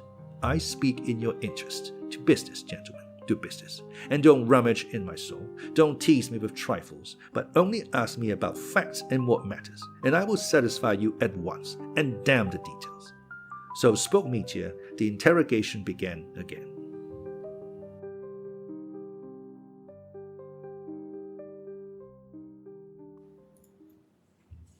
Chapter 4. The Second Ordeal. You don't know how you encourage us, Dmitri Fyodorovich, by your readiness to answer, said Nikolai Parfenovitch, with an animated air, and obvious satisfaction beaming in his very prominent, short-sighted, light grey eyes, from which he had removed his spectacles a moment before. And you have made a very just remark about the mutual confidence, without which it is sometimes positively impossible to get on in cases of such importance. If the suspected party really hopes and desires to defend himself and is in a position to do so, we, on our side, will do everything in our power, and you can see for yourself how we are conducting the case. You approve, Ippolit Kiryovich? He turned to the prosecutor. Oh, undoubtedly, replied the prosecutor. His tone was somewhat cold, compared with Nikolai Parfenovich's impulsiveness. I will note once for all that Nikolai Parfenovich, who had but lately arrived among us, had from the first felt marked respect for Ippolit Kiryovich, our prosecutor, and had become almost his bosom friend. He was almost the only person who put implicit faith in Ippolit Kiryovich's extraordinary talents as a psychologist and orator and in the justice of his grievance. He had heard of him in Petersburg. On the other hand, young Nikolai Parfenovich was the only person in the whole world whom our unappreciated prosecutor genuinely liked. On their way to Mokrow, they had time to come to an understanding about the present case. And now, as they sat at the table, the sharp-witted junior caught and interpreted every indication on his senior colleague's face, half a word, a glance, or a wink. Gentlemen, only let me tell my own story and don't interrupt me with trivial questions, and I'll tell you everything in a moment, said Mitya excitedly. Excellent, thank you. But before we proceed to listen to your communication, will you allow me to inquire as to another little fact of great interest to us? I mean the 10 rubles you borrowed yesterday at about 5 o'clock on the security of your pistols from your friend, Pyotr Ilyich Pechotin. I pledged them, gentlemen. I pledged them for 10 rubles. What more? That's all about it. As soon as I got back to town, I pledged them. You got back to town? Then you had been out of town. Yes, I went a journey of 40 versts into the country. Didn't you know? The prosecutor and Nikolai Parfenovich exchanged glances. Well, how would it be if you began your story with a systematic description of all you did yesterday, from the morning onwards? Allow us, for instance, to inquire why you were absent from the town, and just when you left and when you came back, all those facts. You should have asked me like that from the beginning, cried Mitya, laughing aloud. And, if you like, we won't begin from yesterday, but from the morning of the day before. Then you understand how, why, and where I went. I went the day before yesterday, gentlemen, to a merchant of the town called Samsonov, and borrowed 3,000 rubles from him on safe security. It was a pressing matter, gentlemen. It was a sudden necessity. Allow me to interrupt you, the prosecutor put in politely. Why were you in such pressing need for just that sum, 3,000? Oh, gentlemen, you needn't go into details. How, when, and why just so much money, and not so much, and all that rigmarole. Why, it will run to 3 volumes, and then you want an epilogue. Mitya said all this with the good-natured but impatient familiarity of a man who is anxious to tell the whole truth and is full of the best intentions. "Gentlemen," he corrected himself hurriedly, "don't be vexed with me for my restiveness, I beg you again. Believe me once more, I feel the greatest respect for you and understand the true position of affairs. Don't think I'm drunk. I'm quite sober now. And, besides, being drunk will be no hindrance. It's with me, you know, like the saying, when he is sober, he is a fool. When he is drunk, he is a wise man. But I see, gentlemen, it's not the proper thing to make jokes to you, till we've had our explanation, I mean. And I have my own dignity to keep up too. I quite understand the difference for the moment. I am, after all, in the position of a criminal, and so far from being on equal terms with you. And it's your business to watch me. I can't expect you to pat me on the head for what I did to Grigory, for one can't break old men's heads with impunity. I suppose you'll put me away for him for 6 months, or a year perhaps, in the House of Correction. I don't know what the punishment is, but it will be without loss of the rights of my rank, without loss of my rank, won't it? So you see, gentlemen, I understand the distinction between us. But you must see that you could puzzle God himself with such questions. How did you step? Where did you step? When did you step? And on what did you step? I shall get mixed up if you go on like this, and you will put it all down against me. And what would that lead to? To nothing. And even if it's nonsense I'm talking now, let me finish, and you, gentlemen, being men of honor and refinement, will forgive me. I'll finish by asking you, gentlemen, to drop that conventional method of questioning. I mean, beginning from some miserable trifle, how I got up, what I had for breakfast, how I spat and where I spat, and so distracting the attention of the criminal, suddenly stun him with an overwhelming question. Whom did you murder? Whom did you rob? That's your regulation method. That's where all your cunning comes in. You can put peasants off their guard like that, but not me. I know the tricks. I've been in the service too. You're not angry, gentlemen. You forgive my impertinence? He cried, looking at them with a good nature that was almost surprising. It's only Mitya Karamazov, you know, so you can overlook it. It would be inexcusable in a sensible man, but you can forgive it in Mitya. Nikolai Parfenovitch listened and laughed too. Though the prosecutor did not laugh, he kept his eyes fixed keenly on Mitya, as though anxious not to miss the least syllable, the slightest movement, the smallest twitch of any feature of his face. "That's how we have treated you from the beginning," said Nikolai Parfenovitch, still laughing. "We haven't tried to put you out by asking how you got up in the morning and what you had for breakfast. We began, indeed, with questions of the greatest importance." "I understand. I saw it and appreciated it. And I appreciate still more your present kindness to me, an unprecedented kindness worthy of your noble hearts. We three here are gentlemen, and let everything be on the footing of mutual confidence between educated, well-bred people who have the common bond of noble birth and honor. In any case, allow me to look upon you as my best friends at this moment of my life, at this moment where my honor is assailed. That's no offense to you, gentlemen, is it?" "On the contrary, you've expressed all that so well, Dmitri Fyodorovich," Nikolai Parfenovitch answered with dignified approbation. "And enough of those trivial questions, gentlemen, or those tricky questions," cried Mitya enthusiastically. "Or there's simply no knowing where we shall get to, is there?" "I will follow your sensible advice entirely," the prosecutor interposed, addressing Mitya. "I don't withdraw my question. However, it is now vitally important for us to know exactly why you needed that sum. I mean precisely 3,000. Why I needed it? Oh, for one thing and another. Well, it was to pay a debt. A debt to whom? That I absolutely refuse to answer, gentlemen, not because I couldn't, or because I shouldn't dare, or because it would be damaging, for it's all a paltry matter and absolutely trifling. But I won't, because it's a matter of principle. That's my private life, and I won't allow any intrusion into my private life. That's my principle. Your question has no bearing on the case, and whatever has nothing to do with the case is my private affair. I wanted to pay a debt. I wanted to pay a debt of honor, but to whom I won't say." "Allow me to make a note of that," said the prosecutor. "By all means, write down that I won't say, that I won't. Write that I should think it dishonorable to say. You can write it. You've nothing else to do with your time."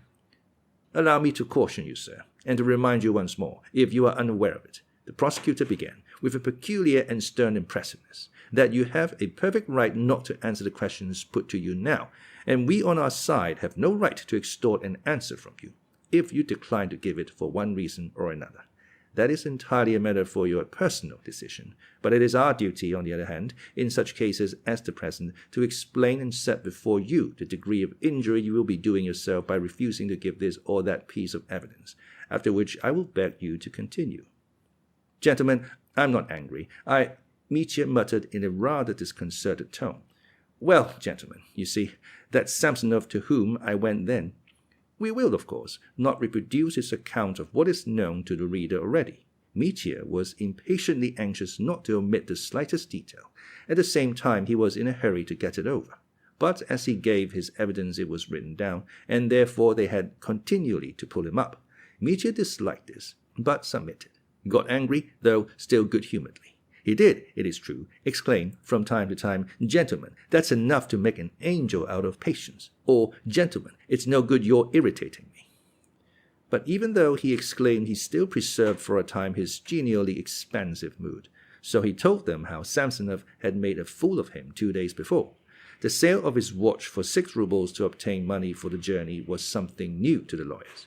They were at once greatly interested, and even, to Mitya's intense indignation, thought it necessary to write the fact down as a secondary confirmation of the circumstance that he had hardly a farthing in his pocket at the time. Little by little Mitya began to grow surly. Then, after describing his journey to Syliagavi, the night spent in a stifling hut, and so on, he came to his return to the town.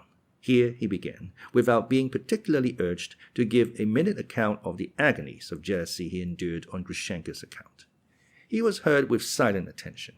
They inquired particularly into the circumstance of his having a place of ambush in Maria Kondratievna's house at the back of Fyodor Pavlovich's garden to keep watch on Grushenka, and of Smerdakov's bringing him information. They laid particular stress on this, and noted it down. Of his jealousy he spoke warmly and at length, and though inwardly ashamed at exposing his most intimate feelings to public ignominy, so to speak, he evidently overcame his shame in order to tell the truth. The frigid severity with which the investigating lawyer, and still more the prosecutor, stared intently at him as he told his story, disconcerted him at last considerably. That boy, Nikolai Parfenovitch, to whom I was talking nonsense about women only a few days ago, and that sickly prosecutor are not worth my telling this to, he reflected mournfully. It's ignominious. But patient, humble, hold thy peace. He wound up his reflections with that line. But he pulled himself together to go on again. When he came to telling of his visits to Madame Hohlakov, he regained his spirits and even wished to tell a little anecdote of that lady which had nothing to do with the case. But the investigating lawyer stopped him, and civilly suggested that he should pass on to more essential matters. At last, when he described his despair and told them how, when he left Madame Hohlakov's, he thought that he'd get 3,000 if he had to murder someone to do it, they stopped him again and noted down that he had meant to murder someone. Mitya let them write it without protest. At last he reached a point in his story when he learned that Grushenka had deceived him and had returned from Samsonov's as soon as he left her there, though she had said that she would stay there till midnight. If I didn't kill Fenya then, gentlemen, it was only because I hadn't time, broke from him suddenly at that point in the story. That, too, was carefully written down. Mitya waited gloomily, and was beginning to tell how he ran into his father's garden when the investigating lawyer suddenly stopped him, and opening the big portfolio that lay on the sofa beside him, he brought out the brass pestle. "Do you recognize this object?" he asked, showing it to Mitya. "Oh, yes," he laughed gloomily. "Of course I recognize it. Let me have a look at it. Damn it, never mind." "You have forgotten to mention it," observed the investigating lawyer. "Hang it all, I shouldn't have concealed it from you. Do you suppose I could have managed without it? It simply escaped my memory." "Be so good as to tell us precisely how you came to arm yourself with it." "Certainly I will be so good, gentlemen." And Mitya described how he took the pestle and ran. "But what object had you in view in arming yourself with such a weapon?" "What object? No object. I just picked it up and ran off." "What for, if you had no object?" Mitya's wrath flared up. He looked intently at the boy and smiled gloomily and malignantly.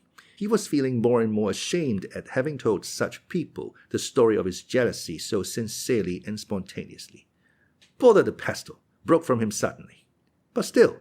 "Oh, to keep off dogs. Oh, because it was dark, in case anything turned up."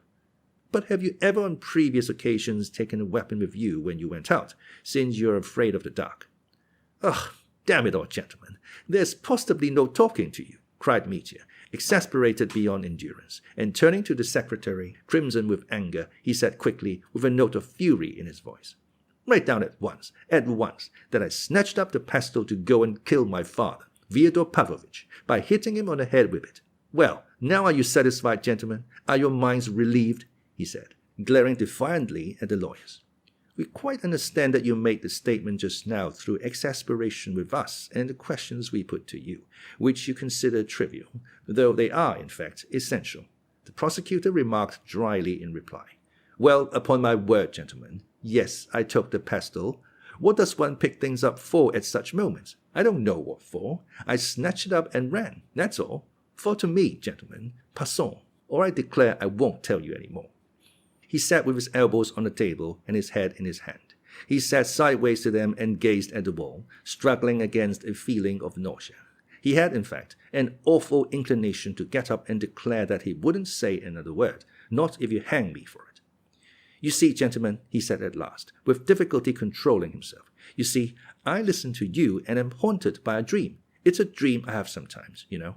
I often dream it. It's always the same, that someone is hunting me. Someone I'm awfully afraid of, that he's hunting me in the dark, in the night, tracking me. And I hide somewhere from him, behind a door or cupboard, hide in degrading way, and the worst of it is, he always knows where I am. But he pretends not to know where I am on purpose, to prolong my agony, to enjoy my terror. That's just what you're doing now. It's just like that." "Is that the sort of thing you dream about?" inquired the prosecutor. "Yes, it is. Don't you want to write it down?" said Mitya, with a distorted smile. No need to write it down, but still you do have curious dreams." "It's not a question of dreams now, gentlemen. This is realism. This is real life. I'm a wolf and you're the hunters. Well, hunt him down." "You are wrong to make such comparisons," began Nikolai Parfenovitch, with extraordinary softness. "No, I'm not wrong. Not at all." Mitya flared up again, though his outburst of wrath had obviously relieved his heart. He grew more good-humored at every word. "You may not trust a criminal or a man on trial tortured by oppressions, but an honorable man, the honorable impulses of the heart. No, that you must believe you have no right indeed, but be silent, heart. Be patient, humble, hold thy peace." "Well, shall I go on?" he broke off gloomily. "If you be so kind," answered Nikolai Parfenovitch.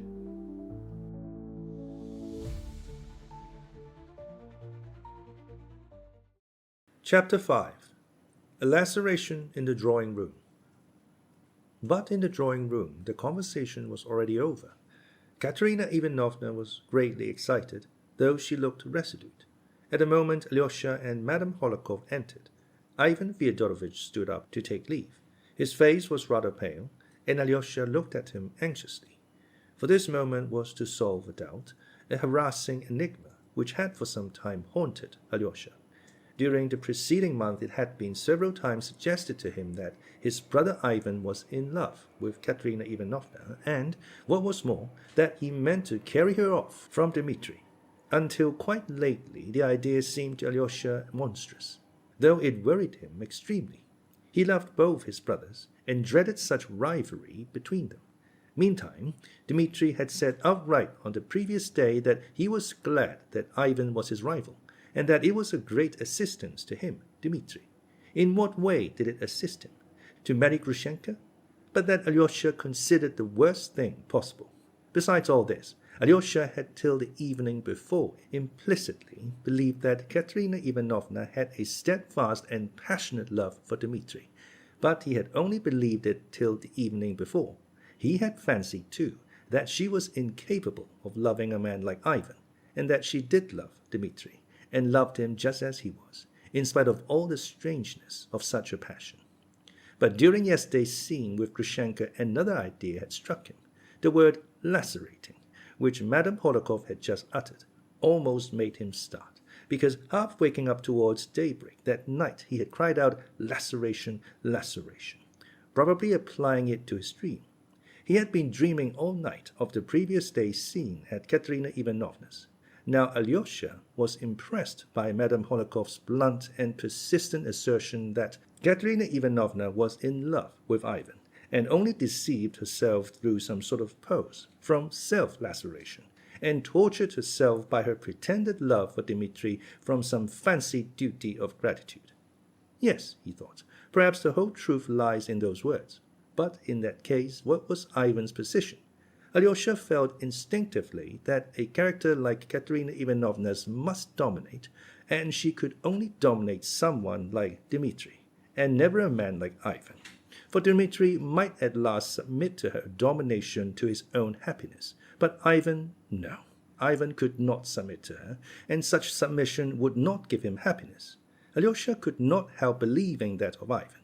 And now all these doubts and reflections flitted through his mind as he entered the drawing room. Another idea, too, forced itself upon him. What if she loved neither of them, neither Ivan nor Dmitri? It must be noted that Alyosha felt as it were ashamed of his own thoughts and blamed himself when they kept recurring to him during the last month. What do I know about love and women, and how can I decide such questions? He thought reproachfully, after such doubts and surmises. And yet it was impossible not to think about it. He felt instinctively that this rivalry was of immense importance in his brothers' lives, and that a great deal depended upon it. One reptile will devour the other, Ivan had pronounced the day before, speaking in anger of his father and Dmitri. So Ivan looked upon Dmitri as a reptile, and perhaps had long done so. Was it perhaps since he had known Katerina Ivanovna? That phrase had, of course, escaped Ivan unawares yesterday, but that only made it more important. If he felt like that, what chance was there of peace? Were there not, on the contrary, new grounds for hatred and hostility in their family? And with which of them was Alyosha to sympathize? And what was he to wish for each of them? He loved them both, but what could he desire for each in the midst of these conflicting interests? He might go quite astray in this maze, and Alyosha's heart could not endure uncertainty, because his love was always of an active character. He was incapable of passive love. If he loved anyone, he set to work at once to help him. And to do so, he must know what he was aiming at. He must know for certain what was best for each, and having ascertained this, it was natural for him to help them both. But instead of a definite aim, he found nothing but uncertainty and perplexity on all sides. It was lacerating, as was said just now. But what could he understand even in this laceration? He did not understand the first word in this perplexing maze. Seeing Alyosha, Katerina Ivanovna said quickly and joyfully to Ivan, who had already got up to go, "A minute! Stay another minute. I want to hear the opinion of this person here whom I trust absolutely. Don't go away," she added, addressing Madame Horodkov. She made Alyosha sit down beside her, and Madame Horodkov sat opposite, by Ivan. "You are all my friends here, all I have in the world, my dear friends," she began warmly, in a voice which quivered with genuine tears of suffering, and Alyosha's heart warmed to her at once. "You, Alexey Fyodorovitch, were witness yesterday of that abominable scene, and saw what I did. You did not see it, Ivan Fyodorovitch. He did. What he thought of me yesterday, I don't know. I only know one thing, that if it were repeated today, this minute, I should express the same feelings again as yesterday. The same feelings, the same words, the same actions. You remember my actions, Alexey Fyodorovitch. You checked me in one of them. I must tell you that I can't get over it. Listen, Alexey Fyodorovitch, I don't even know whether I still love him. I feel pity for him, and that is a poor sign of love. If I loved him, if I still loved him, perhaps I shouldn't be sorry for him now, but should hate him." Her voice quivered, and tears glittered on her eyelashes. Alyosha shuddered inwardly. That girl is truthful and sincere, he thought, and she does not love Dmitri any more. That's true, cried Madame Horodkov. Wait, dear. I haven't told you the chief, the final decision I came to during the night. I feel that perhaps my decision is a terrible one, for me, but I foresee that nothing will induce me to change it. Nothing. It will be so all my life. My dear, kind, ever faithful and generous adviser, the one friend I have in the world, Ivan Fyodorovitch, with his deep insight into the heart, approves and commends my decision. He knows it. Yes, I approve of it, Ivan assented, in a subdued but firm voice. But I should like Alyosha, too. I should like Alexey Fyodorovitch, too, to tell me before my two friends whether I am right. I feel instinctively that you, Alyosha, my dear brother, she said again ecstatically, taking his cold hand in her hot one, I foresee that your decision, your approval, will bring me peace, in spite of all my sufferings, for, after your words, I shall be calm and submit. I feel that. I don't know what you are asking me, said Alyosha, flushing. I only know that I love you and at this moment wish for your happiness more than my own, but I know nothing about such affairs. Something impelled him to add hurriedly. In such affairs, Alexey Fyodorovitch, in such affairs, the chief thing is honor and duty and something higher. I don't know what, but higher perhaps even than duty. I am conscious of this irresistible feeling in my heart, and it compels me irresistibly. But it may all be put into words. I've already decided, even if he marries that creature, she began solemnly, whom I never, never can forgive, even then I will not abandon him. Henceforth I will never, never abandon him, she cried, breaking into a sort of pale, hysterical ecstasy. Not that I would run after him continually, get in his way and worry him. Oh, no. I will go away to another town, where you like, but I will watch over him all my life. I will watch over him all my life unceasingly. When he becomes unhappy with that woman, and that is bound to happen quite soon, let him come to me, and he will find a friend, a sister. Only a sister, of course, and so forever. But he will learn at least that that sister is really his sister, who loves him and has sacrificed all her life to him. I will gain my point. I will insist on his knowing me and confiding entirely in me without reserve, she cried, in a sort of frenzy. I will be a god to whom he can pray, and that, at least, he owes me for his treachery and for what I suffered yesterday through him. And let him see that all my life I will be true to him and the promise I gave him, in spite of his being untrue and betraying me. I will become nothing but a means for his happiness, or, how should I say, an instrument, a machine for his happiness, and that for my whole life, and that he may see that all his life. That's my decision. Ivan Fyodorovitch fully approves me. She was breathless. She had perhaps intended to express her idea with more dignity, art, and naturalness, but her speech was too hurried and crude.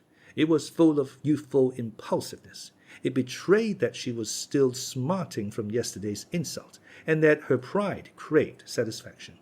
She felt this herself. Her face suddenly darkened, and an unpleasant look came into her eyes. Alyosha at once saw it and felt a pang of sympathy.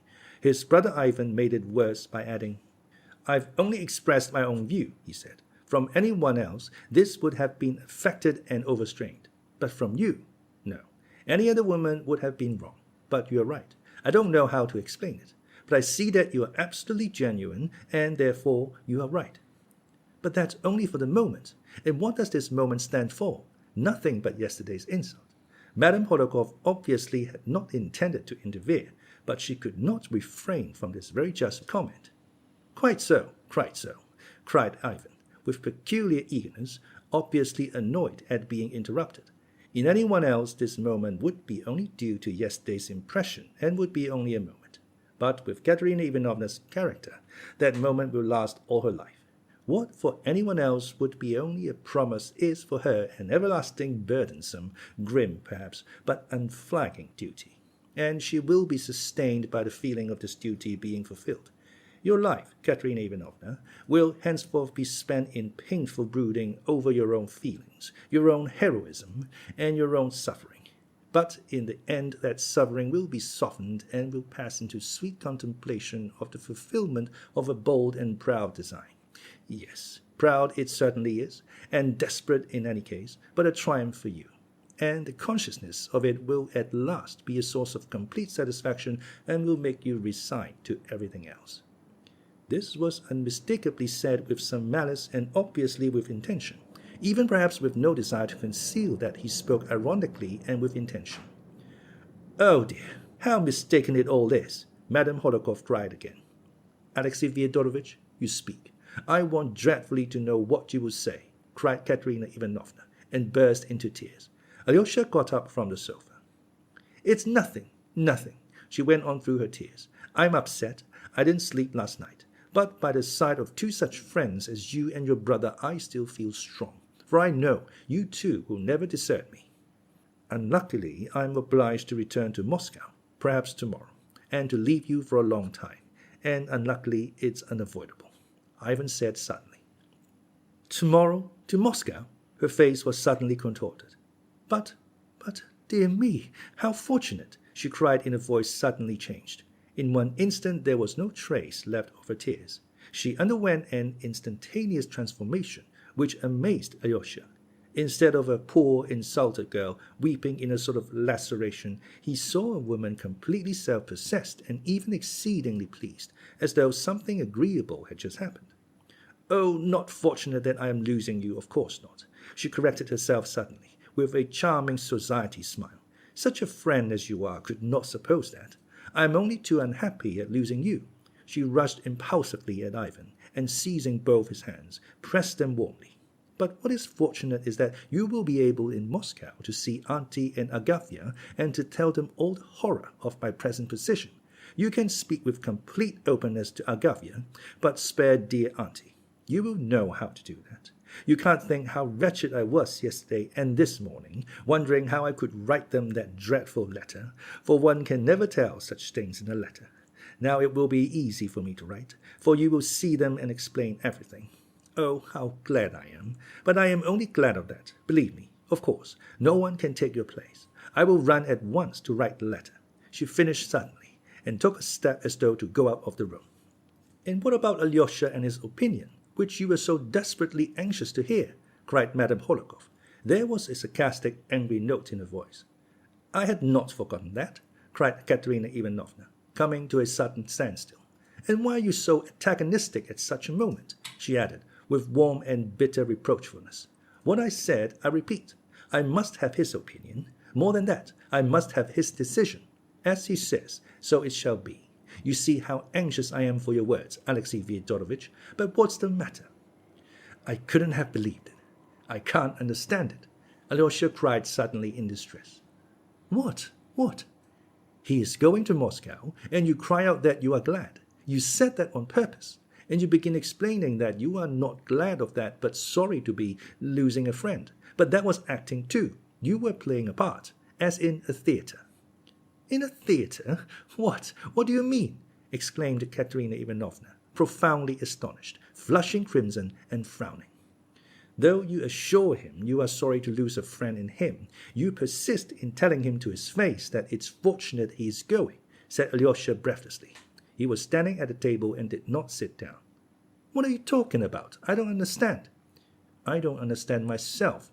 I seem to see in the flesh. I know I'm not saying it properly, but I'll say it all the same," Alyosha went on in the same shaking and broken voice. "What I see is that perhaps you don't love Dmitri at all, and never have, from the beginning. And Dmitri, too, has never loved you, and only esteems you. I really don't know how I dare to say all this, but somebody must tell the truth, for nobody here will tell the truth." "What truth?"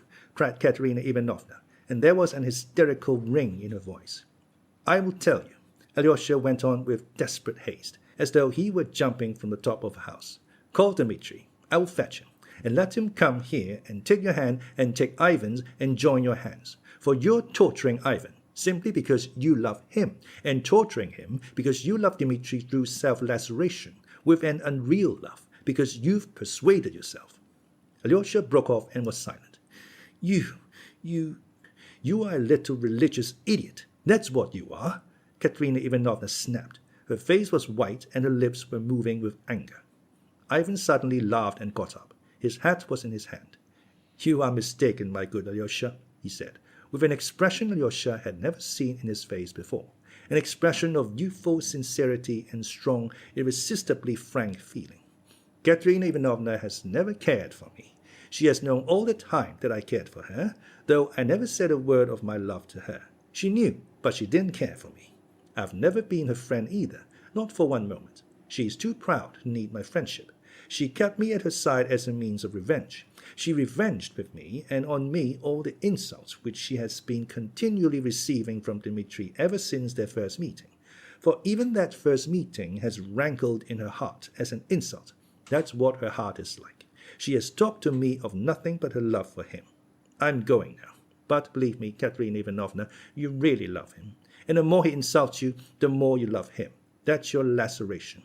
You love him just as he is. You love him for insulting you. If he reformed, you'd give him up at once and cease to love him. But you need him so as to contemplate continually your heroic fidelity and to reproach him for infidelity. And it all comes from your pride. Oh, there's a great deal of humiliation and self-abasement about it, but it all comes from pride. I'm too young and I've loved you too much. I know that I ought not to say this, that it would be more dignified on my part simply to leave you, and it would be less offensive for you. But I'm going far away, and shall never come back. It is forever. I don't want to sit beside a laceration, but I don't know how to speak now. I've said everything. Goodbye, Katerina Ivanovna. You can't be angry with me, for I am 100 times more severely punished than you, if only by the fact that I shall never see you again. Goodbye. I don't want your hand. You have tortured me too deliberately for me to be able to forgive you at this moment. I shall forgive you later, but now I don't want your hand. Den Dank, Dame. Begeer ik niet, he added, with a forced smile, showing, however, that he could read Schiller, and read him till he knew him by heart, which Alyosha would never have believed. He went out of the room without saying goodbye even to his hostess, Madame Hohlakov. Alyosha clasped his hands. Ivan, he cried desperately after him. Come back, Ivan. No, nothing will induce him to come back now, he cried again, regretfully realizing it. But it's my fault. I began it. Ivan spoke angrily, wrongly, unjustly and angrily. He must come back here. Come back! Alyosha kept exclaiming frantically. Katerina Ivanovna went suddenly into the next room. You have done no harm. You behaved beautifully, like an angel. Madame Hohlakov whispered rapidly and ecstatically to Alyosha. I will do my utmost to prevent Ivan Fyodorovich from going. Her face beamed with delight, to the great distress of Alyosha. But Katerina Ivanovna suddenly returned. She had 200-ruble notes in her hand. I have a great favor to ask of you, Alexey Fyodorovich, she began, addressing Alyosha with an apparently calm and even voice, as though nothing had happened. A week, yes, I think it was a week ago, Dmitri Fyodorovich was guilty of a hasty and unjust action, a very ugly action. There is a low tavern here, and in it he met that discharged officer, that captain, whom your father used to employ in some business. Dmitri Fyodorovich somehow lost his temper with this captain, seized him by the beard and dragged him out into the street and for some distance along it in that insulting fashion. And I am told that his son, a boy, quite a child, who is at the school here, saw it and ran beside them crying and begging for his father, appealing to everyone to defend him, while everyone laughed. You must forgive me, Alexey Fyodorovich. I cannot think without indignation of that disgraceful action of his, one of those actions of which only Dmitri Fyodorovich would be capable in his anger and in his passions.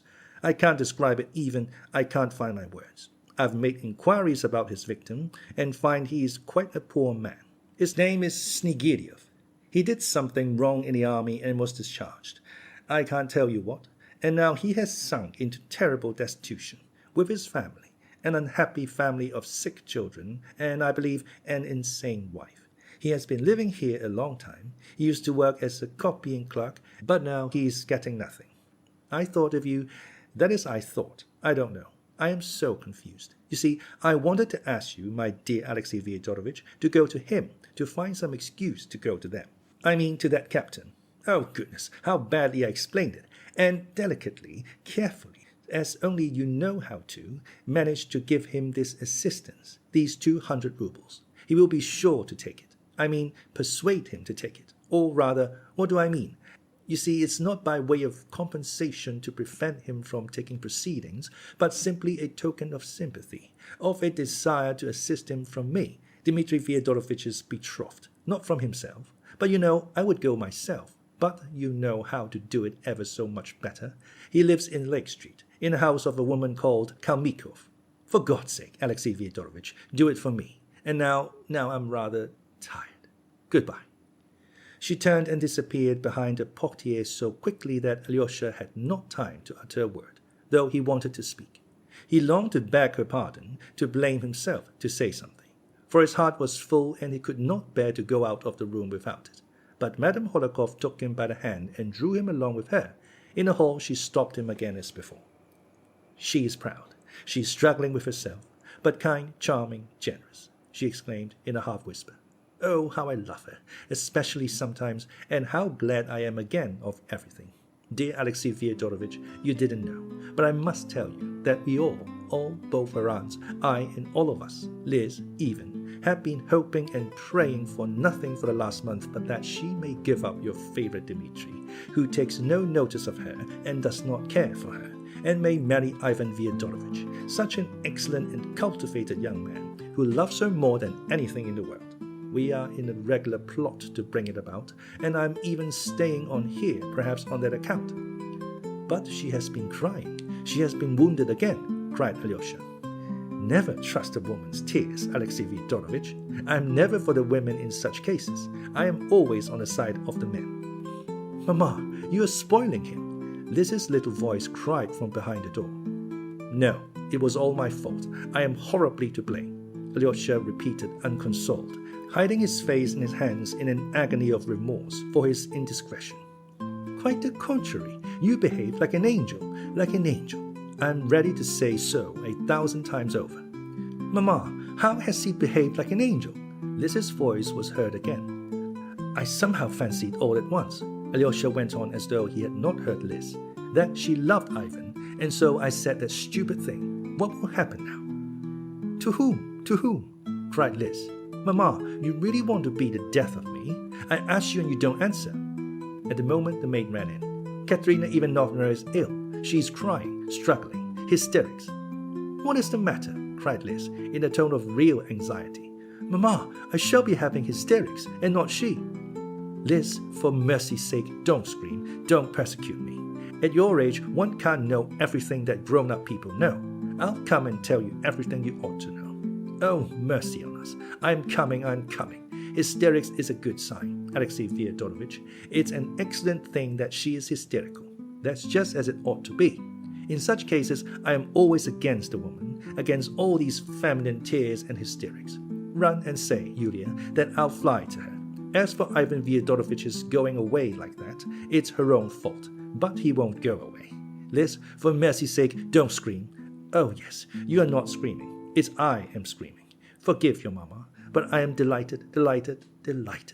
Did you notice, Alexey Fyodorovich, how young Ivan Fyodorovich was just now when he went out, when he said all that and went out?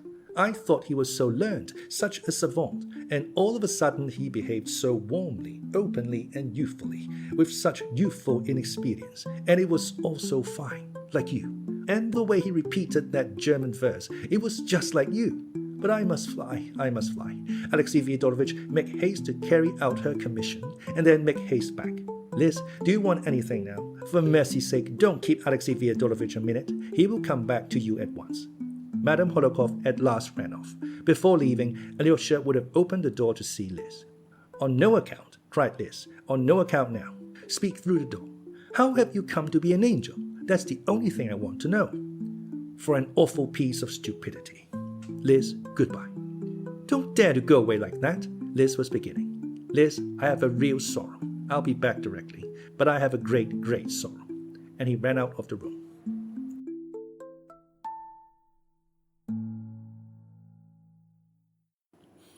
Chapter 6. A laceration in a cottage. He certainly was really grieved in a way he had seldom been before. He had rushed in like a fool, and meddled in what? In a love affair. But what do I know about it? What can I tell about such things? He repeated to himself for the 100th time, flushing crimson. Oh, being ashamed would be nothing. Shame is only the punishment I deserve. The trouble is, I shall certainly have caused more unhappiness, and Father Zosima sent me to reconcile and bring them together. Is this the way to bring them together? Then he suddenly remembered how he had tried to join their hands, and he felt fearfully ashamed again. Though I acted quite sincerely, I must be more sensible in the future, he concluded suddenly, and did not even smile at his conclusion. Katerina Ivanovna's commission took him to Lake Street, and his brother Dmitri lived close by, in a turning out of Lake Street. Alyosha decided to go to him in any case before going to the captain, though he had a presentiment that he would not find his brother. He suspected that he would intentionally keep out of his way now, but he must find him anyhow. Time was passing. The thought of his dying elder had not left Alyosha for 1 minute from the time he set off from the monastery. There was one point which interested him particularly about Katerina Ivanovna's commission. When she had mentioned the captain's son, the little schoolboy who had run beside his father crying, the idea had at once struck Alyosha that this must be the schoolboy who had bitten his finger when he, Alyosha, asked him what he had done to hurt him. Now Alyosha felt practically certain of this, though he could not have said why. Thinking of another subject was a relief, and he resolved to think no more about the mischief he had done, and not to torture himself with remorse, but to do what he had to do, let come what would. At that thought he was completely comforted. Turning to the street where Dmitri lodged, he felt hungry, and taking out of his pocket the roll he had brought from his father's, he ate it. It made him feel stronger. Dmitri was not at home. The people of the house, an old cabinet maker, his son, and his old wife, looked with positive suspicion at Alyosha. He hasn't slept here for the last 3 nights. Maybe he has gone away, the old man said in answer to Alyosha's persistent inquiries. Alyosha saw that he was answering in accordance with instructions. When he asked whether he were not at Grushenka's or in hiding at Foma's, all 3 looked at him in alarm. They are fond of him. They are doing their best for him, thought Alyosha. That's good. At last he found a house in Lake Street. It was a decrepit little house, sunk on one side, with 3 windows looking into the street, and with a muddy yard, in the middle of which stood a solitary cow. He crossed the yard and found a door opening into the passage. On the left of the passage lived the old woman of the house with her old daughter. Both seemed to be deaf. In answer to his repeated inquiry for the captain, one of them at last understood that he was asking for the lodgers, and pointed to a door across the passage. The captain's lodging turned out to be a simple cottage room. Alyosha had his hand on the iron latch to open the door, when he was struck by the strange hush within. Yet he knew from Katerina Ivanovna's words that the man had a family. Either they are all asleep, or perhaps they have heard me coming and are waiting for me to open the door. I'd better knock first. And he knocked. An answer came, but not at once, after an interval of perhaps 10 seconds. "Who's there?" shouted someone in a loud and very angry voice. Then Alyosha opened the door and crossed the threshold. He found himself in a regular peasant's room. Though it was large, it was cumbered up with domestic belongings of all sorts, and there were several people in it. On the left was a large Russian stove. From the stove to the window on the left was a stirring running across the room, and on it there were rags hanging. There was a bedstead against the wall on each side, right and left, covered with knitted quilts. On the one on the left was a pyramid of 4 print-covered pillows, each smaller than the one beneath. On the other there was only one very small pillow. The opposite corner was screened off by a curtain or a sheet hung on a string. Behind this curtain could be seen a bed made up on a bench and a chair. The rough square table of plain wood had been moved into the middle window. The 3 windows, which consisted each of 4 tiny greenish mildewy panes, it gave little light, and were close shut, so that the room was not very light and rather stuffy. On the table was a frying pan with the remains of some fried eggs, a half-eaten piece of bread, and a small bottle with a few drops of vodka. A woman of genteel appearance, wearing a cotton gown, was sitting on a chair by the bed on the left. Her face was thin and yellow, and her sunken cheeks betrayed at the first glance that she was ill. But what struck Alyosha most was the expression in the poor woman's eyes, a look of surprised inquiry and yet of haughty pride. And while he was talking to her husband, her big brown eyes moved from one speaker to the other with the same haughty and questioning expression.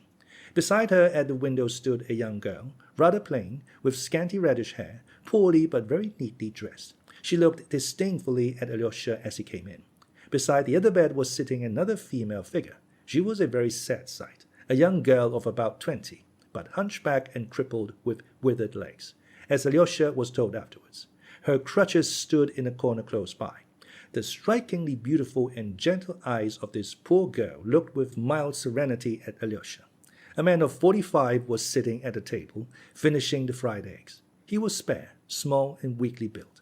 He had reddish hair and a scanty light-colored beard, very much like a wisp of tow.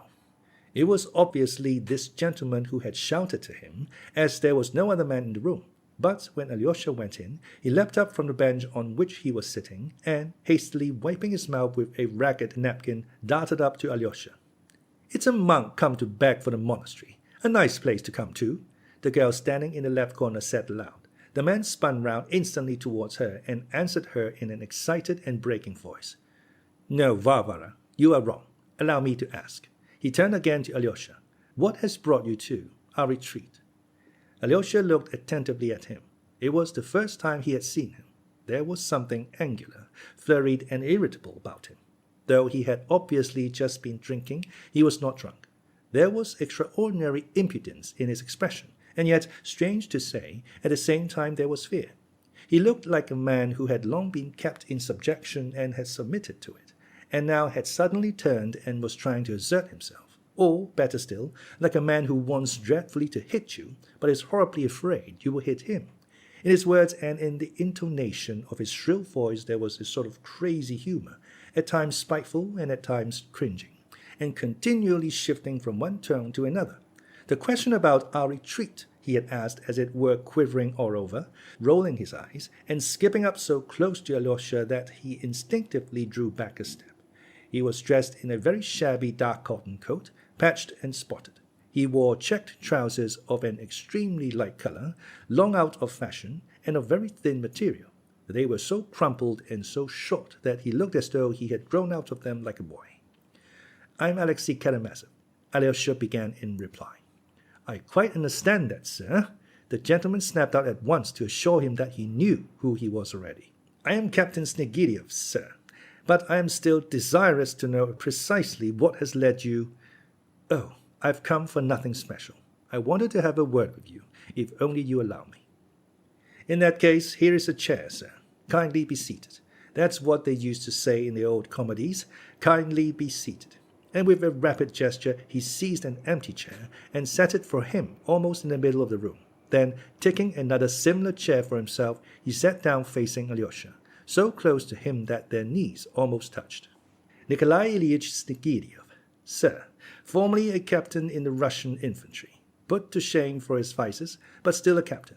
Though I might not be one now for the way I talk, for the last half of my life I've learned to say 'sir' is a word you use when you've come down in the world."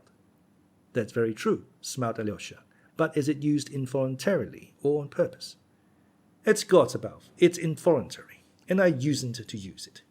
I didn't use the word 'sir' all my life, but as soon as I sank into low water I began to say 'sir.' It's the work of a higher power. I see you are interested in contemporary questions, but how can I have excited your curiosity, living as I do in surroundings impossible for the exercise of hospitality?" "I've come about that business." "About what business?" the captain interrupted impatiently. "About your meeting with my brother Dmitri Fyodorovich," Alyosha blurted out awkwardly. "What meeting, sir? You don't mean that meeting about my wisp of tow, then?" He moved closer so that his knees positively knocked against Alyosha. His lips were strangely compressed like a thread. "What wisp of tow?" muttered Alyosha. "He is come to complain of me, father," cried a voice familiar to Alyosha, the voice of the schoolboy, from behind the curtain. "I bit his finger just now." The curtain was pulled, and Alyosha saw his assailant lying on the little bed made up on the bench and a chair in a corner under the icons. The boy lay covered by his coat and an old wadded quilt. He was evidently unwell, and, judging by his glittering eyes, he was in a fever. He looked at Alyosha without fear, as though he felt he was at home and could not be touched. "What? Did he bite your finger?" The captain jumped up from his chair. "Was it your finger he bit?" "Yes. He was throwing stones with other schoolboys. There were 6 of them against him alone. I went up to him, and he threw a stone at me and then another at my head. I asked him what I had done to him, and then he rushed at me and bit my finger badly. I don't know why." "I'll thrash him, sir, at once, this minute." The captain jumped up from his seat. "But I'm not complaining at all. I'm simply telling you. I don't want him to be thrashed. Besides, he seemed to be ill." "And you suppose I'd thrash him? That I'd take my Ilyusha and thrash him before you for your satisfaction? Would you like it done at once, sir?" said the captain, suddenly turning to Alyosha, as though he were going to attack him. "I'm sorry about your finger, sir, but instead of thrashing Ilyusha, would you like me to chop off my 4 fingers with this knife here before your eyes to satisfy your just wrath? I should think 4 fingers would be enough to satisfy your thirst for vengeance. You wouldn't ask for the 5th one, too." He stopped short with a catch in his throat. Every feature in his face was twitching and working. He looked extremely defiant. He was in a sort of frenzy. "I think I understand it all now," said Alyosha gently and sorrowfully, still keeping his seat. So your boy is a good boy. He loves his father, and he attacked me as the brother of your assailant. Now I understand it, he repeated thoughtfully. But my brother Dmitri Fyodorovich regrets his action, I know that, and if only it is possible for him to come to you, or better still, to meet you in the same place, he will ask your forgiveness before everyone, if you wish it. After pulling out my beard, you mean, he will ask my forgiveness, and he thinks that will be a satisfactory finish, doesn't he? Oh no, on the contrary, he will do anything you like and in any way you like. So, if I were to ask His Highness to go down on his knees before me in that very tavern, the Metropolis it's called, or in the marketplace, he would do it. Yes, he would even go down on his knees. You've pierced me to the heart, sir, touched me to tears and pierced me to the heart. I am only too sensible of your brother's generosity. Allow me to introduce my family, my 2 daughters and my son, my litter. If I die, who will care for them? And while I live, who but they will care for a wretch like me? That's a great thing the Lord has ordained for every man of my sort, sir, for there must be someone able to love even a man like me. Ah, that's perfectly true, exclaimed Alyosha. Oh, do leave off playing the fool. Some idiot comes in, and you put us to shame, cried the girl by the window, suddenly turning to her father with a disdainful and contemptuous air. Wait a little, Varvara, cried her father, speaking peremptorily but looking at her quite approvingly. That's her character, he said, addressing Alyosha again. And in all nature there was naught that could find favor in his eyes, or rather in the feminine, that could find favor in her eyes. But now let me present you to my wife, Alina Petrovna. She is crippled, she is 43, she can move but very little. She is of humble origin. Alina Petrovna, compose your countenance. This is Alexey Fyodorovich Karamazov. Get up, Alexey Fyodorovich. He took him by the hand and with unexpected force pulled him up. You must stand up to be introduced to a lady. It's not the Karamazov, Mamma, who, etc., but his brother, radiant with modest virtues. Come, Alina Petrovna, come, Mamma, first your hand to be kissed. And he kissed his wife's hand respectfully and even tenderly. The girl at the window turned her back indignantly on the scene. An expression of extraordinary cordiality came over the haughtily inquiring face of the woman. Good morning. Sit down, Mr. Karamazov, she said. Karamazov, Mamma, Karamazov. We are of humble origin, he whispered again. Well, Karamazov, or whatever it is, but I always think of Karamazov. Sit down. Why has he pulled you up? He calls me crippled, but I'm not. Only my legs are swollen like barrels, and I'm shriveled up myself. Once I used to be so fat, but now it's as though I had swallowed a needle. We are of humble origin, the captain muttered again. Oh, father, father, the hunchback girl, who had till then been silent on her chair, said suddenly, and she hid her eyes in her handkerchief. Buffoon, blurted out the girl at the window. Have you heard our news? Said the mother, pointing at her daughters. It's like clouds coming over. The clouds pass and we have music again. When we were with the army, we used to have many such guests. I don't mean to make any comparisons, everyone to their taste. The deacon's wife used to come then and say, Alexander Alexandrovich is a man of the noblest heart, but Nastasia Petrovna, she would say, is of the brood of hell. Well, I said, that's a matter of taste, but you are a little spitfire, and you want keeping in your place, says she. You black sword, said I, who asked you to teach me? But my breath, says she, is clean, and yours is unclean. You ask all the officers whether my breath is unclean, and ever since then I had it in my mind. Not long ago I was sitting here as I am now, when I saw that very general come in who came here for Easter, and I asked him, Your Excellency, said I, can a lady's breath be unpleasant? Yes, he answered, you ought to open the window pane or open the door, for the air is not fresh here. And they all go on like that. And what is my breath to them? The dead smell worse still. I won't spoil the air, said I. I'll order some slippers and go away. My darlings, don't blame your own mother. Nikolai Ilyich, how is it I can't please you? There's only Ilyusha who comes home from school and loves me. Yesterday he brought me an apple. Forgive your own mother. Forgive a poor lonely creature. Why has my breath become unpleasant to you? And the poor mad woman broke into sobs, and tears streamed down her cheeks. The captain rushed up to her. Mamma, Mamma, my dear, give over. You are not lonely. Everyone loves you. Everyone adores you. He began kissing both her hands again and tenderly stroking her face. Taking the dinner napkin, he began wiping away her tears. Alyosha fancied that he too had tears in his eyes. "There, you see, you hear?"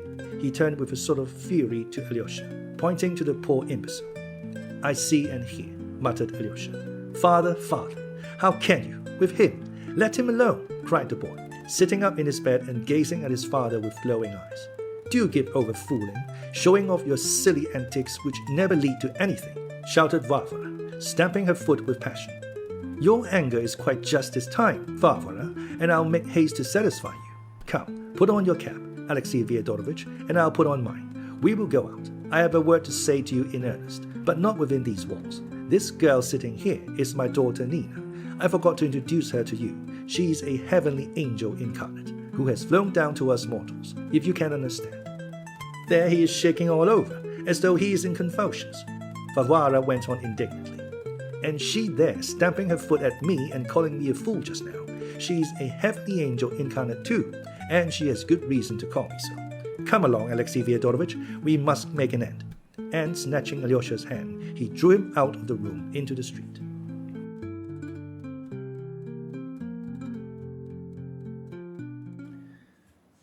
Chapter 7. And in the open air. The air is fresh, but in my apartment it is not so in any sense of the word. Let us walk slowly, sir. I should be glad of your kind interest.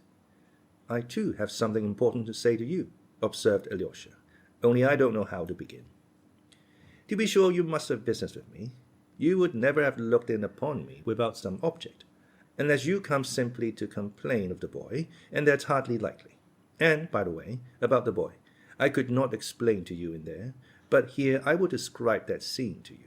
My toe was thicker a week ago. I mean my beard. That's the nickname they give to my beard, the schoolboys most of all. Well, your brother Dmitri Fyodorovich was pulling me by my beard. I'd done nothing. He was in a towering rage and happened to come upon me. He dragged me out of the tavern into the marketplace. At that moment the boys were coming out of school, and with them Ilyusha. As soon as he saw me in such a state, he rushed up to me. "Father," he cried, "father." He caught hold of me, hugged me, tried to pull me away, crying to my assailant, let go, it's my father, forgive him." Yes, he actually cried, "Forgive him." He clutched at that hand, that very hand, in his little hands and kissed it. I remember his little face at that moment. I haven't forgotten it, and I never shall. "I swear," cried Alyosha, "that my brother will express his most deep and sincere regret, even if he has to go down on his knees in that same marketplace. I'll make him, or he is no brother of mine." "Aha, then it's only a suggestion, and it does not come from him, but simply from the generosity of your own warm heart. You should have said so. No, in that case, allow me to tell you of your brother's highly chivalrous soldierly generosity, for he did give expression to it at the time. He left off dragging me by my beard and released me. "You are an officer," he said, "and I am an officer. If you can find a decent man to be your second, send me your challenge. I will give satisfaction, though you are a scoundrel." That's what he said. A chivalrous spirit indeed. I retired with Ilyusha, and that scene is a family record imprinted forever on Ilyusha's soul. No, it's not for us to claim the privileges of noblemen. Judge for yourself. You've just been in our mansion. What did you see there? 3 ladies, one a cripple and weak-minded, another a cripple and hunchback, and a third not crippled but far too clever. She's a student, dying to get back to Petersburg, to work for the emancipation of the Russian woman on the banks of the Neva. I won't speak of Ilyusha. He is only 9. I'm alone in the world, and if I die, what will become of all of them? I simply ask you that. And if I challenge him and he kills me on the spot, what then? What will become of them? And worse still, if he doesn't kill me but only cripples me. I couldn't work, but I should still be a mouth to feed. Who would feed it, and who would feed them all? Must I take Ilyusha from school and send him to beg in the streets? That's what it means for me to challenge him to a duel. It's silly talk and nothing else. "He will beg your forgiveness. He will bow down at your feet in the middle of the marketplace," cried Alyosha again, with glowing eyes. "I did think of prosecuting him," the captain went on, "but look in our code. Could I get much compensation for a personal injury? And then Agravyevna Alexandrovna sent for me and shouted at me. Don't dare to dream of it. If you proceed against him, I'll publish it to all the world that he beat you for your dishonesty, and then you will be prosecuted. I call God to witness whose was the dishonesty and by whose commands I acted. Wasn't it by her own and Fyodor Pavlovich's? And what's more, she went on, I'll dismiss you for good, and you'll never earn another penny from me. I'll speak to my merchant too, and he'll dismiss you. And if he dismisses me, what can I earn then from anyone? Those two are all I have to look to. For your Fyodor Pavlovich has not only given over employing me for another reason, but he means to make use of papers I've signed to go to law against me. And so I kept quiet, and you have seen our retreat. But now let me ask you, did Alyosha hurt your finger much? I didn't like to go into it in our mention before him. Yes, very much, and he was in a great fury. He was avenging you on me as a Karamazov. I see that now. But if only you had seen how he was throwing stones at his schoolfellows. It's very dangerous. They might kill him. They are children and stupid. A stone may be thrown and break somebody's head. That's just what has happened. He has been bruised by a stone today. Not on the head, but on the chest, just above the heart. He came home crying and groaning, and now he's ill. And you know he attacks them first. He is bitter against them on your account. They say he stabbed a boy called Krasotkin with a penknife not long ago. I've heard about that too. It's dangerous. Krasotkin is an official here. We may hear more about it. I would advise you, Alyosha went on warmly, not to send him to school at all for a time till he is calmer, and his anger is past. Anger, the captain repeated. That's just what it is. He is a little creature, but it's a mighty anger. You don't know all, sir. Let me tell you more. Since that instant, all the boys have been teasing him about the wisp of tow. Schoolboys are a merciless race. Individually, they are angels, but together, especially in schools, they are often merciless. Their teasing has stirred up a gallant spirit in Alyosha. An ordinary boy, a weak son, would have submitted, have felt ashamed of his father, sir, but he stood up for his father against them all, for his father and for truth and justice. For what he suffered when he kissed your brother's hand and cried to him, "Forgive, father, forgive him," that only God knows, and I, his father. For our children, not your children, but ours, the children of the poor gentleman looked down upon by everyone, know what justice means, sir, even at 9 years old. How should the rich know? They don't explore such depths once in their lives. But at that moment in the square when he kissed his hand, at that moment my Alyosha had grasped all that justice means. That truth entered into him and crushed him forever, sir. The captain said hotly again with a sort of frenzy, and he struck his right fist against his left palm as though he wanted to show how the truth crushed Alyosha. That very day, sir, he fell ill with fever and was delirious all night. All that day he hardly said a word to me, but I noticed he kept watching me from the corner, though he turned to the window and pretended to be learning his lessons. But I could see his mind was not on his lessons. Next day I got drunk to forget my troubles, sinful man as I am, and I don't remember much. Mamma began crying too. I am very fond of Mamma. Well, I spent my last penny drowning my troubles. Don't despise me for that, sir. In Russia, men who drink are the best. The best men among us are the greatest drunkards. I lay down, and I don't remember about Alyosha, though all that day the boys had been jeering at him at school. "Wisp of tow," they shouted. "Your father was pulled out of the tavern by his wisp of tow. You ran by and begged forgiveness." On the third day, when he came back from school, I saw he looked pale and wretched. "What is it?" I asked. He wouldn't answer. Well, there's no talking in our mansion without Mamma and the girls taking part in it. What's more, the girls had heard about it the very first day. Varvara had begun snarling. "You fools and buffoons, can you ever do anything rational?" "Quite so," I said. "Can we ever do anything rational?" For the first time I turned it off like that. So in the evening I took the boy out for a walk, for you must know we go for a walk every evening, always the same way, along which we are going now.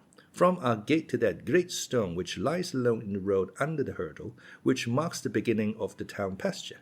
A beautiful and lonely spot, sir. Alyosha and I walked along hand in hand as usual. He has little hand, his fingers are thin and cold. He suffers with his chest, you know. "Father," said he, "father." "Well," said I. I saw his eyes flashing. "Father, how he treated you then." "It can't be helped, Alyosha," I said. "Don't forgive him, father. Don't forgive him." At school they say that he has paid you 10 rubles for it. No, Alyosha, said I would not take money from him for anything. Then he began trembling all over, took my hand in both his and kissed it again. Father, he said, Father, challenge him to a duel. At school they say you are a coward and won't challenge him, and that you'll accept 10 rubles from him. I can't challenge him to a duel, Alyosha, I answered, and I told briefly what I've just told you. He listened. Father, he said, anyway, don't forgive it. When I grow up, I'll call him out myself and kill him. His eyes shone and glowed, and of course I am his father, and I had to put in a word. It's a sin to kill, I said, even in a duel. Father, he said, when I grow up, I'll knock him down, knock the sword out of his hand. I'll fall on him, wave my sword over him and say, I could kill you, but I forgive you. So there. You see what the workings of his little mind have been during these 2 days. He must have been planning that vengeance all day and raving about it at night. But he began to come home from school badly beaten. I found out about it the day before yesterday. And you are right, I won't send him to that school anymore. I heard that he was standing up against all the class alone and defying them all, that his heart was full of resentment, of bitterness. I was alarmed about him. We went for another walk. Father, he asked, are the rich people stronger than anyone else on earth? Yes, Alyosha, I said. There are no people on earth stronger than the rich. Father, he said, I'll get rich. I'll become an officer and conquer everybody. The Tsar will reward me. I will come back here and then no one will dare. Then he was silent and his lips still kept trembling. Father, he said, what a horrid town this is. Yes, Alyosha, I said, it isn't a very nice town. Father, let us move into another town, a nice one, he said, where people don't know about us. We will move, we will, Alyosha, said I, only I must save up for it. I was glad to be able to turn his mind from painful thoughts, and we began to dream of how we would move to another town, how we would buy a horse and cart. We will put Mama and your sisters inside. We will cover them up and we'll walk. You shall have a lift now and then, and I'll walk beside, for we must take care of our horse. We can't all ride. That's how we'll go. He was enchanted at that, most of all at the thought of having a horse and driving him, for of course a Russian boy is born among horses. We chatted a long while. Thank God, I thought, I have diverted his mind and comforted him.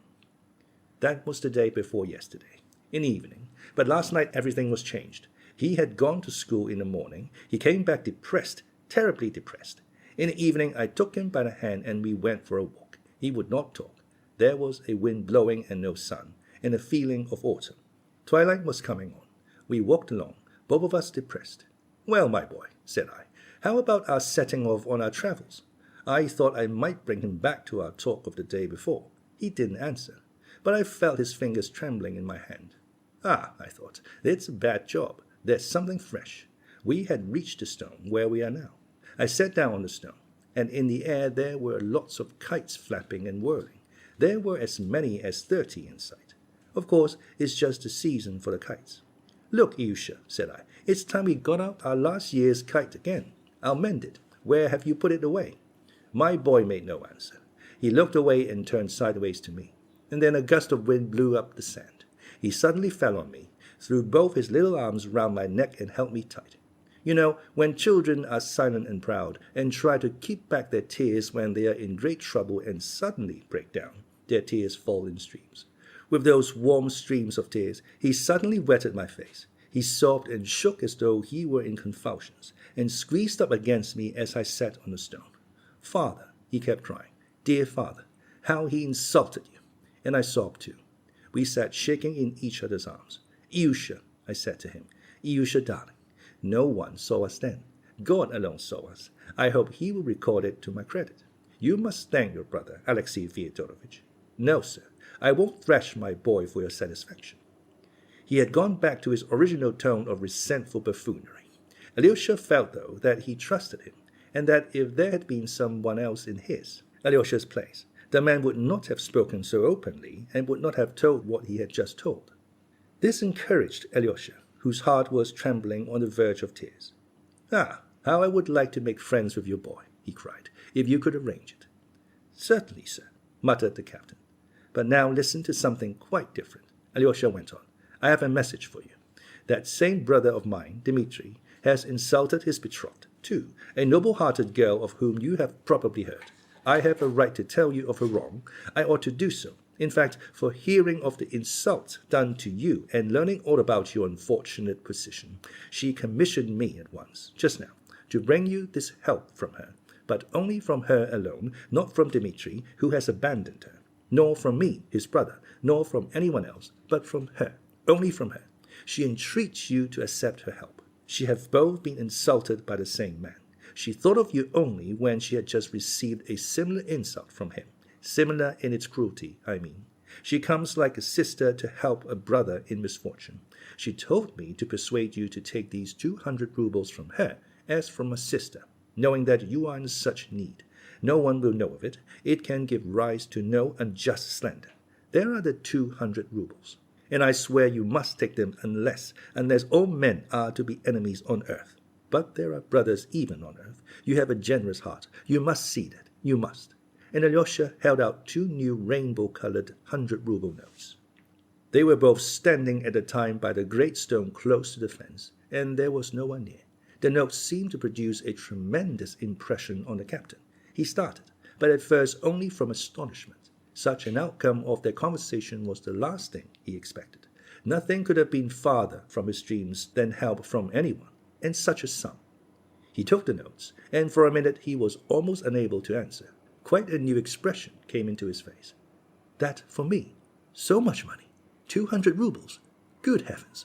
Why, I haven't seen so much money for the last 4 years. Mercy on us! And she says she is a sister. And is that the truth? I swear that all I told you is the truth, cried Alyosha.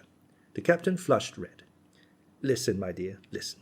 If I take it, I shan't be behaving like a scoundrel. In your eyes, Alexey Fyodorovich, I shan't be a scoundrel. No, Alexey Fyodorovich, listen, listen.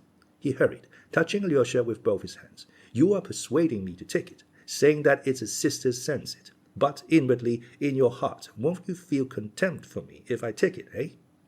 No, no. On my salvation, I swear I shan't, and no one will ever know but me. I, you, and she, and one other lady, her great friend. Never mind the lady. Listen, Alexey Fyodorovich, at a moment like this you must listen, for you can't understand what these 200 rubles mean to me now. The poor fellow went on rising gradually into a sort of incoherent, almost wild enthusiasm. He was thrown off his balance and talked extremely fast, as though afraid he would not be allowed to say all he had to say. Besides its being honestly acquired from a sister, so highly respected and revered, do you know that now I can look after Mamma and Nina, my hunchback angel daughter? Dr. Hezonstu came to me in the kindness of his heart and was examining them both for a whole hour. I can make nothing of it, said he, but he prescribed a mineral water which is kept at a chemist here. He said it would be sure to do her good, and he ordered baths too, with some medicine in them. The mineral water costs 30 kopecks, and she'd need to drink 40 bottles perhaps. So I took the prescription and laid it on a shelf under the icons, and there it lies. And he ordered hot baths for Nina with something dissolved in them, morning and evening. But how can we carry out such a cure in our mansion, without servants, without help, without a bath, and without water? Nina is rheumatic all over. I don't think I told you that. All her right side aches at night. She is in agony, and, would you believe it, the angel bears it without groaning for fear of waking us. We eat what we can get, and she'll only take the leavings, what you'd scarcely give to a dog. I'm not worth it. I'm taking it from you. I am a burden on you. That's what her angel eyes try to express. We wait on her, but she doesn't like it. I am a useless cripple, no good to anyone, as though she were not worth it, when she is the saving of all of us with her angelic sweetness. Without her gentle word, it would be hell among us. She softens even Varvara. And don't judge Varvara harshly either. She is an angel too. She too has suffered wrong. She came to us for the summer, and she brought 16 rubles she had earned by lessons and saved up to go back with to Petersburg in September. That is now. But we took her money and lived on it. So now she has nothing to go back with. Though indeed she couldn't go back, for she has to work for us like a slave. She's like an overdriven horse with all of us on her back. She waits on us all, mends and washes, sweeps the floor, puts Mamma to bed. And Mamma is capricious and tearful and insane. And now I can get a servant with this money. You understand, Alexey Fyodorovich. I can get medicines for the dear creatures. I can send my student to Petersburg. I can buy beef. I can feed them properly. Good Lord, but it's a dream." Alyosha was delighted that he had brought him such happiness, and that the poor fellow had consented to be made happy. "Stay, Alexey Fyodorovich, stay." The captain began to talk with frenzied rapidity, carried away by a new daydream. "Do you know that Yusha and I will perhaps really carry out our dream? We will buy a horse and cart, a black horse. He insists on its being black, and we will set off as we pretended the other day. I have an old friend, a lawyer in K province, and I heard through a trustworthy man that if I were to go, he'd give me a place as clerk in his office. So, who knows, maybe he would. So I'd just put Mama and Nina in the cart, and Yusha could drive, and I'd walk. Why, if I only succeed in getting one debt paid that's owing me, I should have perhaps enough for that too." "There would be enough," cried Alyosha. "Katerina Ivanovna will send you as much more as you need, and you know I have money too. Take what you want, as you would from a brother, from a friend. You can give it back later. And you know you couldn't have a better idea than to move to another province. It would be the saving of you, especially of your boy, and you ought to go quickly, before the winter, before the cold. You must write to us when you are there, and we will always be brothers. No, it's not a dream." Alyosha could have hugged him. He was so pleased. But glancing at him, he stopped short. The man was standing with his neck outstretched and his lips protruding, with a pale and frenzied face. His lips were moving as though trying to articulate something. No sound came, but still his lips moved. It was uncanny. "What is it?" asked Alyosha, startled. "Alexey Fyodorovich, you," muttered the captain, faltering, looking at him with a strange, wild, fixed stare, and an air of desperate resolution. At the same time there was a sort of grin on his lips. "You, sir, wouldn't you like me to show you a little trick I know?" he murmured, suddenly, in a firm, rapid whisper, his voice no longer faltering. "What trick?" "A pretty trick," whispered the captain. His mouth was twisted on the left side, his left eye was screwed up. He still stared at Alyosha. "What is the matter? What trick?" Alyosha cried, now thoroughly alarmed. "Why, look," squealed the captain suddenly, and showing him the two notes which he had been holding by one corner between his thumb and forefinger during the conversation, he crumpled them up savagely and squeezed them tight in his right hand. Do you see? He shrieked, pale and infuriated, and suddenly flinging up his hand, he threw the crumpled notes on the sand. "Do you see?" he shrieked again, pointing to them. "Look there!" And with wild fury he began trampling them under his heel, gasping and exclaiming as he did so, "So much for your money! So much for your money! So much for your money! So much for your money!" Suddenly he darted back and drew himself up before Alyosha, and his whole figure expressed unutterable pride. "Tell those who send you that the wisp of tow does not sell his honor," he cried, raising his arm in the air. Then he turned quickly and began to run.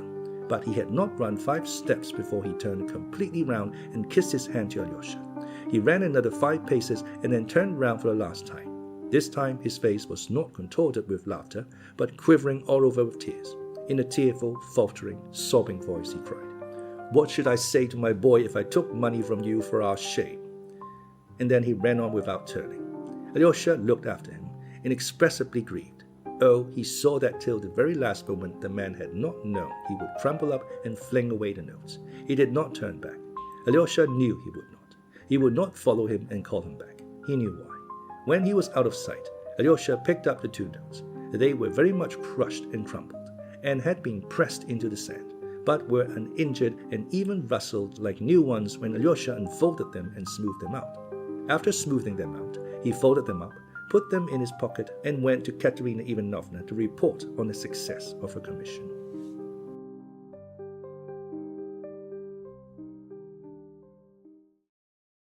Chapter 8. The Evidence of the Witnesses. The Babe. The examination of the witnesses began, but we will not continue our story in such detail as before, and so we will not dwell on how Nikolai Petronovich impressed on every witness called that he must give his evidence in accordance with truth and conscience, and that he would afterwards have to repeat his evidence on oath, how every witness was called upon to sign the protocol of his evidence, and so on. We will only note that the point principally insisted upon in the examination was the question of the 3,000 rubles, that is, was the sum spent here, at Mokrow, by Mitya on the first occasion, a month before, 3,000 or 1,500, and again had he spent 3,000 or 1,500 yesterday. Alas, all the evidence given by everyone turned out to be against Mitya. There was not one in his favor, and some witnesses introduced new, almost crushing facts in contradiction of his, Mitya's story. The first witness examined was Trifon Borisovich. He was not in the least abashed as he stood before the lawyers. He had, on the contrary, an air of stern and severe indignation with the accused, which gave him an appearance of truthfulness and personal dignity. He spoke little, and with reserve, waited to be questioned, answered precisely and deliberately. Firmly and unhesitatingly, he bore witness that the sum spent a month before could not have been less than 3,000, that all the peasants about here would testify that they had heard the sum of 3,000 mentioned by Dmitri Fyodorovich himself. What a lot of money he flung away on the gypsy girls alone. He wasted 1,000, I dare say, on them alone. I don't believe I gave them 500, was Mitya's gloomy comment on this. It's a pity I didn't count the money at the time, but I was drunk. Mitya was sitting sideways with his back to the curtains. He listened gloomily, with a melancholy and exhausted air, as though he would say, "Oh, say what you like. It makes no difference now." "More than 1,000 went on them, Dmitri Fyodorovich," retorted Trifon Borisovich firmly.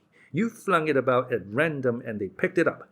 They were a rascally, thievish lot. Horse stealers. They've been driven away from here, or maybe they bear witness themselves how much they got from you. I saw the sum in your hands myself. Counted I didn't. You didn't let me. That's true enough. But by the look of it, I should say it was far more than 1,500. 1,500 indeed. We've seen money too. We can judge of amounts."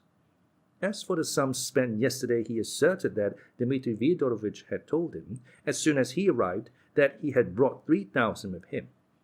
"Come now, is that so, Trifon Borisovich?" replied Mitya. "Surely I didn't declare so positively that I brought 3,000. "You did say so, Dmitri Fyodorovich. You said it before Andrei. Andrei himself is still here. Send for him. And in the hall, when you were treating the chorus, you shouted straight out that you would leave your 6,000 here. That is with what you spent before, we must understand." Stepan and Simeon heard it, and Pyotr Fomitch Kalganov, too, was standing beside you at the time. Maybe he'd remember it. The evidence as to the 6,000 made an extraordinary impression on the two lawyers. They were delighted with this new mode of reckoning. 3 and 3 made 6. 3,000 then, and 3 now made 6. That was clear. They questioned all the peasants suggested by Trifon Borisovich, Stepan and Simeon, the driver Andrei, and Kalganov. The peasants and the driver unhesitatingly confirmed Trifon Borisovich's evidence. They noted down, with particular care, Andrei's account of the conversation he had had with Mitya on the road. "Where," says he, "am I, Dmitri Fyodorovich, going, to heaven or to hell, and should I be forgiven in the next world or not?" The psychological Ippolit Kiryovich heard this with a subtle smile, and ended by recommending that these remarks as to where Dmitri Fyodorovich would go should be included in the case. Kalganov, when called, came in reluctantly, frowning and ill-humored, and he spoke to the lawyers as though he had never met them before in his life, though they were acquaintances whom he had been meeting every day for a long time past. He began by saying that he knew nothing about it and didn't want to, but it appeared that he had heard of the 6,000, and he admitted that he had been standing close by at the moment. As far as he could see, he didn't know how much money Mitya had in his hands. He affirmed that the Poles had cheated at cards. In reply to reiterated questions, he stated that, after the Poles had been turned out, Mitya's position with Agrafena Alexandrovna had certainly improved, and that she had said that she loved him. He spoke of Agrafena Alexandrovna with reserve and respect, as though she had been a lady of the best society, and did not once allow himself to call her Grushenka. In spite of the young man's obvious repugnance at giving evidence, Ippolit Kiryovich examined him at great length, and only from him learned all the details of what made up Mitya's romance, so to say, on that night. Mitya did not once pull Kalganov up. At last they let the young man go, and he left the room with unconcealed indignation. The Poles, too, were examined. Though they had gone to bed in their room, they had not slept all night, and on the arrival of the police officers they hastily dressed and got ready, realizing that they would certainly be sent for. They gave their evidence with dignity, though not without some uneasiness. The little Pole turned out to be a retired official of the 12th class, who had served in Siberia as a veterinary surgeon. His name was Musyorovich. Pan Vrublevsky turned out to be an uncertified dentist. Although Nikolai Pefonovich asked them questions on entering the room, they both addressed their answers to Mikhail Makharovich, who was standing on one side, taking them in their ignorance for the most important person and in command, and addressed him at every word as Pan Colonel. Only after several reproofs from Mikhail Makharovich himself, they grasped that they had to address their answers to Nikolai Pefonovich only. It turned out that they could speak Russian quite correctly except for their accent in some words. Of his relations with Grushenka, past and present, Pan Musyorovich spoke proudly and warmly, so that Mitya was roused at once and declared that he would not allow the scoundrel to speak like that in his presence. Pan Musyorovich at once called attention to the word scoundrel and begged that it should be put down in the protocol. Mitya fumed with rage. "He's a scoundrel, a scoundrel. You can put that down, and put down too that, in spite of the protocol, I still declare that he's a scoundrel," he cried. Though Nikolai Pefonovich did insert this in the protocol, he showed the most praiseworthy tact and management. After sternly reprimanding Mitya, he cut short all further inquiry into the romantic aspect of the case, and hastened to pass to what was essential. One piece of evidence given by the Poles roused special interest in the lawyers. That was how, in that very room, Mitya had tried to buy off Pan Musyorovich and had offered him 3,000 rubles to resign his claims, 700 rubles down, and the remaining 2,300 to be paid next day in the town. He had sworn at the time that he had not the whole sum with him at Mokroe, but that his money was in the town. Mitya observed hotly that he had not said that he would be sure to pay him the remainder next day in the town. But Pan Vrublevsky confirmed the statement, and Mitya, after thinking for a moment, admitted, frowning, that it must have been as the Pole stated, that he had been excited at the time, and might indeed have said so. The prosecutor positively pounced on this piece of evidence. It seemed to establish for the prosecution that half, or a part of, the 3,000 that had come into Mitya's hands might really have been left somewhere hidden in the town, or even, perhaps, somewhere here in Mokroe. This would explain the circumstance, so baffling for the prosecution, that only 800 rubles were to be found in Mitya's hands.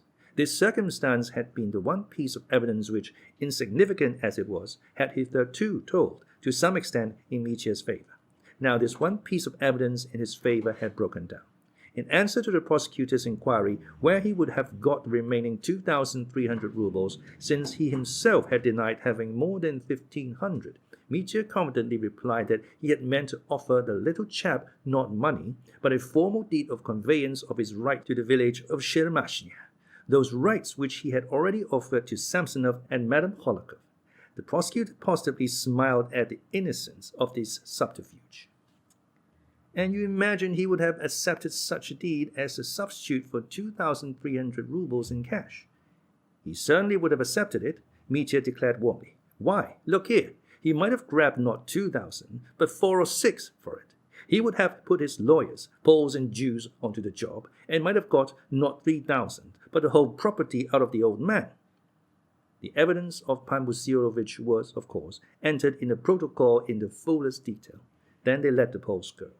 The incident of the cheating at cards was hardly touched upon. Nikolai Pefonovich was too well pleased with them, as it was, and did not want to worry them with trifles. Moreover, it was nothing but a foolish, drunken quarrel over cards. They had been drinking in disorder enough that night, so the 200 rubles remained in the pockets of the Poles. Then old Maximov was summoned. He came in timidly, approached with little steps, looking very disheveled and depressed. He had all this time taken refuge below with Grushenka, sitting dumbly beside her, and now and then he'd begin blubbering over her and wiping his eyes with a blue check handkerchief, as Mikhail Makharovich described afterwards, so that she herself began trying to pacify and comfort him. The old man at once confessed that he had done wrong, that he had borrowed 10 rubles in my property from Dmitri Fyodorovich, and that he was ready to pay it back. To Nikolai Pefonovich's direct question, had he noticed how much money Dmitri Fyodorovich held in his hand, as he must have been able to see the sum better than anyone when he took the note from him, Maximov, in the most positive manner, declared that there was 20,000. "Have you ever seen so much as 20,000 before, then?" inquired Nikolai Pefonovich with a smile. "To be sure I have. Not 20, but 7, when my wife mortgaged my little property.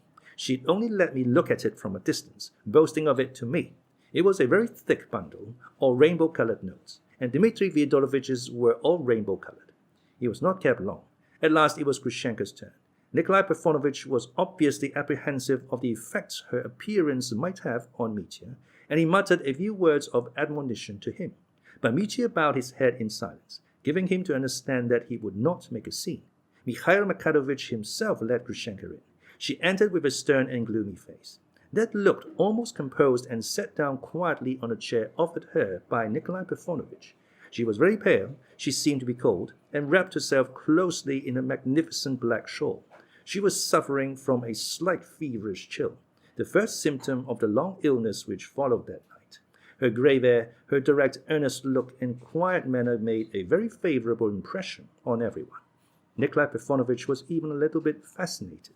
He admitted himself, when talking about it afterwards, that only then had he seen how handsome the woman was, for, though he had seen her several times before, he had always looked upon her as something of a provincial hetera. She has the manners of the best society, he said enthusiastically, gossiping about her in the circle of ladies. But this was received with positive indignation by the ladies, who immediately called him a naughty man, to his great satisfaction. As she entered the room, Grushenka only glanced for an instant at Mitya, who looked at her uneasily. But her face reassured him at once. After the first inevitable inquiries and warnings, Nikolai Parfenovich asked her, hesitating a little, but preserving the most courteous manner, on what terms she was with the retired lieutenant Dmitri Fyodorovich Karamazov. To this Grushenka firmly and quietly replied, "He was an acquaintance. He came to see me as an acquaintance during the last month." To further inquisitive questions she answered plainly with complete frankness that, though at times she had thought him attractive, she had not loved him, but had won his heart as well as his old father's in my nasty spite, that she had seen that Mitya was very jealous of Fyodor Pavlovich and everyone else, but that had only amused her. She had never meant to go to Fyodor Pavlovich, she had simply been laughing at him. I had no thoughts for either of them all this last month. I was expecting another man who had wronged me, but I think, she said in conclusion, that there is no need for you to inquire about that, not for me to answer you, for that's my own affair. Nikolai Parfenovich immediately acted upon this hint. He again dismissed the romantic aspect of the case and passed to the serious one, that is, to the question of most importance concerning the 3,000 rubles. Grushenka confirmed the statement that 3,000 rubles had certainly been spent on the first carousal at the Mokro, and, though she had not counted the money herself, she had heard that it was 3,000 from Dmitri Fyodorovich's own lips. Did he tell you that alone, or before someone else, or did you only hear him speak of it to others in your presence? The prosecutor inquired immediately. To which Grushenka replied that she had heard him say so before other people, and had heard him say so when they were alone. Did he say it to you alone once, or several times? Inquired the prosecutor, and learned that he had told Grushenka so several times. Ippolit Kiryovich was very well satisfied with this piece of evidence. Further examination elicited that Grushenka knew, too, where that money had come from, and that Dmitri Fyodorovich had got it from Katerina Ivanovna. And did you never once hear that the money spent a month ago was not 3,000, but less, and that Dmitri Fyodorovich had saved half that sum for his own use? No, I never heard that, answered Grushenka. It was explained further that Mitya had, on the contrary, often told her that he hadn't a farthing. He was always expecting to get some from his father, said Grushenka in conclusion. Did he never say before you, casually, or in a moment of irritation, Nikolai Parfenovich put in suddenly, that he intended to make an attempt on his father's life? Ah, he did say so, sighed Grushenka. Once or several times. He mentioned it several times, always in anger. And did you believe he would do it? No, I never believed it, she answered firmly. I had faith in his noble heart. Gentlemen, allow me, cried Mitya suddenly. Allow me to say one word to Agrafena Alexandrovna in your presence. You can speak, Nikolai Parfenovich assented. Agrafena Alexandrovna, Mitya got up from his chair. Have faith in God and in me. I am not guilty of my father's murder. Having uttered these words, Mitya sat down again on his chair. Grushenka stood up and crossed herself devoutly before the icon. Thanks be to thee, O Lord, she said, in a voice thrilled with emotion, and still standing, she turned to Nikolai Parfenovich and added, As he has spoken now, believe it. I know him. He'll say anything as a joke or from obstinacy, but he'll never deceive you against his conscience. He's telling the whole truth. You may believe it. Thanks, Agrafena Alexandrovna. You've given me fresh courage, Mitya responded in a quivering voice. As to the money spent the previous day, she declared that she did not know what sum it was, but had heard him tell several people that he had 3,000 with him. And to the question where he got the money, she said that he had told her that he had stolen it from Katerina Ivanovna, and that she had replied to that he hadn't stolen it, and that he must pay the money back next day. On the prosecutors asking her emphatically whether the money he said he had stolen from Katerina Ivanovna was what he had spent yesterday, or what he had squandered here a month ago, she declared that he meant the money spent a month ago, and that was how she understood him. Grushenka was at last released, and Nikolai Parfenovitch informed her impulsively that she might at once return to the town, and that if he could be of any assistance to her, with horses for example, or if she would care for an escort, he would be. "I thank you sincerely," said Grushenka, bowing to him. "I'm going with this old gentleman. I'm driving him back to town with me, and meanwhile, if you allow me, I'll wait below to hear what you decide about Dmitri Fyodorovich." She went out. Mitya was calm, and even looked more cheerful, but only for a moment. He felt more and more oppressed by a strange physical weakness. His eyes were closing with fatigue. The examination of the witnesses was at last over. They proceeded to a final revision of the protocol.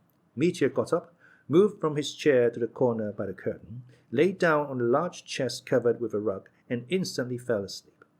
He had a strange dream, utterly out of keeping with the place and the time. He was driving somewhere in the steppes, where he had been stationed long ago, and a peasant was driving him in a cart with a pair of horses, through snow and sleet. He was cold, it was early in November, and the snow was falling in big wet flakes, melting as soon as it touched the earth, and the peasant drove him smartly. He had a fair long beard. He was not an old man, somewhere about 50, and he had on a grey peasant's smock. Not far off was a village. He could see the black huts, and half the huts were burnt down. There were only the charred beams sticking up, and as they drove in, there were peasant women drawn up along the road, a lot of women, a whole row, all thin and worn, with their faces a sort of brownish color, especially one at the edge, a tall, bony woman, who looked 40, but might have been only 20, with a long, thin face, and in her arms was a little baby crying, and her breasts seemed so dried up that there was not a drop of milk in them, and the child cried, and held out its little bare arms with its little fists blue from cold. "Why are they crying? Why are they crying?" Mitya asked, as they dashed gaily by. "It's the babe," answered the driver, "the babe weeping." And Mitya was struck by his saying, in his peasant way, the babe, and he liked the peasants calling it a babe. There seemed more pity in it. "But why is it weeping?" Mitya persisted stupidly. "Why are its little arms bare? Why don't they wrap it up?" "The babe's cold. Its little clothes are frozen and don't warm it." "But why is it? Why?" Foolish Mitya still persisted. "Why, they are poor people, burnt out. They've no bread. They're begging because they've been burnt out." No. Mitya, as it were, still did not understand. "Tell me why it is those poor mothers stand there. Why are people poor? Why is the babe poor? Why is the steppe barren? Why don't they hug each other and kiss? Why don't they sing songs of joy? Why are they so dark from black misery? Why don't they feed the babe?" And he felt that, though his questions were unreasonable and senseless, yet he wanted to ask just that, and he had to ask it just in that way. And he felt that a passion of pity, such as he had never known before, was rising in his heart, that he wanted to cry, that he wanted to do something for them all, so that the babe should weep no more, so that the dark-faced, dried-up mother should not weep, that no one should shed tears again from that moment, and he wanted to do it at once, regardless of all obstacles, with all the recklessness of the Karamazovs. "And I'm coming with you. I won't leave you now for the rest of my life. I'm coming with you." He heard close beside him Grushenka's tender voice, thrilling with emotion, and his heart glowed, and he struggled forward towards the light, and he longed to live, to go on and on towards the new beckoning light, and to hasten now, at once. "What? Where?" he exclaimed, opening his eyes, and sitting up on the chest as though he had revived from a swoon, smiling brightly. Nikolai Parfenovitch was standing over him, suggesting that he should hear the protocol read aloud and sign it, Mitya guessed that he had been asleep an hour or more, but he did not hear Nikolai Parfenovich. He was suddenly struck by the fact that there was a pillow under his head, which hadn't been there when he had leaned back, exhausted, on the chest. "Who put that pillow under my head? Who was so kind?" he cried, with a sort of ecstatic gratitude and tears in his voice, as though some great kindness had been shown him. He never found out who this kind man was. Perhaps one of the peasant witnesses, or Nikolai Parfenovich's little secretary, had compassionately thought to put a pillow under his head, but his whole soul was quivering with tears. He went to the table and said that he would sign whatever they liked. "I've had a good dream, gentlemen," he said in a strange voice, with a new light as of joy in his face.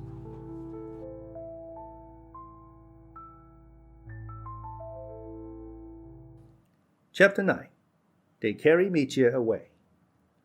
When the protocol had been signed, Nikolai Parfenovich turned solemnly to the prisoner and read him the committal, setting forth that in such a year, on such a day, in such a place, the investigating lawyer of such and such a district court, having examined so and so, accused of this and of that, and having considered that the accused, not pleading guilty to the charges made against him, had brought forward nothing in his defense, while the witnesses, so and so and so and so, and the circumstances such and such testify against him, acting in accordance with such and such articles of the statute book, and so on, has ruled that, in order to preclude so and so from all means of evading pursuit and judgment, he be detained in such and such a prison, which he hereby notifies to the accused and communicates a copy of this same committal to the deputy prosecutor, and so on and so on. In brief, Mitya was informed that he was, from that moment, a prisoner, and that he would be driven at once to the town, and there shut up in a very unpleasant place. Mitya listened attentively, and only shrugged his shoulders. "Well, gentlemen, I don't blame you. I'm ready. I understand that there's nothing else for you to do." Nikolai Parfenovich informed him gently that he would be escorted at once by the rural police officer, Mavrikyevich, who happened to be on the spot. "Stay," Mitya interrupted suddenly, and impelled by uncontrollable feeling, he pronounced, addressing all in the room. "Gentlemen, we're all cruel. We're all monsters. We all make men weep, and mothers and babies at the breast. But of all, let it be settled here. Now, of all I am the lowest reptile. I've sworn to amend, and every day I've done the same filthy things. I understand now that such men as I need a blow of destiny to catch them as with a noose, and bind them by a force from without. Never, never should I have risen of myself. But the thunderbolt has fallen. I accept the torture of accusation and my public shame. I want to suffer, and by suffering I shall be purified. Perhaps I shall be purified, gentlemen. But listen, for the last time, I'm not guilty of my father's blood. I accept my punishment, not because I killed him, but because I meant to kill him. And perhaps I really might have killed him. Still, I mean to fight it out with you. I warn you of that.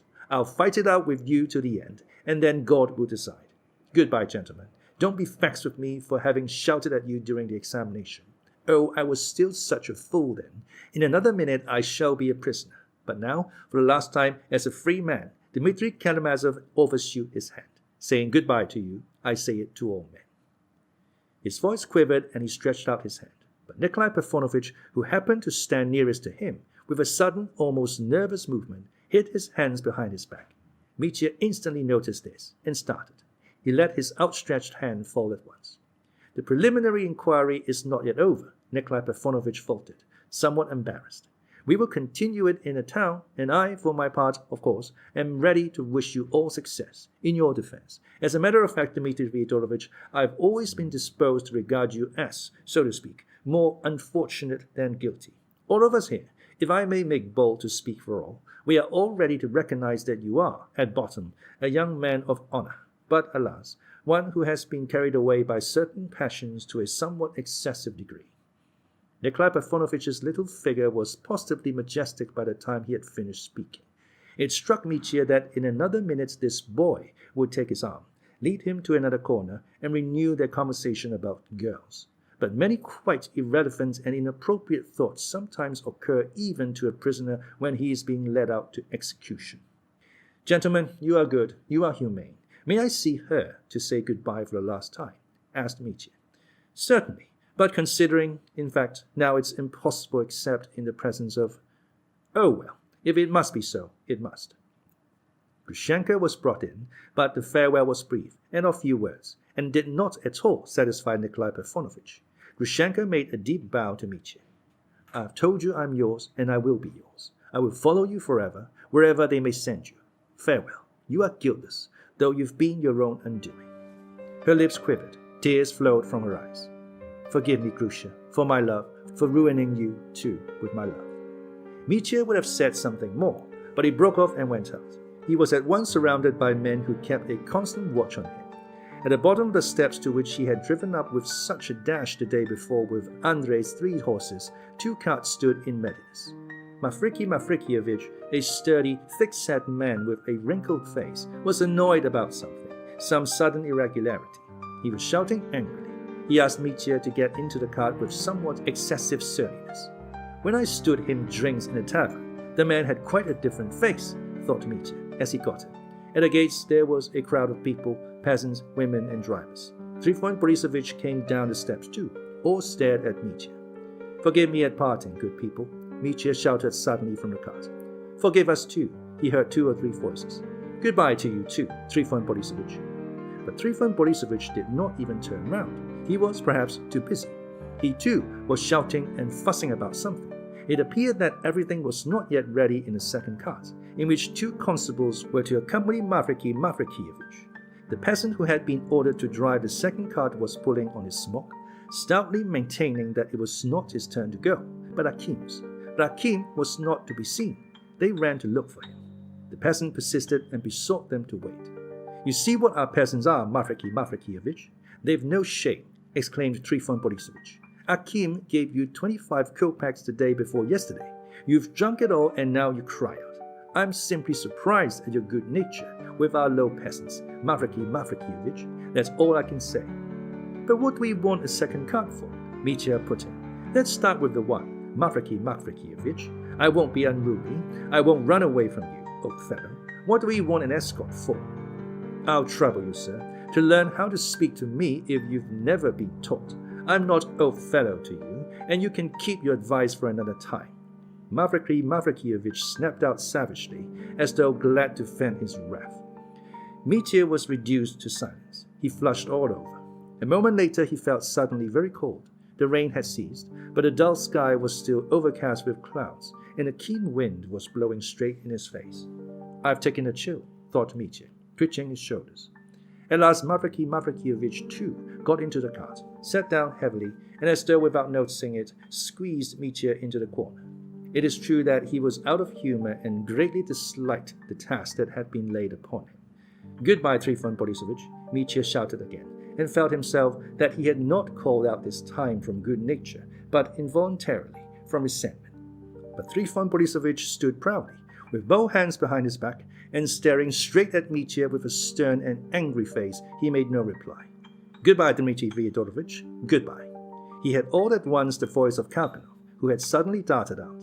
Running up to the cart, he held out his hand to Mitya. He had no cap on. Mitya had time to seize and press his hand. Goodbye, dear fellow. I shan't forget your generosity, he cried warmly. But the cart moved and their hands parted. The bell began ringing and Mitya was driven off. Karpanov ran back, sat down in a corner, bent his head, hid his face in his hands, and burst out crying. For a long while he sat like that, crying as though he were a little boy instead of a young man of 20. Oh, he believed almost without doubt in Mitya's guilt. What are these people? What can men be after this? He exclaimed incoherently, in bitter despondency, almost despair. At that moment he had no desire to live. Is it worth it? Is it worth it? Exclaimed the boy in his grief.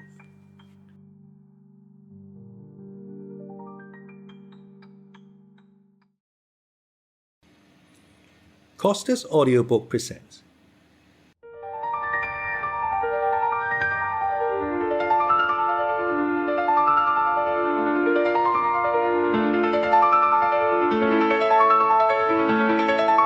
The Brothers Karamazov by Fyodor Dostoyevsky.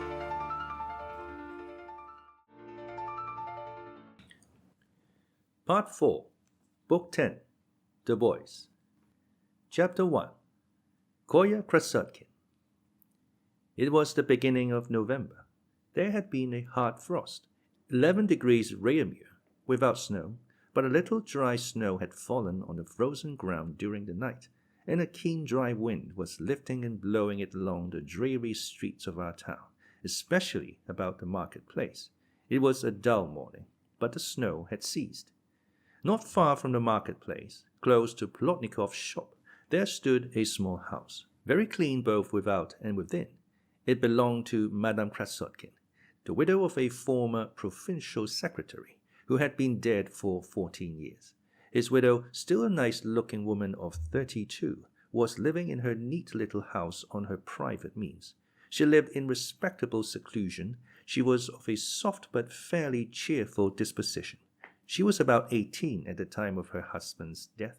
She had been married only a year and had just borne him a son. From the day of his death, she had devoted herself heart and soul to the bringing up of her precious treasure, her boy Kolya.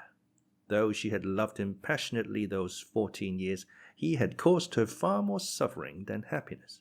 She had been trembling and fainting with terror almost every day, afraid he would fall ill, would catch cold, do something naughty, climb on a chair and fall off it, and so on and so on.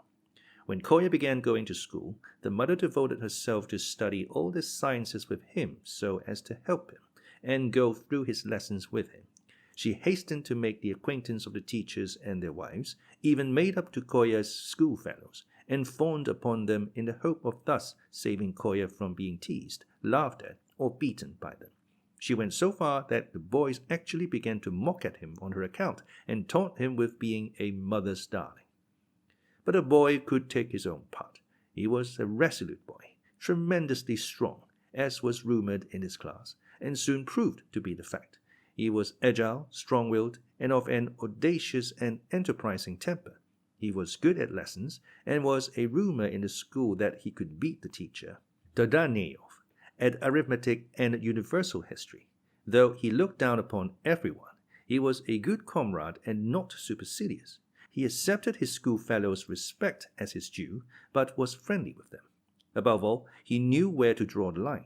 He could restrain himself on occasion, and in his relations with the teachers he never overstepped that last mystic limit beyond which a prank becomes an unpardonable breach of discipline. But he was as fond of mischief on every possible occasion as the smallest boy in the school, and not so much for the sake of mischief as for creating a sensation, inventing something effective and conspicuous. He was extremely vain. He knew how to make even his mother give way to him. He was almost despotic in his control of her. She gave way to him. Oh, she had given way to him for years.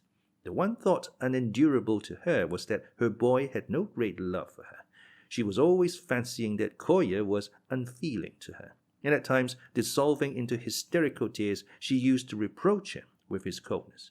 The boy disliked this, and the more demonstrations of feeling were demanded of him, the more he seemed intentionally to avoid them. Yet it was not intentional on his part, but instinctive. It was his character. His mother was mistaken. He was very fond of her. He only disliked sheepish sentimentality, as he expressed it in his schoolboy language. There was a bookcase in the house containing a few books that had been his father's. Kolya was fond of reading, and had read several of them by himself. His mother did not mind that, and only wondered sometimes at seeing the boy stand for hours by the bookcase, poring over a book instead of going to play. And in that way, Kolya read some things unsuitable for his age. Though the boy, as a rule, knew where to draw the line in his mischief, he had of late begun to play pranks that caused his mother serious alarm. It is true there was nothing vicious in what he did, but a wild, mad recklessness. It happened that July, during the summer holidays, that the mother and son went to another district, 45 miles away, to spend a week with a distant relation whose husband was an official at the railway station. There, Kolya began by carefully investigating every detail connected with the railways, knowing that he could impress his schoolfellows when he got home with his newly acquired knowledge. But there happened to be some other boys in the place with whom he soon made friends. Some of them were living at the station, others in the neighborhood. There were 6 or 7 of them, all between 12 and 15, and 2 of them came from our town.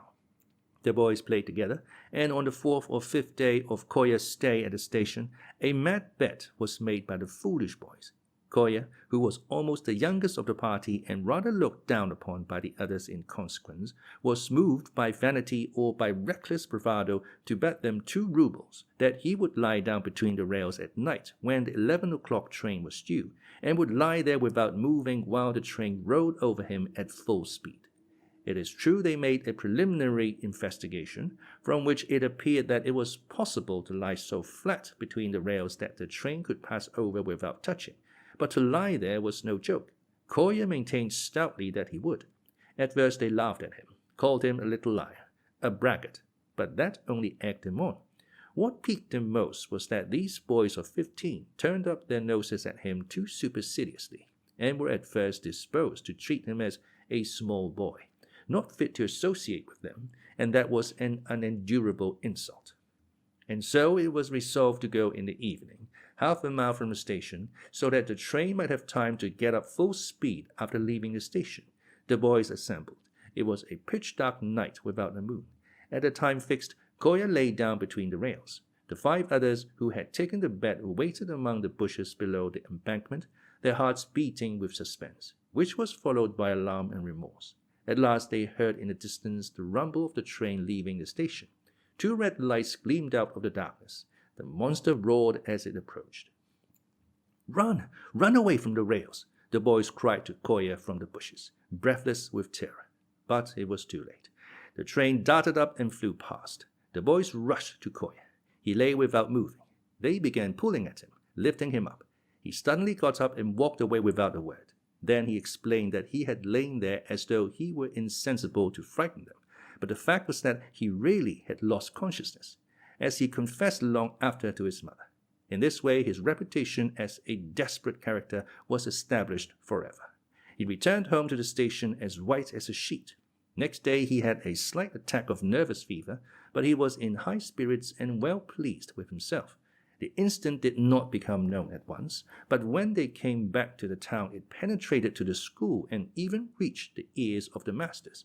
But then Kolya's mother hastened to entreat the masters on her boy's behalf, and in the end Dardanelov, a respected and influential teacher, exerted himself in his favor, and the affair was ignored.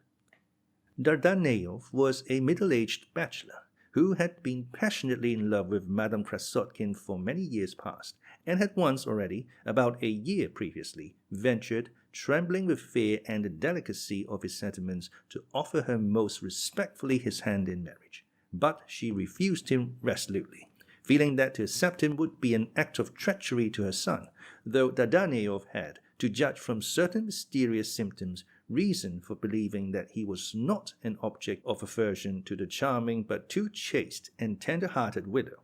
Kolya's mad prank seemed to have broken the ice, and Dardanelov was rewarded for his intercession by a suggestion of hope. The suggestion, it is true, was a faint one, but then Dardanelov was such a paragon of purity and delicacy that it was enough for the time being to make him perfectly happy. He was fond of the boy, though he would have felt it beneath him to try and win him over, and was severe and strict with him in class. Kolya, too, kept him at a respectful distance. He learned his lessons perfectly, he was second in his class, was reserved with Dardanelov, and the whole class firmly believed that Kolya was so good at universal history that he could beat even Dardanelov. Kolya did indeed ask him the question, who founded Troy?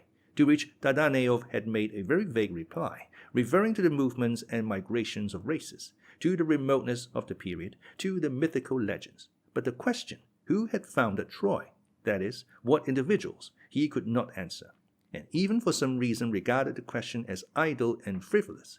But the boys remained convinced that Dardanelov did not know who founded Troy.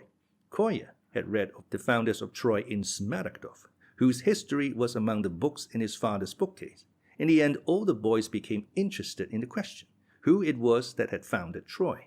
But Krasotkin would not tell his secret, and his reputation for knowledge remained unshaken.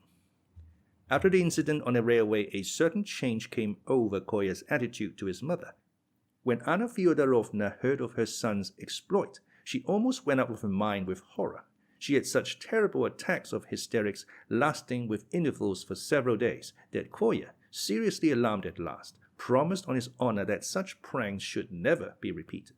He swore on his knees before the holy image, and swore by the memory of his father at Madame Krasotkin's instance, and the manly Kolya burst into tears like a boy of 6. And all that day the mother and son were constantly rushing into each other's arms sobbing. Next day Kolya woke up as unfeeling as before, but he had become more silent, more modest, sterner, and more thoughtful. 6 weeks later, it is true, he got into another scrape, which even brought his name to the ears of our Justice of the Peace, but it was a scrape of quite another kind. Amusing, foolish, and he did not, as it turned out, taking the lead part in it, but was only implicated in it. But of this later.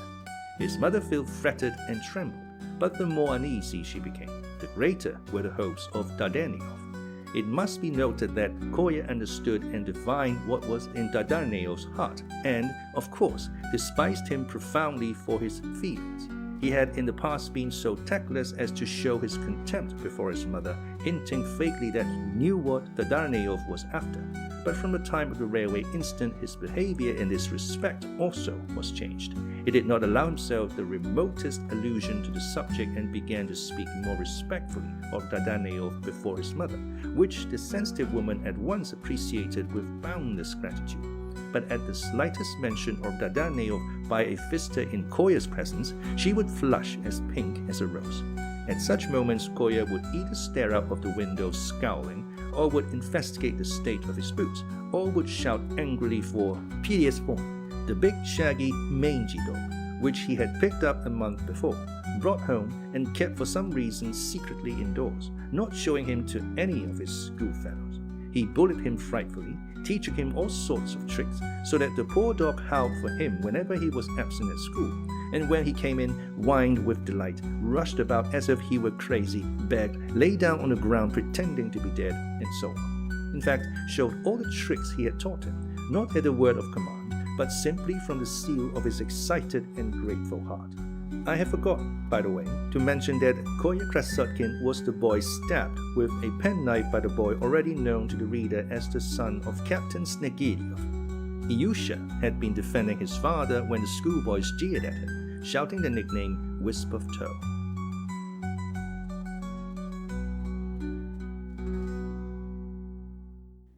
Chapter 2.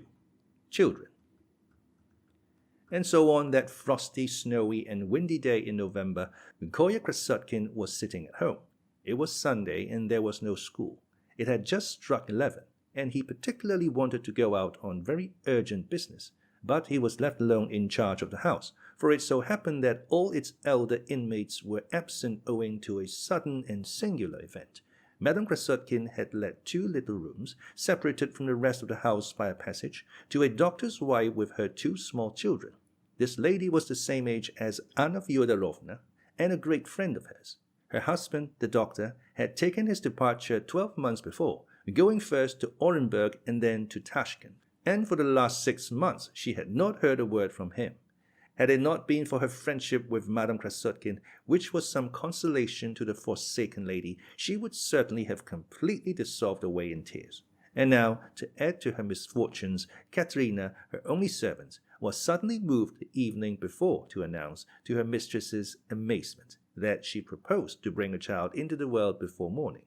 It seemed almost miraculous to everyone that no one had noticed the probability of it before. The astounded doctor's wife decided to move Katerina while there was still time to an establishment in the town kept by a midwife for such emergencies. As she set great store by her servant, she promptly carried out his plan and remained there looking after her. By the morning, all Madame Krasotkin's friendly sympathy and energy were called upon to render assistance and appeal to someone for help in the case. So both the ladies were absent from home. The Krasotkin's servant, Agafya, had gone out to the market, and Kolya was thus left for a time to protect and look after the kids, that is, the son and daughter of the doctor's wife, who were left alone. Kolya was not afraid of taking care of the house. Besides, he had Pyodor, who had been told to lie flat, without moving, under the bench in the hall.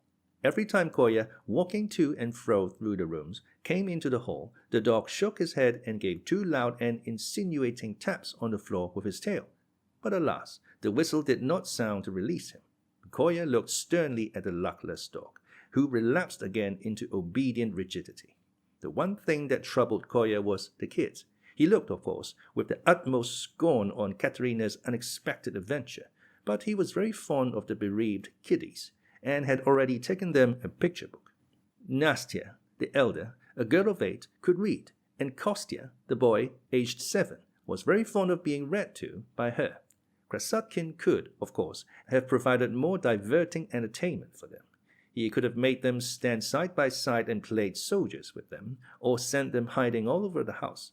He had done so more than once before and was not above doing it, so much so that a report once read at school that Krasotkin played horses with the little lodgers at home, prancing with his head on one side like a trace horse.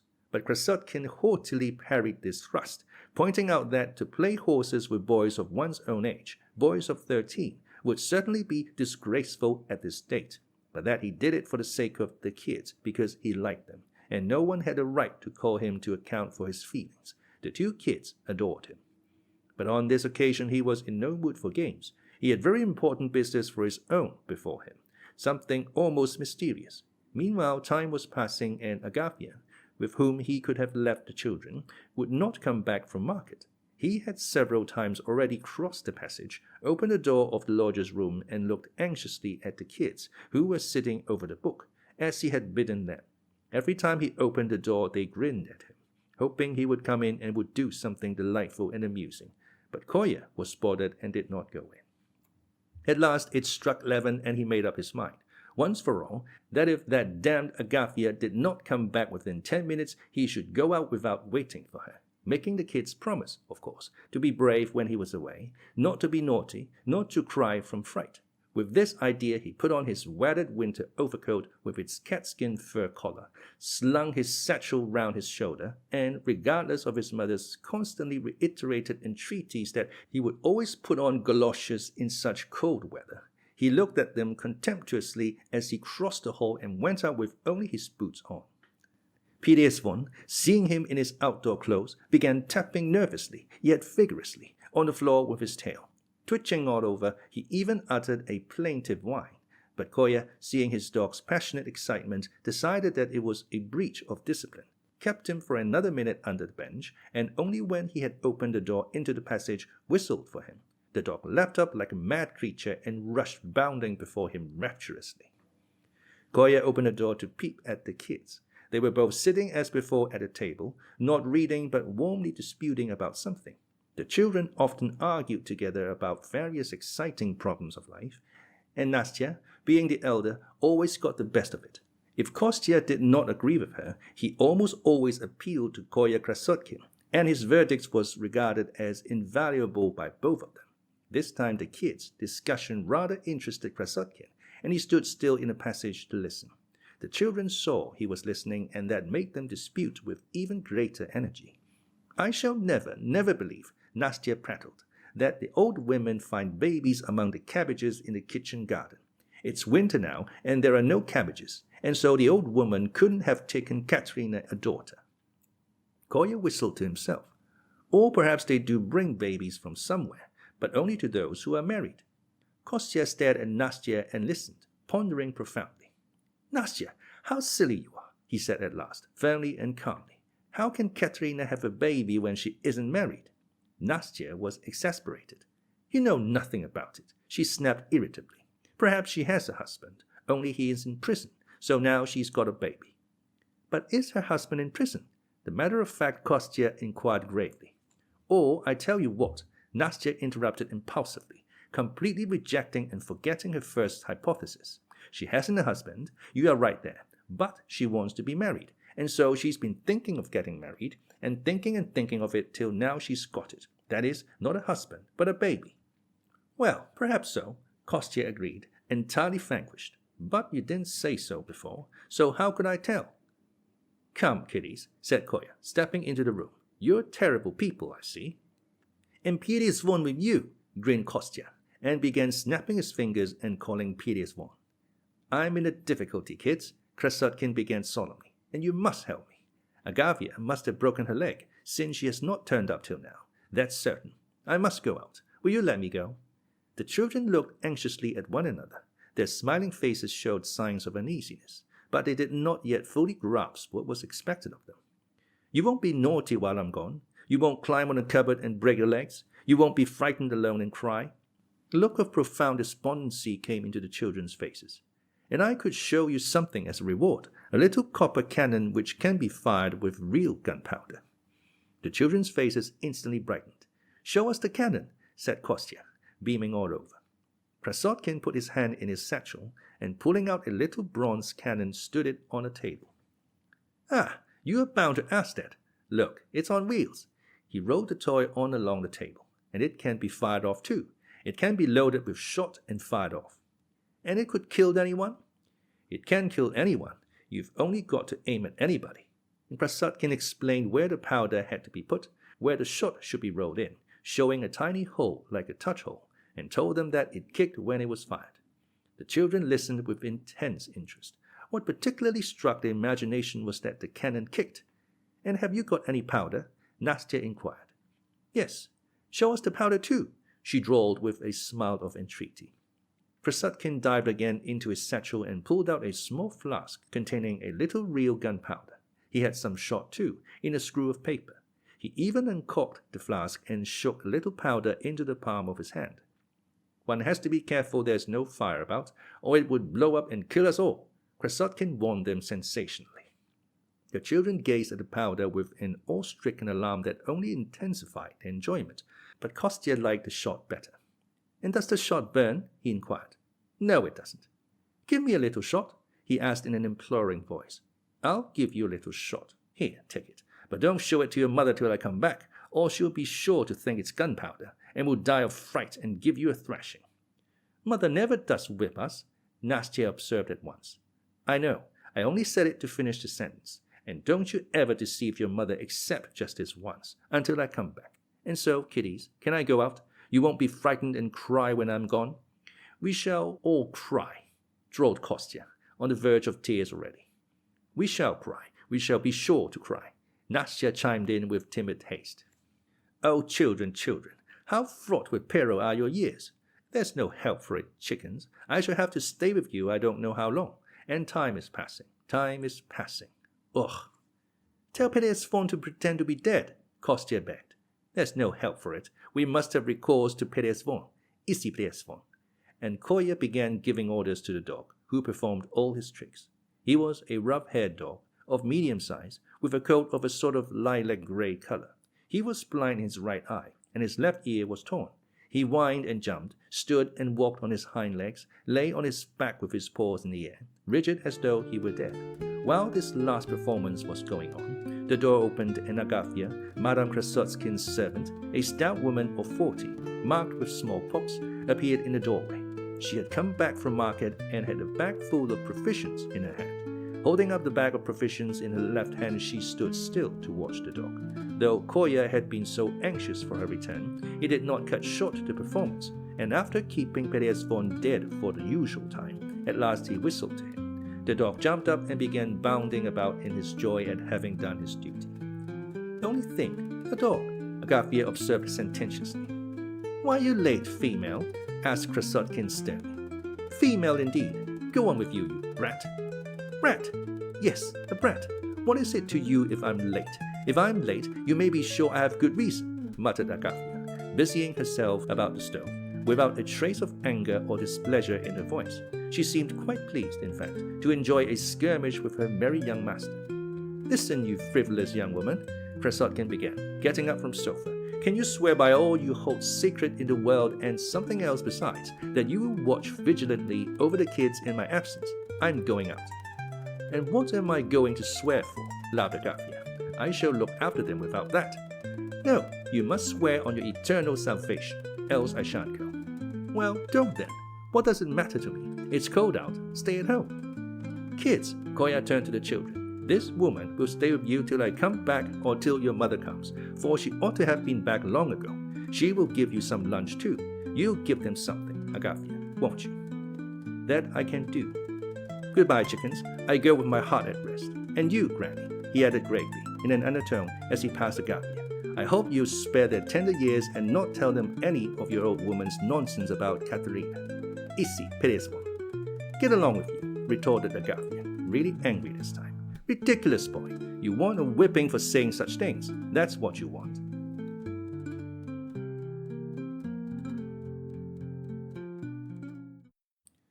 Chapter 3. The Schoolboy. But Kolya did not hear her. At last he could go out. As he went out at the gate, he looked round him, shrugged up his shoulders, and saying, "It is freezing," went straight along the street and turned off to the right towards the marketplace. When he reached the last house but one before the marketplace, he stopped at the gate, pulled a whistle out of his pocket, and whistled with all his might as though giving a signal. He had not to wait more than a minute before a rosy-cheeked boy of about 11, wearing a warm, neat, and even stylish coat, darted out to meet him. This was Smirnov, a boy in the preparatory class, son of a well-to-do official. Apparently he was forbidden by his parents to associate with Krasotkin, who was well known to be a desperately naughty boy, so Smirnov was obviously slipping out on the sly. He was, if the reader has not forgotten, one of the group of boys who 2 months before had thrown stones at Ilyusha. He was the one who told Alyosha Karamazov about Ilyusha. "I've been waiting for you for the last hour, Krasotkin," said Smirnov stolidly, and the boy strode towards the marketplace. "I'm late," answered Krasotkin. "I was detained by circumstances. You won't be thrashed for coming with me?" "Come, I say. I'm never thrashed. And you've got Pierresfon with you?" "Yes." "You're taking him too?" "Yes." "Ah, if it were only Zhushka." "That's impossible. Zhushka's non-existent. Zhushka is lost in the mists of obscurity." "Ah, couldn't we do this?" Smirnov suddenly stood still. "You see, Ilyusha says that Zhushka was a shaggy, grayish, smoky-looking dog like Pierresfon. Couldn't you tell him this is Zhushka, and he might believe you?" "Boy, shun a lie. That's one thing, even with a good object. That's another. Above all, I hope you've not told them anything about my coming." "Heaven forbid. I know what I'm about." "But you won't comfort him with Pierresfon," said Smirnov with a sigh. "You know his father, the captain, the wisp of tow, told us that he was going to bring him a real mastiff pup with a black nose today. He thinks that would comfort Ilyusha, but I doubt it." "And how is Ilyusha?" "Ah, he's bad, very bad. I believe he's in consumption. He's quite conscious, but he's breathing. His breathing's gone wrong. The other day he asked to have his boots on to be led round the room. He tried to walk, but he couldn't stand. 'Ah, I told you before, father,' he said, 'that those boots were no good. I could never walk properly in them.' He fancied it was his boots that made him stagger, but it was simply weakness, really. He won't live another week. His own stoop is looking after him. Now they are rich again. They've got heaps of money." "They are rogues." "Who are rogues?" "Doctors and the whole crew of quacks collectively, and also, of course, individually. I don't believe in medicine. It's a useless institution. I mean to go into all that. But what's that sentimentality you've got up there? The whole class seems to be there every day." "Not the whole class. It's only 10 of our fellows who go to see him every day. There's nothing in that." "What I don't understand in all this is the part that Alexei Karamazov is taking in it. His brother's going to be tried tomorrow or next day for such a crime, and yet he has so much time to spend on sentimentality with boys." "There's no sentimentality about it. You are going yourself now to make it up with Ilyusha." "Make it up with him? What an absurd expression! But I allow no one to analyze my actions." "And how pleased Ilyusha will be to see you. He has no idea that you are coming. Why was it you won't come all this time?"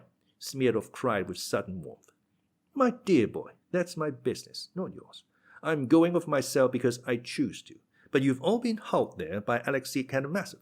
There's a difference, you know. And how do you know? I may not be going to make it up at all. It's a stupid expression." "It's not Karamazov at all. It's not his doing. Our fellows began going there of themselves. Of course, they went with Karamazov at first. And there's been nothing of that sort. No silliness. First one went, and then another. His father was awfully pleased to see us. You know, he will simply go out of his mind if Ilyusha dies. He sees that Ilyusha's dying, and he seems so glad we've made it up with Ilyusha. Ilyusha asked after you, that was all. He just asks and says no more. His father will go out of his mind or hang himself. He behaved like a madman before. You know, he is a very decent man. We made a mistake then. It's all the fault of that murderer who beat him then. Karamazov's a riddle to me all the same. I might have made his acquaintance long ago, but I like to have a proper pride in some cases. Besides, I have a theory about him which I must work out and verify." Kolya subsided into dignified silence. Smirnov, too, was silent. Smirnov, of course, worshipped Krasotkin and never dreamed of putting himself on a level with him. Now he was tremendously interested at Kolya saying that he was going of himself to see Alyosha. He felt that there must be some mystery in Kolya suddenly taking it into his head to go to him that day. They crossed the marketplace, in which at that hour were many loaded wagons from the country and a great number of live fowls. The market women were selling rolls, cottons, and threads, etc., in their booths. These Sunday markets were naively called fairs in the town, and there were many such fairs in the year.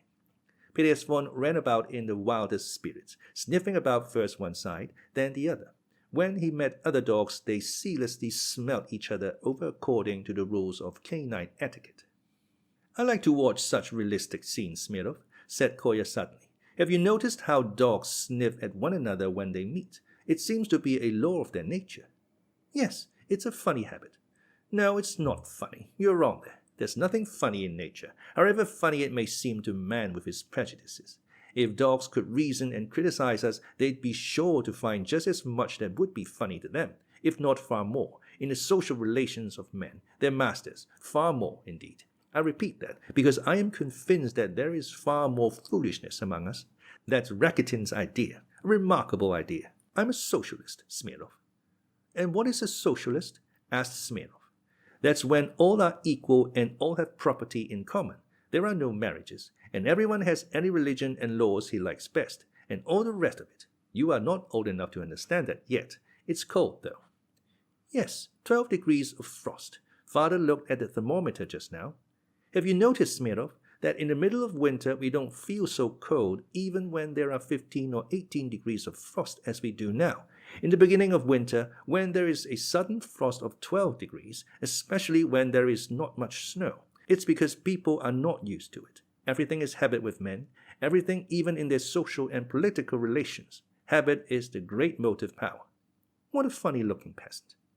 Kolya pointed to a tall peasant, with a good-natured countenance with a long sheepskin coat, who was standing by his wagon, clapping together his hands in their shapeless leather gloves, to warm them. His long hair beard was all white with frost. "That peasant's beard's frozen," Kolya cried in a loud, provocative voice as he passed him. "Lots of people's beards are frozen," the peasant replied, calmly and sententiously. "Don't provoke him," observed Smirnov.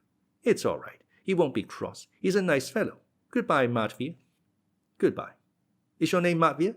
"Yes. Didn't you know?" "No, I didn't. It was a guess." "You don't say so. You're a schoolboy, I suppose?" "Yes. You get whipped, I expect." "Nothing to speak of, sometimes. Does it hurt?" "Well, yes, it does." What a life." The peasant heaved a sigh from the bottom of his heart. "Goodbye, Matvey." "Goodbye. You're a nice chap, that you are." The boys went on. "That was a nice peasant," Kolya observed to Smirnov. "I like talking to the peasants, and I'm always glad to do them justice." "Why did you tell a lie, pretending we are thrashed?" asked Smirnov. "I had to say that to please him." "How do you mean?"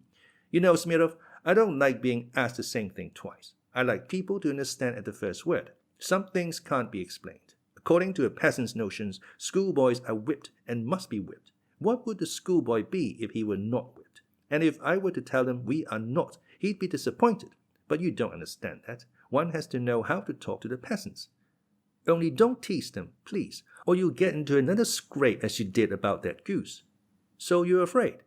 "Don't laugh, Kolya. Of course I'm afraid. My father would be awfully cross. I'm strictly forbidden to go out with you." "Don't be uneasy. Nothing will happen this time."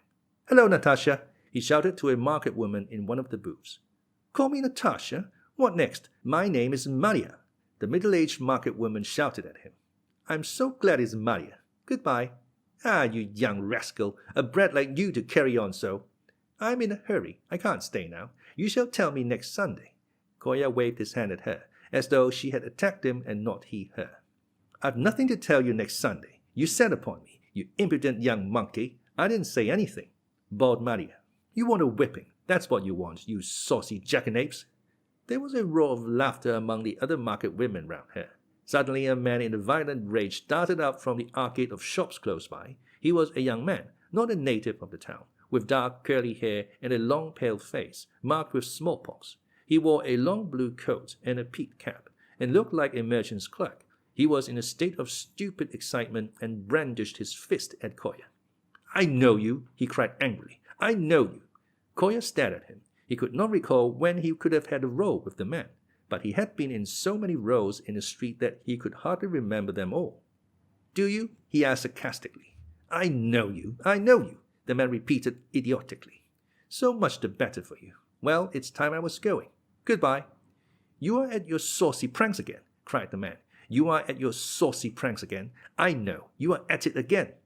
"It's not your business, brother, if I am at my saucy pranks again," said Kolya, standing still and scanning him. "Not my business? No, it's not your business. Whose then? Whose then? Whose then?" "It's Trifon Nikititch's business, not yours." "What Trifon Nikititch?" asked the youth, staring with loutish amazement at Kolya, but still as angry as ever.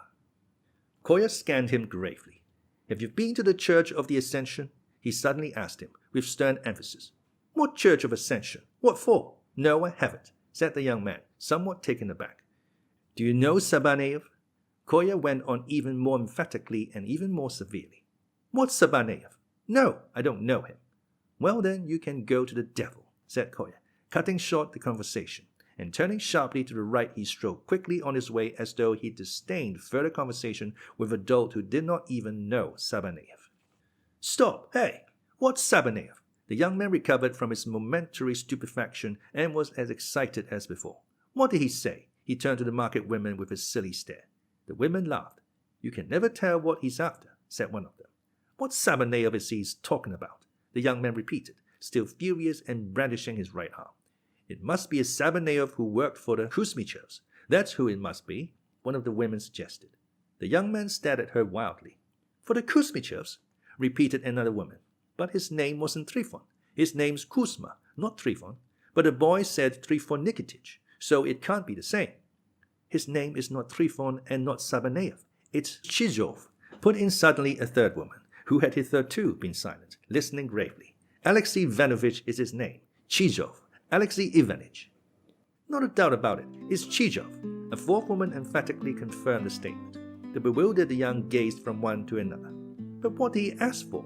What did he ask for, good people?" he cried almost in desperation. "Do you know Sabaneyev?" says he. "And who the devil's to know who is Sabaneyev?" "You're a senseless fellow. I tell you it's not Sabaneyev, but Chizhov. Alexey Ivanich Chizhov. That's who it is." One of the women shouted at him impressively. "What Chizhov? Who is he? Tell me if you know." "That tall, sniffling fellow who used to sit in the market in the summer." "And what's your Chizhov to do with me, good people, eh?" "How can I tell what he's to do with you?" put in another. "You ought to know yourself what you want with him, if you make such a clamor about him. He spoke to you. He did not speak to us, you stupid. Don't you really know him?" "Know whom?" "Chizhov." "The devil take Chizhov and you with him. I'll give him a hiding, that I will. He was laughing at me." "We'll give Chizhov a hiding. More likely he will give you one. You're a fool, that's what you are." "Not Chizhov, not Chizhov, you spiteful, mischievous woman. I'll give the boy a hiding. Catch him, catch him. He was laughing at me." The woman guffawed, but Kolya was by now a long way off, marching along with a triumphant air. Smirnov walked beside him, looking round at the shouting group far behind. He too was in high spirits, though he was still afraid of getting into some scrape in Kolya's company. "What Sabaneyev did you mean?" he asked Kolya, foreseeing what his answer would be. "How do I know? Now there'll be a hubbub among them all day. I like to stir up fools in every class of society.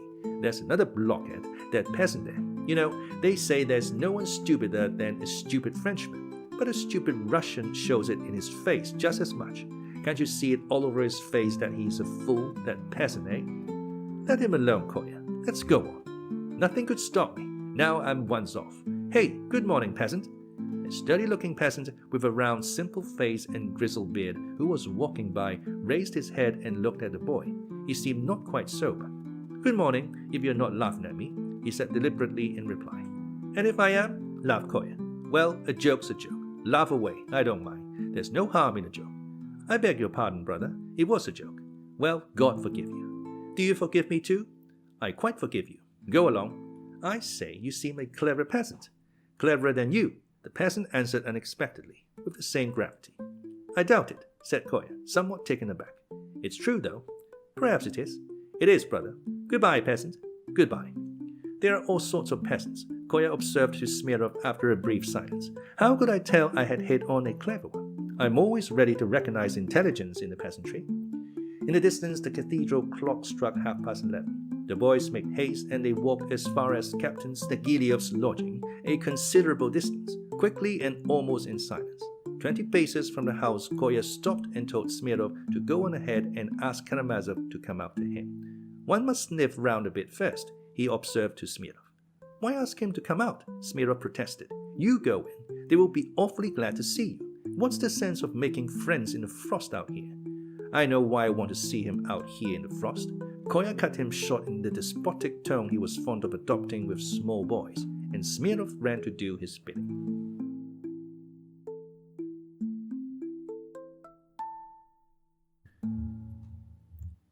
Chapter 4. The Lost Dog. Kolya leaned against the fence with an air of dignity, waiting for Alyosha to appear. Yes, he had long wanted to meet him. He had heard a great deal about him from the boys, but hitherto he had always maintained an appearance of disdainful indifference when he was mentioned, and he had even criticized what he heard about Alyosha. But secretly he had a great longing to make his acquaintance. There was something sympathetic and attractive in all he was told about Alyosha. So the present moment was important. To begin with, he had to show himself at his best, to show his independence, or he'll think of me as 13 and take me for a boy, like the rest of them. And what are these boys to him? I shall ask him when I get to know him. It's a pity I'm so short, though. Duzikov is younger than I am, yet he is half a head taller. But I have a clever face. I'm not good-looking. I know I'm hideous, but I have a clever face. I mustn't talk too freely. If I fall into his arms all at once, he may think, Tfu, how horrible if he should think. Such were the thoughts that excited Kolya while he was doing his utmost to assume the most independent air. What distressed him most was his being so short. He did not mind so much his hideous face as being so short. On the wall in the corner at home, he had the year before made a pencil mark to show his height, and every 2 months since he anxiously measured himself against it to see how much he had gained. But, alas, he grew very slowly, and this sometimes reduced him almost to despair. His face was in reality by no means hideous. On the contrary, it was rather attractive, with a fair, pale skin, freckled. His small, lively grey eyes had a fearless look, and often glowed with feeling. He had rather high cheekbones, small, very red, but not very thick lips. His nose was small and unmistakably turned up. I have a regular pug nose, a regular pug nose. Kolya used to mutter to himself when he looked in the looking-glass, and he always left it with indignation. But perhaps I haven't got a clever face. He sometimes thought doubtful even of that, but it must not be supposed that his mind was preoccupied with his face and his height. On the contrary, however bitter the moments before the looking-glass were to him, he quickly forgot them, and forgot them for a long time, abandoning himself entirely to ideas and to real life, as he formulated it to himself. Alyosha came out quickly and hastened up to Kolya. Before he reached him, Kolya could see that he looked delighted. Can he be so glad to see me? Kolya wondered, feeling pleased. We may note here, in passing, that Alyosha's appearance had undergone a complete change since we saw him last. He had abandoned his cassock and was wearing now a well-cut coat, a soft brown hat, and his hair had been cropped short. All this was very becoming to him, and he looked quite handsome. His charming face always had a good-humoured expression, but there was a gentleness and serenity in his good humour. To Kolya's surprise, Alyosha came out to him just as he was, without an overcoat. He had evidently come in haste. He held out his hand to Kolya at once. Here you are at last. How anxious we've been to see you. There were reasons which you shall know directly. Anyway, I am glad to make your acquaintance. I've long been hoping for an opportunity, and have heard a great deal about you. Kolya muttered, a little breathless. We should have met anyway. I've heard a great deal about you, too, but you've been a long time coming here. Tell me, how are things going? Ilyusha is very ill. He is certainly dying. How awful. You must admit that medicine is a fraud, Karamazov, cried Kolya warmly. Ilyusha has mentioned you often, very often, even in his sleep, in delirium, you know. One can see that you used to be very, very dear to him, before the instant, with the knife. Then there's another reason. Tell me, is that your dog? Yes, pitiful. Not Zhuchka. Alyosha looked at Kolya with eyes full of pity. Is she lost forever? I know you would all like it to be Zhuchka. I've heard all about it. Kolya smiled mysteriously. Listen, Karamazov, I'll tell you all about it. That's what I came for. That's what I asked you to come out here for, to explain the whole episode to you before we go in. He began with animation. You see, Karamazov, Ilyusha came into the preparatory class last spring. Well, you know what our preparatory class is. A lot of small boys. They began teasing Ilyusha at once. I am 2 classes higher up, and of course, I only look on at them from a distance. I saw the boys was weak and small, but he wouldn't give in to them. He fought with them. I saw he was proud, and his eyes were full of fire. I like children like that, and they teased him all the more. The worst of it was he was horribly dressed at the time. His breeches were too small for him, and there were holes in his boots. They worried him about it. They jeered at him. That I can't stand. I stood up for him at once and gave it to them hot. I beat them, but they adore me. Do you know, Karamazov? Kolya boasted impulsively. But I am always fond of children. I have 2 chickens in my hands at home now. That's what detained me today. So they left off beating Ilyusha, and I took him under my protection. I saw the boy was proud. I tell you that, the boy was proud. But in the end he became slavishly devoted to me. He did my slightest bidding, obeyed me as though I were God, tried to copy me. In the intervals between the classes he used to run to me at once, and I'd go about with him, on Sundays too. They always laugh when an older boy makes friends with a younger one like that, but that's a prejudice. If it's my fancy, that's enough. I am teaching him, developing him. Why shouldn't I develop him if I like him? Here you, Karamazov, have taken up with all these nestlings. I see you want to influence the younger generation, to develop them, to be of use to them.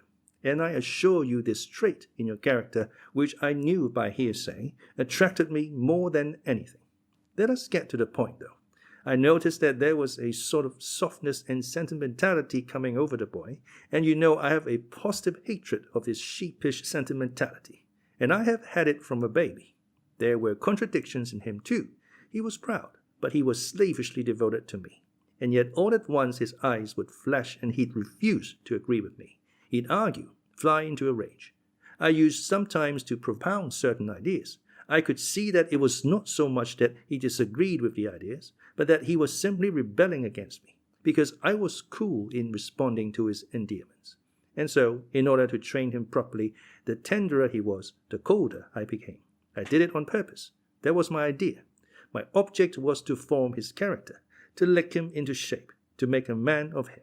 And besides, no doubt, you understand me at a word. Suddenly I noticed for 3 days in succession he was downcast and dejected, not because of my coldness, but for something else, something more important. I wondered what the tragedy was. I have pumped him and found out that he had somehow got to know Smerdyakov, who was footman to your late father. It was before his death, of course. And he taught the little fool a silly trick, that is, a brutal, nasty trick. He told him to take a piece of bread, to stick a pin in it, and throw it to one of those hungry dogs who snap up anything without biting it, and then to watch and see what would happen. So they prepared a piece of bread like that and threw it to Zhuchka, that shaggy dog there's been such a fuss about. The people of the house it belonged to never fed it at all, though it barked all day. So it rushed at the bread, swallowed it, and began to squeal. It turned round and ran away, squealing as it ran out of sight. That was Ilyusha's own account of it. He confessed it to me and cried bitterly. He hugged me, shaking all over. He kept on repeating, he ran away squealing. The sight of that haunted him. He was tormented by remorse. I could see that. I took it seriously. I determined to give him a lesson for other things as well. So I must confess I wasn't quite straightforward and pretended to be more indignant perhaps than I was. You've done a nasty thing, I said. You are a scoundrel. I won't tell of it, of course, but I shall have nothing more to do with you for a time. I'll think it over and let you know through Smirnov. That's the boy who's just come with me. He's always ready to do anything for me. Whether I will have anything to do with you in the future or whether I give you up for good as a scoundrel. He was tremendously upset. I must own I felt I'd gone too far as I spoke, but there was no help for it. I did what I thought best at the time. A day or two after, I sent Smirnov to tell him that I would not speak to him again. That's what we call it when two schoolfellows refuse to have anything more to do with one another. Secretly, I only meant to send him to Coventry for a few days, and then, if I saw signs of repentance, to hold out my hand to him again. That was my intention. But what do you think happened? He heard Smirnov's message. His eyes flashed. "Tell Krasotkin from me," he cried, "that I will throw bread with pins to all the dogs. All of them. So he's going in for a little temper. We must smoke it out of him." And I began to treat him with contempt. Whenever I met him, I turned away or smiled sarcastically. And just then that affair with his father happened. You remember?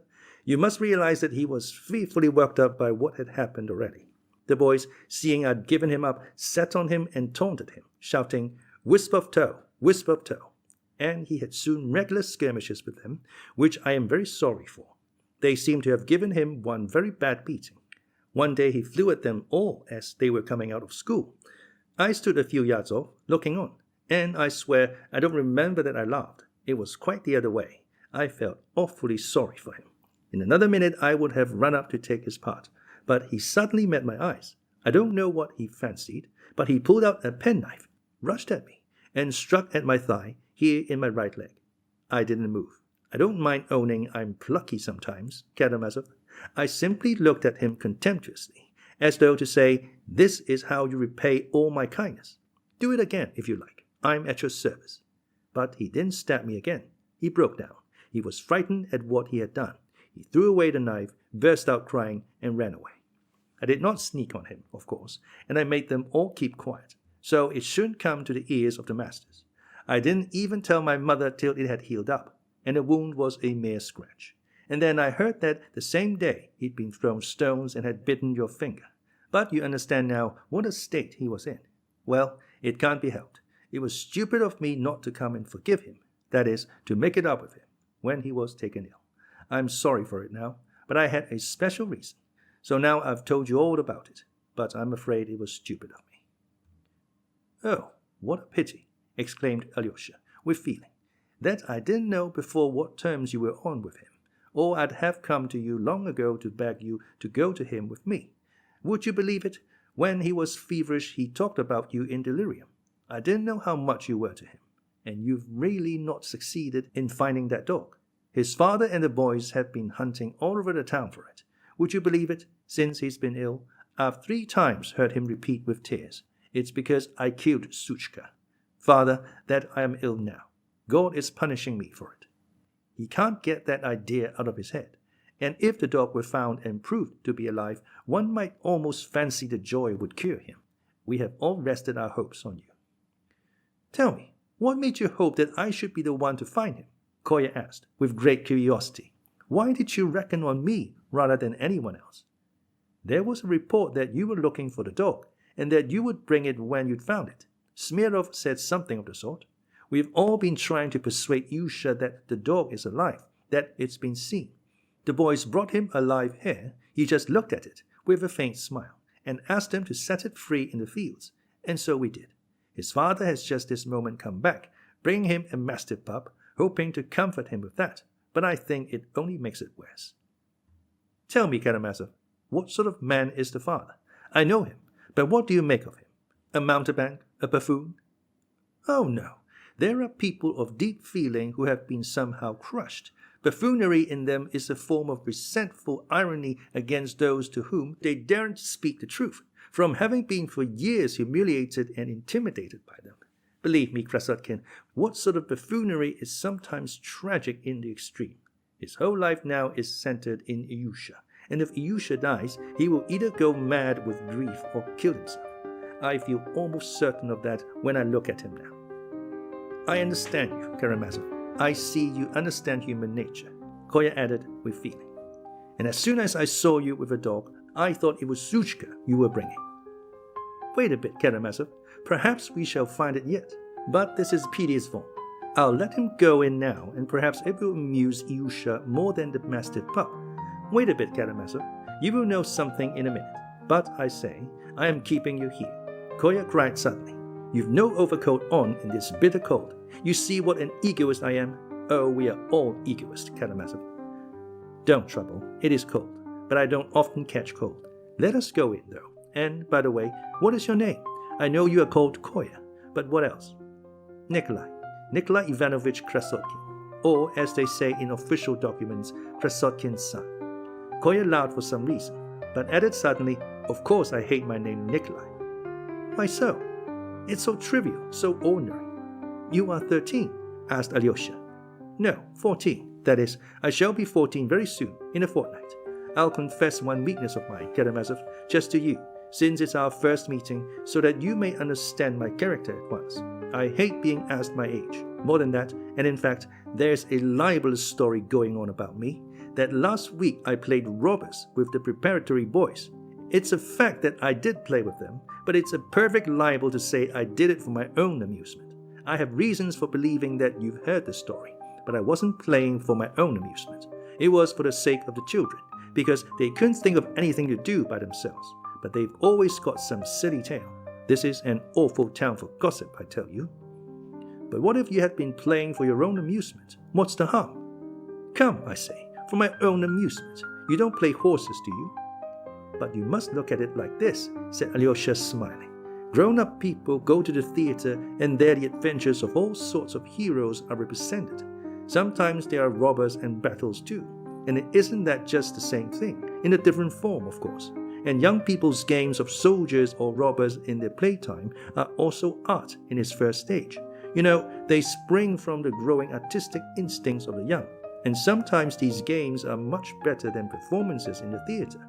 The only difference is that people go there to look at the actors, while in these games the young people are the actors themselves. But that's only natural. You think so? Is that your idea? Kolya looked at him intently. Oh, you know, that's rather an interesting view. When I go home, I'll think it over. I'll admit I thought I might learn something from you. I've come to learn of you, Karamazov, Kolya concluded, in a voice full of spontaneous feeling. And I of you, said Alyosha, smiling and pressing his hand.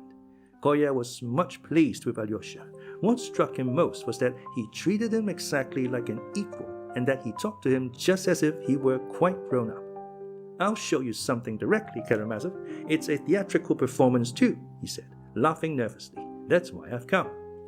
Let us go first to the people of the house, on the left. All the boys leave their coats in there, because the room is small and hot.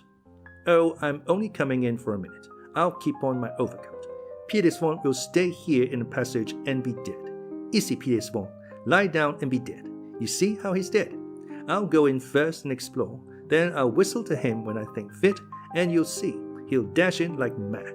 Only Smirnov must not forget to open the door at the moment. I'll arrange it all and you'll see something.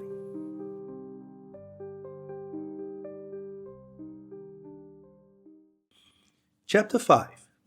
By Ilyusha's bedside. The room inhabited by the family of the retired captain Snegiryov is already familiar to the reader.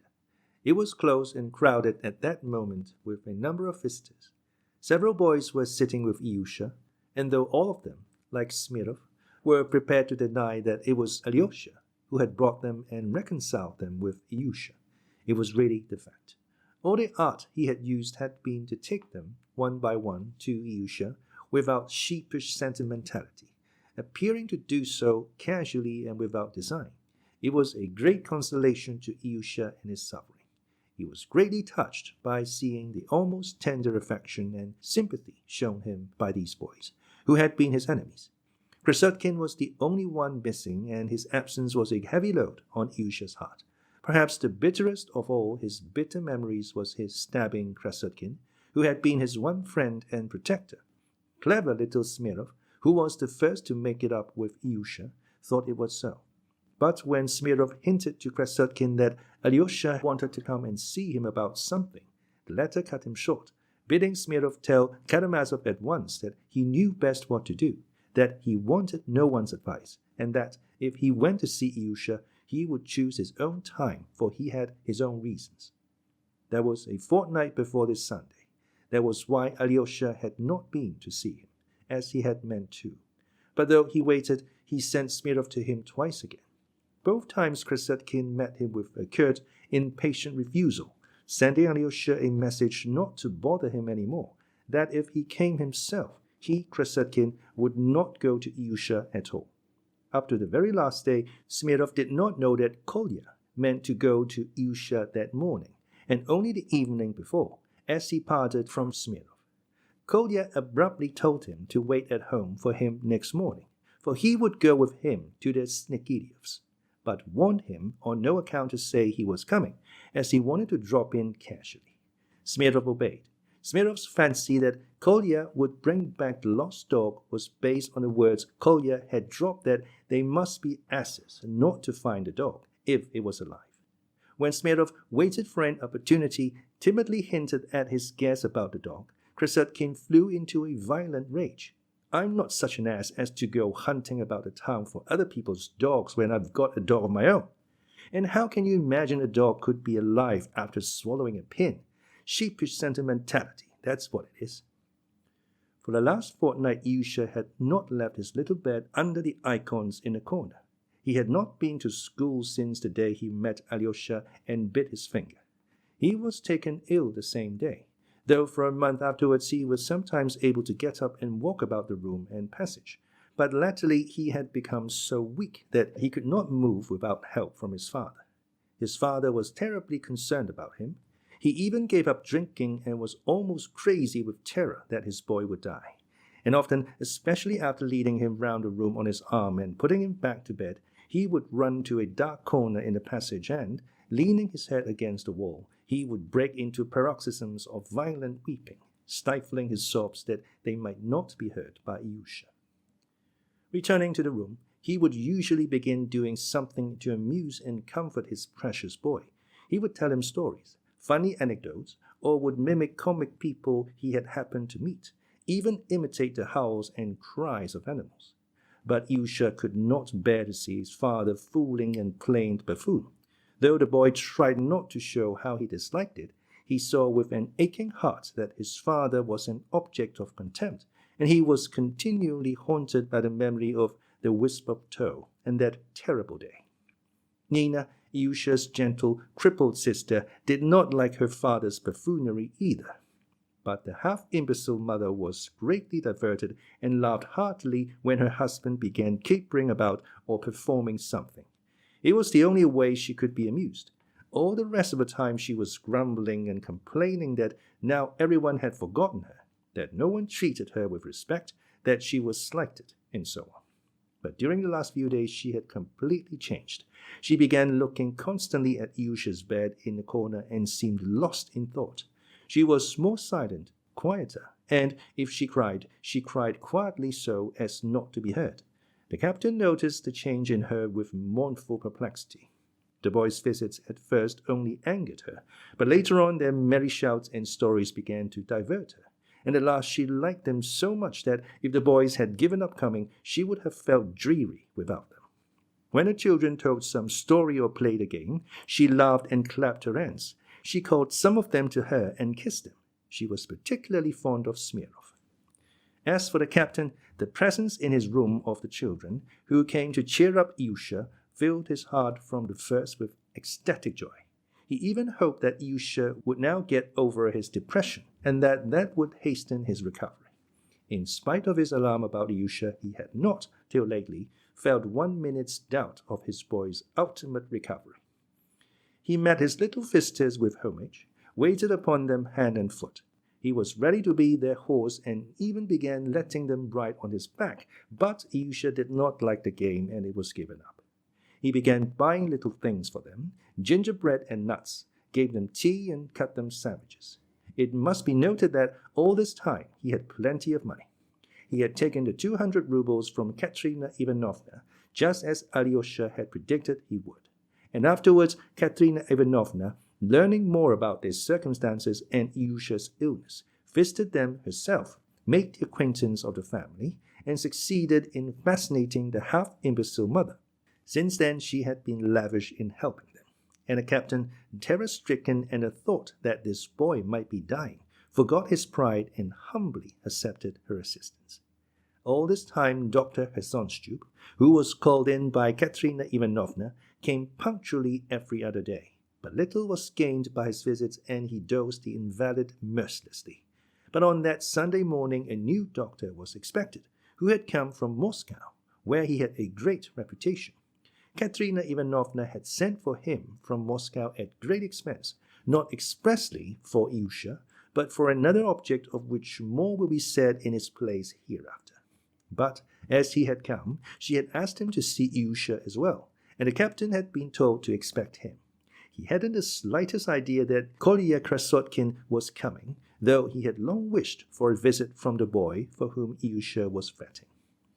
At the moment when Krasotkin opened the door and came into the room, the captain and all the boys were round Ilyusha's bed, looking at a tiny mastiff pup, which had only been born the day before, though the captain had bespoken it a week ago to comfort and amuse Ilyusha, who was still fretting over the lost and probably dead Zhuchka. Ilyusha, who had heard 3 days before that he was to be presented with a puppy, not an ordinary puppy, but a pedigree mastiff, tried from delicacy of feeling to pretend that he was pleased. But his father and the boys could not help seeing that the puppy only served to recall to his little heart the thought of the unhappy dog he had killed. The puppy lay beside him feebly moving, and he, smiling sadly, stroked it with his thin, pale, wasted hand. Clearly he liked the puppy, but it wasn't Zhuchka. If he could have had Zhuchka and the puppy too, then he would have been completely happy. "Krasotkin!" cried one of the boys suddenly. He was the first to see him coming. Krasotkin's entrance made a general sensation. The boys moved away and stood on each side of the bed so that he could get a full view of Ilyusha. The captain ran eagerly to meet Kolya. "Please come in. You are welcome," he said hurriedly. "Ilyusha, Mr. Krasotkin has come to see you." But Krasotkin, shaking his hands with him hurriedly, instantly showed his complete knowledge of the manners of good society. He turned first to the captain's wife sitting in her armchair, who was very ill-humored at the moment, and was grumbling that the boy stood between her and Ilyusha's bed and did not let her see the new puppy. With the greatest courtesy he made her a bow, scraping his foot, and turning to Nina, he made her, as the only other lady present, a similar bow. This polite behavior made an extremely favorable impression on the deranged lady. "There, you can see at once he is a young man that has been well brought up," she commented aloud, throwing up her hands. "But as for our other visitors, they come in one on the top of another." "How do you mean, Mamma? One on the top of another? How is that?" muttered the captain affectionately, though a little anxious on her account. "That's how they ride in. They get on each other's shoulders in the passage and prance in like that on a respectable family. Strange sort of visitors." "But who's come in like that, Mamma?" "Why, that boy came in riding on that one's back and this one on that one's."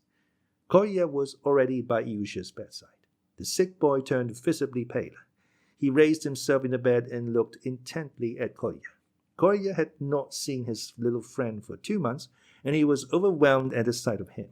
He had never imagined that he would see such a wasted, yellow face, such enormous, feverishly glowing eyes, and such thin little hands. He saw, with grieved surprise, Ilyusha's rapid, hard breathing and dry lips. He stepped close to him, held out his hand, and almost overwhelmed, he said, "Well, old man, how are you?" But his voice failed him. He couldn't achieve an appearance of ease. His face suddenly twitched and the corners of his mouth quivered. Ilyusha smiled a pitiful little smile, still unable to utter a word. Something moved Kolya to raise his hand and pass it over Ilyusha's hair. "Never mind," he murmured softly to him to cheer him up, or perhaps not knowing why he said it. For a minute they were silent again. "Hello, so you've got a new puppy?" Kolya said suddenly, in a most callous voice. "Yes," answered Ilyusha in a long whisper, gasping for breath. "A black nose. That means he'll be fierce, a good house dog," Kolya observed gravely and stolidly, as if the only thing he cared about was the puppy and its black nose. But in reality he still had to do his utmost to control his feelings not to burst out crying like a child, and do what he would, he could not control it. "When it grows up, you'll have to keep it on a chain, I'm sure." "He'll be a huge dog," cried one of the boys. "Of course he will. A mastiff, large, like this, as big as a calf," shouted several voices. "As big as a calf, as a real calf," chimed in the captain. "I got one like that on purpose, one of the fiercest breed, and his parents are huge and very fierce. They stand as high as this from the floor, Sit down here on Ilyusha's bed and here on the bench. You are welcome. We've been hoping to see you a long time. You were so kind as to come with Alexey Fyodorovich." Krasotkin sat on the edge of the bed at Ilyusha's feet. Though he had perhaps prepared a free and easy opening for the conversation on its way, now he completely lost the thread of it. "No, I came with P.D.'s phone. I've got a dog now, called P.D.'s phone, a Slavonic name. He's out there. If I whistle, he'll run in. I brought a dog too," he said, addressing Ilyusha all at once. "Do you remember Suchka, old man?" He suddenly fired a question at him. Ilyusha's little face quivered. He looked with an agonized expression at Kolya. Alyosha, standing at the door, frowned and signed to Kolya not to speak of Suchka, but he did not or would not notice. "Where is Suchka?" Ilyusha asked in a broken voice. "Oh, well, my boy, your Suchka is lost and done for." Ilyusha did not speak, but he fixed an intent gaze once more on Kolya. Alyosha, catching Kolya's eye, signed to him vigorously again, but he turned away his eyes, pretending not to have noticed. It must have run away and died somewhere. It must have died after a meal like that, Kolya pronounced pitilessly, though he seemed a little breathless. "But I've got a dog, P.D.'s phone, a Slavonic name. I've brought him to show you." "I don't want him," said Ilyusha suddenly. No, you really must see him. It will amuse you. I brought him on purpose.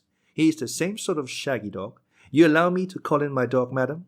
He suddenly addressed Madame Stankidiev, with inexplicable excitement in his manner. "I don't want him! I don't want him!" cried Ilyusha, with a mournful break in his voice. There was a reproachful light in his eyes. "You'd better." The captain started up from the chest by the wall on which he had just sat down. "You'd better. Another time," he muttered. But Kolya could not be restrained. He hurriedly shouted to Smirnov, "Open the door!" And as soon as it was open, he blew his whistle. P.D.'s phone dashed headlong into the room. "Jump, P.D.'s phone! Beg, beg!" shouted Kolya, jumping up, and the dog stood erect on its hind legs by Ilyusha's bedside. What followed was a surprise to everyone. Ilyusha started, lurched violently forward, bent over P.D.'s phone, and gazed at him, faint with suspense. "It's Suchka!" he cried suddenly, in a voice breaking with joy and suffering. "And who did you think it was?" Krasotkin shouted with all his might, in a ringing, happy voice, and bending down he seized the dog and lifted him up to Ilyusha. "Look, old man, you see, blind of one eye and the left ear is torn, just the marks you described to me. It was by that I found him. I found him directly. He did not belong to anyone," he explained, turning quickly to the captain, to his wife, to Alyosha, and then again to Ilyusha. "He used to live in the Fyodorova backyard. Though he made his home there, they did not feed him. He was a stray dog that had run away from the village. I found him, you see, old man. He couldn't have swallowed what you gave him. If he had, he must have died. He must have. So he must have spat it out, since he is alive. You did not see him do it, but the pin pricked his tongue. That is why he squealed. He ran away squealing, and you thought he'd swallowed it. He might well squeal, because the skin of dog's mouth is so tender, tenderer than in men, much tenderer." Kolya cried impetuously, his face glowing and radiant with delight. Ilyusha could not speak. White as a sheet, he gazed open-mouthed at Kolya, with his great eyes almost starting out of his head. And if Krasotkin, who had no suspicion of it, had known what a disastrous and fatal effect such a moment might have on the sick child's health, nothing would have induced him to play such a trick on him. But Alyosha was perhaps the only person in the room who realized it. As for the captain, he behaved like a small child. "Suchka! It's Suchka!" he cried in a blissful voice. "Ilyusha, this is Suchka! Your Suchka! Mama, this is Suchka!" He was almost weeping. "And I never guessed," cried Smirnov regretfully. "Bravo, Krasotkin! I said he'd find the dog, and here he's found him." "Here he's found him," another boy repeated gleefully. "Krasotkin's a brick!" cried a third voice. "He's a brick! He's a brick!" cried the other voice, and they began clapping. Wait. Krasotkin did his utmost to shout above them all. "I'll tell you how it happened. That's the whole point. I found him, I took him home and hid him at once. I kept him locked up at home and did not show him to anyone till today. Only Smirnov has known for the last fortnight, but I assured him this dog was called P.D.'s phone, and he did not guess. And meanwhile I taught the dog all sorts of tricks. You should only see all the things he can do. I trained him so as to bring you a well-trained dog, in good condition, old man, so as to be able to say to you, 'See, old man, what a fine dog your Zhuchka is now. Haven't you a bit of meat? He'll show you a trick that will make you die with laughing. A bit of meat. Haven't you got any?' The captain ran across the passage to the landlady, where their cooking was done. Not to lose precious time, Kolya, in desperate haste, shouted to Peter's phone, 'Dead!' And the dog immediately turned round and lay on his back with his forepaws in the air. The boys laughed. Alyosha looked on with the same suffering smile. But the person most delighted with the dog's performance was Mamma. She laughed at the dog and began snapping her fingers and calling it, 'Pierre-Desmond, Pierre-Desmond.' 'Nothing will make him get up, nothing,' Kolya cried triumphantly, proud of his success. 'He won't move for all the shouting in the world, but if I call to him, he'll jump up in a minute. Easy, Pierre-Desmond.' The dog leapt up and bounded about, whining with delight. The captain ran back with a piece of cooked beef. 'Is it hot?' Kolya inquired hurriedly, with a business-like air, taking the meat. 'Dogs don't like hot things. No, it's all right. Look, everybody, look. Alyosha, look. Old man, why aren't you looking? He does not look at him. Now I've brought him.' The new trick consisted in making the dog stand motionless with his nose out and putting a tempting morsel of meat just on his nose. The luckless dog had to stand without moving, with the meat on his nose, as long as his master chose to him, without a movement, perhaps for half an hour. But he kept Peter's phone only for a brief moment. 'Paid for!' cried Kolya, and the meat passed in a flash from the dog's nose to his mouth. The audience, of course, expressed enthusiasm and surprise. 'Can you really have put off coming all this time simply to train the dog?' exclaimed Alyosha, with an involuntary note of reproach in his voice. 'Simply for that,' answered Kolya, with perfect simplicity. 'I wanted to show him in all his glory.' 'Pierre-Desmond, Pierre-Desmond,' called Alyosha suddenly, snapping his thin fingers and beckoning to the dog. 'What is it? Let him jump up on the bed. Easy, Pierre-Desmond.' Kolya slapped the bed and Pierre-Desmond darted up by Alyosha. The boy threw both arms round his head and Pierre-Desmond instantly licked his cheek. Alyosha crept close to him, stretched himself out in bed and hid his face in the dog's shaggy coat. 'Dear, dear,' kept exclaiming the captain. Kolya sat down again on the edge of the bed. 'Alyosha, I can show you another trick. I brought you a little cannon. You remember? I told you about it before and you said how much you'd like to see it. Well, here, I've brought it to you.' And Kolya hurriedly pulled out of his satchel the little bronze cannon. He hurried, because he was happy himself. Another time he would have waited till the sensation made by Pierre-Desmond had passed off. Now he hurried on regardless of all consideration. 'You are all happy now,' he felt, 'so here's something to make you happier.' He was perfectly enchanted himself. 'I've been coveting this thing for a long while. It's for you, old man. It's for you. It belonged to Morozov. It was no use to him. He had it from his brother. I swapped a book from father's bookcase for it. A Kinsman of Mahomet or Salutary Folly. A scandalous book published in Moscow 100 years ago, before they had any censorship. And Morozov had a taste for such things. He was grateful to me too.' Kolya held the cannon in his hand so that all could see and admire it. Alyosha raised himself, and, with his right arm still round the dog, he gazed enchanted at the toy. The sensation was even greater when Kolya announced that he had gunpowder too, and that it could be fired off at once if it won't alarm the ladies. Mamma immediately asked to look at the toy closer, and her request was granted. She was much pleased with the little bronze cannon on wheels and began rolling it to and fro on her lap. She readily gave permission for the cannon to be fired, without any idea of what she had been asked. Kolya showed the powder and the shot. The captain, as a military man, undertook to load it, putting in a minute quantity of powder. He asked that the shot might be put off till another time. The cannon was put on the floor, aiming towards an empty part of the room. 3 grains of powder were thrust into the touch-hole and a match was put to it. A magnificent explosion followed.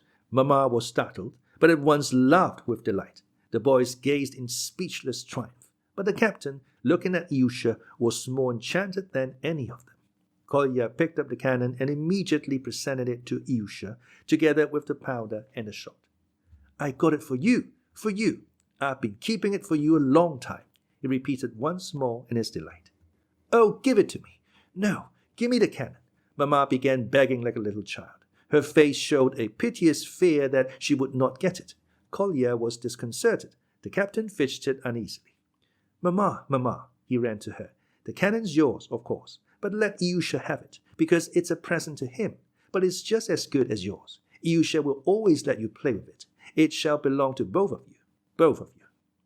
No, I don't want it to belong to both of us. I want it to be mine altogether, not Ilyusha's, persisted Mamma, on the point of tears. Take it, mother. Here, keep it, Ilyusha cried. Krasotkin, may I give it to my mother? He turned to Krasotkin with an imploring face, as though he were afraid he might be offended at his giving his present to someone else.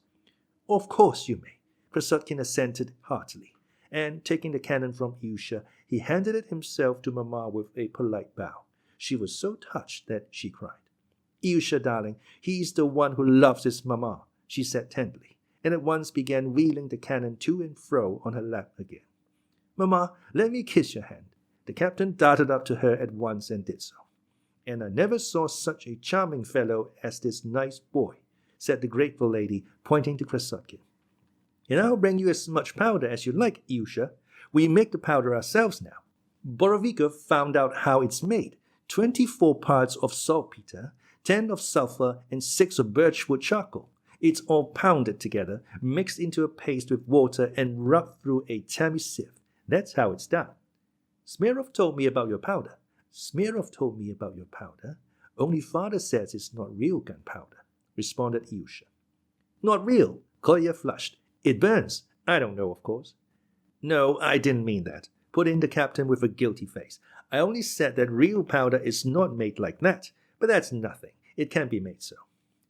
I don't know. You know best. We lighted some in the pomatum pot. It burned splendidly. It all burned away, leaving only a tiny ash. But that was only the paste. And if you rub it through, but of course you know best. I don't know. And Bulkin's father thrashed him on account of our powder. Did you hear? He turned to Ilyusha. Yes, answered Ilyusha. He listened to Kolya with immense interest and enjoyment. We had prepared a whole bottle of it, and he used to keep it under his bed. His father saw it. He said it might explode, and thrashed him on the spot. He was going to make a complaint against me to the masters. He is not allowed to go about with me now. No one is allowed to go about with me now. Smirnov is not allowed to either. I've got a bad name with everyone.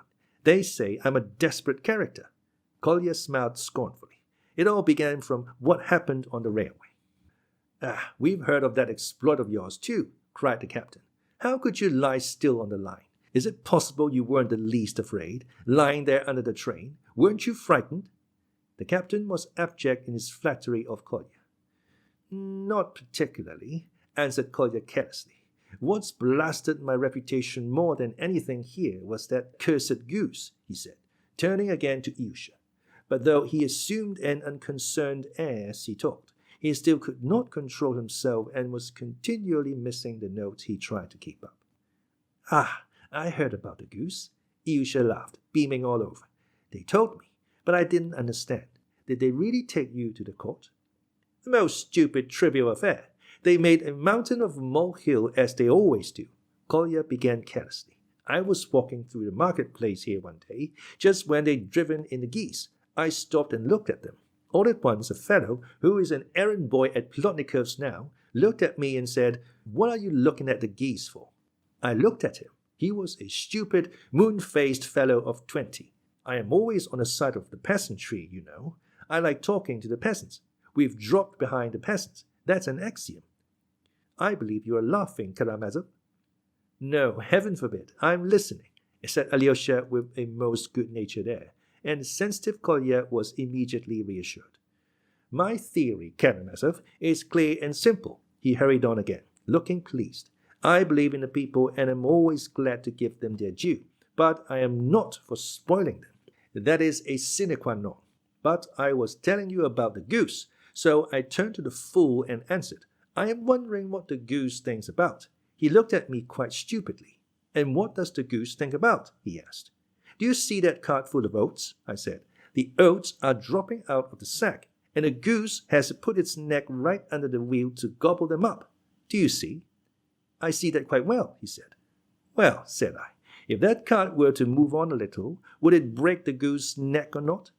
It'd be sure to break it, and he grinned all over his face, highly delighted. "Come on then," said I. "Let's try."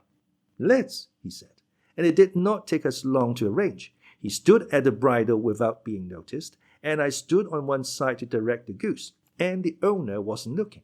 He was talking to someone, so I had nothing to do. The goose thrust his head in after the oats of itself, under the cart, just under the wheel. I winked at the lad, he tugged at the bridle, and crack! The goose's neck was broken in half, and, as luck would have it, all the peasants saw us at that moment, and they kicked up a shindy at once. "You did that on purpose?" "No, not on purpose." "Yes, you did, on purpose." "Well," they shouted, "take him to the justice of the peace." They took me too. "You were there too," they said. "You helped. You're known all over the market." And for some reason, I really am known all over the market, Kolya added conceitedly. We all went off to the justices. They brought the goose too. The fellow was crying in a great funk, simply blubbering like a woman. And the farmer kept shouting that you could kill any number of geese like that. Well, of course, there were witnesses. The justice of the peace settled it in a minute, that the farmer was to be paid a ruble for the goose and the fellow to have the goose. And he was warned not to play such pranks again. And the fellow kept blubbering like a woman. "It wasn't me," he said. "It was he egged me on." And he pointed to me. I answered with the utmost composure that I hadn't egged him on, that I simply stated the general proposition, had spoken hypothetically. The justice of the peace smiled and was vexed with himself at once for having smiled. "I'll complain to your masters of you, so that for the future you mayn't waste your time on such general propositions instead of sitting at your books and learning your lessons." He didn't complain to the masters. That was a joke. But the matter was so noised abroad and came to the ears of the masters. Their ears are long, you know. The classical master, Kolbasnikov, was particularly shocked about it. But Dardanyev got me off again. But Kolbasnikov is savage with everyone now like a green ass. Did you know, Ilyusha, he's just married, got a dowry of 1,000 rubles, and his bride's a regular fright of the first rank and the last degree. The third-class fellows wrote an epigram on it. Astounding news has reached the class. Kolbasnikov has been an ass. And so on. Awfully funny. I'll bring it to you later on. I say nothing against Dardanyev. He is a learned man. There's no doubt about it. I respect men like that, and it's not because he stood up for me. "But you took him down about the founders of Troy," Smirnov put in suddenly, unmistakably proud of Krasotkin at such a moment. He was particularly pleased with the story of the goose. "Did you really take him down?" the captain inquired, in a flattering way, "on a question who founded Troy? We heard of it. Ilyusha told me about it at the time." "He knows everything, father. He knows more than any of us," put in Ilyusha. "He only pretends to be like that, but really he is top in every subject." Ilyusha looked at Kolya with infinite happiness. "Oh, that's all nonsense about Troy, a trivial matter. I consider this an unimportant question," said Kolya with haughty humility. He had by now completely recovered his dignity, though he was still a little uneasy. He felt that he was greatly excited and that he had talked about the goose, for instance, with too little reserve, while Alyosha had looked serious and had not said a word all the time. And the vain boy began by degrees to have rankling fear that Alyosha was silent because he despised him, and thought he was showing off before him. If he dared to think anything like that, Kolya would. "I regard the question as quite a trivial one," he rapped out again, proudly. "And I know who founded Troy." A boy who had not spoken before said suddenly, to the surprise of everyone. He was silent and seemed to be shy. He was a pretty boy of about 11, called Kartashov. He was sitting near the door. Kolya looked at him with dignified amazement. The fact was that the identity of the founders of Troy had become a secret for the whole school, a secret which could only be discovered by reading Smaragdov, and no one had Smaragdov but Kolya. One day, when Kolya's back was turned, Kartashov hastily opened Smaragdov, which lay among Kolya's books, and immediately lighted on a passage relating to the foundation of Troy.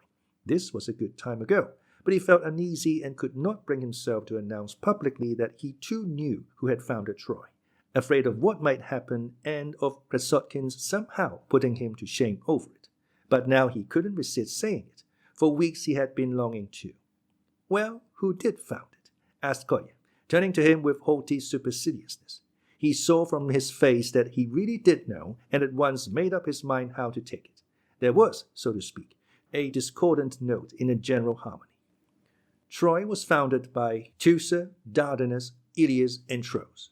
The boy rapped out at once, and in the same instant he blushed so that it was painful to look at him.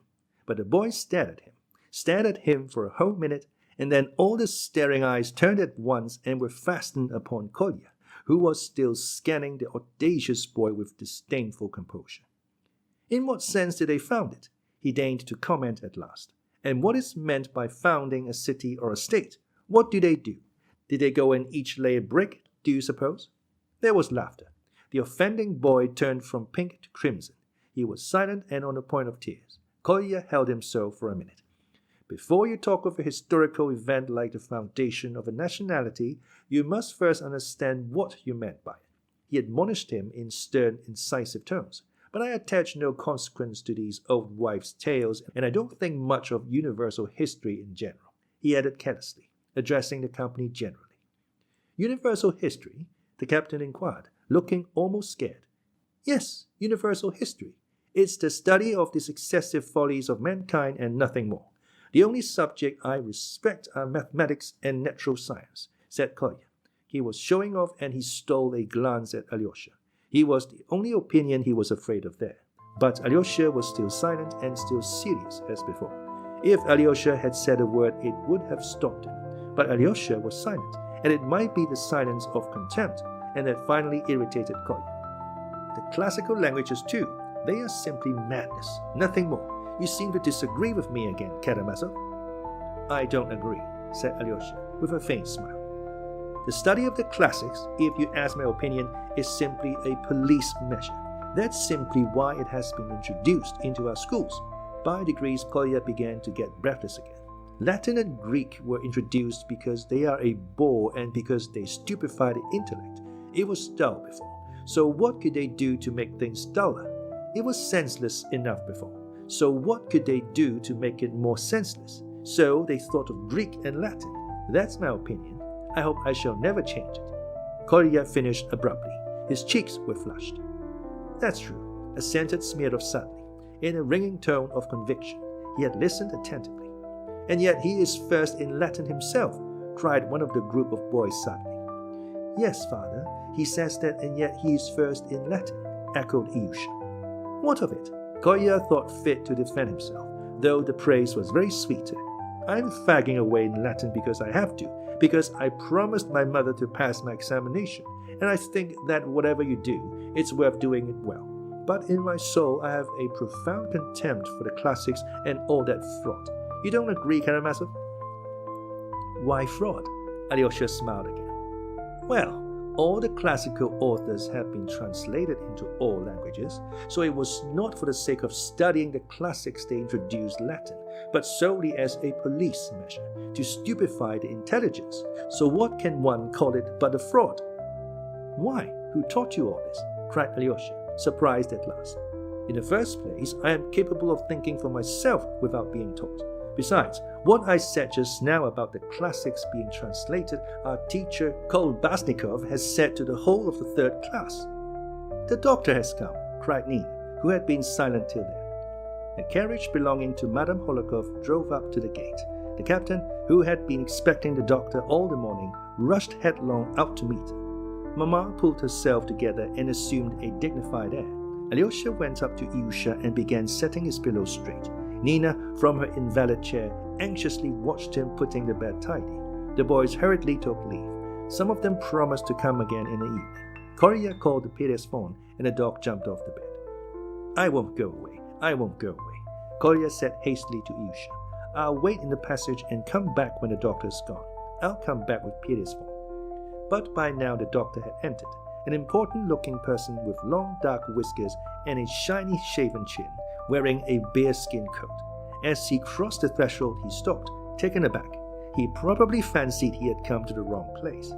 How is this? Where am I? He muttered, not removing his coat nor his peaked sealskin cap. The crowd, the poverty of the room, the washing hanging on a line in the corner, puzzled him.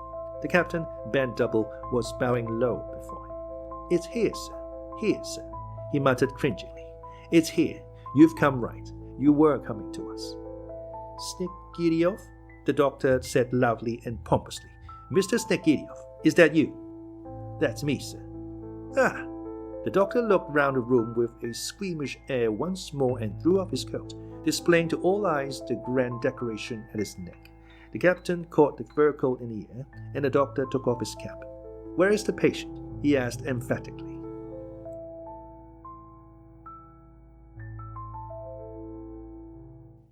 Chapter 6. Precocity. "What do you think the doctor will say to him?" Kolya asked quickly. "What a repulsive mug, though, hasn't he? I can't endure medicine."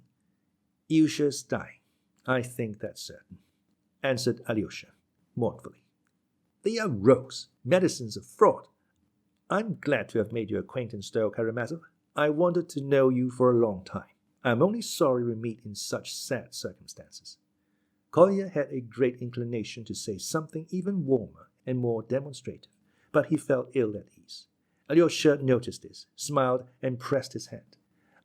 "I've long learned to respect you as a rare person," Kolya muttered again, faltering and uncertain. "I've heard you are a mystic and have been in the monastery. I know you are a mystic, but that hasn't put me off. Contact with real life will cure you. It's always so with characters like yours." "What do you mean by mystic? Cure me of what?" Alyosha was rather astonished. "Oh, God and all the rest of it." "What? Don't you believe in God?" "Oh, I've nothing against God. Of course, God is only a hypothesis, but I admit that he is needed, for the order of the universe and all that, and that if there were no God, he would have to be invented," added Kolya, beginning to blush. He suddenly fancied that Alyosha might think he was trying to show off his knowledge and to prove that he was grown up. "I haven't the slightest desire to show off my knowledge to him," Kolya thought indignantly, and all of a sudden he felt horribly annoyed. "I must confess I can't endure entering on such discussions," he said with a final air. "It's possible for one who doesn't believe in God to love mankind. Don't you think so? Voltaire didn't believe in God and loved mankind." "Voltaire believed in God, though not very much, I think, and I don't think he loved mankind very much either," said Alyosha quietly, gently, and quite naturally, as though he were talking to someone of his own age, or even older. Kolya was particularly struck by Alyosha's apparent diffidence about his opinion of Voltaire. He seemed to be leaving the question for him, little Kolya, to settle. "Have you read Voltaire?" Alyosha finished. "No, not to say read, but I've read Candide in the Russian translation, in an absurd, grotesque old translation." "And did you understand it?" "Oh, yes, everything. That is, why do you suppose I shouldn't understand it? There's a lot of nastiness in it, of course. Of course, I can understand that it's a philosophical novel and written to advocate an idea." Kolya was getting mixed by now. "I'm a socialist, Karamazov. I am an incurable socialist," he announced suddenly, apropos of nothing. "A socialist?" laughed Alyosha. "But when have you had time to become one? Why, I thought you were only 13. Kolya winced. "In the first place, I'm not 13, but 14. 14 in a fortnight," he flushed angrily. "And in the second place, I'm at a complete loss to understand what my age has to do with it. The question is, what are my convictions, not what is my age, isn't it?" "When you are older, you understand for yourself the influence of age on convictions. I fancy, too, that you were not expressing your own ideas," Alyosha answered serenely and modestly. But Kolya interrupted him hotly. "Count, you want obedience and mysticism. You must admit that the Christian religion, for instance, has only been of use to the rich and the powerful to keep the lower classes in slavery. That's so, isn't it?" "Ah, I know where you read that, and I'm sure someone told you so," cried Alyosha. "I say, what makes you think I read it? And certainly no one told me so. I can think for myself. I'm not opposed to Christ, if you like. He was a most humane person, and if he were alive today, he would be found in the ranks of the revolutionists, and would perhaps play a conspicuous part. There's no doubt about that." "Oh, where did you get that from? What fool have you made friends with?" exclaimed Alyosha. "Come, the truth will out. It has so chanced that I have often talked to Mr. Rakitin, of course, but Belinsky said that too, so they say." "Belinsky? I don't remember. He hasn't written that anywhere." "If he didn't write it, they say he said it. I heard that from but never mind. And have you read Belinsky? Well, no. I haven't read all of him, but I read the passage about Tatiana, why she didn't go off with Onyegin. Didn't go off with Onyegin? Surely you don't understand that already. Why, you seem to take me for a little Smirnov, said Kolya, with a grin of irritation. But please don't suppose I'm such a revolutionist. I often disagree with Mr. Rakitin. Though I mention Tatiana, I'm not at all for the emancipation of women. I acknowledge that women are a subject race and must obey. Les femmes tricotent, as Napoleon said. Kolya, for some reason, smiled. And on that question at least, I'm quite of one mind with that pseudo-great man. I think, too, that to leave one's own country and fly to America is mean, worse than mean, silly. Why go to America when one may be of great service to humanity here? Now especially, there's a perfect mass of fruitful activity open to us. That's what I answered. What do you mean? Answered whom? Has someone suggested you're going to America already? I must own, they've been at me to go, but I declined. That's between ourselves, of course, Karamazov. Do you hear? Not a word to anyone. I say this only to you. I'm not at all anxious to fall into the clutches of the secret police and take lessons at the Chain Bridge. Long will you remember the house at the Chain Bridge. Do you remember? It's splendid.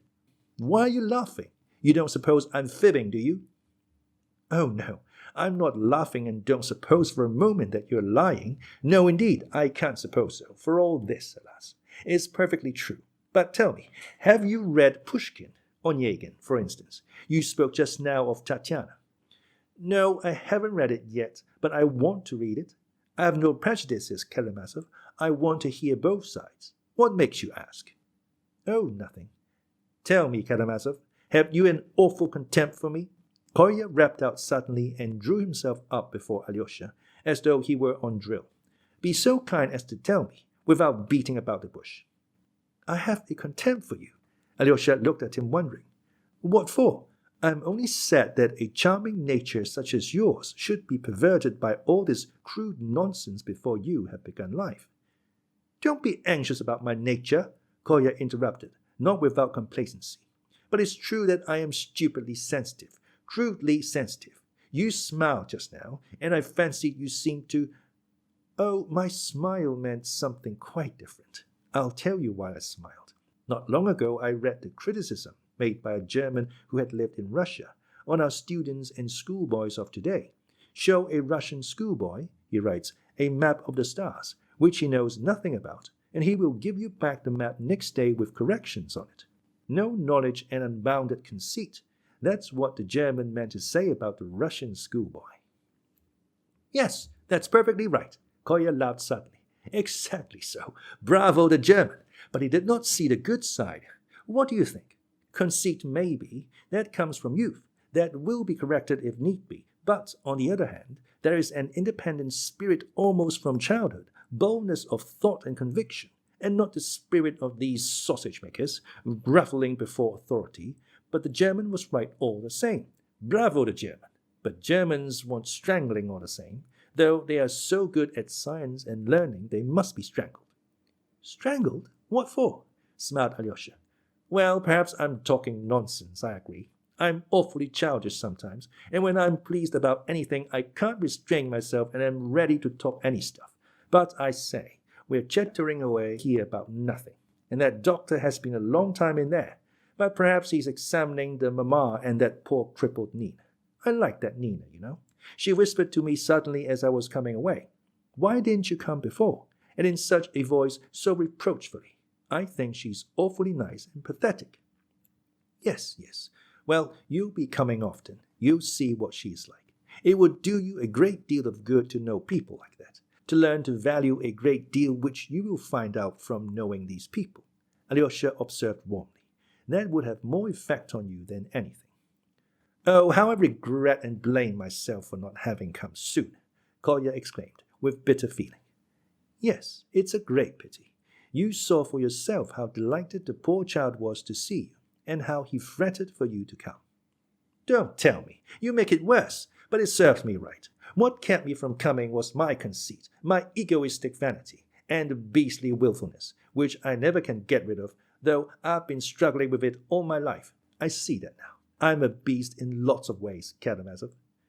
No, you have a charming nature, though it's been distorted, and I quite understand why you have had such an influence on this generous, morbidly sensitive boy. Alyosha answered warmly. And you say that to me, cried Kolya. And would you believe it, I've thought several times since I've been here, that you despised me. If only you knew how I prize your opinion. But are you really so sensitive at your age? Would you believe it just now? When you were telling a story, I thought, as I watched you, that you must be very sensitive. You thought so? What an eye you've got, I say. I bet that was when I was talking about the goose. That was just when I was fancying you had a great contempt for me for being in such a hurry to show off, and for a moment I quite hated you for it, and began talking like a fool. Then I fancied just now, here, when I said that if there were no God he would have to be invented, that I was in too great a hurry to display my knowledge, especially as I got that phrase out of a book. But I swear I wasn't showing off out of vanity, though I really don't know why. Because I was so pleased? Yes, I believe it was because I was so pleased. Though it's perfectly disgraceful for anyone to be gushing directly they are pleased. I know that. But I am convinced now that you don't despise me. It was all my imagination. Oh, Karamazov, I'm profoundly unhappy. I sometimes fancy all sorts of things, that everyone is laughing at me, the whole world, and then I feel ready to overturn the whole order of things. And you worry everyone about you, smiled Alyosha. Yes, I worry everyone about me, especially my mother. Karamazov, tell me, am I very ridiculous now? Don't think about that. Don't think of it at all, cried Alyosha. And what does ridiculous mean? Isn't everyone constantly being or seeming ridiculous? Besides, nearly all clever people now are fearfully afraid of being ridiculous, and that makes them unhappy.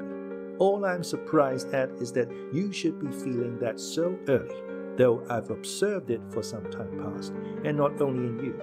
Nowadays, the very children have begun to suffer from it. It's almost a sort of insanity. The devil has taken the form of that vanity and entered into the whole generation. It's simply the devil, added Alyosha, without a trace of the smile that Kolya, staring at him, expected to see. You're like everyone else, said Alyosha, in conclusion. That is, like very many others, only you must not be like everybody else, that's all. Even if everyone is like that? Yes, even if everyone is like that.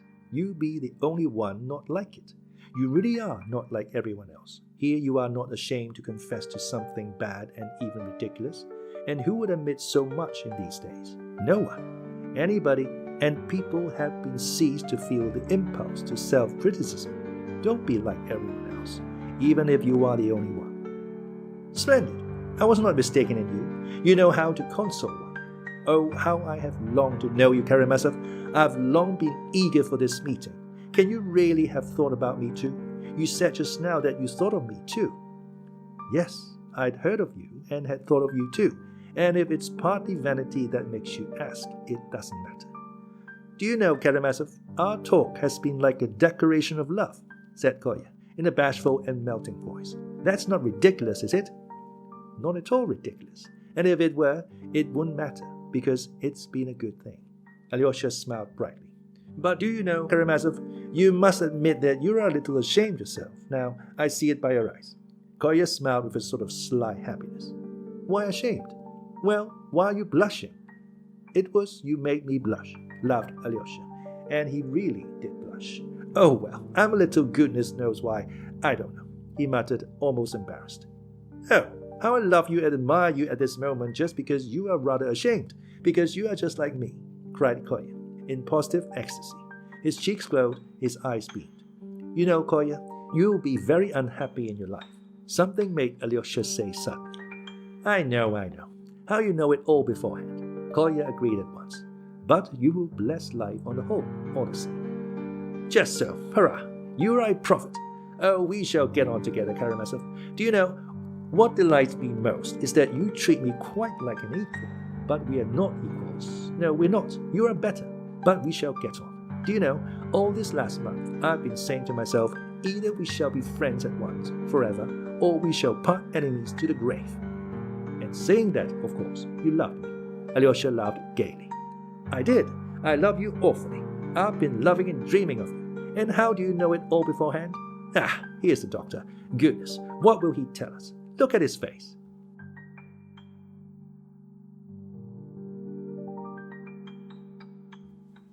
Chapter 7. Alyosha. The doctor came out of the room again, muffled in his fur coat and with his cap on his head. His face looked almost angry and disgusted, as though he were afraid of getting dirty. He cast a cursory glance round the passage, looking sternly at Alyosha and Kolya as he did so. Alyosha waved from the door to the coachman, and the carriage that had brought the doctor drove up. The captain darted out after the doctor, and, bowing apologetically, stopped him to get the last word. The poor fellow looked utterly crushed. There was a scared look in his eyes.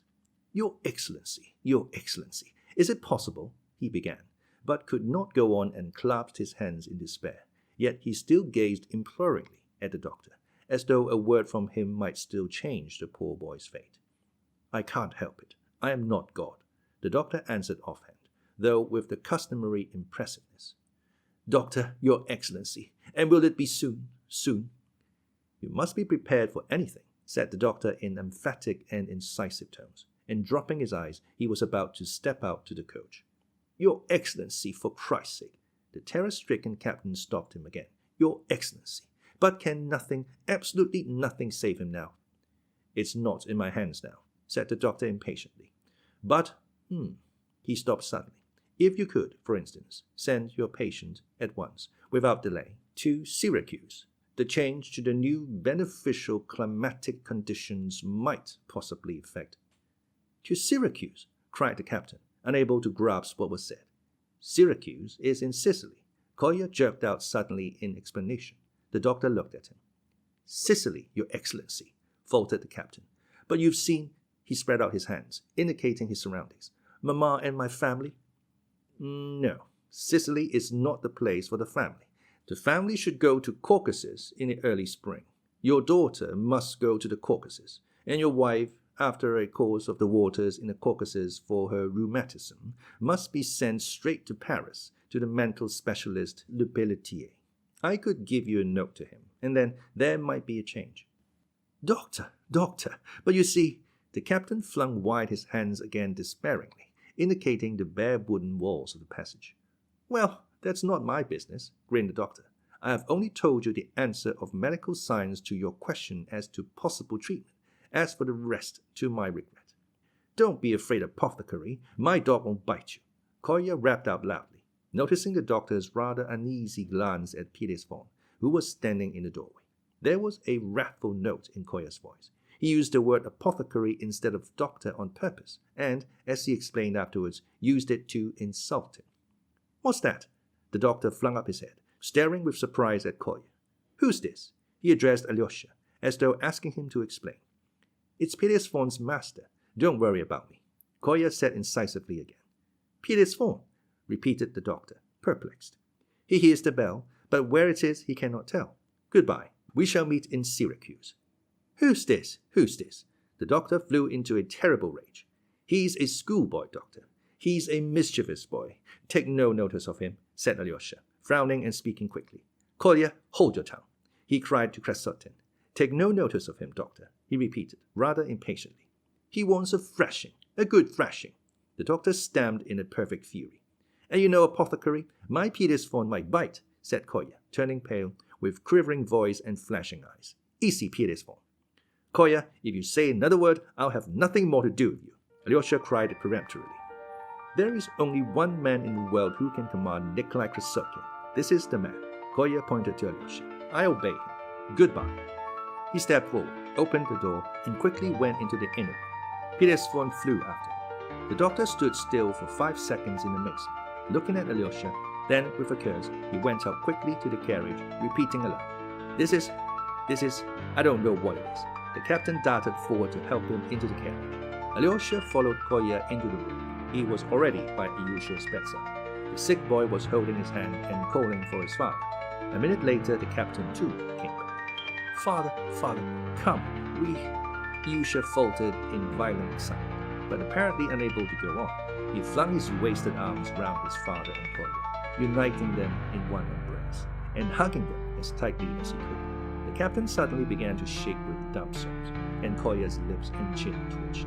Father, Father, how sorry I am for you, Alyosha moaned bitterly. Alyosha, darling, the doctor said you would be all right. We shall be happy. The captain began. Ah, Father, I know what the new doctor said to you about me. I saw, cried Alyosha, and again he hugged them both with all his strength, hiding his face on his father's shoulder. Father, don't cry. And when I die, get a good boy, another one. Choose one of them all, a good one. Call him Alyosha and love him instead of me. Hush, old man, you get well, Krasotkin cried suddenly, in a voice that sounded angry. But don't ever forget me, Father, Alyosha went on. Come to my grave, and, Father, bury me by our big stone, where we used to go for our walk, and come to me there with Krasotkin in the evening, and Peter's phone. I shall expect you. Father, Father. His voice broke. They were all three silent, still embracing. Nina was crying quietly in her chair, and at last, seeing them all crying, Mamma, too, burst into tears. Alyosha, Alyosha, she exclaimed. Krasotkin suddenly released himself from Alyosha's embrace. Goodbye, old man. Mother expects me back to dinner, he said quickly. What a pity I did not tell her. She will be dreadfully anxious. But after dinner, I'll come back to you for the whole day, for the whole evening, and I'll tell you all sorts of things, and I'll bring Peter's phone. But now I will take him with me, because he will begin to howl when I am away and bother you. Goodbye. And he ran out into the passage. He didn't want to cry, but in the passage he burst into tears. Alyosha found him crying. Kolya, you must be sure to keep your word and come, or he will be terribly disappointed, Alyosha said emphatically. I will. Oh, how I curse myself for not having come before, muttered Kolya, crying, and no longer ashamed of it. At that moment the captain flew out of the room, and at once closed the door behind him. His face looked frenzied. His lips were trembling. He stood before the two and flung up his arms. I don't want a good boy. I don't want another boy, he muttered in a wild whisper, clenching his teeth. If I forget thee, Jerusalem, may my tongue... He broke off with a sob and sank on his knees before the wooden bench. Pressing his fists against his head, he began sobbing with absurd whimpering cries, doing his utmost that his cries should not be heard in the world. Kolya ran out into the street. Goodbye, Karamazov. Will you come yourself? He cried sharply and angrily to Alyosha. I will certainly come in the evening. What was that he said about Jerusalem? What did he mean by that? It's from the Bible. If I forget thee, Jerusalem, that is, if I forget all that is most precious to me, if I let anything take its place, then may. I understand. That's enough. Mind you come. Easy Peter's phone. He cried with positive ferocity to the dog, and with rapid strides he went home.